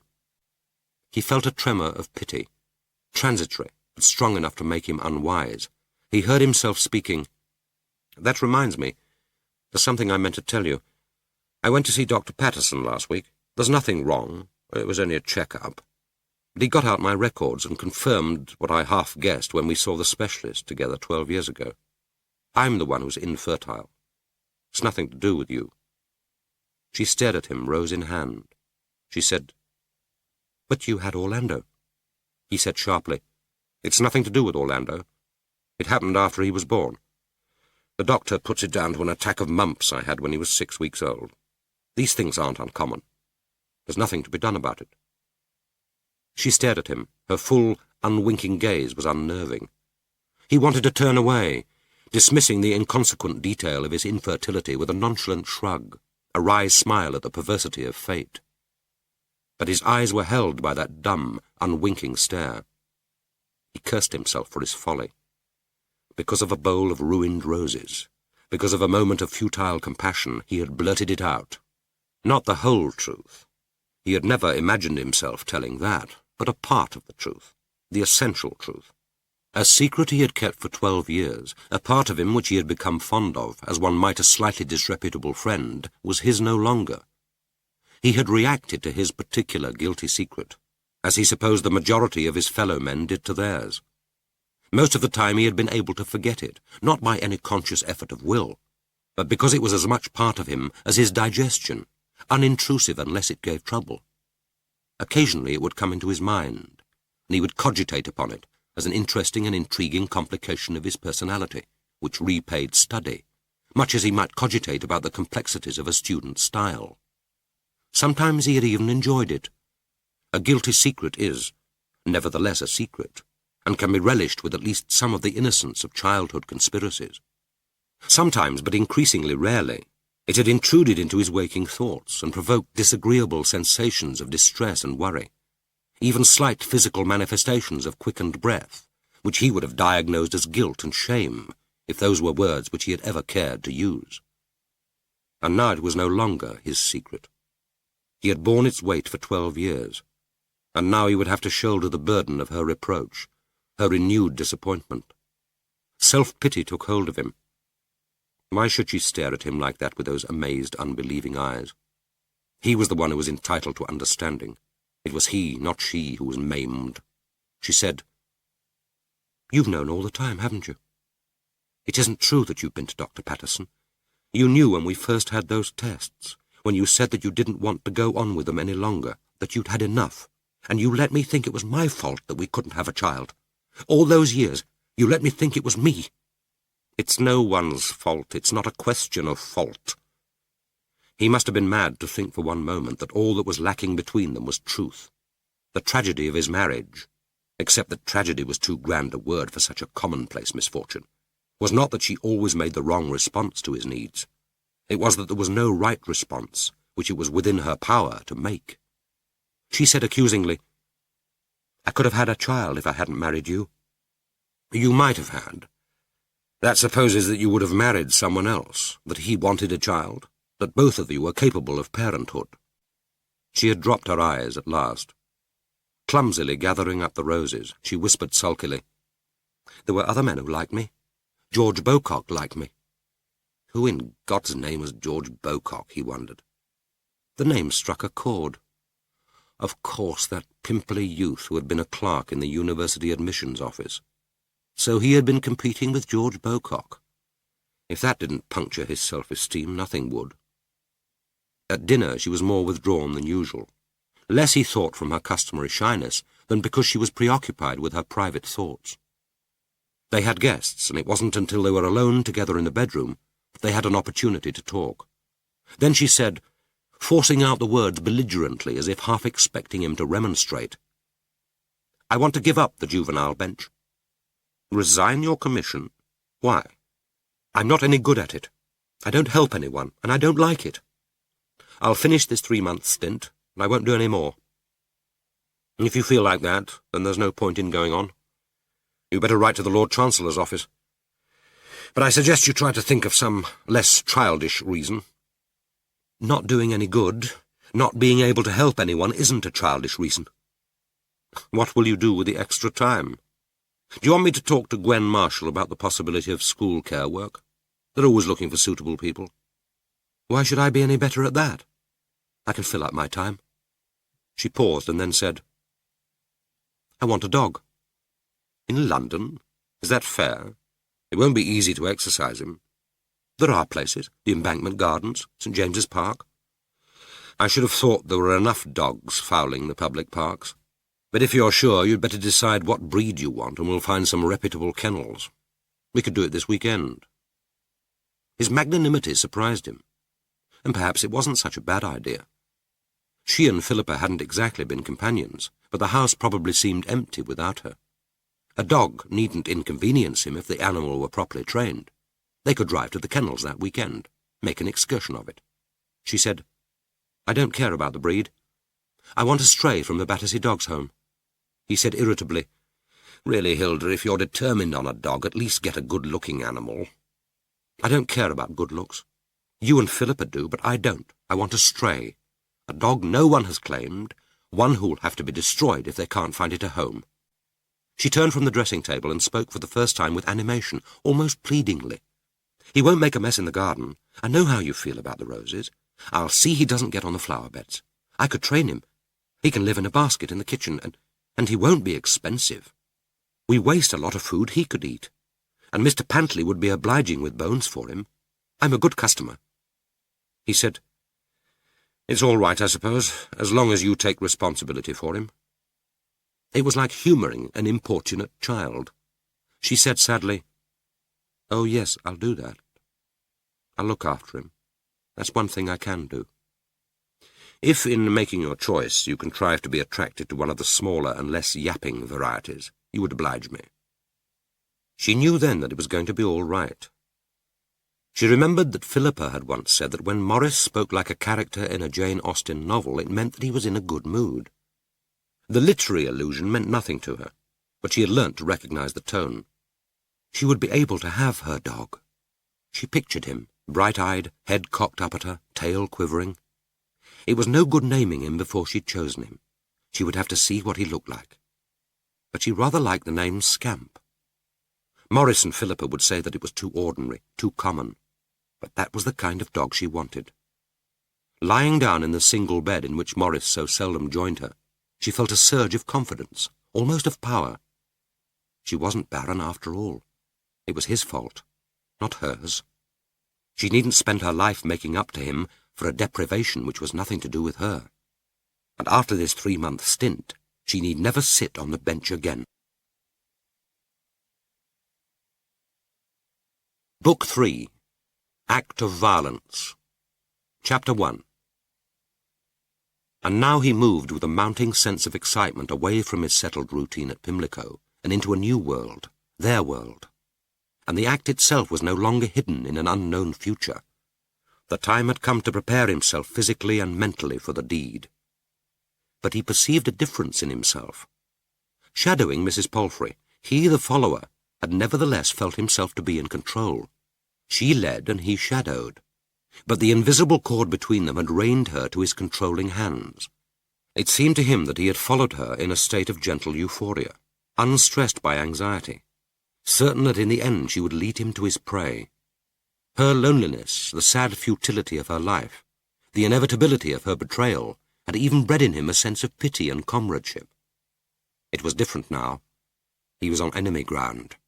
He was shadowing two women, not one, and the girl had seen him and would recognize him again. He still remembered that moment in the rose garden with a mixture of shame and horror. And she was younger, keener-eyed, swifter, almost certainly more intelligent. His task had become infinitely more difficult, and the risk of discovery greater. He would have to take his time, move with more cunning. The first task must be to watch from his hiding place on the waste ground, and try to get some idea of their daily routine. It took him a week to discover where they went when they set out every evening at 5 o'clock. For 3 days he followed them at a distance up Mell Street, then watched from the shelter of a chemist's doorway until they mounted a number 16 bus going north up the Edgware Road. The next day he secreted himself closer to the bus stop until they arrived, then mounted the bus after them. They took seats on the lower deck, so he went quickly up the stairs. He took a ticket to the terminus to avoid giving a destination, then watched from the window at every stop to see where they got off. When at last, after a 20-minute drive, he saw them alight at Cricklewood Broadway, he made his way down the stairs, jumped off at the first red traffic light, and hurried back. But he was too late. They were nowhere in sight.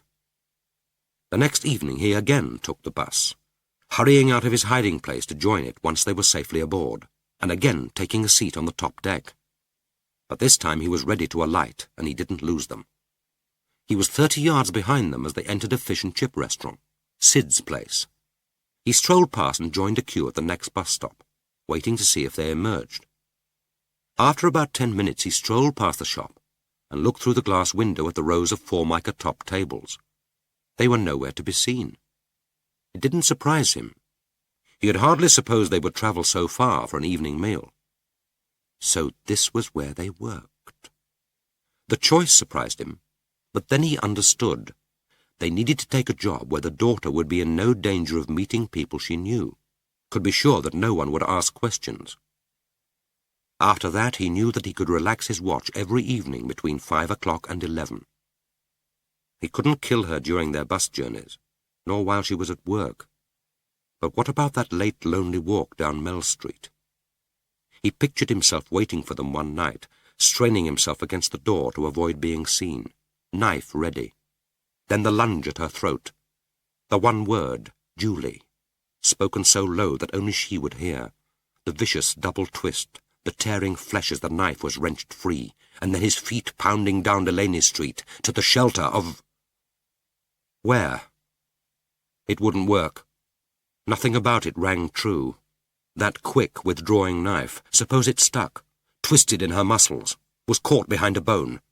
He would need time to force it out. He couldn't leave the knife in the wound. Surely the blood must flow freely if she were to die. And the girl would be there, younger, stronger, swifter than he. How could he hope to get away? Never once during the first week of his surveillance did he see them apart. They were together all day, and more important, they stayed together all night. Since he had rejected the idea of an attack on the murderess in the street, his plan depended on knowing when the girl had left her alone in the flat. He would have to find an excuse for calling, particularly after dark, but that shouldn't be difficult. He would say that he had an urgent message from Caldecott Terrace for Philippa Palfrey. The fact that he knew the girl's name and previous address would ensure that the murderess would at least let him in. And that was all he needed. It would be better if he could kill her while she slept. Cleaner, more certain, less horrible, more seemly. But all he needed was to come face to face with her in that flat, and alone. He followed them on their daily excursions, not because he expected an opportunity to kill, but because he was restless when they weren't in sight. It was simple enough to trail them on the underground. They usually went from Marylebone, the nearest station. He supposed that on that first journey from King's Cross, the girl had chosen Baker Street or Edgware Road on the Circle Line to save them the time and trouble of a change of line. He would walk behind them at a safe distance, linger in the entrance tunnel while they stood on the platform, then enter a different compartment and stand at the door throughout the journey so he could watch when they got off. After that, it became more difficult. Sometimes prudence made him hang back and lose them. Occasionally they walked along the lonelier reaches of the river, through remote Georgian squares in Islington or the city, where any follower would have been conspicuous. Then he would stand and watch them through his binoculars over the parapet of a bridge, or from the shelter of a church porch or shop doorway, motionless until the two golden heads were out of sight. It had become less important to trail them, to keep them in sight, than to share their lives, to experience vicariously their interests and pleasures. He had become obsessed with them, itchy with restlessness when he was parted from them, terrified, despite the evidence of their settled way of life, that he might arrive one morning at Delaney Street to find them gone. He noted with obsessive concern the small details of their shared life, that it was the girl who seemed to be in control, who organized their lunching arrangements, taking the oblong plastic picnic box from her shoulder bag and handing it open to her mother, that it was the girl who bought the tickets, who carried the map. He no longer thought of them apart, and this, when it occurred to him, was worrying. One night he even had a confused nightmare in which it was the girl whom he killed. She was lying on his bed at the Casablanca, naked, and the wound in her throat was bloodless but gaping, like moistly parted lips. He turned round, the dripping knife in his hand, appalled at his mistake, to find his mother and the murderess standing together in the doorway and clutching at each other, screaming with laughter. The terror stayed with him next day, and for the first time since he had found them, it took an effort of will to leave the shelter of his room. He was bound to them by hate. He was bound to them, too, by envy. He never saw them touch. They didn't often talk together. When they smiled, it was the spontaneous smile of two people who laugh at the same things. They were like friends, undemonstrative, companionable, uneffusive, sharing their days because there was, at present, no other person with whom they preferred to be. So might he have walked and smiled and been companionable with his daughter. He might have gone on like that for weeks, following them during the daytime, returning to the hotel for his dinner, then waiting behind the iron fence at night, until at last he heard their returning footsteps, the door of number 12 close behind them, and saw the twin oblongs of light shine out from their windows. He hardly knew what he was hoping for, crouching there in the darkness. The girl was hardly likely to leave her mother alone in the flat so late at night. But until the light was finally extinguished, he could not bear to leave. And then on the morning of Saturday the 9th of September, everything changed. They were shopping in Mell Street Market, as they had on the previous Saturday, and he was shadowing them, anonymous in the milling crowd, watching from the shelter of the antique supermarket, from behind the bric-a-brac stalls, stepping back if their heads turned his way to conceal himself among the swinging hangers of cotton shirts, summer dresses, and long-printed Indian skirts. It was a bright, warm morning after an early mist, and Mell Street was crowded. He was standing at the store which sold mangoes and huge bunches of unripe bananas to the West Indian women, listening to their high staccato jabber, and looking across the road to where the murderess and her daughter were rummaging in a cardboard carton of old linen. They seemed to be searching for pieces of lace. On the edge of the stall was an Australian bushranger's hat, broad-brimmed, turned up at the side. Suddenly the girl took it and perched it on her head. Her unbraided golden hair was flowing loose, a swinging curtain of gold. The strap of the hat hung under her chin. She turned on her heel towards her mother, and tipped back the brim of the hat in a gesture defiant and debonair. Then she began searching in her shoulder bag for the money. She had bought it, that gallant, ridiculous hat. And the murderess laughed. Across the width of the road, above the rich West Indian voices, above the shouts of the buskers, the hysterical barking of the dogs, he could hear the laughter, a peal of joyous, spontaneous mirth. She was laughing. Julie was dead. Mavis was dead. She was laughing. He was shaken not by anger, which he could have borne, but by a terrible grief. Julie was rotting in her grave. Her life had been choked out of her almost before it had begun. This woman was laughing, opening her throat to the sun. He had no child. She had her daughter alive, healthy, exulting in her candescent beauty as if nourished vampire-like by Julie's blood. They walked in freedom. He slunk behind them like a scavenging animal. They sat companionably together in their shared home and smiled, talked, listened to music. He crouched alone in the cold, night after night, peering like a sexual voyeur through that slit in the wall. He heard again the voice of his Auntie Gladys, dead now like his mother, like Mavis, like Julie. She, being dead, yet speaketh. That boy gives me the willies. He creeps round the place like a sodding animal. Is thy servant a dog that he should do this thing? He might as well cock his leg against the door of the derelict car that sheltered him and void his inadequacy, his self-disgust.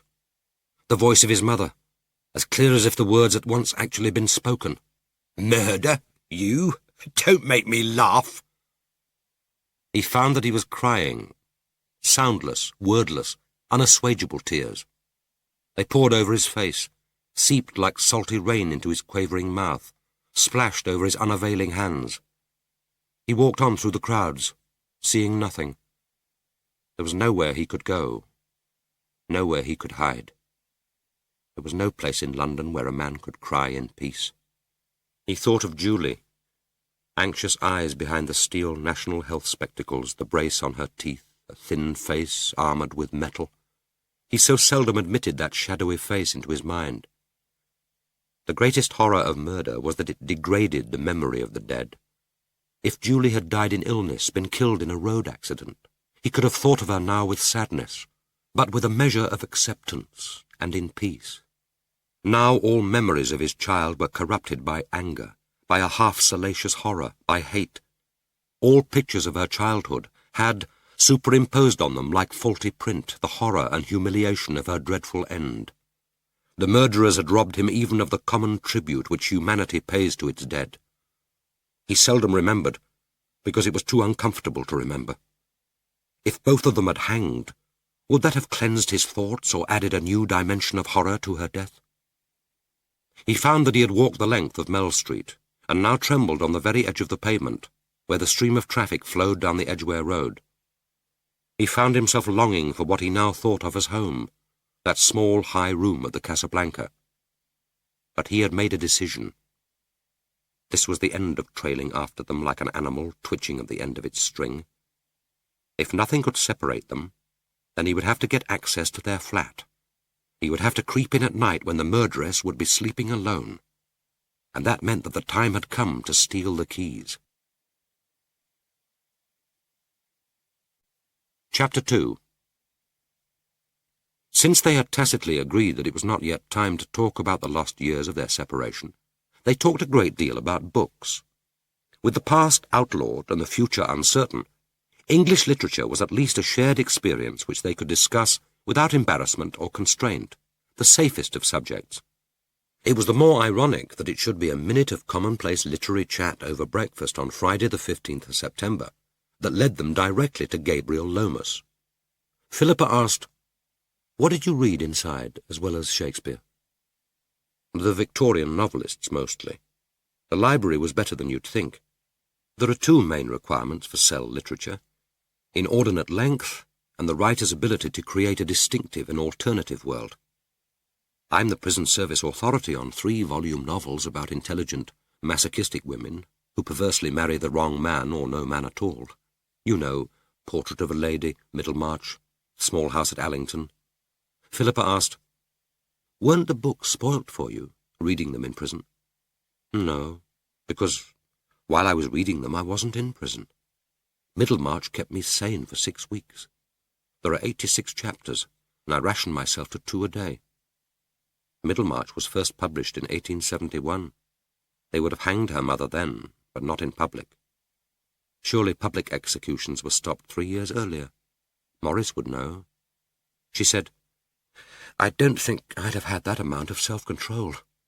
Middlemarch is a marvellous novel." "Yes, but it would be more marvellous if the sexual conventions had let George Eliot be more honest. A novel must be flawed if one of its main themes is the story of a marriage, and we can't even be told whether the marriage is consummated. Do you think Casaubon was impotent?" "Yes. don't you? All the evidence is there. But I don't want to have to deduce facts from evidence in a realistic novel. I want to be told. I know that the Victorians couldn't be explicit, but surely they needn't have been quite so timid. Philippa said, timidity is about the last adjective I'd associate with George Eliot. But if you're feeling critical about Victorian writing, why not indulge yourself with Victorian art? It might be fun to go to the exhibition of great Victorian paintings at the Royal Academy this morning. I think it closes on the 17th. Afterwards we could go on as planned to the Courtauld Institute, if that wouldn't be a surfeit of painting. I don't think I could have a surfeit of anything now, not even of pleasure. And so at last they met someone from Philippa's past. That didn't in itself matter. She had always known that it was inevitable. What did matter was that it should be Gabriel Lomas. He came up behind them quietly while they were in the inner gallery, standing in front of Alma Tadema's The Baths of Caracalla and studying the catalogue note. He was alone, which was surprising. But it was surprising that he should have been there at all. There was no way in which Philippa could have avoided the introduction, and she had no intention of trying. She touched her mother's arm and said, "This is a friend of mine, Gabriel Lomas. Gabriel, my mother. She's in London. We're spending the day together." He hid his surprise admirably. For a second, no more. His arrogant, mobile face froze, and his hands tightened on the catalogue. Then he said easily, "How pleasant for you both. But why not tear yourselves away from these glittering eyeballs and recover with lunch at Fortnum and Mason? Afterwards I thought of going to the Tate. The Henry Moore exhibition is finished, but one doesn't need an excuse for visiting the Tate." His mouth smiled. His voice held exactly the right mixture of interest and pleasure. But his eyes, carefully avoiding too keen a scrutiny of her mother, were the eyes of an inquisitor. Gazing steadily at his face, Philippa said, "No, thank you, Gabriel. We're going on to the Courtauld galleries and lunching later. We've planned rather a full day." He would, she knew, be both too well-bred and too proud to insist or to force his company on them. He said, "I telephoned your adoptive mother a couple of weeks ago. She told me that you'd gone to Earth. She was intriguingly mysterious." "She needn't have been.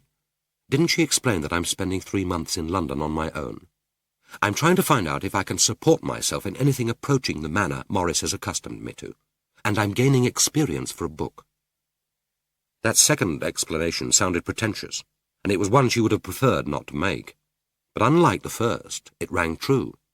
Half the upper sixth were probably even now picking up experience for a first novel, as if experience lay like litter on the comfortable surface of their lives. He said, "What about Paris, Rome, Ravenna? I thought you said you'd be saving to embark on the grand tour before Cambridge." "Not so grand. The mosaics at Ravenna will wait. I have a lifetime to see them. But this experiment is now or never." "Why not take an evening off from it and come to the ballet, both of you?" The flick of his eyes towards her mother was amused, inquisitive.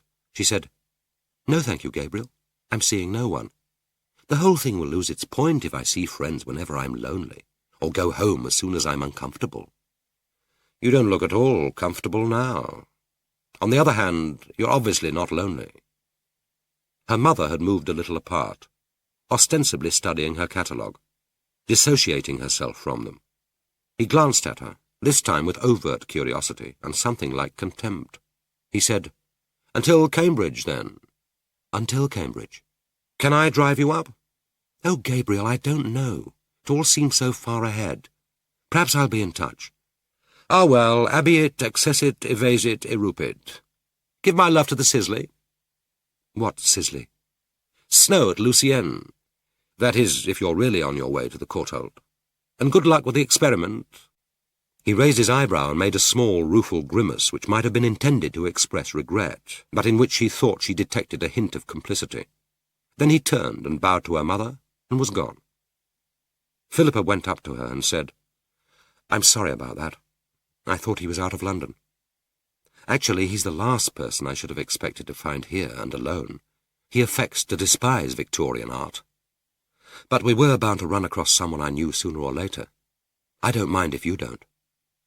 I mind your not being able to invite them home." Invite them home.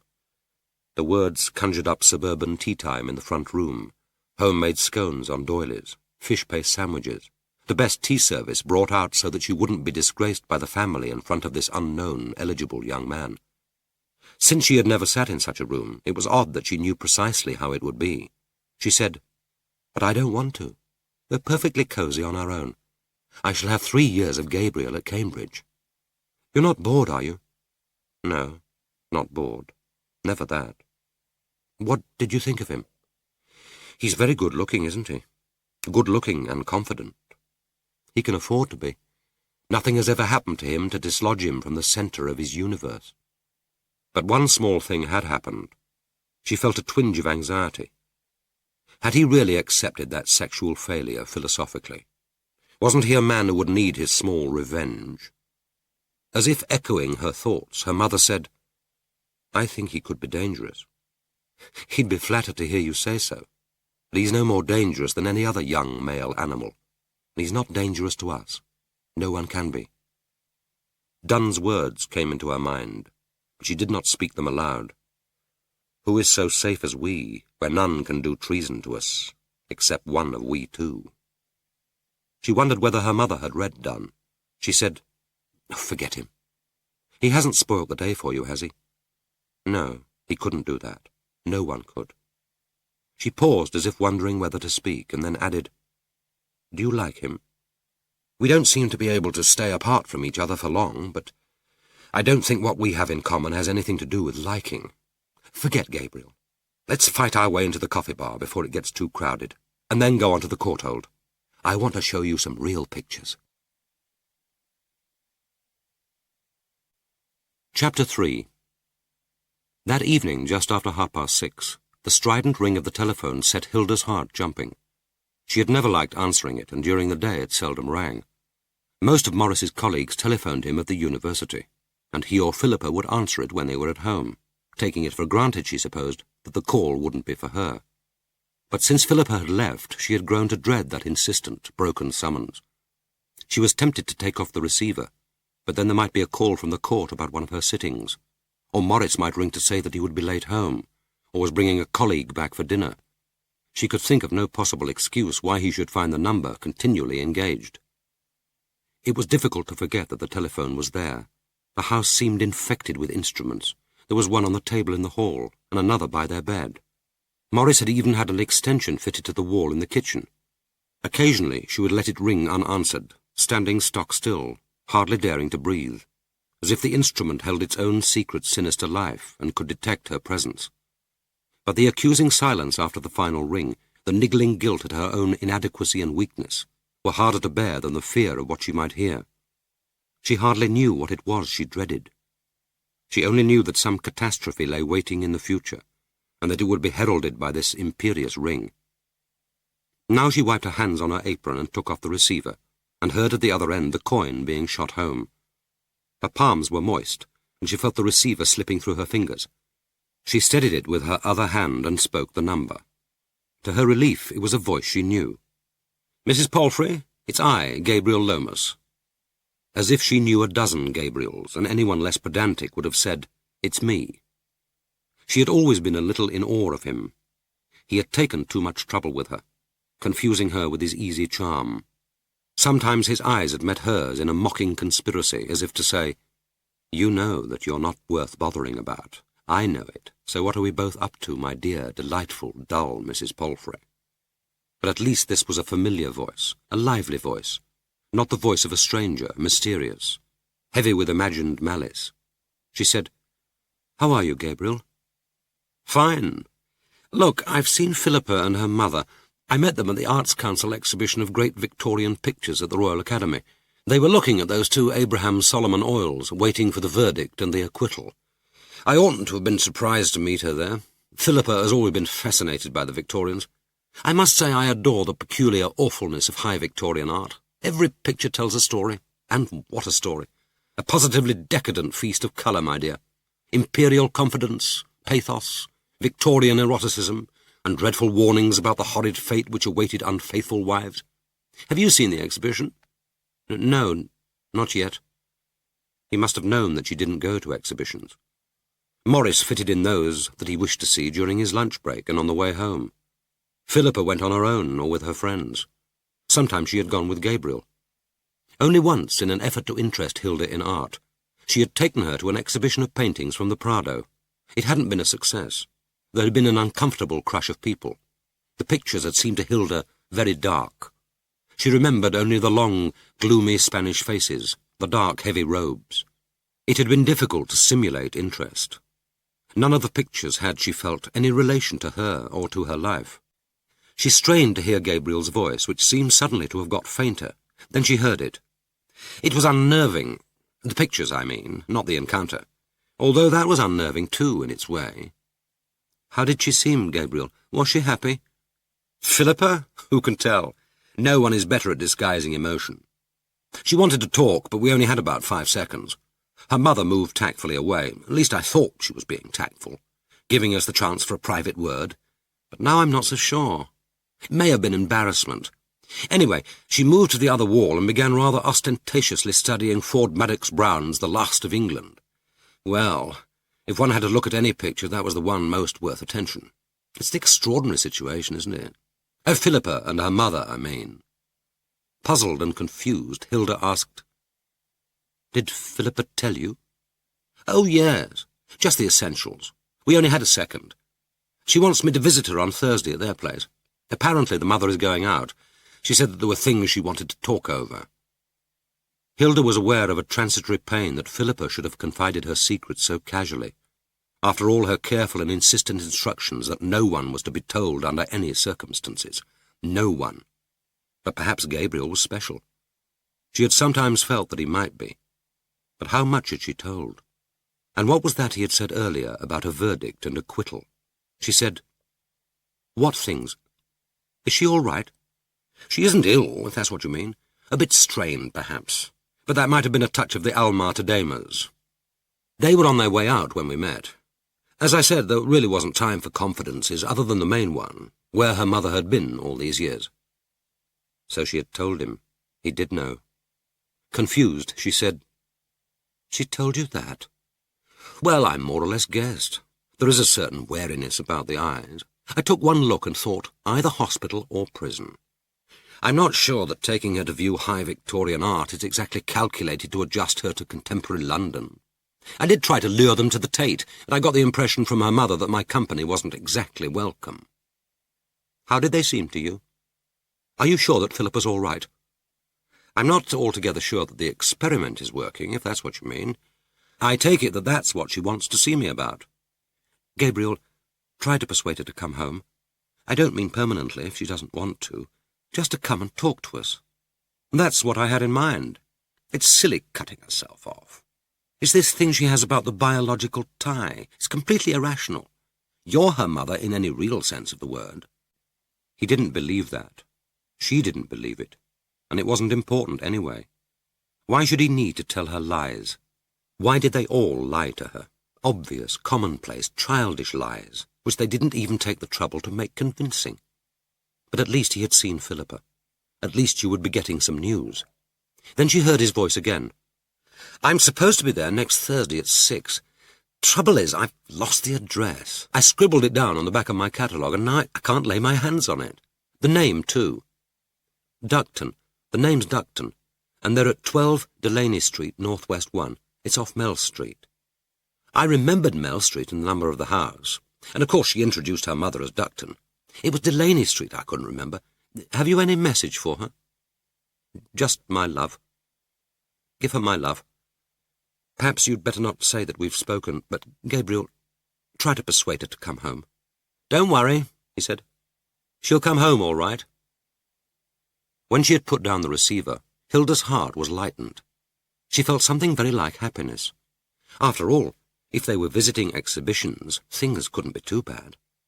They would hardly be looking at pictures together if life were intolerable for them. And at least Philippa had got in touch with a friend, one of her own age group.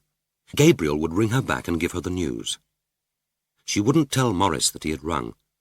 She knew that he was anxious about Philippa, but she knew too that it wasn't an anxiety he was willing to discuss. But after next Thursday she would get some news. Perhaps Philippa was ready to come home. Perhaps everything was going to be all right after all. As she rinsed and dried her hands and went back to chopping the onions, she wondered briefly, and totally without anxiety why Gabriel had troubled to telephone from a public box. Chapter 4. His plan was basically simple, although he knew that carrying it out would be trickier. He would lift the key ring from Monty's jacket pocket, while at the same time dropping from his hand a bunch of keys roughly equal in size.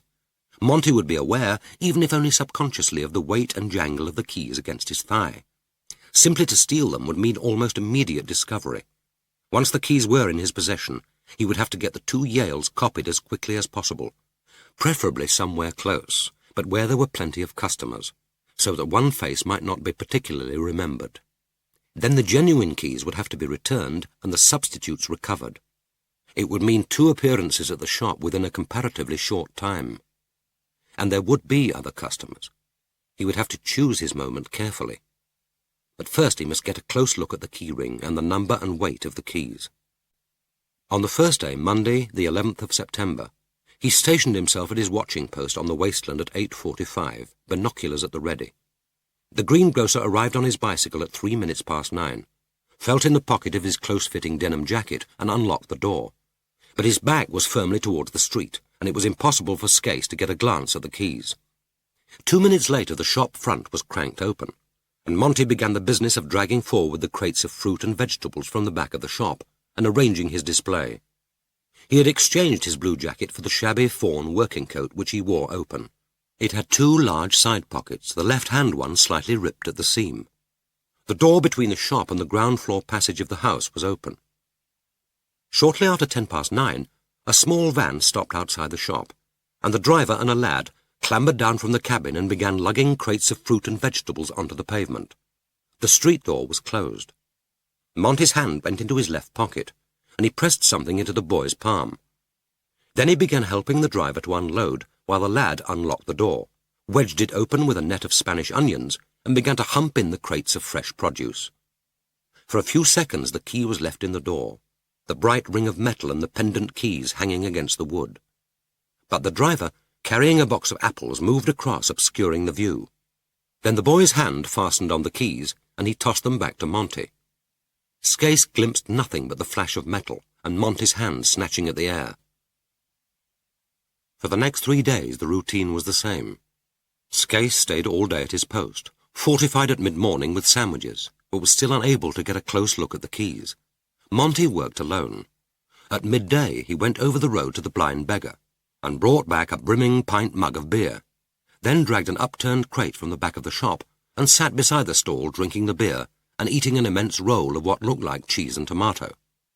Occasionally during the morning he would go over to the pub.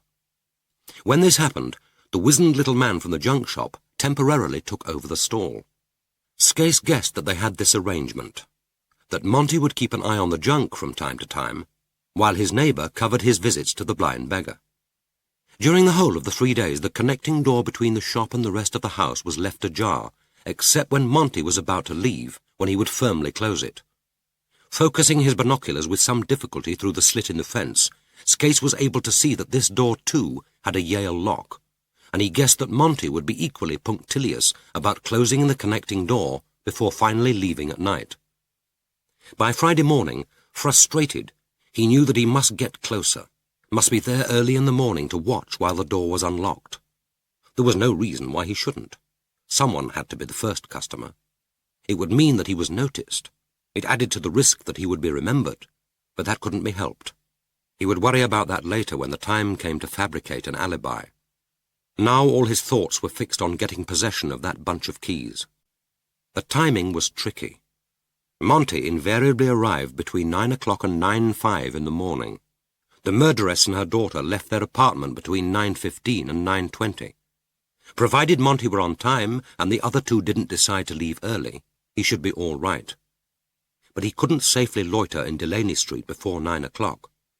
Neither the junk shop nor the second-hand bookshop opened much before 9:30, and his presence, unoccupied and aimlessly sauntering in the deserted street, might well be noticed from the window of number 12. That afternoon he bought a canvas shopping basket from Woolworths in Edgware Road, and next morning began walking slowly down Mell Street towards the junction of Delaney Street just before 9 o'clock. At 2 minutes past 9, Monty appeared, cycling from the direction of Lisson Grove, and turned into Delaney Street.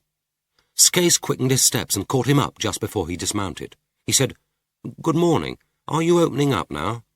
"That's right. Take me about 3 minutes. You in a hurry?" "I am, rather. I'll just pop round the corner to the station bookstall for a newspaper, and then come back." As he spoke, Monty, still with one hand on the bar of his cycle, inserted a Yale key into the lock. Skase kept his eyes fixed on the keyring, memorizing its size, its probable heaviness, the shape and number of the keys. It was a large ring, and there hung on it 2 Yales, a small flat key about the size of a car key, and one heavier, solid chub, about 2 inches long. He bought his paper at Marylebone Station and sat reading it in the waiting room, concealing his face behind it until 9:30. Then, when he could be sure that the murderess and her daughter would have left Delaney Street, he returned to Monty's stall and bought 4 oranges, a pound of apples, and a bunch of grapes. He could lighten his load by eating them during the day. Then he walked quickly to Woolworth's and bought a large key ring.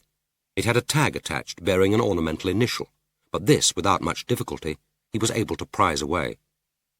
He spent the rest of the morning searching for substitute keys in the junk shops and antique markets of Mell Street and Church Street.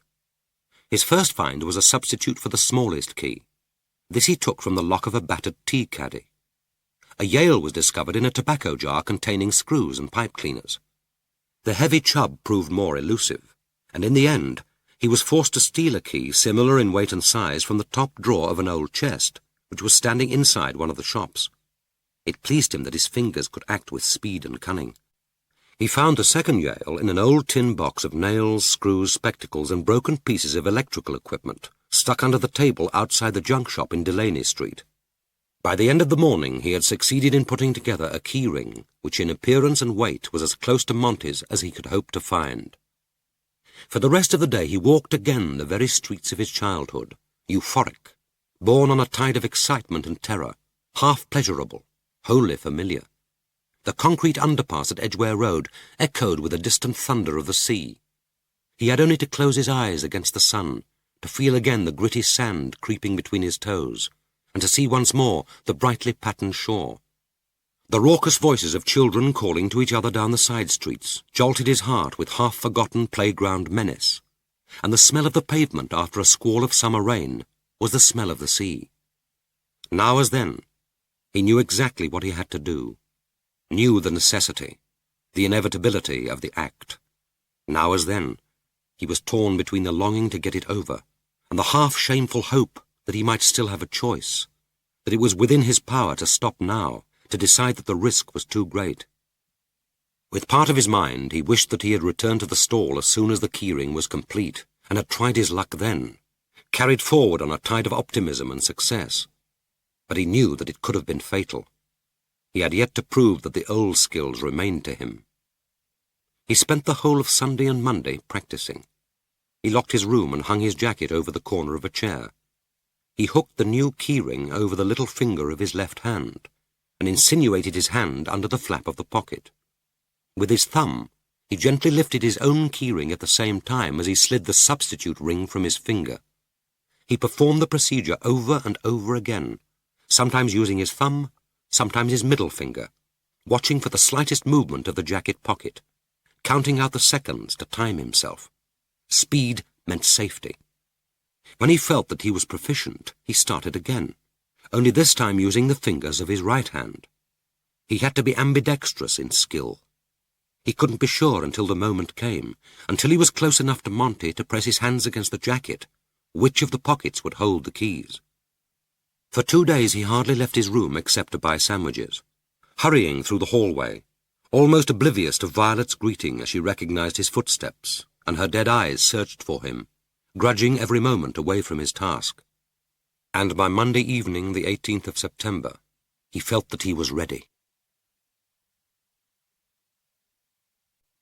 Chapter 5. The next day he collected together 2 pairs of underclothes and a pair of shirts and stuffed them into a plastic shopping bag. He went first to the Delaney Street laundrette, arriving soon after 9 o'clock.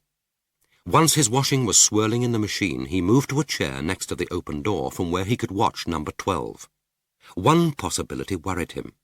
that the murderess and her daughter might choose this morning to visit the laundrette themselves, but he told himself that the risk of an encounter was small. If they came out with a bag which might contain clothes, he would simply walk out before they arrived, and return later to empty his machine. But all was well. He saw them emerge as usual by 9:45, carrying nothing but their shoulder bags. He moved away from the window, but they passed on the other side of the street, and without glancing his way. One or two pensioners, always the earliest out in the mornings, had made their way to Monty's door, but business was slack. The street had not yet come alive. When the third customer, an elderly woman, had shuffled away with her load of potatoes, he judged that the moment had come. He picked up the empty bag and moved across the road to the stall. His right hand, deep in his jacket pocket, fingered the dummy set of keys. The metal grew warm and moist under his touch. It irritated him that his hands were sweating with fear, until he remembered that the moistness might help. The keys would slip the more easily from his fingers, and at least his hands weren't trembling. Even at the height of childhood delinquency, his hands had never trembled. Monty, temporarily without a customer, was burnishing Cox's orange pippins on his sleeve and arranging them in a line across the front of the stall. Pretending to be interested in a carton of avocado pears, Skase brushed past him, his left hand briefly pressing against Monty's right-hand pocket. It felt padded. Something was there, a handkerchief perhaps, or a rag, but he could detect nothing hard or metallic. So the keys, if they were on him at all, must be in the other pocket. He retreated from the back of the stall and asked for 4 oranges, holding open his bag. Monty picked them out and dropped them in. Then Skase demanded and received 4 of the Cox's orange pippins. Lastly, he asked for 2 bananas, not too ripe, and pointed to a couple which formed part of a bunch slung from a rail at the back of the stall. It was the most inaccessible bunch, and Monty had to stretch over to reach them, steadying himself by grasping the rail with his left hand. Skase moved close to him, his eyes fixed on the bananas. He hooked his little finger into the bunch of dummy keys, closed his fist around them, then insinuated his hand into Monty's coat pocket, and felt with a surge of triumph the hard, tangled coldness of the keys. He strengthened his middle finger and lifted the bunch, at the same time gently relinquishing the dummy ring. After the practice of the last few days, and with no occluding pocket flap to hinder him, the ploy was surprisingly easy. He judged that it took less than 3 seconds. By the time Monty had straightened himself to tear the 2 selected bananas from the bunch and tossed them into the pan of his scales, Skase was standing meekly by his side, stretching wide his shopping bag to receive them. He made himself walk unhurriedly down Delaney Street, but as soon as he had turned the corner into Mell Street, his steps quickened. He was lucky. There were 2 taxis waiting outside Marylebone Station. He took the first to Selfridge's and went to the key-cutting counter in the basement. Even at this early hour there were 2 people before him, but it was only minutes before he was prizing the 2 Yale keys from Monty's bunch and handing them over. He asked for 2 copies of each, knowing that sometimes a newly cut Yale would be defective. He left the store by the front entrance, and, as he had hoped, had no difficulty in getting a taxi. They were arriving in a steady stream, dropping tourists for their morning shopping. He asked for Marylebone Station, and after paying the cab, actually walked onto the concourse in case the driver should be watching. Within 2 minutes he was back in Delaney Street. His plan was to transfer his washing to the drying machine, then to watch the greengrocer's shop from the window, until it seemed a propitious moment to change back the keys. But as he approached the stall, his heart sank. Monty was no longer wearing the fawn working coat. The day had become hotter, the stall busier, and he was serving now wearing nothing but his blue jeans and a singlet. The coat was nowhere to be seen. He left Delaney Street and sat on a bench in Marylebone Station, waiting for the clock to show 5 minutes to 12. Monty invariably went across to the Blind Beggar for his beer just after the hour. The 30-minute wait seemed interminable. He sat in a fever of anxiety and impatience which drove him every few minutes to pace up and down the concourse. It was unlikely that Monty would want the keys until it was time for him to shut up the shop at night. Even then he wouldn't need them. The locks were both Yale's, and all that was necessary was for him to close both the shop and street doors after him. He might not discover that he had a substitute set of keys until he tried to open the street door next morning. But there would be no possible chance of making the substitution after nightfall. It had to be done now. He walked back to Delaney Street at 8 minutes to 12 and pretended to browse in the bookshop. At 12 o'clock, Monty called to his neighbour, and a second or two later appeared from the back of the shop wearing his denim jacket and went across to the blind beggar. The old man from the junk shop settled himself on the upturned crate, lifted his face for a moment to the sun, then opened his newspaper. It had to be now. It might only be a couple of minutes, perhaps less, before Monty reappeared with his beer, and the only hope of success lay in boldness. He walked briskly across the road and into the recesses of the shop, so quickly that the old man hardly had time to raise his eyes as he brushed past. All was well. The fawn working coat hung on the nail above 2 sacks of potatoes piled against the wall. As his fingers met the smooth metal of the keys, his heart leapt in triumph. The old man was standing in the space between the wall and the counter. Before he could speak, Skase said, "I've left a Marks and Spencer bag somewhere where I've been shopping. I've only been here, over the road at the bookshop, and to the dairy in Mell Street, and it isn't there. I thought Monty might have found it and put it on one side for me." The sharp little eyes were suspicious, but Skase hadn't been anywhere near the cash register. He wasn't helping himself to anything, hadn't been in the shop long enough to steal. What, anyway, was there worth stealing at the back of the counter? He said grumpily, "Monty? He's not Monty. Been dead 20 year, Monty has. That's George, and he never said nothing to me." "It's not at the back, and there's nowhere else he would have put it. It looks as if I must have left it in the laundrette and someone's taken it. Thank you." He walked briskly away, crossing the road and stepping onto the curb outside the blind beggar as Monty, it was difficult to think of him as George, emerged, carefully carrying a brimming pint in each hand. The relief, the excitement, the exultation were greater than any he had experienced in childhood after the lesser, more innocent delinquencies. His heart sang a paean of undirected praise. If the keys had been strung on a ring, he would have needed to spin them in a flashing arc, to have tossed them and caught them like a toy. But none of this triumph showed in his face. As George passed, he smiled at him. There must have been something strange about the smile.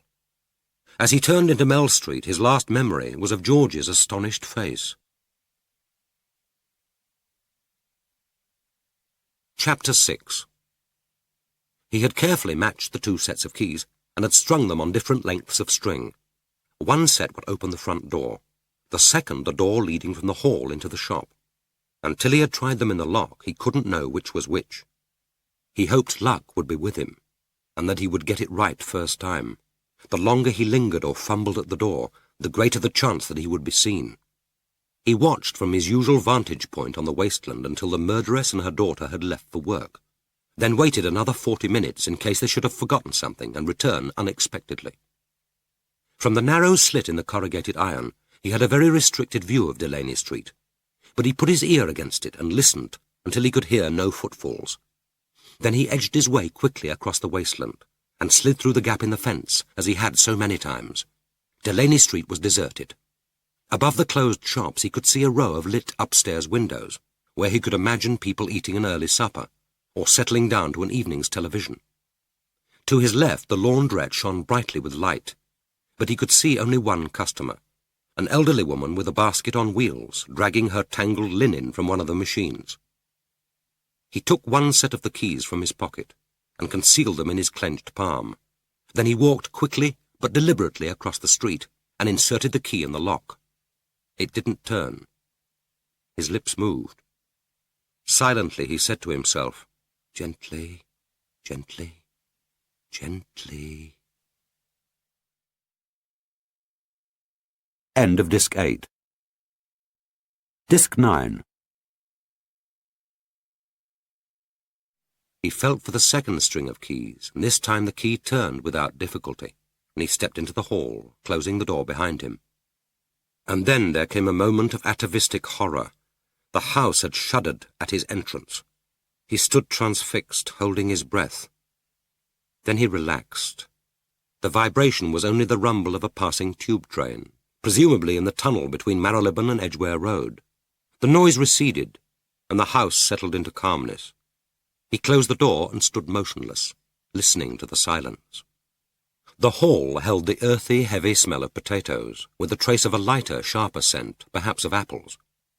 At the end of the passage, he could see a faint haze, where a door with 2 panels of opaque glass led to a garden or backyard. He switched on his torch and followed the pool of light down the passage. The door was bolted, both at the top and at the bottom. That meant that the yard offered no sanctuary, no place to hide. The murderess and her daughter would almost certainly check those locks before they finally went to bed. He shone his torch on the stairs and made his way up, testing each stair with his foot before he put his full weight on it. There was a small half landing. He paused, then made his way up the second short flight. Their door was on the left. He shone the torch full on it, and the pool of bright light illumined a security lock. Disappointment rose in his throat like a hard core of bile, which he had to resist the temptation to vomit away. He didn't beat his hands against the door in frustration, but he rested his head against it for a moment, fighting down nausea. Then came anger and a sense of self-betrayal. How stupid of him not to have known that the door would be locked. But he had thought of the premises as the single house which once they had been, with 1 front door, 1 lock. And this was no Yale lock. Unless he could again steal a set of keys, and how could he? He could only force his way through this barrier by breaking down the door. He had intended to explore the flat in detail, to discover where the murderess slept, so that he could go unhesitatingly to her room and make his escape afterwards without blundering through the wrong door. This was now impossible. He had to change his plan. But there were things that he could do, preparations that he could make. He could begin by familiarizing himself with the house. He knew that the women weren't due back until midnight, but he walked on tiptoe, the torch beam sheltered by his left palm, his ears keen for the slightest sound. Gently and very quietly, he pushed open the door to the bathroom, standing to one side as if expecting to find it occupied. The window was wide open at the top, and the air rushed at him, cool and strong as a wind, billowing the curtains. They were drawn back, and he dared not switch on his torch, but the garish London sky, streaked with purple and crimson, showed him the outline of the gas boiler, the delicately linked hanging chain with its bulbous handle, the great white bath. There was no cupboard, no curtained recess, nowhere here where he could conceal himself. He spent the next 5 minutes mounting and descending the stairs, testing them for creaks. The 5th and 9th were particularly noisy. He would have to remember not to tread on them. Most of the others creaked under his tread, but it was possible, by keeping close to the wall, to reduce all but the slightest sound. Lastly, he took the second set of keys from his pocket and unlocked the door leading into the shop. As he pushed it open, the rich smell of earth, the zest of lemons and oranges, met him so strongly that it caught at his breath. The darkness was absolute. No chink of light from the street lamp shone through the metal shutters, and if there were a window at the rear of the shop, it must have been boarded up. No drawn curtains could so effectively exclude the sky. He leaned back against the door, staring into the blackness, breathing freely for the first time since he had entered the house. Even if the women returned early, they would have no key to this room. Here he could be sure of safety. Emboldened, he switched on his torch and swept it slowly over the shop, over the stall of potatoes and fruit, the folded trestle table, the rolled mat of synthetic grass, the piled boxes of tomatoes, apples and lettuces waiting for the morning, the sacks of potatoes, and the meshed bags of onions humped against the wall. At the rear and under the shuttered window was an old porcelain sink. One of the taps was missing. From the other a continuous bead of water formed, then fell. He had to resist the urge to turn it off, to stop the regular soft dripping. To one side his torch illumined a wooden table with a formica top, on which was a gas ring, a kettle, and a brown-stained teapot. Underneath the table was an orange box turned on its side, containing 2 blue-rimmed mugs, a tin marked sugar, and a tea-caddy with a coronation picture of King George V and Queen Mary. He propped his torch against one of the boxes. Then, illumined by the single beam of light, he put on the long mackintosh and the gloves, drawing them up over the tucked-in cuffs of the sleeves. Lastly, he took the knife from the bottom of the rucksack.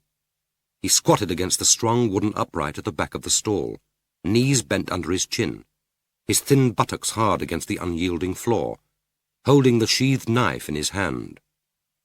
It wouldn't happen tonight. He knew that with complete certainty, although he was unable to say why.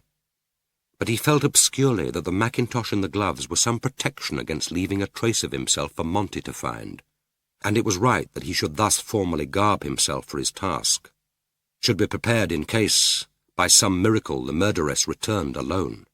He sat on in the darkness, waiting, counting the regular dripping of the tap, smelling the warmth of the plastic mackintosh superimposed on the loamy scent of the shop, holding his white-gloved hands before him, palm to palm, like the hands of a priest. It was just before midnight when, at last, they returned, and he heard the firm closing of the front door. He thought he could detect a low murmur of voices and the creaking of the stairs, but he wasn't sure. But then they were overhead. The house had not been built as two flats, and there were only the joists and the wooden floor between them. The timbers creaked loudly as their feet struck them, and occasionally the wood cracked like a shot. Then his heart would leap and he would stare, petrified, at the ceiling, as if afraid that a foot would descend through the boards. He could hear every move. It seemed impossible that his presence, the very smell of him, the warmth of his spent breath, should not penetrate through to them. He could identify the two sets of footsteps, one lighter than the other. That would be the murderess. The girl was taller and walked with more confidence. Then the footsteps separated. They were moving about in different rooms. The quieter footfalls were in the front of the house. So the murderess must sleep in the bedroom overlooking the street. After about 5 minutes, he heard her footsteps across the ceiling, and a few minutes later there was the flush of the lavatory cistern and the muffled roar of the gas boiler. So the murderess was in the bathroom. This, if all else failed, could give him his chance. But he needed to know whether, with no one in the house at night except another woman, she would bother to lock the door. Whether the door to the flat itself was propped open or closed when either of them went to the bathroom. Perhaps it would be instinctive to close both doors. If in the end he had to kill her in the bathroom, these were the facts it would be important to know. By 12:30, the last sounds had died away, but still he sat on, the wood of the upright hard against his backbone. The loamy smell of freshly turned earth from the sacks of potatoes was stronger than ever. He found himself trying to hold his breath against memory, but it was no use. Suddenly he was standing again with Mavis by the covered heap of red earth at the edge of Julie's grave in that vast East London cemetery, watching the small white coffin jerking slowly downwards into darkness. There had been only 2 mourners. Mavis had insisted on a private funeral. They had always kept themselves to themselves. Why should they be generous in grief? Why now should they expose themselves to the avid, salacious eyes of their neighbours? Their own minister had been ill, and the young substitute had worn unpolished shoes. Mavis had kept her eyes on them throughout the words of committal. Listening to her complaints afterwards, he had said, "But he took the service very nicely, dear. I thought he spoke very well." And she had replied in the grudging, obstinate voice with which he was to grow so familiar, "He should have cleaned his shoes." He fixed his mind on the murderess sleeping overhead. Within a few days she would be dead. Perhaps he and the girl would be dead too. In that moment it seemed to him not to be important if they also died. There might be a necessity which he couldn't yet foresee or understand, but which, when the time came, he would be powerless to prevent. That the 3 of them should die together even had a certain rightness, a completion, an avoidance of future complications which he could almost welcome. For himself he feared death less than he feared imprisonment. Perhaps it was the possibility of his own imminent death, which he faced now for the first time, more than the certainty of hers, which drove his thoughts back to the past. On his mind there clicked a series of bright, disjointed images like pictures flashed on a screen. The tinsel Christmas tree on the bar of the Goat and Compasses glimpsed through the open door. The seaweed hanging in swathes from the girders of the pier, moving in slimy tentacles beneath the green, onrushing tide. The grating dampness of the sand as he scuffed it over a stolen purse. Mr. Micklewright, holding a knight between his first and second fingers, and sliding it towards him across the board. Eli Watkin, spooning out the cat food and hissing endearments at his squawking brood. Julie, in her new Girl Guide uniform. Julie sleeping in her pram under the apple tree on the lawn of Magenta Gardens. Mavis glancing across the scarred desk of the local secondary school where they had first met at evening classes in French. Why, he wondered, had they chosen French? Neither had ever been to France. Neither had ever had any particular wish to go. But that had been the beginning. Nothing that had happened between them afterwards had ever persuaded him that he was lovable, only that, by some miracle of chance, Mavis had found him so. From time to time he dozed, then woke and stretched his cramped legs. At last, before the dawn, he got slowly to his feet, took off his gloves and mackintosh and replaced them with the sheathed knife in his rucksack. His vigil was over. This was a new day. He wouldn't return that evening. It was important to stay at the Casablanca on alternate nights, to ensure that he kept his senses fresh and alert, that he didn't go too short of sleep. But he would come back on Thursday and on alternate nights after that until his chance came. Optimism had been reborn. He knew that the wait wouldn't be long. He closed the shop door with infinite care, then crept down the few yards of the passage. There was still the front door to shut, but he didn't fear that that quiet click would wake the sleepers overhead. Even if the murderess still lay awake or stirred in her sleep, so small a sound would hardly disturb her. This was an old house. Old houses were full of mysterious nocturnal noises, and by the time she switched on the light and got to the window, he would be out of sight. The door closed behind him, and he set off for Baker Street Station to wait for the first Circle Line train. Chapter 7. It was mid-afternoon on Thursday the 21st of September, and Philippa was sitting in the basket chair at the open window of her room. She and her mother had just returned from a visit to Brompton Oratory to see the Mazzuoli marbles, and there was an hour before they needed to set out for work. Her mother had said that she would make the tea. From the kitchen, Philippa could hear small noises like the scrapings of a secretive domestic animal, delicate tinklings, an occasional soft footfall. The sounds were extraordinarily pleasurable. The door of her mother's room was open, but Thursday was early closing, and no sounds came up from the street. The voices which drifted in through her own window seemed faraway shouts of joy from another world. It had been a hot, oppressive day with the threat of thunder, but in the last half-hour the sky had lightened, and now the room was filled with the strong, mellow light which comes before the dusk. Philippa sat absolutely still in the silence, and there began to flow through her a sense of tingling delight, entrancing in its strangeness. Even the inanimate objects in the room, the air itself, were suffused with this iridescent joy. She fixed her eyes on the geranium on the window-sill. Why had she never before realized how beautiful it was? She had seen geraniums as the gaudy expedient of municipal gardeners to be planted in park beds, massed on political platforms, a useful pot plant for the house, since it throve with so little attention. But this plant was a miracle of beauty. Each flowerlet was curled like a miniature rosebud on the end of its furred, tender stem. Imperceptibly but inevitably, as her own breathing, they were opening to the light. The petals were a clear, transparent pink, faintly striped with yellow, and the fan-like leaves, how intricately veined they were, how varied in their greenness, each with its darker penumbra. Some words of William Blake fell into her mind, familiar but new. Everything that lives is holy. Life delights in life. Even her body's flux, which she could feel as a gentle, almost controlled flow, wasn't the inconvenient, disagreeable monthly discharge of the body's waste. There was no waste. Everything living was part of one great wholeness. To breathe was to take in delight. She wished that she knew how to pray, that there was someone to whom she could say, "Thank you for this moment of happiness. Help me to make her happy." And she thought of other words, familiar but untraceable to their source, in whom we live and move and have our being. She heard her mother calling her from the front room. There was a smell of cut lemons and freshly brewed China tea, and the pot with their two special cups, the Worcester and the Staffordshire, were on a papier-mâché tray on the bedside table.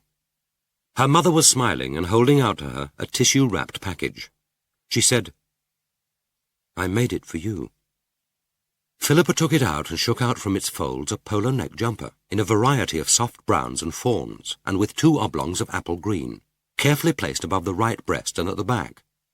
The jumper had been constructed from every kind of knitting stitch, and the variety of textures between the panels, the subtle blending of colours, gave its basic simplicity such distinction that Philippa, tugging it over her head, exclaimed aloud with pleasure, "It's lovely, lovely! You are clever, but when did you knit it?" "In my room, late at night. I didn't want you to see it until it was finished. It's quite simple, really. The sleeves are just oblongs grafted onto the dropped shoulders. Of course, it's too warm to be worn now. But come the autumn in Cambridge, you'll be glad of it." "I'm glad of it now. I'll always be glad of it. It's beautiful. Everyone will wonder where I bought it. I shall like saying that my mother knitted it for me." They looked at each other, two faces transformed with pleasure. "I shall like saying that my mother knitted it for me." She had spoken the word spontaneously, without embarrassment. She couldn't remember in her private, self-conscious, fabricated life when she had been able to speak so simply what was in her heart. She tugged her mane of hair free from the rolled collar and shook it free. Stretching both arms widely, she spun round in pleasure. In the oval glass which she had set between the two windows, she watched her spinning image, gold and fawn and brown and flashing green, and behind her the still flushed face of her mother, bright-eyed and alive. The peal of the front doorbell, strident and peremptory, broke their mood. Philippa stopped spinning, and they gazed at each other with surprised and anxious eyes. No one had rung that bell since the probation officer's last visit. Her mother said, "Perhaps George has come back for something and has forgotten his key." Philippa went to the door. She said, "You stay there. I'll go." The bell had rung again before she reached the bottom of the stairs, and with that second ring she knew that this was trouble. She opened the door. "Miss Palfrey, I'm Terry Brewer." The voice was cautious, almost apologetic. He was proffering a card. He must have had it ready in his hands as he heard her coming down the stairs. She didn't look at it. The police had cards, too. There was a card for every purpose: warrants, authorizations, identity cards, licenses, passes. They said, "Let me in. I exist. I am authorized. Safe, respectable." She didn't need a card to know what business he was in. She kept her eyes on his face. "What do you want?" He was very young, not much older than she was, with strong, tightly curled hair low on his forehead, a heart-shaped face with a neatly cleft chin, jutting cheekbones, and a delicate, moistly pouting mouth. His eyes were large and luminous, pale brown speckled with green. She made herself look into them. "Just a chat. I'm a feature writer, a freelance. I've been asked to do an article for the Clarion about lifers and their readjustment to the world outside prison. Nothing sensational. You know the Clarion. They're not interested in morbid sensationalism. What I'm after is the human interest. How you discovered who your mother was. What it's like living together after all these years. How she survived her time in prison. I'd like to interview you both. Of course the name will be changed. I shan't mention Ducton." It was hopeless to try to close the door in his face. Already his foot was jammed against the wood. She said, "I don't know what you're talking about, and I don't want to see you." "Oh, but I don't think you've got much choice, have you? Better me than a dozen others. One interview, exclusive, and I'll leave you strictly alone. No address printed, no names. The others might not be so accommodating. You don't need me to tell you that." It was a lie about being a feature writer or a freelance. She doubted whether he were even a reporter. More likely he was a trainee journalist, or had some minor job on the Clarion and saw this as his first big chance. But someone must have tipped him off, and there could be only one person. She asked, "How did you find us?" "I've got friends." "One friend particularly." "Gabriel Lomas?" He didn't answer, but she knew at once that the guess had been correct. His muscles were too undisciplined, the face too mobile for dissembling. So Gabriel must have telephoned Caldecott Terrace, choosing his time so that Hilda would be likely to be there alone. Morris would have sniffed danger and deceit over the line, but Hilda, silly, innocent Hilda, was a predestined victim. She wondered by what guile Gabriel had extracted the truth from her, and how much of it he had learned. He would have lied about their meeting, of course. Even if it weren't strictly necessary, he couldn't have resisted at least one lie. And then he would have done his research. He was to read history at Cambridge. He would have been meticulous about ascertaining the facts. And it wouldn't have been so very difficult. There weren't many crimes for which a woman would be imprisoned for nearly 10 years. He would only have to study the press cuttings for 1968 and 69. She was surprised that it had taken him as long as a week to discover who her mother was. But then he might have had more important matters on his mind. Perhaps this small betrayal hadn't been given top priority. Watching Brewer's predatory, ingratiating smile, she could understand why Gabriel had been attracted. Singularity and strangeness in the face had always drawn him. Why else at first had he bothered with her? He picked people over like bric-a-brac on a street stall. She had seen him at parties momentarily entranced by the fall of light on a turning cheek, a flash of unsuspected wit, the confident turning of a head. And like bric-a-brac, people could be discarded if he made a bad buy. This face would have intrigued him. The farouche good looks, the hint of corruption and danger, the spurious vulnerability. He was trying to look deprecatory, harmless, but she could almost smell his excitement. He was rather too carefully dressed, and not altogether at ease in his clothes. This must be his best suit, kept for job interviews, weddings, seductions, blackmail. It was a little too well cut, the lapels too wide, the cloth, more synthetic than wool, already creasing. It was odd that Gabriel hadn't done something about his clothes, but he held himself well enough. He fancied himself, this common little puff with his false, ingratiating smile. "Look, you'd better let me in. Get it over with. I'll only be back. And I don't want to discuss it here. I don't want to start shouting. After all, someone from the street might hear us. They think your mother is called Palfrey, I suppose. Better keep it that way." Her mother had appeared at the top of the stairs. She whispered, "Let him in." Philippa stepped aside and he slid through the door. Her mother was standing at the open door of the flat, and he pushed past her and moved into the front room as confidently as if he'd been there before. They followed side by side and stood in the doorway regarding him. How eagerly he had pranced up those narrow, shabby stairs, despising their poverty, their vulnerability. Now he was frankly surveying the room, keen-eyed as a creditor pricing their few possessions, his glance resting at last on the Henry Walton. The picture, which even to Philippa's eyes looked suddenly out of place, seemed momentarily to confuse him. It was an abomination that he should be there. Anger flowed through her. She was lifted exhilaratingly on a tide of passionate rage in which inspiration and action flowed together. "Wait," she said, "wait." She ran into the kitchen and dragged the toolbox from the cupboard under the sink. Grasping the largest and strongest chisel, she walked past the front room with only a glance at Brewer's face, stupid and vacant with astonishment, then went out shutting the door of the flat behind her. Then she inserted the blade of the chisel in the narrow gap between the lock and the door jamb and worked away at the lock. She had no energy to waste on wondering what was happening inside the flat. All her strength, all her mind were concentrated on the task in hand. The lock didn't break. It had been made to resist any such crude assaults. But the door itself was more fragile. It had never been intended as a front door, and it had been there for over 80 years. She worked away, grunting with effort, and soon she heard the first creaks, saw the first splintering of the wood. After about 2 minutes it finally cracked and broke away. She gave a little moan and the door burst open under her hands. And now she was in the front room, facing him, breathless, the chisel in her hand. When she could speak, her voice was perfectly controlled. "Right. Now get out. If you write a word, I'll complain to your paper and to the press council that you forced your way in here, broke down the door, and threatened to betray us to everyone in the neighborhood unless we gave you an exclusive story." He backed against the wall, his eyes fixed on the chisel. His voice shook. He said in a hoarse whisper, "You crazy bitch. Who's going to believe you? More people than will believe you. Can you afford to take the risk? I'm eminently respectable, remember? Are you? And do you think a reputable newspaper will welcome that kind of publicity? My mother may be beyond compassion, but I'm not. I'm the dutiful daughter, risking my future to help her.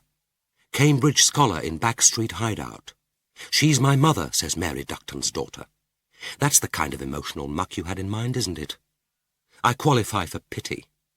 Do you seriously believe that anyone will believe that I broke down that door myself? It isn't my chisel. Why should I come here with a chisel? Why indeed, except perhaps to force open a door? It's a perfectly ordinary chisel, New, as you see. No distinguishing marks. Prove it isn't yours if you can. And remember, it's 2 against 1. You seem to know who my mother is, what she did. Do you suppose a lie would stick in her throat? Not if it's going to destroy your career, it won't. He said with a kind of wonder, Christ, I believe you'd do it. I'm her daughter. If this didn't succeed and you got away with it, how long do you think I'd let you last? There could be no doubt now of his terror. She could smell it, rancid as vomit. He backed towards the door as she advanced, chisel in hand, a point at his throat. Then he was gone, and they heard the clatter of his frantic feet on the stairs. Her mother moved along from the wall, feeling it with outstretched hands like a blind woman. Philippa went to her and led her to the bed. They sat side by side, their shoulders touching. Her mother whispered, You frightened him. I did, didn't I? They won't print anything, and he won't write anything. Not yet, anyway. Even if he tells, they'll check with their lawyers first. Couldn't we go away? Not for long, just for a few days, so that he'll think he's scared us off. We could go to Ventnor, in the Isle of Wight. I went there once for a Sunday school treat when I was 9. There are cliffs and sand and little Victorian-coloured houses. Once he finds we've gone, he won't keep coming back. He won't come back at all. He won't dare. He knows that I wasn't bluffing. The Clarion is the last paper to print the kind of sentimental muck he has in mind. Even if they did print the story, they wouldn't identify either of us or print the address. They have their liberal conscience to preserve. They won't see it as their business to hunt you down. After all, as a lifer out on license, in their eyes you're practically a protected species. She was surprised that her mother was so shaken. She had seemed so strong when she first came out of prison. But perhaps nothing had mattered very much to her then. Perhaps it was only when she had stood on the canal bank in the green watery twilight, watching that shabby case finally topple out of sight, that she had laid herself open to the pain of living. She moved closer to her mother and put her arm round the shaking shoulders. She laid her cheek against her mother's cheek, flesh against colder flesh. Then she kissed her. It was all so easy, so beautifully easy. Why had it taken her so long to learn that there was nothing to be afraid of in loving? She said, It's going to be all right. Nothing dreadful is going to happen. We're together, and no one can touch us. But suppose he goes to another paper. He won't. Not while he's working for the Clarion. And if he does, we'll destroy his career. All you have to do is to confirm what I tell them. If you seem frightened, well, that would be natural. All it needs is the capacity to lie. I don't think I'd be very good at lying. I don't see why you should worry about lying. Telling the truth didn't do you much good. But you won't have to lie. I tell you, he's not coming back. The door. How can we lock it? I'll buy a bolt tomorrow, and we can use that at night until I get a new lock fixed. That isn't important. It's the least of our worries. He won't come back, and there's nothing worth stealing except the picture. A professional thief wouldn't bother with this kind of place. He certainly wouldn't take the Henry Walton. We were burgled once at Caldecott Terrace. What they like to pick up are small, the easily disposable valuables. There's nothing here that anyone could want. She watched her mother's hands restlessly moving together. Her own fingers, long, bony, the nails strong and narrow, but on her mother's hands. Wringing her hands. It wasn't an expression one would ever write, too trite, too imprecise. But apparently it did happen, except that wringing wasn't the right word for this rhythmic pressing together of the palms. The hands seemed to be comforting each other. She was staring fixedly ahead, apparently oblivious of those kneading palms. Perhaps she was recalling the heavy smoothness of a sea-washed stone rolled between her hands, seeing in memory the layered sea, stretching to infinity, the mottled wave curving to crash in shingled foam against her naked feet. Then her eyes blinked again into the present. She said, How did he know? Gabriel Lomas told him. Gabriel can smell out scandal, secrets, fear. It's a talent he has. He couldn't resist telling him. I can understand that. It was too important to him. Like me and the pregnant wife. In the end, we think of no one but ourselves. What pregnant wife? No one you know. Someone I did down. Someone who needed this flat. He seems a strange friend for Gabriel Lomas, a different class. Oh, Gabriel has a personality like a hexagon.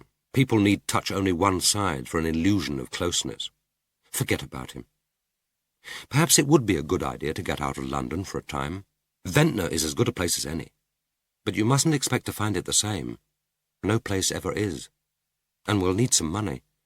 I've something left in the bank, but we must keep a small reserve for when this lease runs out. It won't be easy to find work in the Isle of Wight. Not immediately. Not at the end of the season. Her mother turned to her with the eyes of a pleading child. I'm sure you'll like it there, and we needn't be away long. Philippa said, And you could change your name, you know. It would make things easier. Her mother shook her head. No, I couldn't do that. That would be defeat.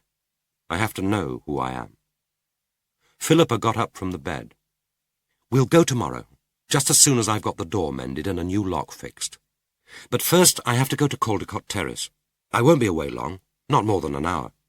Will you be all right? Her mother nodded. She said, trying to smile, I'm sorry I'm being so stupid. Don't worry, I'll be all right. Philippa slung her bag over her shoulder and made for the door. Suddenly her mother called her back. She said, Rose, you won't take anything that isn't yours. Don't worry, she answered. I shan't take anything that they don't owe us. Chapter 8. The things to take were the silver caddy spoons. They were small, portable, easily disposed of. Silver was fetching a high price. Morris had over 100 in his collection. About half were kept in the wall safe in his dressing room, and the others on display in an 18th-century rosewood cabinet in the drawing-room. The cabinet was always kept locked, but she knew that the key was in the safe, and she knew the combination. From time to time he would change the ones on display, although, once they were arranged on the purple velvet, he seldom looked at them again. As a child she had enjoyed helping him to set them out, had liked the feel of their smooth bowls, their delicate balance in her fingers. He had taught her to recognize the hallmarks, handing the spoons to her as he took them from the box, and asking her to guess their date and the name of the silversmith. Yes, it was right that she should take the caddy spoons, and it wouldn't be difficult. If Morris hadn't changed the combination of his wall safe, and she thought this unlikely, there wouldn't even be a need to break the cabinet lock. It was a pretty object. It would have been a hurtful necessity to have had to damage it. It never once occurred to her to make the theft look like a burglary. She would take as many spoons as she needed to sell to keep herself and her mother without working for about a month. Morris would know that it was she who had taken them, and one day she would tell him why. She knew which were the rarest and which, therefore, the most valuable. Even quite ordinary ones in Church Street Market were fetching £30. She need only take 20 of the best, and their immediate problems would be over. There wouldn't be any difficulty in getting rid of them, provided she offered them singly and in the right shops. She wouldn't get what they were worth, but she would get enough. Because she was in a hurry to get the job done and return to her mother, she decided on the extravagance of a cab from Marylebone Station. She paid it off at the corner of Caldecott Road, an instinctive precaution which, as soon as the taxi moved away, struck her as silly and unnecessary. The basement kitchen was in darkness, as she knew it would be. This was Thursday. Hilda would be in court. But she turned the key in the lock and shut the door behind her with extreme care, holding her breath, as if afraid to wake an echo in the white, clean-smelling hall. She was a stranger here, and it seemed to her that the house knew it. Then she ran lightly upstairs to the front bedroom. As she put her hand on the door, the second before she turned the knob, she knew instinctively and with absolute certainty that she wasn't alone. She stopped dead in the doorway, then slowly pushed the door open. They were both on the bed, Morris and the girl, half reclining, transfixed by that first sound of her footsteps on the landing. They had finished making love. The rumpled bed, the spread towel told their own story, and she thought she could sniff in the air the unmistakable doughy smell of sex. Morris was wearing only his pants, but the girl was naked. She shoved herself clumsily from the bed and with a little cry began gathering up her clothes from the chair. Philippa stood at the door, half aware of Morris's unembarrassed, ironic gaze, while the girl, scarlet-faced, diminished by shame, tried to cover herself with her skirt, and bent in an ungainly display of buttocks to scramble under the bed for her shoes. Philippa knew that she had met her before, but for a moment she couldn't recall when or where. Absolute nakedness was intrusive, confusing to the senses. Paradoxically, it both revealed and diminished identity. She made herself stare at the girl's face, and then remembered. She was one of Morris's students. The name came to her a second later. Sheila Manning. 18 months ago she had come to dinner. It was an evening when Gabriel had also been invited. She had been an uncomfortable guest, voluble in her nervousness, alternately aggressive and aggrieved, treating them to a rehashed version of Morris's latest seminar on the cycle of disadvantage. Gabriel had taken trouble with her, resisting the frequent temptation to wit or sarcasm, steering the conversation from Marxist dogma to such innocuously boring subjects as food and holidays. It hadn't, Philippa thought, been done through kindness. Like most men, he reserved kindness for women who, beautiful or successful, had the least need of it.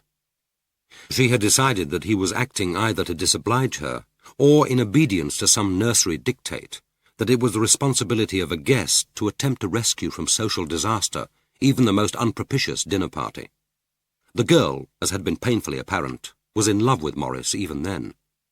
Had it really taken her 18 months to get into his bed? Now they were face to face, and she stood silently to one side to let the girl pass. She was clutching a bundle of clothes to her chest. Encountering Philippa's disparaging stare, she dropped her shoes. Scarlet-faced, she scrabbled for them, letting slip the rest of the bundle. Philippa noticed the strong body, curiously disproportionate to the etiolated neck and the thin face. Her breasts were as heavy as a nursing mother's, the nipples jutting like miniature udders from their brown, concave aureoles. How could he have chosen to take them into his mouth? She thought complacently of her own high, tight breasts, the delicately furled nipples only slightly raised. She was glad she approved of her body, even if, as yet, she hadn't taught it how to give her pleasure. She came into the room and closed the door. She said, "I would have thought you'd have had more pride than to bring her here, to fuck her in your own bed." "Whose bed are you suggesting I should more properly use? Don't be predictable, Philippa. You have to react like a character in a second-rate TV soap opera." "But it's that kind of situation, isn't it? Commonplace, farcical. And so, she thought, is this conversation. Like everything we say to each other, it's contrived." He sat on the bed and began knotting his tie. She was surprised that he hadn't first reached for his trousers. To be trouserless was surely to be vulnerable, ridiculous, the stock butt of bedroom farce. His pants were very short, white, and narrowly striped with blue. She had seen Hilda pulling them out of the washing machine often enough. A tangle of male clothes. He was fastidious. Everything was clean every day. He said, "It might seem farcical and commonplace, but doesn't it occur to you that I might be fond of her, might love her?" "No, you're like me. We don't know how." Once she had been afraid that she would never learn, but not now. Not any more. She watched him dress. How long had it been going on, she wondered? Weeks? Months? Years? Had it perhaps started as soon as Hilda was appointed to the bench? It must have seemed an ideal opportunity, the same day with the house free every week for 3 months. How many girls? A new one for each academic year? They would have to avoid arriving together, but that wouldn't be difficult. He could come home through the Mews service road leading to the garden door, then open the front door to her ring. The street was very quiet in the afternoon, but it wouldn't greatly matter if she was seen. After all, he was a lecturer. He had students to supervise. She asked, "Where is she now?" "I haven't the least idea. In the bathroom, I imagine." "As long as she isn't drowning herself. That would take some explaining away." "Oh, I don't think she's suicidal. Insecure and emotionally a bit intense, but not suicidal. But you'd better go and find out if you're worried." "She's your responsibility, not mine. She's rather wet, isn't she? I shouldn't have thought that she was your type. Is she really the best you can find?" "Don't underrate her." That would be difficult, judging by her dinner conversation. She was so stupid with her talk about property and theft, second-hand jargon and third-hand ideas. I got tired of waiting for her to make an original or amusing remark. No wonder you're reduced to fucking her. Anything would be less boring than listening to her conversation. He had finished dressing now and was putting on his jacket, carefully transferring odd items from the dressing table into his pockets. He said, "Oddly enough, it was after that evening that we became lovers. I felt sorry for her. With me, that's always dangerous." "Is that why you married Hilda?" As soon as the words were out, she regretted them. But all he said was, "No, that was because she was sorry for me." She waited for him to explain, but he said no more. And suddenly she thought of Orlando. She had never spoken his name to Morris. But now she was filled with a sympathy which had to find expression. She said, "I forgot about Orlando. I always do forget. I suppose it's because you've never talked about him, never even shown me a photograph. And I've never told you that I'm sorry he died. Until now, I don't think I was particularly sorry. If he hadn't died, I wouldn't be here. And I never knew him, if one can ever know a child.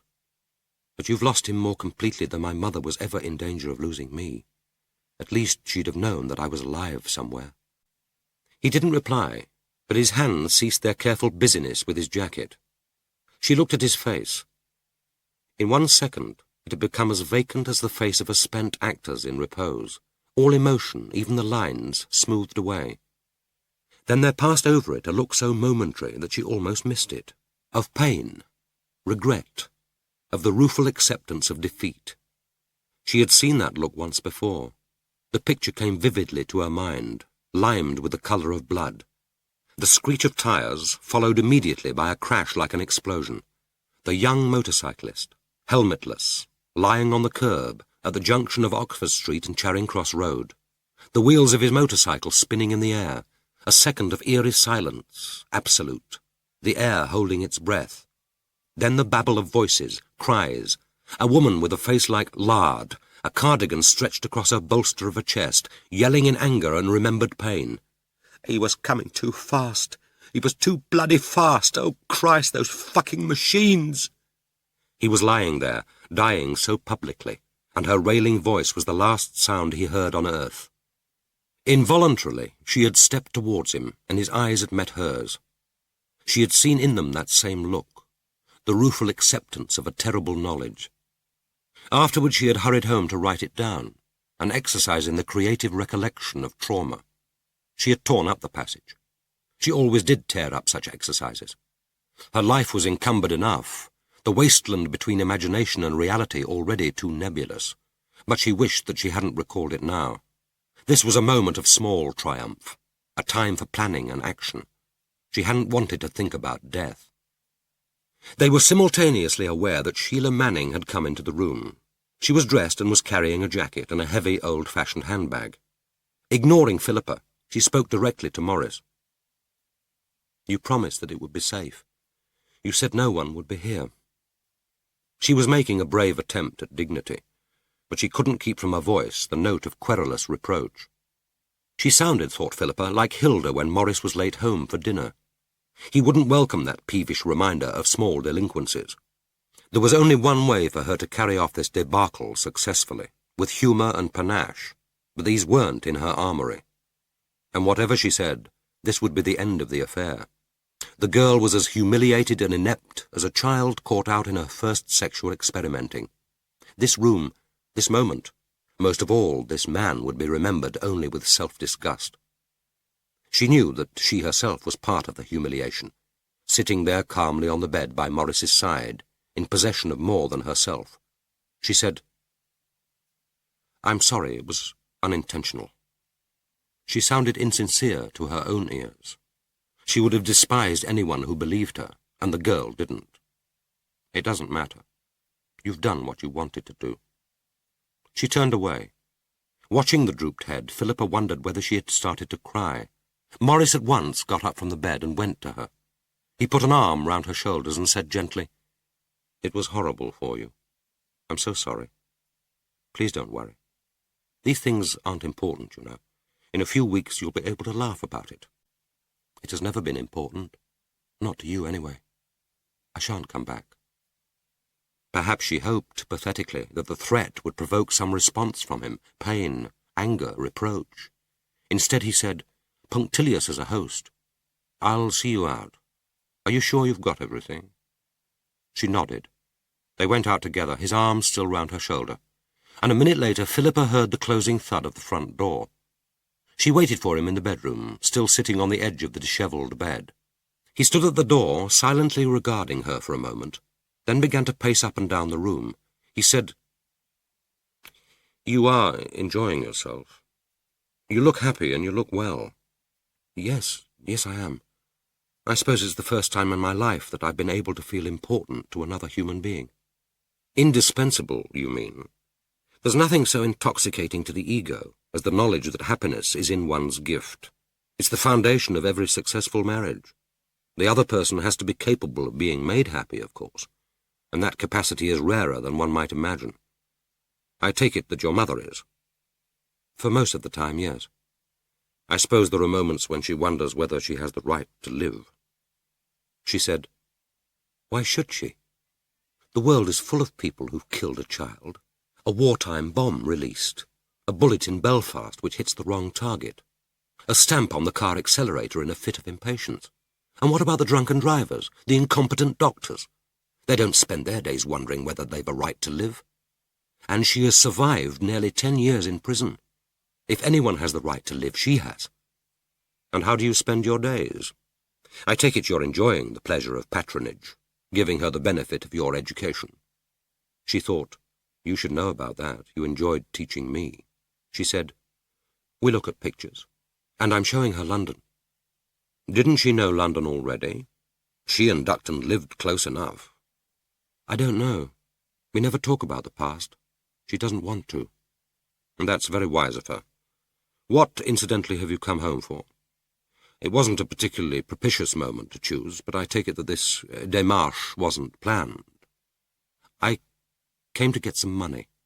The press have found out where we are. We've got to get away, at least for a time. I don't think they'll be back, but my mother's too upset to stay in Delaney Street. We're going to the Isle of Wight." "So the running has started, and she's dragging you with her." "Not dragging. Never dragging. I'm going because I want to be with her." "For God's sake, why the Isle of Wight?" "We think we'd like it there. She went there once as a girl, some kind of Sunday school treat." "There are cheaper bolt holes. I suppose you intended to help yourself from the safe. What I keep in there will just about get you across the Solent. There are other things here I could take and sell. I thought of the caddy spoons. We only want enough cash for the first week or two. Then we can both get a job. That shouldn't be difficult, even at the end of the season. We're not fussy what we do." "How did the press discover where you were?" "We met Gabriel Lomas at the Royal Academy exhibition. I think he put his boyfriend onto us. But first he must have phoned Hilda and got the address out of her. That wouldn't be difficult, not for Gabriel." "You might have expected it from that decadent Tory with his high-talking and squalid morality. Well, at least you've learned that betrayal isn't the prerogative of the extreme left." "I never thought it was." "So, now you've got a choice between blackmail and theft. And why don't you sell the Henry Walton, by the way? You've got it. It's yours." "We like it. We're taking it with us. Besides, you owe us something." "Not any longer. You're 18. You're of age. When I adopted you, I owed you a home, food, education, a reasonable standard of care. I owed you conscientious affection. Anything more isn't within my gift. I don't think there's anything on the slate." "I'm not thinking about me. I'm thinking about my mother. You owe her my purchase price. You didn't have to adopt me. You could have fostered me, become my legal guardian. You could have given me a home and education without taking me away from her forever. The experiment would have been the same, nearly the same anyway. You would still have been able to say, 'Look what I've done. Look what I've made of this odd, difficult, uncommunicative child, the daughter of a rapist and a murderer.' It's not as if you ever cared about abstractions like justice or retribution. It's not as if you're really worried about what she'd done. And you've never had a high regard for criminal justice, have you? Magistrates' courts, the Crown Court, a formal system for ensuring that the poor and incompetent know their place, that the dispossessed don't get their grubby hands on the spoils. The petty thief ends in prison. The financier who makes his fortune dealing in currency ends up in the Lords. I've heard you often enough. Slice through society, you even know the precise socio-economic point at which the cut should be made, and the top half sits in judgment under the royal arms, the bottom half stands in the dock. The rich man in his castle, the poor man at his gate. Law makes them high and lowly, and orders their estate. So why didn't she qualify for your kind of mercy? She was poor enough, disadvantaged, undereducated. All the things you preach excuse crime. So why not excuse her? He said calmly, I'm not in the habit of confusing petty recidivism with murder and rape. But you know nothing about her. You don't know what pressures drove her to kill that child. You never bothered to find out. You only knew that she had something you wanted. Experimental material. Me. Scarce experimental material. No, unique. A child who might have been specially bred for your purpose, to demonstrate that man is the creature of his environment. And there were incidental advantages. A child to keep your wife occupied while you fucked your students. No wonder you had to get your hands on me. But what about my mother? If she'd been hanged, if it had all happened before the death penalty was abolished, the hangman would have been more just. At least he'd have left her something. You were going to take me away forever. She would have come out of prison, and we'd never have known each other, never even have met. By what right did you do that to us? And then you say that you don't owe her anything. Is this what she's told you? No. It's what I worked out for myself. He came over to her, but he didn't sit beside her on the bed. Instead, he stood over her, looking down. When he spoke, his voice was harder. He said, Is that what you've really felt all these last 10 years? That you were experimental material? No, don't answer hastily. Think about it. Be honest. Your generation makes such a fetish of honesty. The more hurtful it is to others, the more necessary you appear to find it. When Hilda's excellent food slipped down your gullet, did you really see yourself as an experimental animal being fed its nicely calculated ration of protein, vitamins and minerals? Hilda is different. I wish I could love Hilda. He said, I dare say we both wish that we could love Hilda. He added, She misses you. She wanted to cry out, But what about you? Do you miss me? Instead she said, I'm sorry, but I'm not coming back. And what about Cambridge? I'm beginning to think that Cambridge isn't as important as I thought it was. You mean you'll delay going up? Wait a year? Or not go up at all? After all, I'm going to be a novelist. A university education isn't essential for a writer. It could even be a disadvantage. There are better ways of spending the next 3 years. You mean with her? Yes, she said simply. With her. He went across to the window and stood for a minute, parting the curtains, looking down into the street. What, she wondered, was he expecting to see? What inspiration did he hope for from those brightly painted doors, the elegant fanlights, the brass-bound tubs and window boxes of the opposite terrace? After a moment he turned and began pacing between the 2 tall windows, eyes on the ground. Neither of them spoke. Then he said, There's something I've got to tell you. No, that's not strictly true. I don't have to tell you. Until this afternoon I didn't intend to tell you. But it's time you stopped living in a fantasy world and faced reality. She thought, he's trying to sound reluctant, concerned. But what he's really feeling is excitement, triumph. Something of the excitement communicated itself to her, and she felt, too, a spasm of fear, but it passed quickly.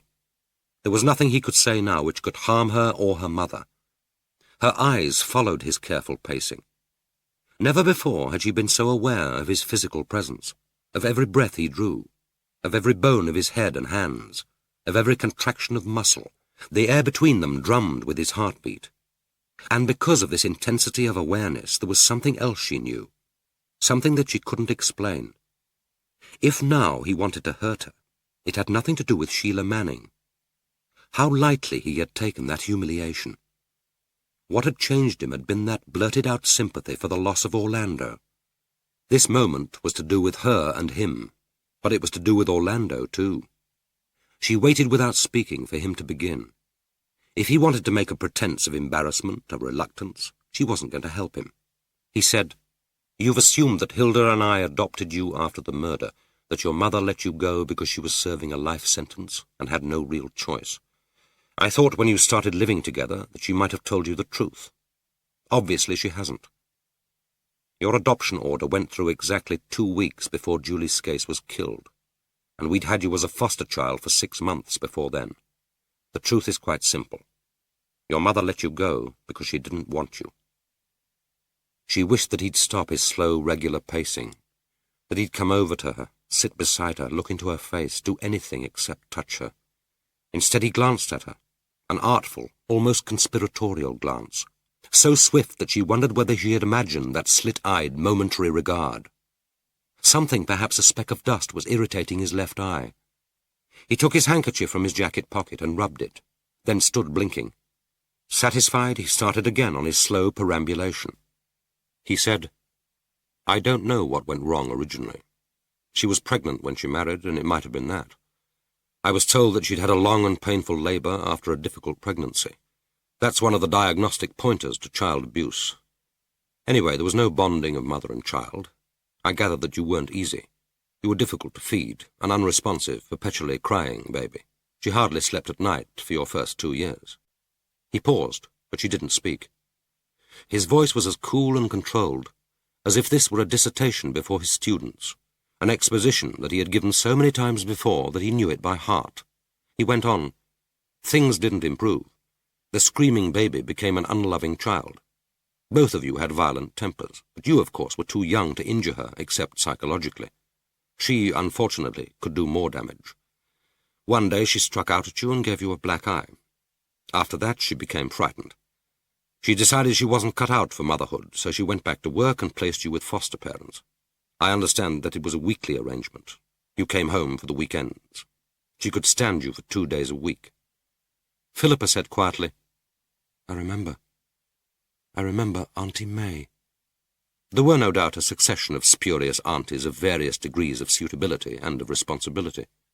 In June 1968, one of them brought you down to Pennington. It was supposed to be a treat for you, a day in the country. It was just before the house was sold, and the woman was visiting her sister, who was the pastry cook there. She's retired now, of course. All the old servants have gone. I had to go down to Pennington to arrange about some of Helena's things before the sale, and Hilda and I met you and your foster parent in the garden. Hilda talked to her. She was a relief, I suppose, from the people in the house. And that's how we heard about you. Beddoes was her name, Mrs. Gladys Beddoes. She wanted to stop fostering you. You weren't the easiest of children, but she was worried about letting you go back full-time to your parents. She wasn't very bright, and she didn't even like you, but she had some sense of responsibility. After that meeting, I couldn't get you out of my mind. The thought of you was like an irritation, something I would rather not have known but wasn't able to forget. I didn't want to get involved. I told myself that you were no concern of mine. I wasn't even thinking then about adopting a child.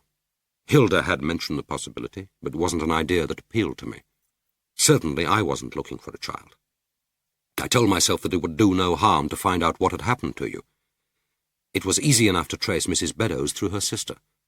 She told me that you were back full-time with your mother. I nearly left it at that. But I was in the neighbourhood. It would do no harm to call. I didn't even bother to concoct an excuse for the visit, which was unlike me. I don't usually go into new situations unprepared.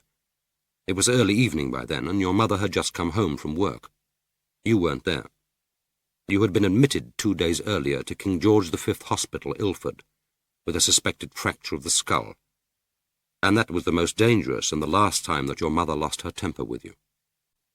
She said through bloated lips, not realizing what tense she was using, "Is that why the child could never remember anything that happened before she was 8? The amnesia was partly the result of the injury, partly, I imagine, hysterical, the mind's natural reluctance to recall the unbearable. Neither Hilda nor I have ever attempted to cure it. Why should we? And then what happened to her? Your parents agreed that we should foster you when you came out of hospital, with a view to adoption if it worked out all right. There wasn't a prosecution. The hospital apparently accepted your mother's explanation that you'd fallen downstairs and cracked your head on the bottom banister. Those were the days before the Maria Colwell case, and the authorities were less ready than now to suspect deliberate ill-treatment. But she told me the truth. She told me everything that June evening, I think she was glad to have someone, a stranger, to whom she could talk. You came to us straight from hospital, and 6 months later we adopted you. Your parents both gave their consent, without, I may say, any apparent reluctance. And that is the mother for whom you now propose to give up Cambridge, become a thief, and spend God knows how many years dragging after her from one watering place to another. The Skase murder, of course, is hardly relevant. She didn't murder you after all, although I gather it was a pretty close thing. She didn't cry out in vehement protest that he was lying, that it wasn't true. Morris only lied about important things, and then only when he could be certain that he wouldn't be found out. This wasn't important to him, and the truth could easily be proved. But she didn't need to check. She knew that it was the truth. She wished that she didn't feel so cold. Her face, her limbs, her fingers were icy. He ought to have seen that she was shaking. Why didn't he tug a blanket from Hilda's bed and fold it round her? Even her lips were swollen with cold, stiff and numbed, as if she had been given a dental injection. It was difficult to form words, and her voice, when it came, sounded slurred. "Why didn't you tell me?" I should like to believe that it was because I didn't want to hurt you. Perhaps it was. There are some cruelties which take courage. Mine are on a meaner scale. I did try to warn you. I told you to find out the facts, to read the press accounts of the trial. Those would have told you the date of the murder. You already knew your date of adoption. It might also have struck you as odd that the press reports made no mention of a child. But then you didn't want to know the facts, didn't want to talk to us about it. It seemed you were willfully determined to be blind. It's odd that over something so important you never once used your intelligence. You who have always relied on intelligence, have had such respect for your own mind. She wanted to cry out, "What else have I had to rely on? What else had I on offer?" Instead she said, "Thank you for telling me now. It needn't make any difference. It's an irrelevance. After all, you're not concerned with conduct or responsibility or nurture. If the blood tie is all that matters to you, well, that at least is intact. But I did have you for 10 years. I may not be entitled to make any claims on you, but at least I've a right to express a view about your future. And I'm not letting you give up Cambridge without a struggle. The chance of those 3 years won't come again, not now. Not when you're young, which is when they matter."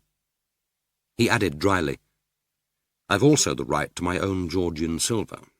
If you need money for her, sell the Henry Walton." She said, as humbly as a servant at the end of an interview, "Is there anything else you want to tell me before I go?" "Only that this is your home if you want it. This is where you belong. I've got an adoption order to prove it. And if that legalistic conveyance of possession lacks the emotional charge of the blood tie, hasn't your family had enough of blood?" At the door she turned and looked back at him. She said, "But why did you do it? Why me?" "I told you. I couldn't put you out of my mind. And I was afraid of what might happen to you. I hate waste. But you must have hoped for something. Gratitude, diversion, interest. The gratification of patronage, companionship for your old age, the ordinary things."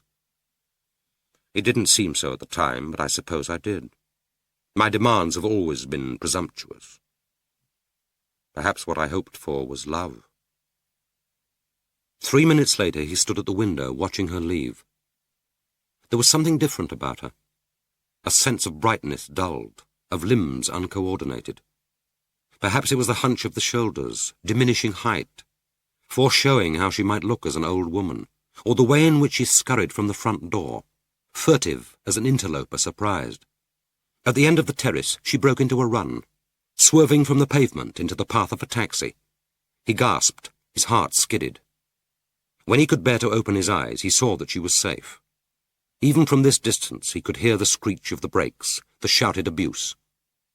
Then, without a backward glance, she had half run, half shambled out of sight. He wasn't sorry that he had told her, nor was he seriously concerned about her. She had survived those first 7 years. She would survive this. And after all, she wanted to be a writer. Someone had said, he couldn't remember who, that an artist should suffer in childhood as much trauma as could be borne without breaking. And she wouldn't break. Others would break, but not she. There would be tatters and torn flesh enough on the barbed wire guarding that untender heart. But he was aware of a nag of anxiety, irritating because he guessed that it might be difficult to rationalize away, and because, like all his anxieties, it was allied to guilt. He wondered what she would say to her mother. Whatever the nature of the tie between them, he didn't suppose that she loved her mother in any sense in which he understood that ubiquitous word. After all, they had only been together for 5 weeks. She had lived with him and Hilda for 10 years, undisturbed, apparently by any need to love. He wondered what she would have said, how she would have looked, if sitting there on the bed in his post-coital depletion he had spoken at least a part of the truth about Sheila Manning. I took her from egotism, boredom, curiosity, sexual conceit, pity, perhaps even from affection. But she's only a substitute. They're all of them substitutes. When she was in my arms, I was imagining that she was you. He saw that the bed cover was crooked and he smoothed it. That was the kind of detail that Hilda, obsessive housewife that she was, would notice. Then he went into the bathroom to check that Sheila had left no trace of herself there. He needn't worry that there would be an echo of her scent lingering in the bedroom. Before he had brought her to Caldecott Terrace for the first time, he had warned her not to wear scent. She had replied, "I never do." He remembered her face, blotched with embarrassment and hurt, that he shouldn't have noticed that. The warning, revealing as it had a calculation of risk, born perhaps of previous embarrassments and discoveries, had denigrated their love in her eyes, reduced their first time together to a commonplace, sordid intrigue. It hadn't been that, but for him it hadn't been much more. Why, he wondered, was he driven into these petty expedients of lust? Boredom? The ennui of the male menopause? A compensation for his sterility? The need to reassure himself that he was still virile, still attractive to younger women? A search, which he knew in advance to be hopeless, for the lost enchantments of love? He felt physically and emotionally drained. He needed to cosset himself. He fetched a glass, a bottle of Niersteiner, and the ice bucket, and went to sit in the garden. The air was as heavy and oppressive as a sweaty blanket, and he thought he could sniff the far-off metallic smell of thunder.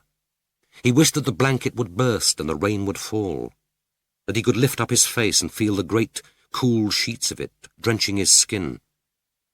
He wondered why Hilda was so late, then remembered that she had said something at breakfast about late shopping in Oxford Street.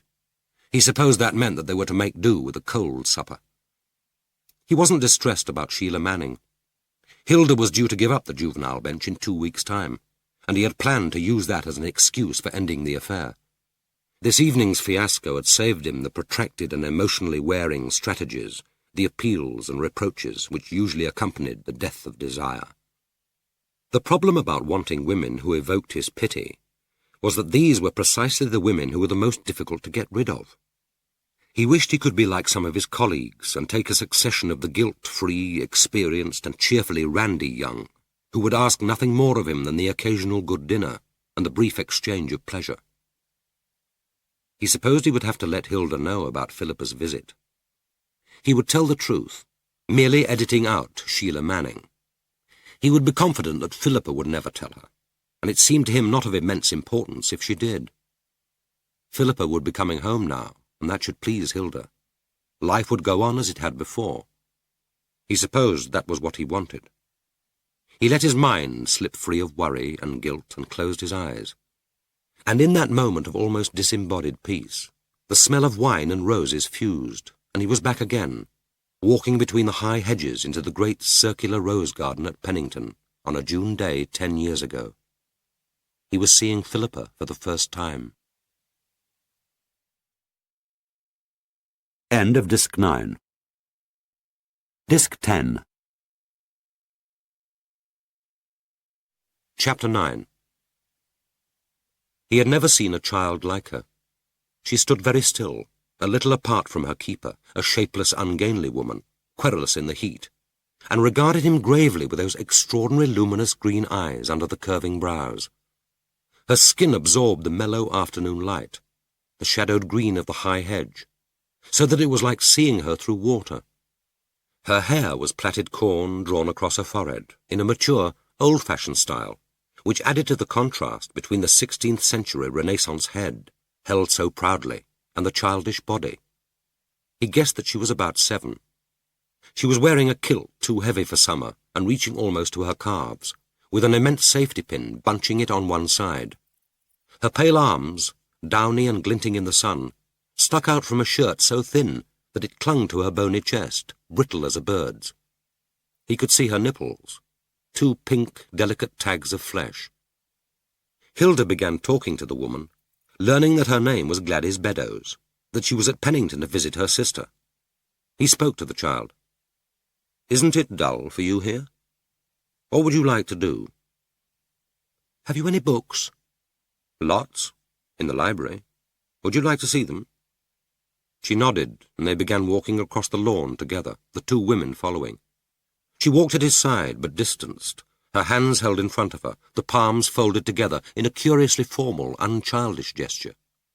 A few yards behind them, Mrs. Beddoes seemed to be confiding her difficulties to Hilda. That type of woman usually did. Hilda, herself uncommunicative, gauche, somehow invited confidences, or lacked the assurance and ruthlessness to reject them. Whenever he entered the kitchen on the 2 days a week when the daily help was there, he would find the 2 women drinking coffee together. Hilda's head docilely bowed under a spate of domestic disgruntlement. Now the wine of resentment came clearly to them, carried on the warm, rose-scented air. "Not as if they pay much, and I have her all day, some nights as well. She's a difficult child.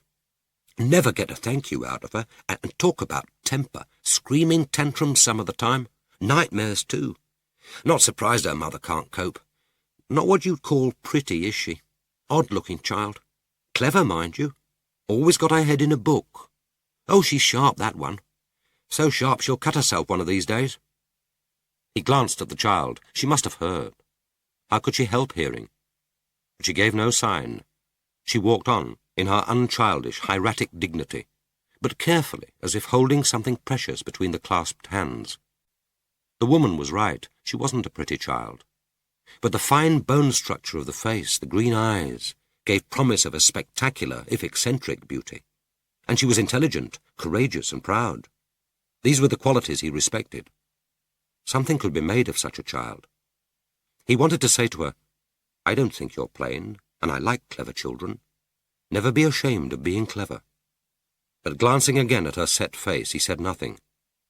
Pity would be an impertinence to this proud, self-absorbed child. The southern aspect of Pennington stretched out before them, golden and serene, the great orangery shooting shafts of light, so that his eyes dazzled. This was the view of the house he had seen when he had first visited Pennington with Helena. That, too, had been in high summer. But then he had been in love, intoxicated with the smell of roses and gillyflowers, with the wine they had drunk with their picnic on the drive down, with happiness, with the immensity of his prize. They had been coming to Pennington together to tell her father that they were to be married. Now, walking that same lawn, the child's shadow moving with his like a ghost, he could look back almost dispassionately, with pity as well as with contempt, to that poor, deluded fool, frolicking in a dead summer, which now seemed to have held the concentrated sweetness of all summers, invincibly arrogant in the high renaissance of the heart. And so they walked across the lawn together, the child with her pain, he with his. The library was dark and cool after the glare of the sun. The books had been sold separately from the house, and already the archivists and workmen were there checking and packing the volumes. It should have pleased him that yet another aristocrat was reneging on his responsibilities, that this great house would no longer be the seat of a family, passing from father to son in the primogeniture of privilege, but would become institutionalized, debased. Instead, looking up at the fine stuccoed ceiling and at the gorgeous Grinling Gibbons carvings on the bookcases, he was aware of a gentle, nostalgic melancholy. If this room had belonged to him, he would never have let it go. The child stood at his side, both of them looking in silence. Then he led her across the room to the chart table, where a miscellany of Helena's books had been collected for him. He said, "How old are you? Can you read?" Her voice rebuked him. "I'm 8. I could read before I was 4. "Then let's see how you do with this." He picked up the Shakespeare, opened it, and handed it to her. He was behaving like a pedant with no particular intention. The afternoon was hot, he was bored, the child intrigued him. She took the book into her hands with difficulty, and began to read. He had opened it at King John. Grief fills the room up of my absent child, lies in his bed, walks up and down with me, puts on his pretty looks, repeats his words, remembers me of all his gracious parts, stuffs out his vacant garments with his form. She read to the end of the speech faultlessly. She didn't, of course, speak it in the cadence of blank verse, but she knew that it was poetry, and she spoke it carefully in her childish, unemphatic voice, wary of unfamiliar words. It was the more poignant. He felt the tears stinging his eyes for the first time since he had learned that Orlando wasn't his son. And that was how it had begun. It seemed to him that those two moments, so curiously linked by the memory of Orlando, the first in which he'd watched the tears start from Hilda's eyes, the second in which the child's clear voice had brought tears to his, had been the only times in his life which had been free from self-regard. The one had resulted in his second marriage, the other in the adoption of Philippa. He wasn't asking himself now if they had led to disappointment. He wasn't sure what his expectations had been. The absence of expectation had been part of the purity of the moments, had brought them close to what he supposed some people might call goodness.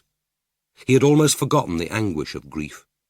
Now it returned to him, less keen but more diffuse, embracing in one nostalgic melancholy the loss of Orlando, the unborn children he could never father, the stripped library at Pennington, and the child in her ridiculous skirt, walking with him across the lawn in the mellow sunlight of a dead June day 10 years ago.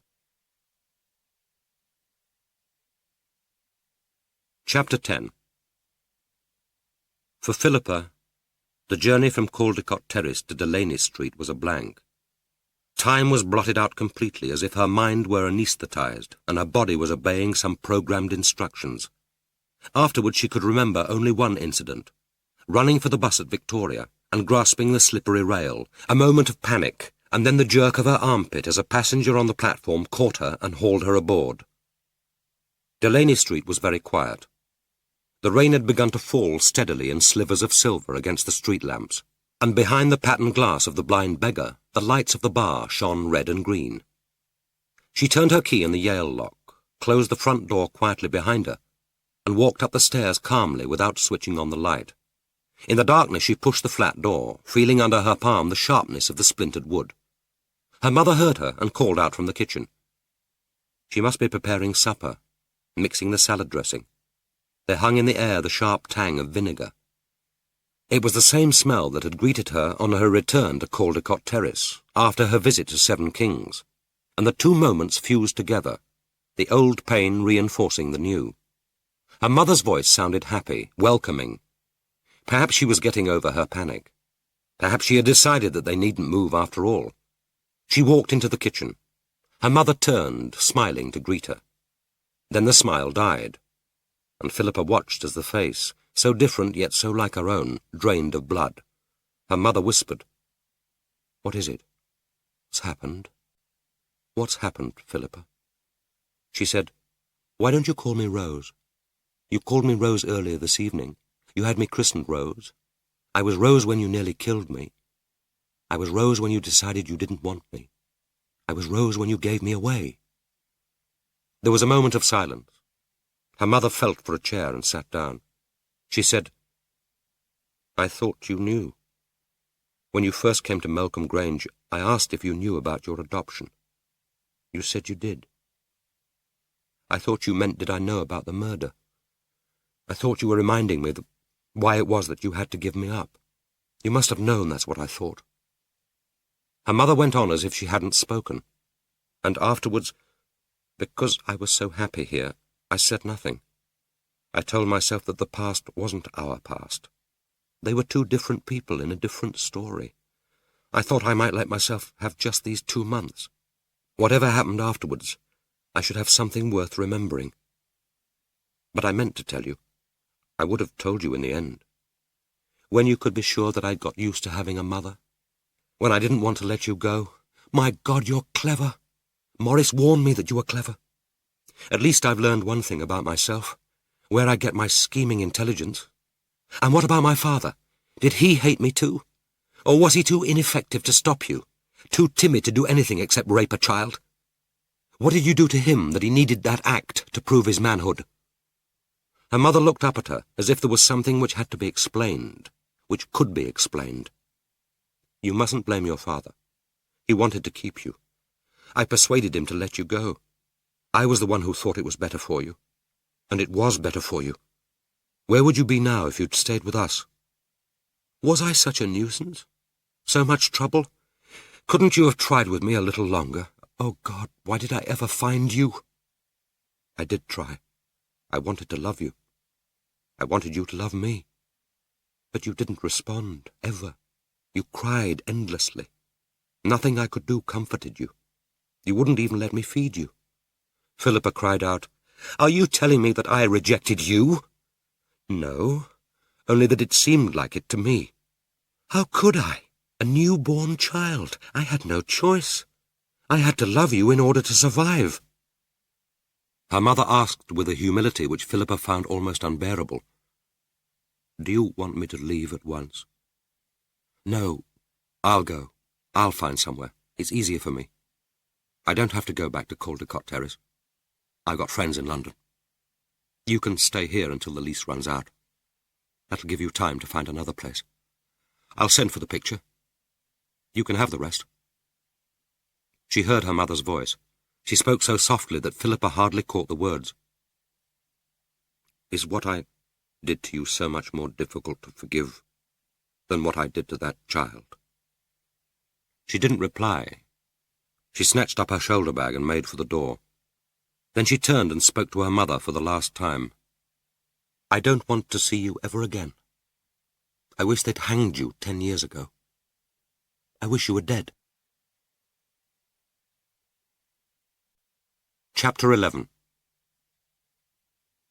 She controlled her crying until she was out of Delaney Street. Then it burst out in a scream of agony. Hair flying loose, she ran wildly through the rain, her shoulder bag bumping against her side. Instinctively she turned up Lisson Grove, seeking the dark solitude of the canal towpath. But the gate had long since been closed for the night. She pounded against it, but she knew that it wouldn't yield. On she ran, her face streaming with mingled tears and rain. Seeing no one, careless now which way she ran, almost howling with pain. Suddenly a spasm of cramp twisted like a knife in her side. Doubled up, she gasped, gulping in the streaming air like a drowning woman. She clutched to some nearby railings, waiting for the pain to pass. Beyond the railings were tall trees, and even through the rain she could smell the canal. She checked her crying and listened. The night was full of small, secretive noises. And then came a howl, alien and eerie, louder and wilder even than her own misery, answering pain with pain. It was the cry of an animal.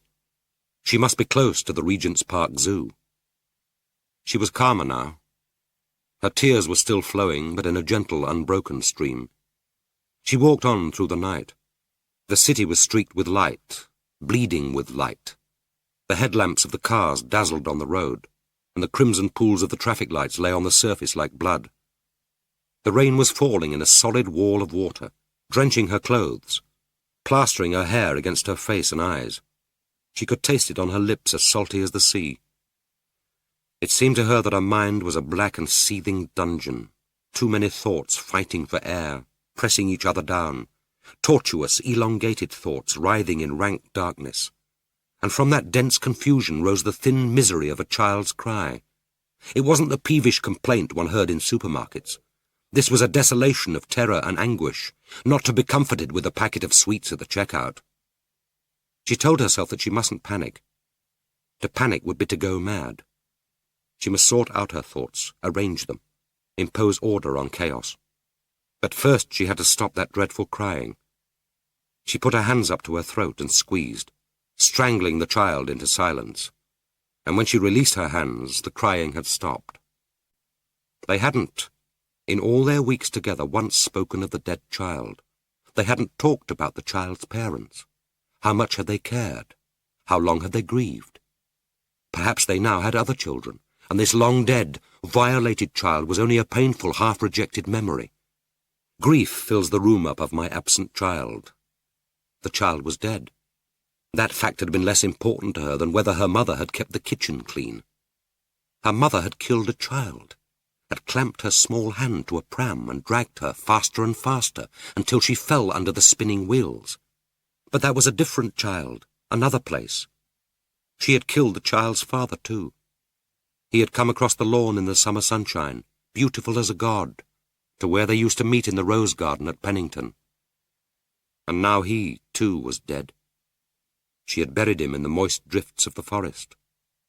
But that was someone else's father. Hers was under quicklime, in an anonymous grave in a prison yard. Or was that only how they buried executed murderers? What did they do with the bodies of felons who died in prison? Did they carry them out secretly at night, cheaply coffined, to be disposed of at the nearest crematorium, without any comfortable words, the furnace flaring like the flames of hell? And what did they do with the ashes? That neatly packaged residue of ground bone must have been buried somewhere. She had never thought to ask, and her mother had never told her. Parthenophil is lost, and I would see him, for he is like to something I remember a great while since, a long, long time ago. Suddenly there shone before her the glowing sign of Warwick Avenue Underground Station. The wide road, lined with its Italianate houses and stuccoed villas, ran with liquid light. As she half ran, half walked down the deserted pavement, the overhanging bushes in the front gardens rained a shower of white-sodden petals and torn leaves over her hair. And here, at last, was the canal, and she was standing on the elegant wrought-iron bridge which spanned the dividing waterway. At each corner of the bridge, the high 19th-century lamps, each on its pedestal, cast a trembling light over the canal basin, the leafy island, the painted longboats moored at the canal wall, the long dark length of tree-shadowed water. Where the lamp shone brightest, the plane trees seemed to burn with flickering green flames, and below her, where the rain spurted from the roof of a long boat, there gleamed a brightly painted enamel jug, filled with storm-tossed Michaelmas daisies. Behind her the unceasing wheels of the car swished past, slicing through the running gutters and hurling fountains of spray against the bridge. There were no pedestrians in sight, and the avenues on each side of the canal were deserted. From the houses the light shone out from balconied windows, illuminating the plane trees and laying a shivering path of light over the sluggish water. She was still wearing the jumper her mother had knitted for her. It was sodden and weighted with rain, the high collar cold against her neck. She pulled it over her head, then, reaching up, she held it out and let it gently drop over the parapet and into the canal. For a minute it lay on the surface of the water, illumined by the lamplight, looking as frail and transparent as gossamer. The two sleeves were stretched out. It could have been a drowning child. Then, almost imperceptibly, it floated out of the path of light, sinking slowly as it moved, until her swollen, watching eyes could only imagine its pattern on the dark water. With the jumper gone, she felt a physical sense of release. She was wearing nothing now but her trousers and a thin cotton shirt. The rain drenched it so that it clung to her like a second skin. And so, unencumbered, she walked on, under the great concrete arches of the Westway and south towards Kensington. She had no awareness of time, no sense of direction. All that mattered was that she should keep walking. She hardly noticed when the rain changed to slow, ponderous drops, then finally stopped, when the noisy bus routes gave way to quiet squares. But at last she walked herself into exhaustion. It hit her suddenly, as unexpected and violent as a body blow. Her legs sagged, and she tottered to the side of the pavement, and grasped at a row of iron railings which surrounded the garden of a wide square. But the weariness which cramped her body had released her mind. Thought was once again coherent, disciplined, rational. She leaned her head against the railings and felt the iron, parallel red-hot rods branding her forehead. There was a privet hedge behind the railings. Its pungent greenness filled her nostrils and spiked her cheeks. The wave of exhaustion flowed through her, leaving in its wake a gentle tiredness which was almost pleasurable. Consciousness slipped away. She was jerked back to awareness by a high-pitched yell. The night was suddenly loud with running feet and raucous voices. From the far corner, A gang of youths erupted into the square and reeled in a disorderly stream across the road to the garden. They were obviously drunk. 2 of them, clutched together, were bawling a plaintive, discordant song. The others shouted meaningless staccato chants, slogans and tribal battle cries in a hoarse, broken cacophony of menace. Terrified that they would see her, that her shoulder bag, she herself would present too easy a spoil, Philippa strained back against the railings. The gang had no clear purpose or direction. It was possible that they would stagger again into the road and miss seeing her. But the voices grew louder. They were coming her way. One of them flung a toilet roll. It spun over the railings and into the garden, just missing her head.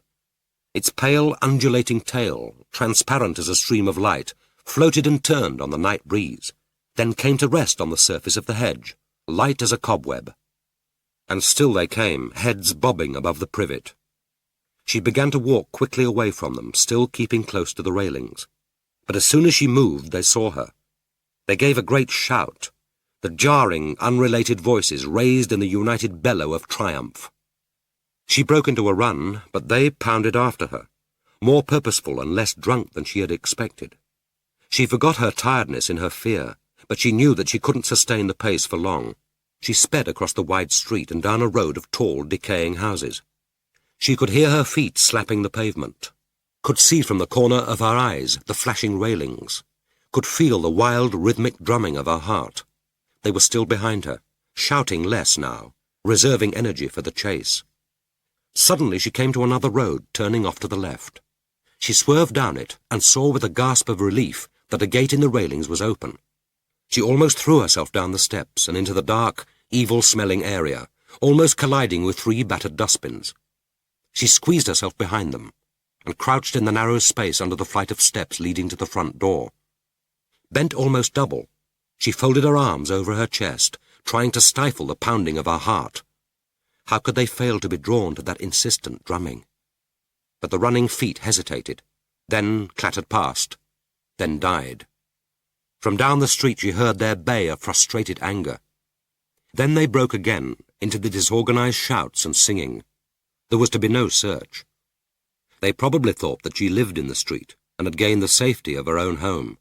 More probably, they were too drunk to think clearly. Once the quarry had gone to earth, their interest died. She stayed there long after their voices had faded away, crouched under the curve of the brick roof. She felt herself confined in a dark, stinking cell, breathing dust and the spent breath of long-dead captives, bereft of the sky. The 3 malodorous dustbins, their shape imagined rather than seen, blocking her escape as effectively as a bolted door. There came to her in the darkness no blinding revelation, no healing of the spirit, only a measure of painful self-knowledge. From the moment of her counselling, she had thought of no one but herself, not of Hilda, who had so little to give, but asked so little in return, and needed that little so much. Hilda, who might reasonably have expected a greater return for those difficult years of caring than occasional help with the dining-room flowers. Not of Morris, as arrogant and self-deceiving as herself, but who had done his best for her, had given with generosity, even if he couldn't give with love, had somehow found the kindness to shield her from the worst knowledge. Not of her mother. What had she been but a purveyor of information, the living pattern of her own physical life, the victim of her patronage and self-love? She told herself that she had to learn humility. She was not sure that the lesson lay within her competence, but this stinking corner of the sleeping city into which she had crept like a derelict was as good a place as any in which to begin. She knew, too, that what bound her to her mother was stronger than hate or disappointment or the pain of rejection. Surely this need to see her again, to be comforted by her, was the beginning of love. And how could she have expected that there could be love without pain? After a time she eased herself out of the area and again breathed the cool night air and saw the stars.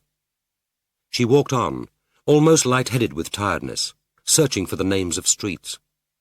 They told her nothing except that she was in the West 10 district. She found herself in another square, lying quiet and secret under the surging sky. In her mind, the city seemed to stretch forever, a silent, half-derelict immensity, palely illumined by the recurrent moon. It was a dead city, plague-ridden and abandoned, from which all life had fled except for that band of scavenging louts. Now they too would have staggered into some filthy area, huddled together in death. She was completely alone.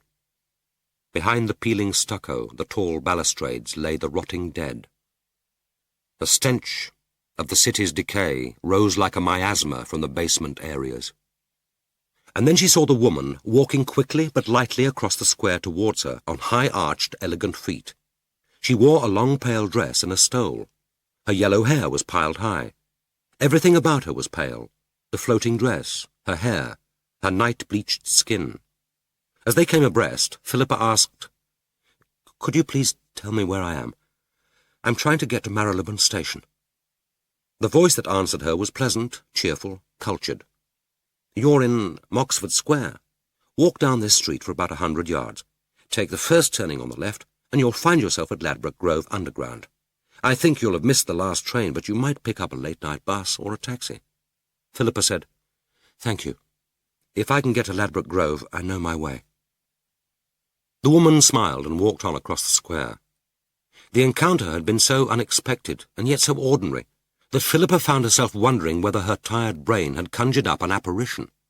Who was she, and where was she going, this confident walker of the night? What friend or lover had deposited her here, unescorted in the early hours? From what party had she come, or was she escaping? But the woman's directions proved correct. 5 minutes later, Philippa found herself at Ladbroke Grove, and began walking southwards towards home. Delaney Street was silent and empty, sleeping as quietly as a village street beneath the unthreatening sky. The rain-washed air smelled of the sea. The windows of all the houses were dark except where number 12 showed a faint haze of light behind the drawn curtains. It wasn't bright enough for the ceiling light. Her mother must be still awake, or if she had fallen asleep, must have done so before she remembered to switch off the bedside lamp. She hoped that she would still be awake. She wondered what they would say to each other. She knew that she wouldn't be able to say that she was sorry. Not yet. She had never said that in all her life. But perhaps it was a beginning that she could feel it. Perhaps, too, her mother would understand without the need of words. She would hold out the key of the front door to her and say, "I must have meant all the time to come back. I didn't remember to leave you the key." She would stand there in her mother's doorway, and the fact that she was there would be enough. It would say, "I love you. I need you. I've come home." Chapter 12. The bedside lamp was on, and in its pool of softened light her mother lay on her back asleep. But there was someone else in the room. Sitting slumped forward at the foot of the bed, hands between his knees, was a man, white-robed, shimmering with light. He didn't move or look up as she walked over to the bed. Her mother's face was perfectly calm. But something strange had happened to her neck. An animal had her by the throat. A small, white, slug-like beast with its pink snout buried in her flesh.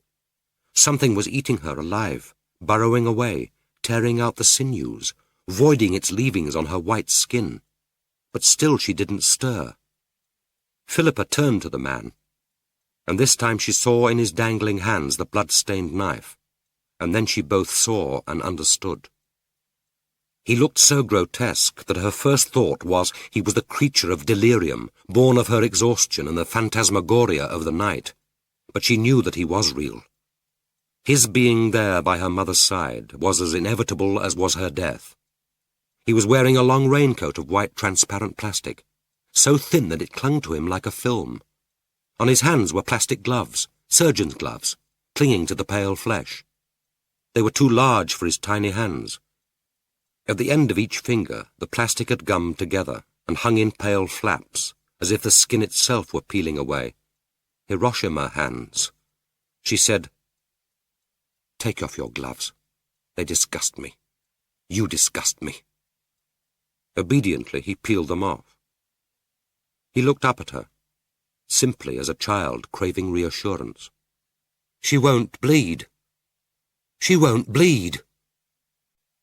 She moved closer to the bed. Her mother's eyes were closed.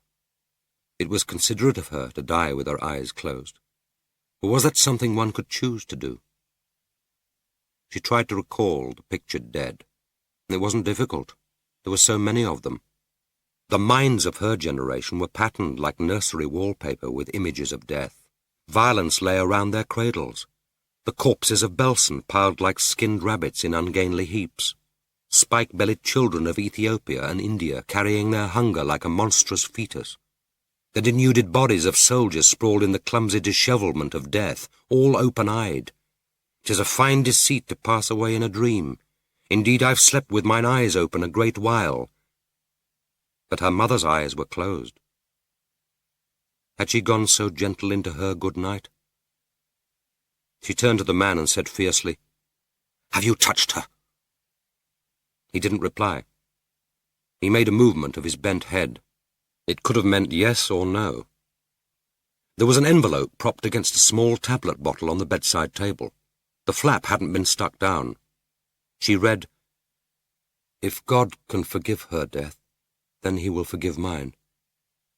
These 5 weeks have been worth every day of the last 10 years. Nothing is your fault. Nothing. This is the better way for me, not just for you. I can die happy because you are alive, and I love you.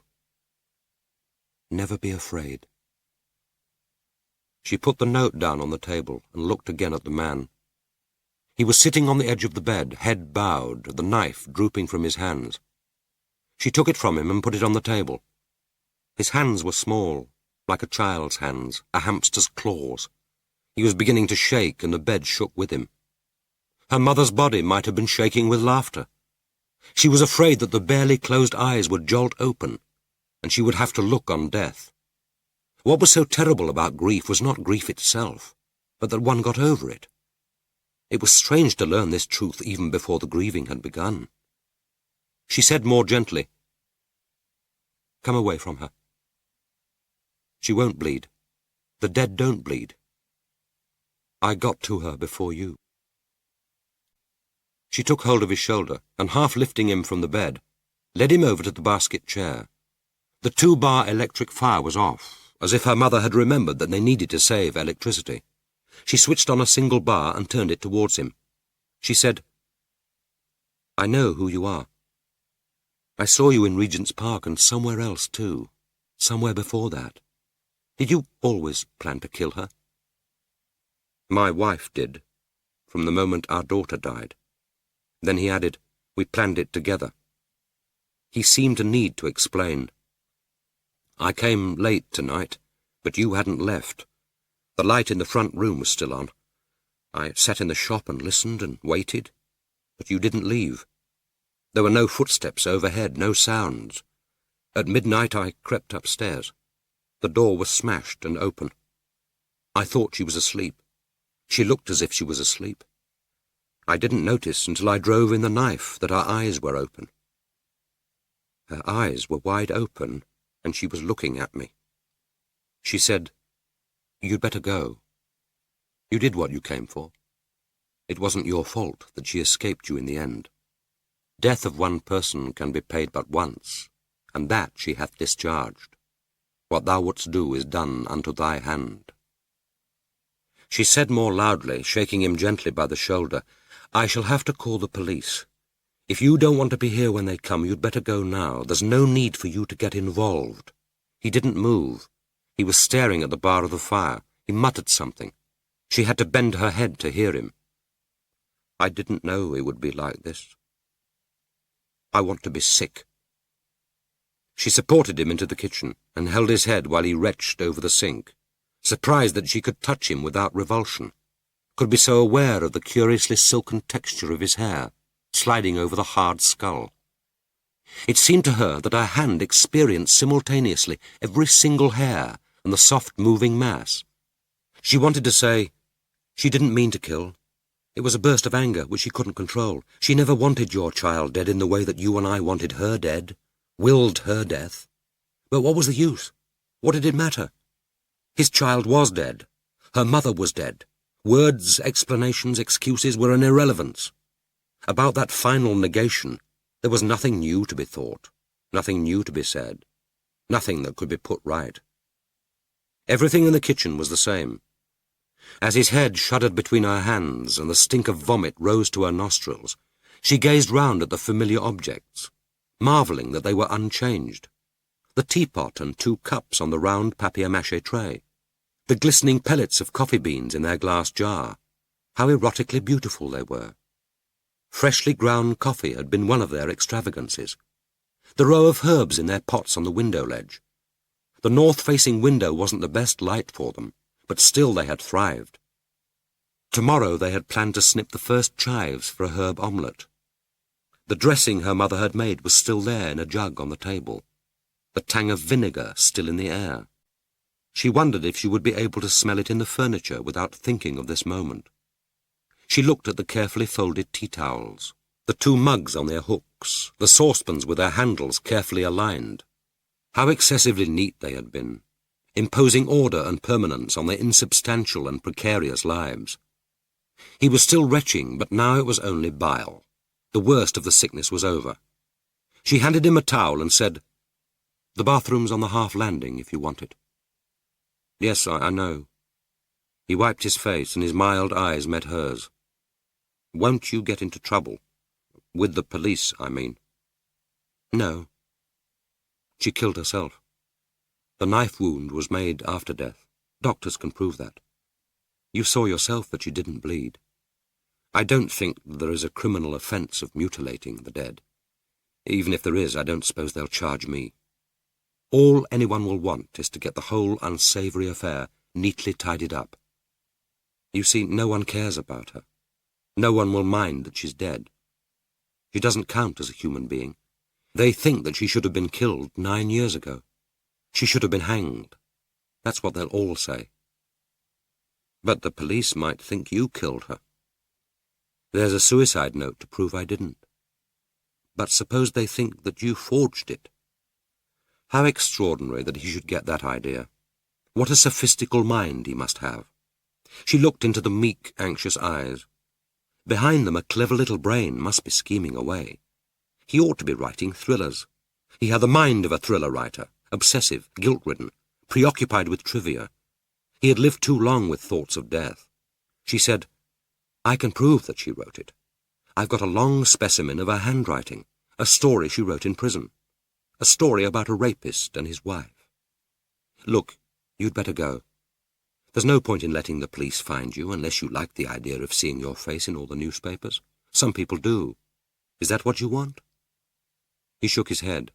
He said, "I want to go home." "Home?" she asked. She hadn't thought of him as having a home, this nocturnal predator, with his finicky hands that could do so much damage, his stink of vomit. She thought he whispered something about Casablanca being home, but that was surely absurd. He asked, "Shall we see each other again?" "I don't suppose so. Why should we? All we have in common is that we both wanted her dead. I don't see that as a basis for social acquaintance." "Are you sure you'll be all right?" "Oh, yes," she said. "I'll be all right. There'll be plenty of people to make sure that I'm all right." There was a rucksack on the floor beside the door. She hadn't noticed it before. He took off his mackintosh, rolled it, and stuffed it inside. It was, she thought, something he had done many times before. But when he reached for the knife, she said, "Leave it. Leave it where it is. I'll see that it has my fingerprints on it." They went down the stairs together, as if he were a dilatory visitor whom she was managing to see off at last. He walked quickly up Delaney Street without a backward glance, and she watched him out of sight. She returned to the bedroom. She couldn't look at her mother, but she made herself take up the knife and hold it for a moment in her hand. Then she ran out of the flat to Marylebone Station to telephone Morris. The entrance to the concourse was deserted, the row of telephone booths empty except for one figure. A young man was huddled in the furthest booth. She couldn't tell whether he was drunk or asleep. Perhaps he might even be dead. But she recognized him. She had seen him before, patiently trying to hand out texts in Mell Street Market. She found a 10-penny piece in her purse, dialed the 7 familiar digits, then pushed the coin home as Morris's voice repeated the number. He had answered at once. But then the telephone was by his bed. She said, "It's Philippa. Please come. My mother's dead. I wanted her to kill herself, and she has." He said, "Are you sure she's dead?" "I'm sure." "Where are you ringing from?" "Marylebone Station." "I'll come straight away. Wait where you are. Don't talk to anyone. Do nothing until I come." The streets were almost empty in the calm of the early hours, but even so he must have driven very fast. It seemed only a matter of minutes before she heard the rover. She walked towards him and into his arms. Suddenly they were round her, fierce and stiff, a clasp of possession, not a gesture of comfort. Then as suddenly he let her go, and she tottered and nearly fell. She felt his fingers gripping her shoulder, propelling her towards the car. He said, "Show me." The rover slid to a stop outside the door of number 12. He took his time over locking it, looking up and down the street, calm and unhurried, as if this were a late social visit, and he would prefer on the whole not to be observed. She turned the key in the Yale lock, and he followed her upstairs. Their climbing feet echoed in the hall. If he noticed the smashed lock on the flat door, he said nothing. She led the way to her mother's room and stood aside, waiting and watching, while he walked over to the bed and looked down. He read the suicide note, his face expressionless. He picked up the empty bottle and studied the label, then tipped out onto his palm the one white bullet-shaped pellet. He said, "Distalgesic. Considerate of her to have left this. It'll save the analyst time and trouble. Wonder how she got hold of it. Distalgesic is on prescription. You can't just buy it across the counter. Someone must have smuggled it into prison for her, if she didn't steal it from the hospital wing or have it prescribed for her. That's probably something we'll never know. She's not the first person to have mistaken the strength of this stuff. It's got paracetamol in it, but that isn't the danger. It contains an opium-type compound. An overdose kills very quickly." She was planning the usual histrionic gesture and misjudged the strength. Philippa wanted to reply, "She didn't misjudge anything or anyone. She killed herself because she meant to kill herself, because she knew that's what I wanted her to do. You might at least give her the credit of knowing what she did." But she said nothing. He bent his head slightly and looked at the savage throat intently, like a doctor. Then he frowned. It was a frown of worried distaste, as if he were faced with a technical problem and had encountered an unexpected snag. He said, "Who did this?" "I did. At least, I suppose I did." "You suppose you did?" "I can remember wanting to kill her. I can remember going into the kitchen and getting the knife, that's all. When you talk to the police, forget the first sentence. You didn't kill her. So what you intended or wanted isn't relevant. Did you break down the door, too?" So he had noticed. But of course he had. She said, "After I got back from Caldecott Terrace, we quarrelled. I ran out of the flat. I didn't intend to come back. But then I did come back. We've only one pair of keys, and I'd forgotten to take them. I banged on the door, but she wouldn't let me in, so I broke it down. I had a chisel with me from the tool chest. I'm not sure why. I think I might have been threatening her with it before I ran out, but I can't remember now." He said, "If you didn't take the keys with you, how did you get in at the street door? Aren't they on the same ring?"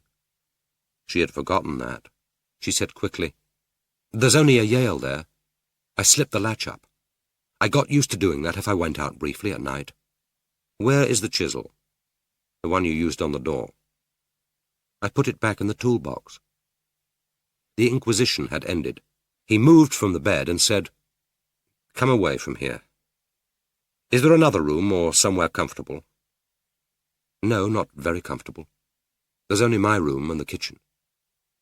He placed his arm round her shoulders and pushed her gently into the passage. They went into the kitchen.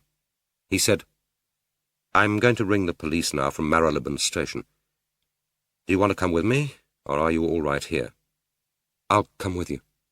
"Yes, that would be best. Get your coat. It's cold." He made her wait in the car while he telephoned. It didn't take long.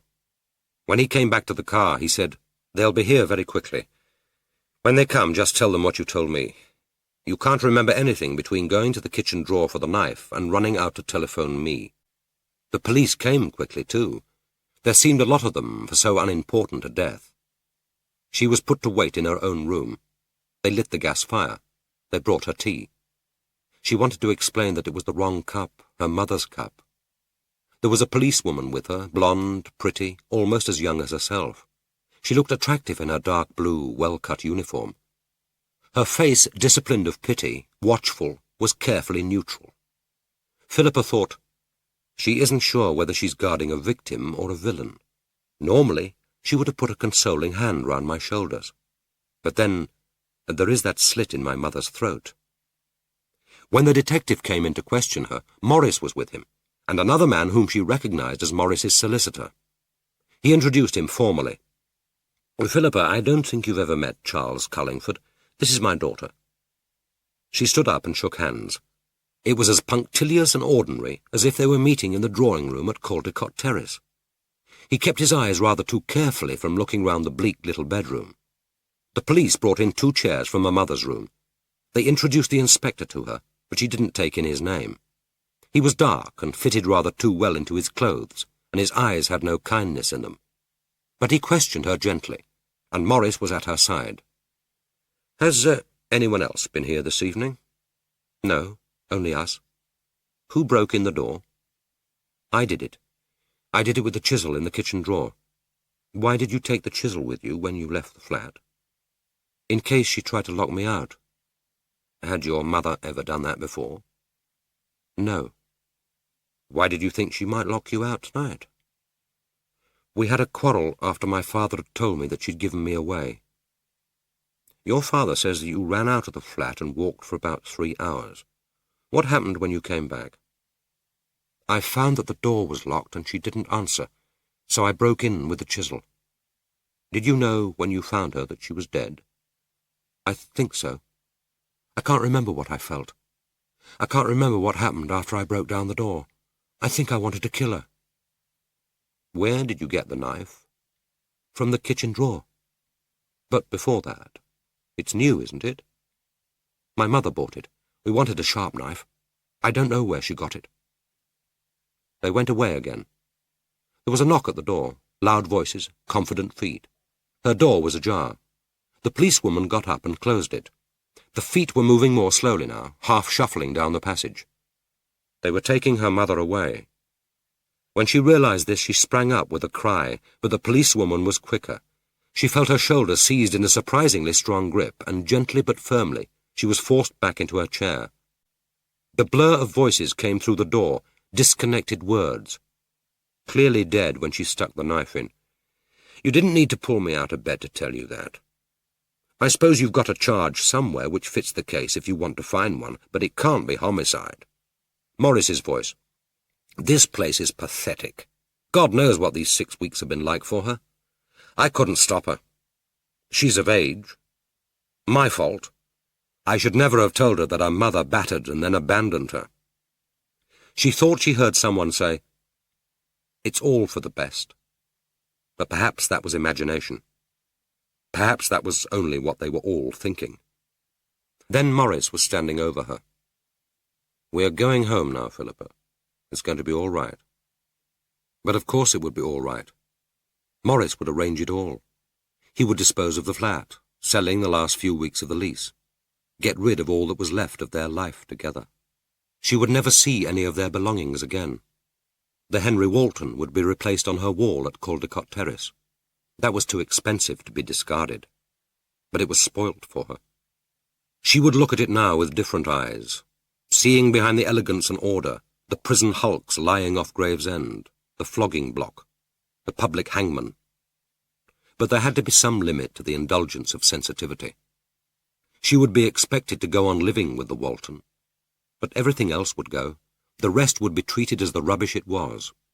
His lawyers would silence the publicity, would gentle her through the further questioning, the inquest, the publicity. Only there wasn't likely to be much publicity. Morris would see to that too. Everyone, police, coroner, press, would be sympathetic. When they remembered that ravaged throat, they would fight down repulsion or dislike, remembering whose daughter she was. They would be sorry for her, but they would be a little frightened too. Had she only imagined the inspector's final words, bluff, almost humorous? "You can take her home now, sir. And for God's sake, keep her away from knives." Afterwards he would take her away, perhaps to Italy, since an Italian visit had always been his personal therapy. They would see together the cities she had planned one day to see with her mother. How long would it be before he could look into her eyes without wondering whether she was, after all, her mother's daughter, without asking himself whether she would have plunged that knife into a living throat? Perhaps the thought would excite him. People were excited by violence. What, after all, was the sexual act but a voluntarily endured assault, a momentary death? And now they were alone. Before they left together, she went to her room and came back with her mother's manuscript. She held it out to him. "I want you to read this, please. It's her account of the murder. She wrote it in prison long before she met me." "Is that what she told you? Look at the colour and newness of the paper. Feel it.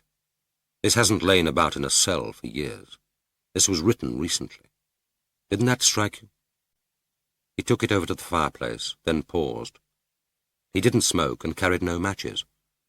While she watched, he went into the kitchen and came back with a box. He held up the manuscript, and the flame bit, crept in a widening circle across the writing, then burst into flame. He held the paper almost until his fingers were burnt, then dropped it into the grate. Suddenly she was aware of her tiredness, the stains and filth on her shirt, her trousers grimed with coal dust where she had crouched behind the bins in that distant area. She felt a gout of blood discharge and roll down her leg. He looked at her and said gently, "Go to the bathroom. I'm waiting for you." When she came back 5 minutes later, he had taken down the oil painting and had in his arms one of the blankets from her bed. He put it round her shoulders.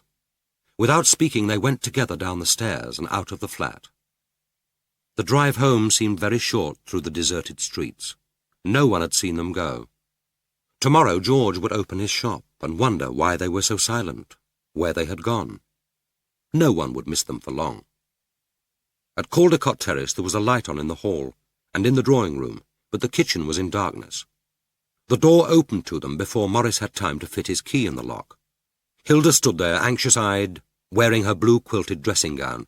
Morris said to her quietly, "She's all right. Don't worry. Everything's all right. Her mother's dead.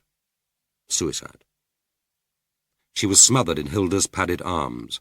She heard her say, "Your room's still waiting for you, darling," as if it might have taken off and vanished during her absence. And then she heard a dog barking, and Hilda's voice was suddenly tender with concern. "You've woken Scamp. I'd better go down to him."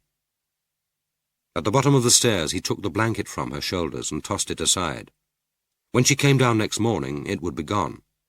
Even an old blanket from Delaney Street wouldn't be allowed to contaminate memory. He followed her upstairs, his footsteps firm behind her faltering ones. She felt like a prisoner under escort. But the room to which her feet weakly but unhesitatingly led her was white and peaceful, and the single bed looked comfortable. It had nothing to do with her. She didn't belong here. But she thought that the girl who did wouldn't mind if she used it. She peeled off her dirt-stained shirt and filthy trousers, let herself drop face downwards on the bed, grasping the pillows with her hands, and felt Morris drawing the blankets over her shoulders. She hadn't bathed, but that didn't matter. She didn't think the girl would mind. Just before she fell asleep, she remembered that there was someone for whom she needed to weep, but she had no tears left, and she had never found it easy to cry. And that didn't matter either. She had a lifetime ahead of her in which to learn how. Book 4, Epilogue. Sunday afternoon evensong was over. The packed congregation, released from their role of silent participants in the music, joined with cheerful abandon in the concluding hymn. The boy choristers, their calm, candle-lit faces rising translucent as flowers from their ruffs, had closed their books and were filing from their stalls. Philippa rose from her knees, shook free her hair, twitched the pleated cotton more comfortably on her shoulders, and joined the small band of similarly white-gowned members of college, who were following the procession out through the carved screen and into the cool, light-filled immensity of the antechapel. She saw him almost immediately, but then she would have recognized this insignificant little man anywhere in the world. He was standing in his neat, overpressed suit at the end of the first row, diminished under the marvel of Westall's surging vault, but with his own small human dignity. His hands, those well-remembered hands, were resting on the back of the chair in front of him. As she came within touching distance, the knuckles tightened into shining pebbles. Their eyes met, and he looked steadily at her, with what she thought was a mute appeal that she shouldn't escape him. It never occurred to her to try, nor did she believe for one moment that this encounter was by chance. After she left the chapel, she lingered at the south porch until he came up quietly beside her. They didn't greet each other, but turned, as if by mutual consent, and began pacing the sunlit path beside Gibbs Building. She said, "How did you find me?" "But I'd forgotten. You're an expert at tracking people down." "It was your book. I read the reviews, and 2 of them said that you were a student at King's. You published it under your name, Philippa Ducton." "Ducton's my name. I dropped the rose. It didn't suit me. I thought I was entitled to one small personal preference of identity. But you didn't come here surely to congratulate me on the novel. Did you read it?" "I asked for it at the library." She laughed, and looking at her, he flushed and said, "Is that the wrong thing to say to a writer? I suppose I ought to have bought it." "Why should you?" "And you couldn't have welcomed it, the name Ducton on your shelves. Did you enjoy it?" She could see from his face that he wasn't sure whether she was teasing him.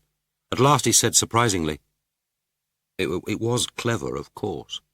Some of the critics said that it was brilliant, but I thought that it was harsh, unfeeling."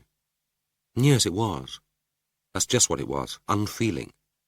But you didn't take all this trouble to track me down just so that we could have a literary discussion." Looking at his face, she said quickly, "I'm not sorry to see you. You had to leave suddenly when we last met. I've had that feeling, too, that there's unfinished business between us. I wondered from time to time about you, what you were doing, where you were." She wanted to add, "and whether you were happier knowing that my mother was dead." But looking at his calm, untroubled face, that was a question which she didn't need to ask. Perhaps that was why revenge was so satisfying. It worked. He answered her eagerly, as if he were glad to be telling her. "I left London after the inquest on your mother and travelled about England and Wales for about 18 months. I stayed at cheap boarding houses in the summer and moved into better-class ones in the autumn and winter. You get special rates out of season. I spent my time looking at places, buildings, thinking about myself. I wasn't unhappy. 6 months ago I returned to London and went back to the Casablanca. That's the hotel where I took a room when I was tracking you down. I'm not sure why I went back, except that I felt at home there. It was just the same. The blind telephonist, the one you saw me with in Regent's Park, was still there. Her name's Violet Headley. We started going out together on her free afternoons. We're going to be married." So this was why he had come. She said, "And you don't know how much you ought to tell her?" "She knows about Julie, of course, and I told her that both the Ductons were dead. But I'm not sure whether I ought to tell her what I tried to do. There's no one in the world but you I can talk to about it, no one else to consult. I had to find you." She said, "If you're marrying a blind woman, I shouldn't advise you to tell her that you once twisted a knife in another woman's throat. It could be unsettling." The shock and the hurt on his face were as palpable as if she had struck him. Even the physical manifestation was the same. He flushed and then became very pale, except for one scarlet lash on his cheek. She said more gently, "I'm sorry. I'm not a kind person. I try to be sometimes, but I'm not very good at it yet." She nearly added, "And the person who could have taught me how is dead." She went on, "It's your bad luck that you're stuck with me as a confidant, but the advice is still sound. We none of us know another human being so well that we can be absolutely sure about him. I can't see what you gain by telling. Why distress her? But I love her. We love each other. Doesn't that mean that I ought to be honest with her? She said, "This conversation between us is honest as far as I can make it so. That doesn't mean that either of us likes it the better. You have the whole of your past life to be honest about. One incident in it isn't important. It was an important incident to me, and it brought us together. I wouldn't have been at the Casablanca, wouldn't have met Violet, if I hadn't tried to kill your mother."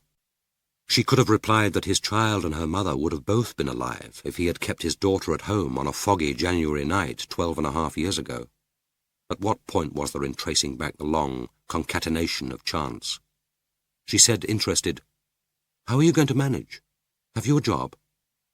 "I've lived simply during the last 2 years. I've got about £12,000 left from the sale of the house. That will be enough to put down on a cottage somewhere, and my local authority pension starts in a few months' time. We should be all right. We don't want a large place, just somewhere with a garden. Violet loves the smell of roses. She became blind when she was 8. Before that she could see, so she has some memories. And if I describe things to her carefully, buildings, the sky, flowers, it helps. I have to look at things differently now, more carefully, so that I can remember them. We're so happy together, I can't believe it." She wondered if the happiness included going to bed together. Probably it did. He wasn't sexually repulsive, this poor little murderer Moncay. And even Crippen had had his Ethel and Eve. The unlikeliest couples found their way to that irrational joy. She remembered the feel of his hair under her hand, silkier than her own, and his skin was soft, unblemished. Besides, his Violet wouldn't have to see him. It must be strange to be blind, making love always with one's eyes shut. She caught a glance at his smile, secret, reminiscent, almost lubricious. He had come to her with his anxieties, but that wasn't one of them. Remembering the girl she had seen in the park, she wondered whether his Violet was young enough to have a child. And as if his mind had flowed with hers, he said, "She's much younger than I am. If she has a baby, I could help look after him. There's nothing we can't manage together." He turned to her. "Do you ever feel that you don't deserve happiness?" "The first time I went out with her, the day you saw us in the rose garden, I was exploiting her, making use of her blindness. I was lonely, and she was the only person I could feel safe with because she couldn't see."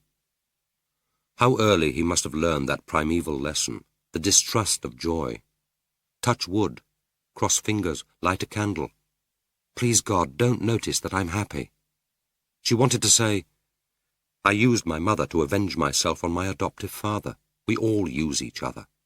Why should you expect to be less corrupt than the rest of us?" Instead she said, "Why not learn to be gentle with yourself, to accept the possibility of happiness? Forget about my mother and me. That's over. But suppose Violet found out. She'd find it hard to forgive, the deception or what I did. There's nothing for her to forgive. It wasn't her throat. Besides, we can forgive anything as long as it isn't done to us. Haven't you learnt that? And how could she find out? You needn't worry about me. I shan't ever tell. But you're a writer. You might want to use it one day." She nearly laughed aloud. So that was what was worrying him. He must have borrowed her novel from the library in trepidation. What, she wondered, had he been expecting? Some lurid Gothic romance, with himself as a pathetic Eumenides? But he would hardly be expecting a dissertation on the nature of the creative imagination. She said, "Some writers can only write about their own direct experience. That's not the kind of writer I am or want to be. I said that we all use each other. But I hope to use people with rather more subtlety than that." He said, tentatively, as if venturing on dangerous ground, "Do they know about your mother here? After all, you do call yourself Ducton." "Some of them know and some of them guess. It's hardly a subject that comes up naturally in conversation." "And does it make any difference? To you, I mean?" "Only perhaps to make them a little afraid of me. For someone who values privacy, that's no bad thing." They had reached the bridge over the Cam. Philippa paused and gazed down at the water. He stood beside her, his tiny hands grasping the parapet, and then he asked, "Do you miss her?" She thought, "I shall miss her every day of my life." but she said, "Yes, I'm not sure that I really knew her. We only lived together for 5 weeks. She didn't say very much. But when she was there, she was more there than anyone I've ever known, and I was there too." He seemed to understand what she meant. They walked on again in silence, and then he said, "I've wondered about you. I'm grateful to you for what you did for me. I'm frightened of authority, frightened of being locked up. If you'd called the police that night, I know I would never have been able to cope, and I would never have met Violet again.